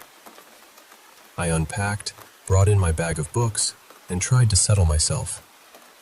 I said evening prayers, spent a while in meditation, and then planned to read for the rest of the night. That was when the feeling began. The closest way I can describe it is the atmosphere in a packed stadium just before something violent kicks off. That swelling pressure, that charge in the air. Except this was not excitement. It was wrong. It felt dark, almost hostile. I tried to push through it. I told myself I was tired from the drive, that the rain and the isolation were getting to me. But that night, I couldn't sleep. Every time I closed my eyes, I felt like something terrible would happen. I stayed awake for hours, watching the room, listening to every small creak, until dawn finally came. Only then did I manage to sleep a little. The next day, I tried to shake it off. I went for a walk into the village, thinking some normality would help. It was about 1.5 miles away. I thought I'd get a few supplies, maybe some fish and chips, then walk back and laugh at myself for being dramatic. But the village was empty. Most of the houses seemed to be holiday lets. The post office was closed. The pub was closed. The fish and chip shop was closed. There was no one around, no ordinary hum of life, just quiet streets and shuttered windows. It didn't feel peaceful. It felt abandoned in a way that got under my skin. I walked back to the cottage with nothing, still unsettled. That presence was still there when I returned. I tried to make the best of it. I watched a couple of DVDs on a small portable player since there was no Wi-Fi, no phone signal, and no television. I kept to my usual prayers throughout the day. I told myself I was being foolish, that I'd come all that way and I should at least try to rest. But as evening came down, the same feeling returned. That same pressure, that same dread. I climbed into the loft bed and left the DVD player running downstairs for background noise, hoping it would make the place feel less silent. But the moment I lay down, it got worse. I stayed there for about 3 hours, just lying still, feeling that awful sense of threat. Then I began struggling to breathe. My face started swelling, and that was it. I decided I was leaving. I packed quickly, cleaned up what I could, loaded the car, and got out. It was around 2 in the morning. I was exhausted, and looking back, driving probably wasn't wise. But staying felt worse. I drove until I found a small lay-by, pulled over, and slept for maybe half an hour before carrying on home with the window open, cold air blasting in, and music turned up loud just to keep myself steady. Even now, I still get shivers thinking about that place. I don't know what happened there. I don't know whether my prayers stirred something up, or whether there was already something in that building, or whether the land itself carried something heavy. I only know what I felt, and I've never been able to dismiss it. For a long time, I didn't really talk about it. Then I heard a similar account from someone I'll call Gareth, a man with a very similar temperament to mine, solitary and not easily frightened. He spoke about an experience near Ben Alder in Scotland, where he also felt something so oppressive that he fled in the middle of the night. Hearing that made me feel less alone in it. So I suppose I'm asking now because I need to know. Has anyone else experienced something like this? That deep, unmistakable feeling of evil in a place, strong enough to make you leave even when every rational part of you is trying to stay?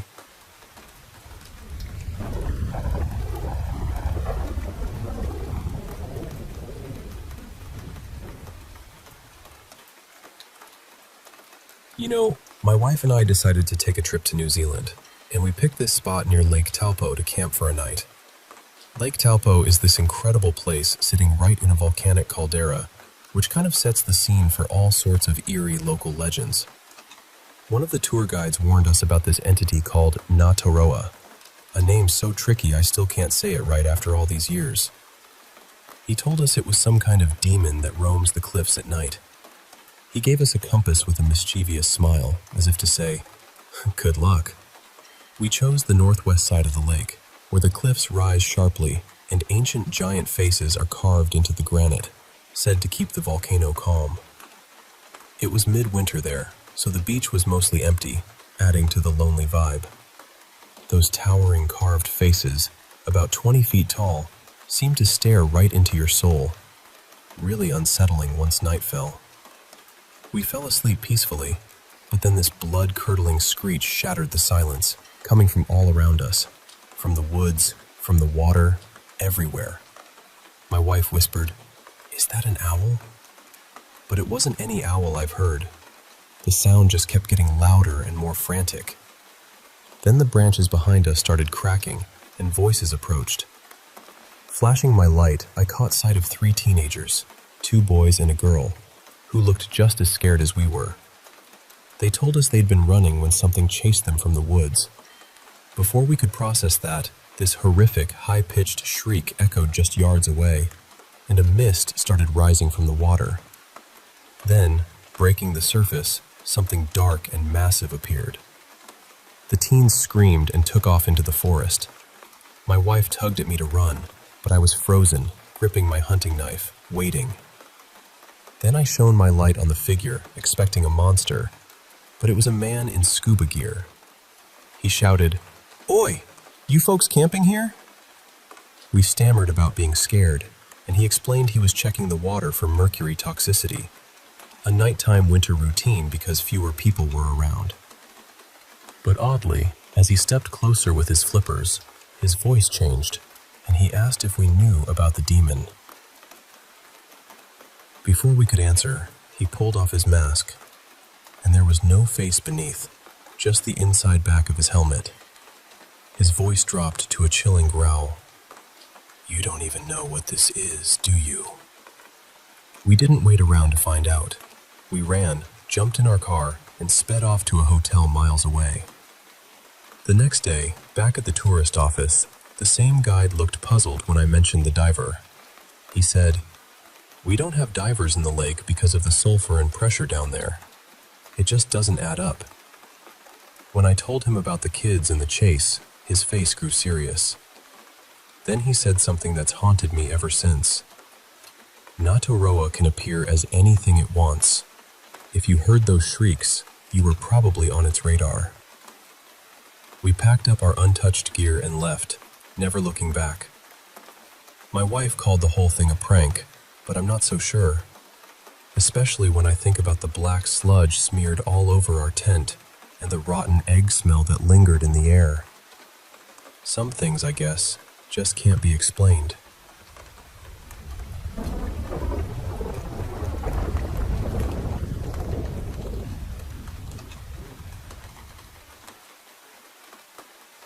I realized something really strange, and honestly, I still don't know what to do with it.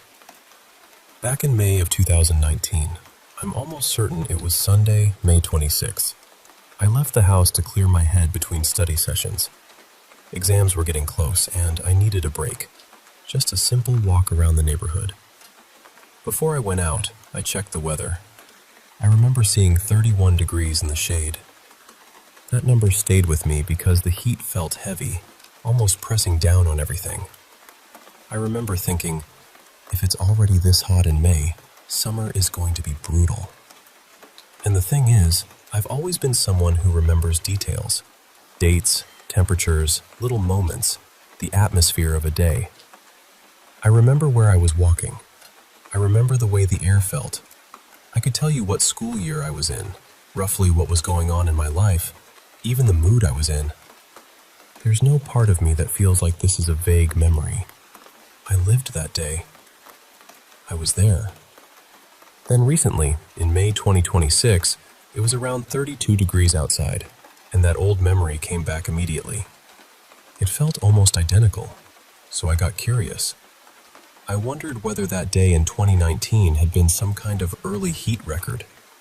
So I checked the weather archives for my city, and that's where everything started to feel wrong. Every source I found said the temperature on that day had only been around 20 or 21 degrees. Not just slightly cooler, but completely different. Less sun, mild weather, nothing close to the suffocating heat I remember. At first I thought, okay, maybe the weather app was wrong that day. But even then, my body wouldn't have confused a mild spring day with a heat wave. You don't mistake 20 degrees for 31. That's not a small error. That's a different day entirely. I kept digging. I checked the whole month of May, then late April, then the first half of June. Nothing. No day anywhere near 30 degrees. Not even close. So then I started asking myself, am I mixing up the year? But no, that doesn't feel right either. Too many details line up. The exams, the walk, the place I lived, the exact feeling of that period in my life. It all points to that same date. I know people can say memory is unreliable. They'll talk about cognitive bias, false confidence, reconstructed memories, all of that. And I understand those explanations. I really do. But give it a rest for a second and imagine this. Imagine you clearly remember living through a day. You remember what you did, how it felt, what was happening around you. Then years later, you check the records, and the world basically tells you, no, that day didn't happen like that. That is such a strange feeling. It's not just confusing. It makes reality feel a little thin around the edges. I even started searching with AI, trying to find some possible explanation. One idea was that maybe the weather archives had some kind of widespread error, Maybe a source copied incorrect default values and other sites repeated them. I suppose that's possible, even if it sounds unlikely. But then there's the other thought, the stranger one. What if part of my memory belongs to a slightly different version of events? What if another version of me really did live through that hot day, while the version of me sitting here now is somehow in a world where it never happened? I don't usually believe in the multiverse. I tend to think things have causes, consequences, and a logical order. But this experience is strange enough that it has made me loosen my grip on certainty a little. I've always had some interest in paranormal stories and so-called reality glitches. I know plenty of people dismiss them. They say people exaggerate, or make things up, or misunderstand what happened. And sure, sometimes that's true. But I also think some people genuinely experience things that don't fit neatly anywhere. Things that feel incoherent, almost out of place, like a loose thread in the fabric of ordinary life. And when you try to explain it, people often don't trust you. They assume you're confused, dramatic, or looking for attention. But I'm not trying to impress anyone with this. I'm not claiming I have proof of anything. I'm just trying to understand why I remember something so clearly when the records say it shouldn't be true. Maybe there's a simple explanation. Maybe my mind stitched together pieces from different days and turned them into one memory. Maybe there was some local weather anomaly that never made it into the data. Maybe the archives are wrong. Or maybe, just maybe, memory is stranger than we think. Maybe we sometimes carry echoes from paths we didn't take. Maybe some part of us remembers a version of life that branched away somewhere. I'm not saying I believe that.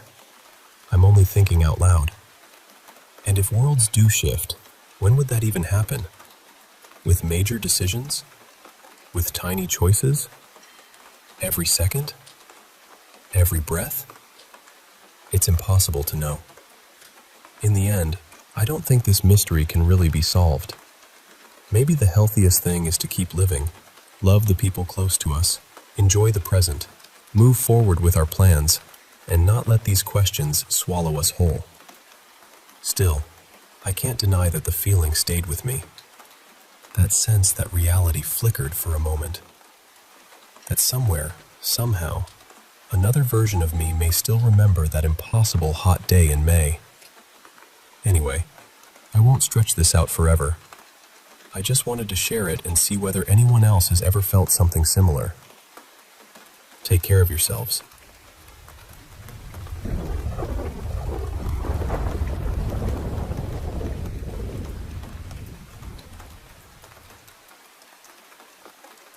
Hey, I need to tell you about something that's been weighing heavily on my heart. It all started about 4 days ago when my nieces, Emily and Erica, went missing. My sister, Shayla, has been struggling so much through all of this. She's really fragile right now. She's in the ICU at the hospital after my brother-in-law found her in the bathtub with her wrists slit. It's been a nightmare for all of us, especially for him, trying to support her while everything falls apart. Honestly, I think Shayla's going to keep trying like this until those girls are found. Just last night, Shayla called me in a panic, saying the pipes in the walls were rattling and her head felt like a buzzsaw. Less than an hour later, her husband found her barely conscious again. It's been heartbreaking. Emily and Erica, the twins, were last seen walking home from school, taking the trail through the woods like they always do. Our community has been incredible, neighbors taking shifts searching, holding on to hope. But every day, it feels like that hope is slipping away. The first couple of nights, helicopters were constantly overhead, a haunting reminder of what's at stake. Then, something strange happened. Around 2:15 in the morning on the second night, 2 girls were found wandering the woods, hand in hand. They looked almost like Emily and Erica, but something was off. Their noses were different, and when police asked their names, one said, Ariana and Ariana. One of the girls had her mouth sewn shut with twine, dried blood staining her chin and neck. The other was frantic, screaming, "Don't touch her! You can't let her talk! She'll let it out!" We went with my brother-in-law to the station to identify them. The detective asked, "Are these your daughters?" And my brother-in-law just shook his head, confused, saying, "No, they weren't wearing white dresses, and they had coats on. It's cold out. Plus, their hair isn't that dark." What made it even harder to believe was that Emily and Erica are so chatty, always full of stories. It didn't make sense that one would have her mouth sewn shut, and then act almost joyful about it, as police described. The officers who first found the girls said they felt an intense unease as they approached. The girls have been in custody for 2 days now. Doctors managed to remove the twine, and the girl with the stitched mouth has been asleep since. I visited Shayla in the psych ward today. She was sedated, barely able to speak, but she muttered, "They found them. You should go talk to the girls." She kept rubbing the scars on her wrists and repeated, "The pipes are rattling, and my head is a buzzsaw." Then this afternoon, my brother-in-law called me, asking me to come over urgently, but wouldn't say why. When I got there, I saw a car I didn't recognize in the driveway. Inside, my brother-in-law, Shayla, and both Emily and Erica were sitting on the couch. Erica had stitches along her lips, and Emily was holding her, both crying. Just then, a woman and a police officer came in. The woman said, "Okay, Erica, he's here. What did you want to tell us?" Through her pain and stitches, Erica whispered something I still can't wrap my head around. That Uncle Greg caught them walking home, took them to an old cabin in the woods, and sewed her mouth shut. Then Emily said, "He tied me up and made me watch, then left." I was shaking, overwhelmed. My heart was pounding, and then the officer said, "Greg Reed, you're under arrest. You have the right to remain silent." And suddenly, the other girl screamed, "I told you she'd let it out! I told you!" I'm still trying to process all of this. It's like the woods whispered a terrible secret, and now it's out in the open. I just hope the girls can start healing, and that Shayla can find peace again.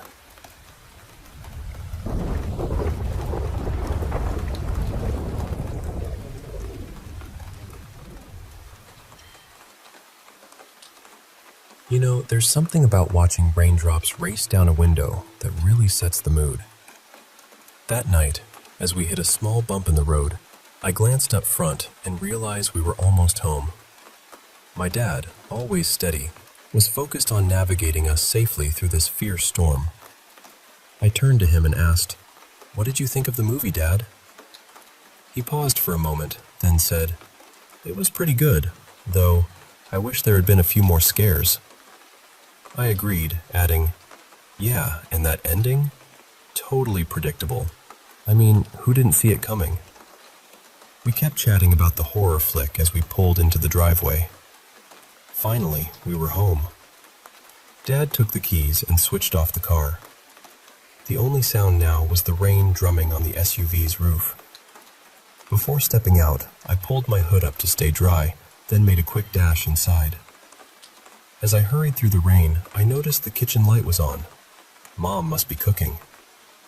Dad opened the front door and went in, and I followed right behind, closing the door softly. I heard Mom doing dishes, and Dad looked at me saying, "Son, I'm going to change into something dry. You should too, and maybe check if your mom needs a hand." I nodded, kicked off my wet shoes by the door, and dashed down the hallway. Passing the kitchen, I called out, "Hey Mom, I'll help in a minute." No answer, just the sound of running water and plates clinking in the sink. In my room, I quickly changed into pajamas, hoping to get some rest after we ate. The sound of the shower told me Dad was freshening up. Not paying much attention, I left my room, passed the bathroom, and stepped into the kitchen. "Mom, what's for dinner tonight?" I asked. She kept washing dishes, her back to me, no reply. I rummaged through the fridge and then heard her call out, "Ron, Jesse, are you home?" I chuckled. "Mom, I'm right here. We've been home a while." Suddenly, a scream cut through the kitchen noises. I froze, closed the fridge, and looked toward the sound. "Mom?" I called. No answer, but I could hear gagging near the sink. Cautiously, I moved closer and saw a small speaker connected to her phone playing a recording. It was her voice, strained and screaming for help. I paused it. The sink water was running, but there were no dishes. Standing there, I looked up. My heart stopped. The figure in front of the sink wasn't Mom. Not really. It wore her clothes, but the fit was off. Too tall, too strange. Its face was covered with what looked like my mom's skin, but blood dripped down onto the sink. Thunder boomed outside, pulling my gaze to the window for a split second. When I looked back, the figure's head turned slowly toward me. Those black holes where eyes should be, a twisted smile beneath the skin mask. I was frozen, every detail etched in my mind. Questions flooded me. Why here? Why Mom? Where is she? And Dad? "Jesse!" Dad's voice called from the hallway. Relief rushed through me as I ran toward him, only to find him on the floor, bleeding, crawling toward me. He tried to speak, struggling. "Run, Jesse!" I stepped back but bumped into something. Turning around, it was that thing looming over me, hiding behind Mom's face. Panic rose, but I turned back to Dad, ready to help. "No, stay back," he warned, still crawling. Suddenly, I saw movement in the bathroom. Another figure, dressed all in black, faceless, sitting on the floor, waving at me. Overwhelmed, I blacked out. When I came to, I was in my room, tucked under the covers. "Mom! Dad!" I called, hoping for an answer. The door creaked open, and in the dim light, I saw Dad's silhouette. "Son, are you okay?" he asked, coming closer. "Yeah, I'm fine. Just a bad dream, I guess. That movie was scarier than I thought," I said. He looked puzzled. "What movie?" I sat up, clicked on my lamp, and began. "You forgot already? The scary movie about..." And then, my eyes caught the faint shadow of that same figure, lurking behind Dad's face.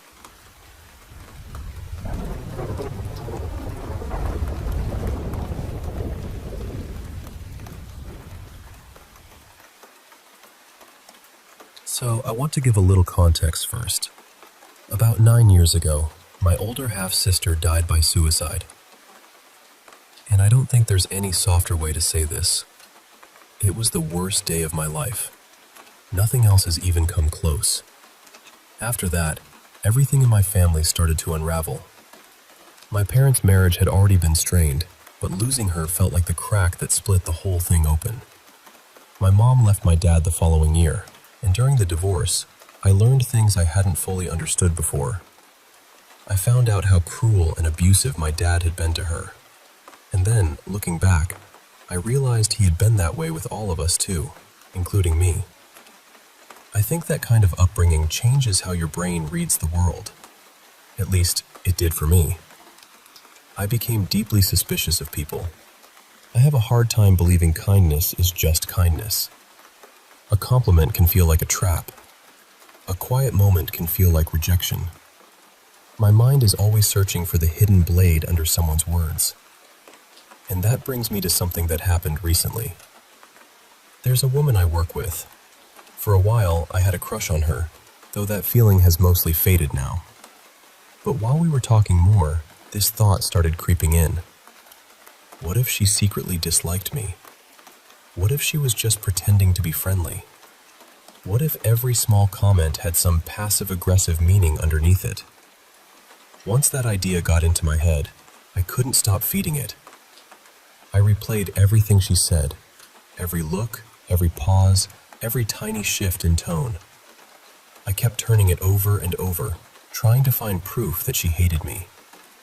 And the thing is, I do this with almost everyone. Even when someone is kind, especially when someone is kind.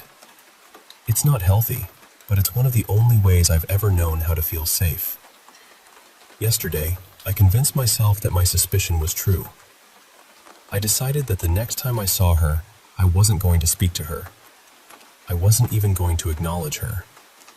If she smiled at me, I was ready to look coldly back. I wanted to make it clear that I didn't trust her, that I didn't see her as a friend, that I wanted nothing from her. And all of that was based on my fear taking a few tiny details and building a whole story out of them. We didn't end up interacting that day, but I had already made up my mind. The next time I saw her, I was going to treat her like she had done something wrong. Then my shift ended. I was hungry, so I grabbed a couple of snacks before leaving. I walked out through the outdoor seating area, and just as I stepped outside, I heard music playing over the speakers.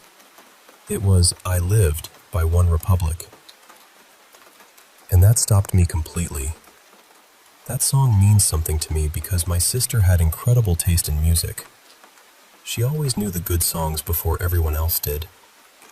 On long car rides, her playlist was the one we listened to. She was the one who got me into bands like Coldplay and OneRepublic. Music was one of the ways she made life feel bigger. I hadn't heard that song in years. I'm not sure I had even thought about it since she died. But there it was, playing at that exact moment. I sat down and just listened. And as the lyrics kept going, something in me cracked open. I suddenly saw what I had been doing. I saw how far my fear had taken me. I saw that I was about to punish someone who might not have done anything to me at all. I had let pain turn into suspicion, and suspicion turn into anger. And I felt ashamed. Not in a crushing way, but in a waking up way. It felt strange, almost impossible to explain. For a moment, it felt like my big sister was speaking to me through that song. Like she was doing what she used to do when she was alive, looking out for me. Only this time, she wasn't protecting me from someone else. She was protecting me from myself. Maybe it was just a coincidence. I know that's possible. But it was so specific, so perfectly timed. That song, after all those years, right when I was about to become someone I don't want to be. And so close to the anniversary of her death, too. I don't know what the odds are, but they feel small. It was strange. Really strange. But also comforting. Because after everything, it's nice to believe that some part of my big sister is still with me. Still nudging me back toward the person I'm trying to become. Still keeping an eye on me, even now.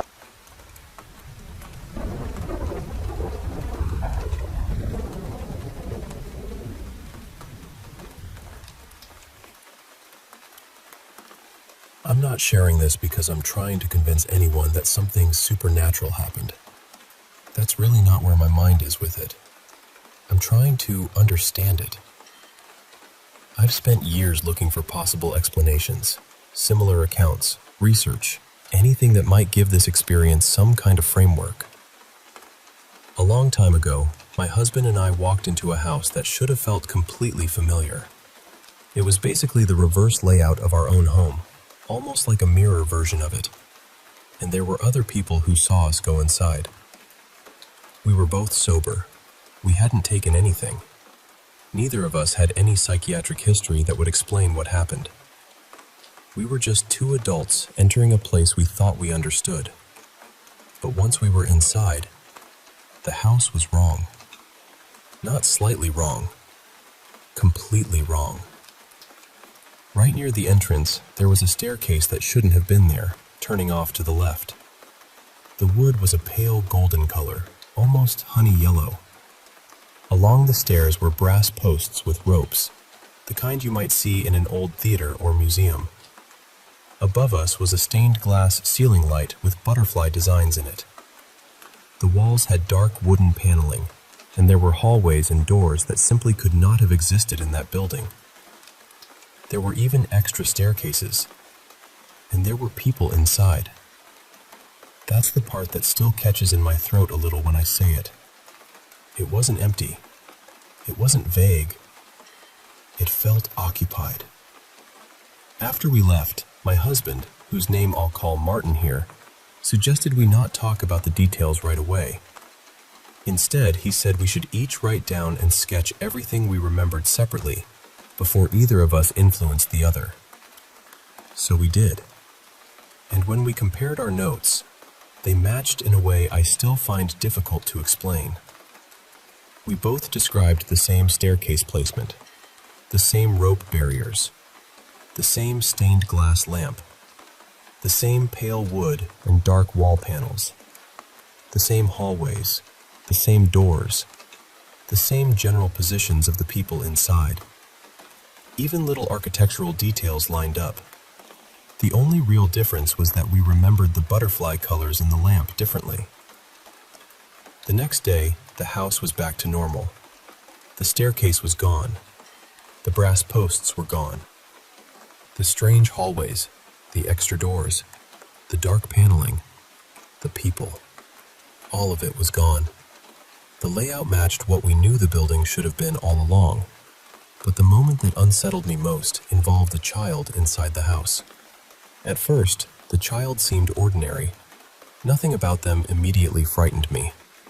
But then something changed. Their whole expression shifted. The smile became very slow, very deliberate, and deeply uncomfortable.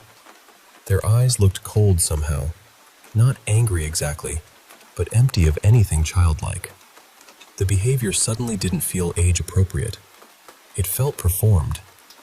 I remember my body reacting before my mind could explain it. I just knew I wanted out.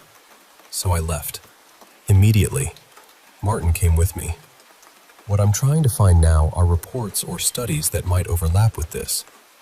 I'm interested in cases of shared immersive environmental anomalies, or situations where two people independently reported the same highly detailed false environment afterward.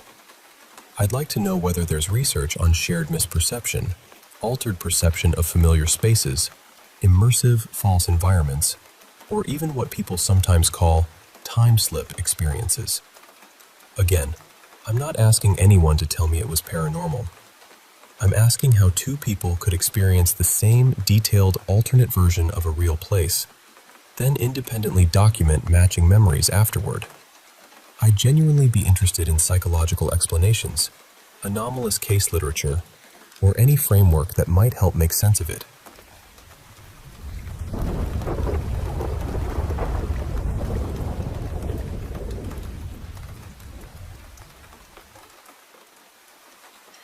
You know, school halls are usually this buzzing place, right? The bell rings and suddenly the corridors are alive with laughter, chatter, lockers clanging open and shut. But I tend to drift through quietly, kind of on the sidelines. One morning, my buddy Benny, we only really catch up before class. He walks up to me and asks, "Hey Leo, you good?" And I just tell him, same old, you know? Then he's a good guy. He always checks in even if it's just a quick hello before the day starts. As I keep strolling, I overhear the usual school gossip. Apparently, 3 teachers are mysteriously absent today, which is why the halls are filled with substitutes instead. It's a bit odd, but I shrug it off. Then, the bell rings again. Just like that, the noise fades, and everyone scatters to their classrooms, leaving the halls silent. I head over to the gym, remembering the announcement about a water balloon fight the gym teachers planned. A little break from the usual routine. The place buzzes with excitement as everyone gathers, waiting to start. A big cart loaded with balloons rolls into the center. But before the teachers can even say go, balloons start flying everywhere. Laughter, shouts, water splashing all over. I watch from the sidelines, wishing I could join in. But then, something strange catches my eye. Not all balloons just have water. Some burst with something else. Something red, At first, I can't believe it, but as the balloons pop, this red liquid splatters over the kids. It's blood. The chaos keeps going, the water mixing with blood as it spreads across the gym floor. Then the teachers blow the whistle, but by then, the kids notice. Screams erupt when a drop of blood falls from above, and then, something horrific. The missing teachers, they're hanging from the ceiling. Control is lost. Kids run out, leaving a trail of terror and blood staining the halls. But me? I don't run. I stay back, watching it all unfold as alarms blare. I step closer to the pool of blood, crouch down, and see my reflection in the wet floor. My hands touch the sticky mixture. It's warm, oddly comforting. I slick my hair back with the red fluid. As the cops and other teachers storm in, they find me right there. One officer asks, "Sir, why are you still here?" I just say, "I'm the janitor."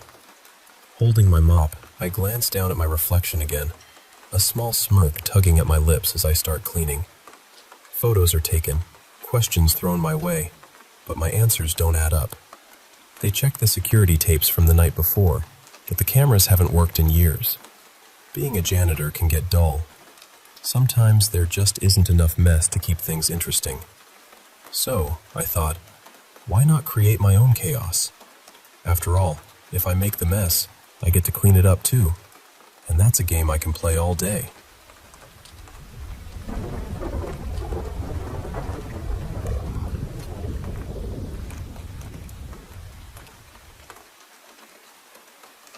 Hey there. I want to share a story that stayed with me for years now. Back in 2009, I was making this long drive from New Orleans all the way to Eugene, Oregon. It was just me, 23 at the time, and my little pit bull, only about a year old, packed into this 14-foot U-Haul truck that held everything I owned.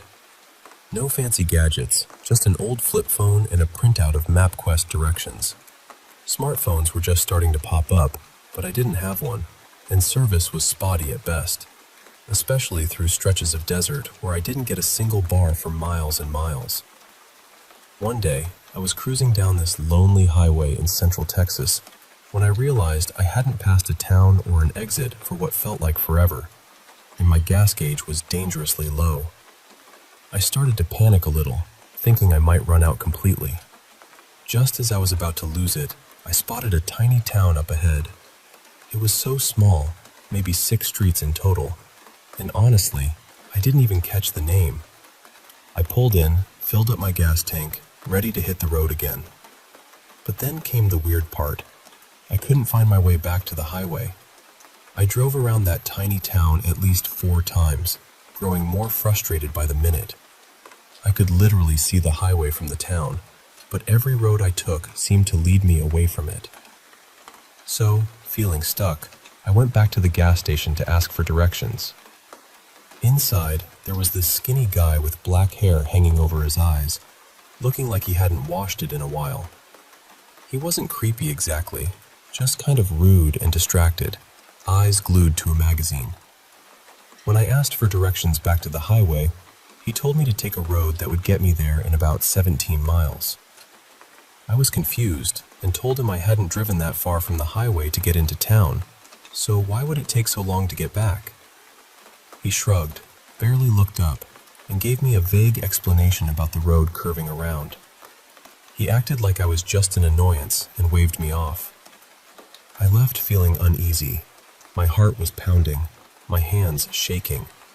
I got back into my truck and just started crying, overwhelmed by this gut feeling that something wasn't right with that guy. I knew I couldn't follow his directions. The town had just that one store, so I thought, no way am I knocking on doors here. I decided I'd just keep driving around until I figured it out myself, even if it took all night. Then, out of nowhere, this big, rusty red pickup truck pulled up. Out climbed this huge Texan guy, wearing flannel and work boots, the kind of man who looks like he's spent most of his life outside. Without thinking twice, I jumped out and asked him if he could help me find my way back to the highway.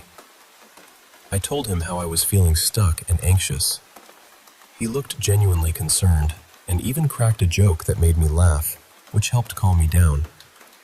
He gave me clear directions to take a hairpin turn right after a small concrete tunnel I had already passed several times but hadn't noticed was the key. He said that turn often confused travelers because there were no signs. I asked him how far back the highway was, expecting a long stretch. He laughed and said it was less than a quarter mile, and that you could see the highway from the town. Curious, I told him about the directions the gas station guy had given me, and asked what was out that way. The Texan, who I'll call Tex, looked at me seriously and asked how I knew about that route. Then he told me that road led away from the interstate and ended in what was basically a junkyard of old cars and trailers owned by a family known locally for trouble, meth, alcohol, you name it. The gas station guy was part of that family. Tex warned me to trust my instincts and be careful out there. I'm so grateful I did. I don't know what that man wanted, but I'm thankful I never had to find out. Sometimes, the kindest angels show up in flannel shirts, scruffy faces, and rusty pickups. Thank you, Tex, for saving me that day. I never caught your real name, but you'll always be Tex to me. And to anyone listening, trust your gut. It's usually right.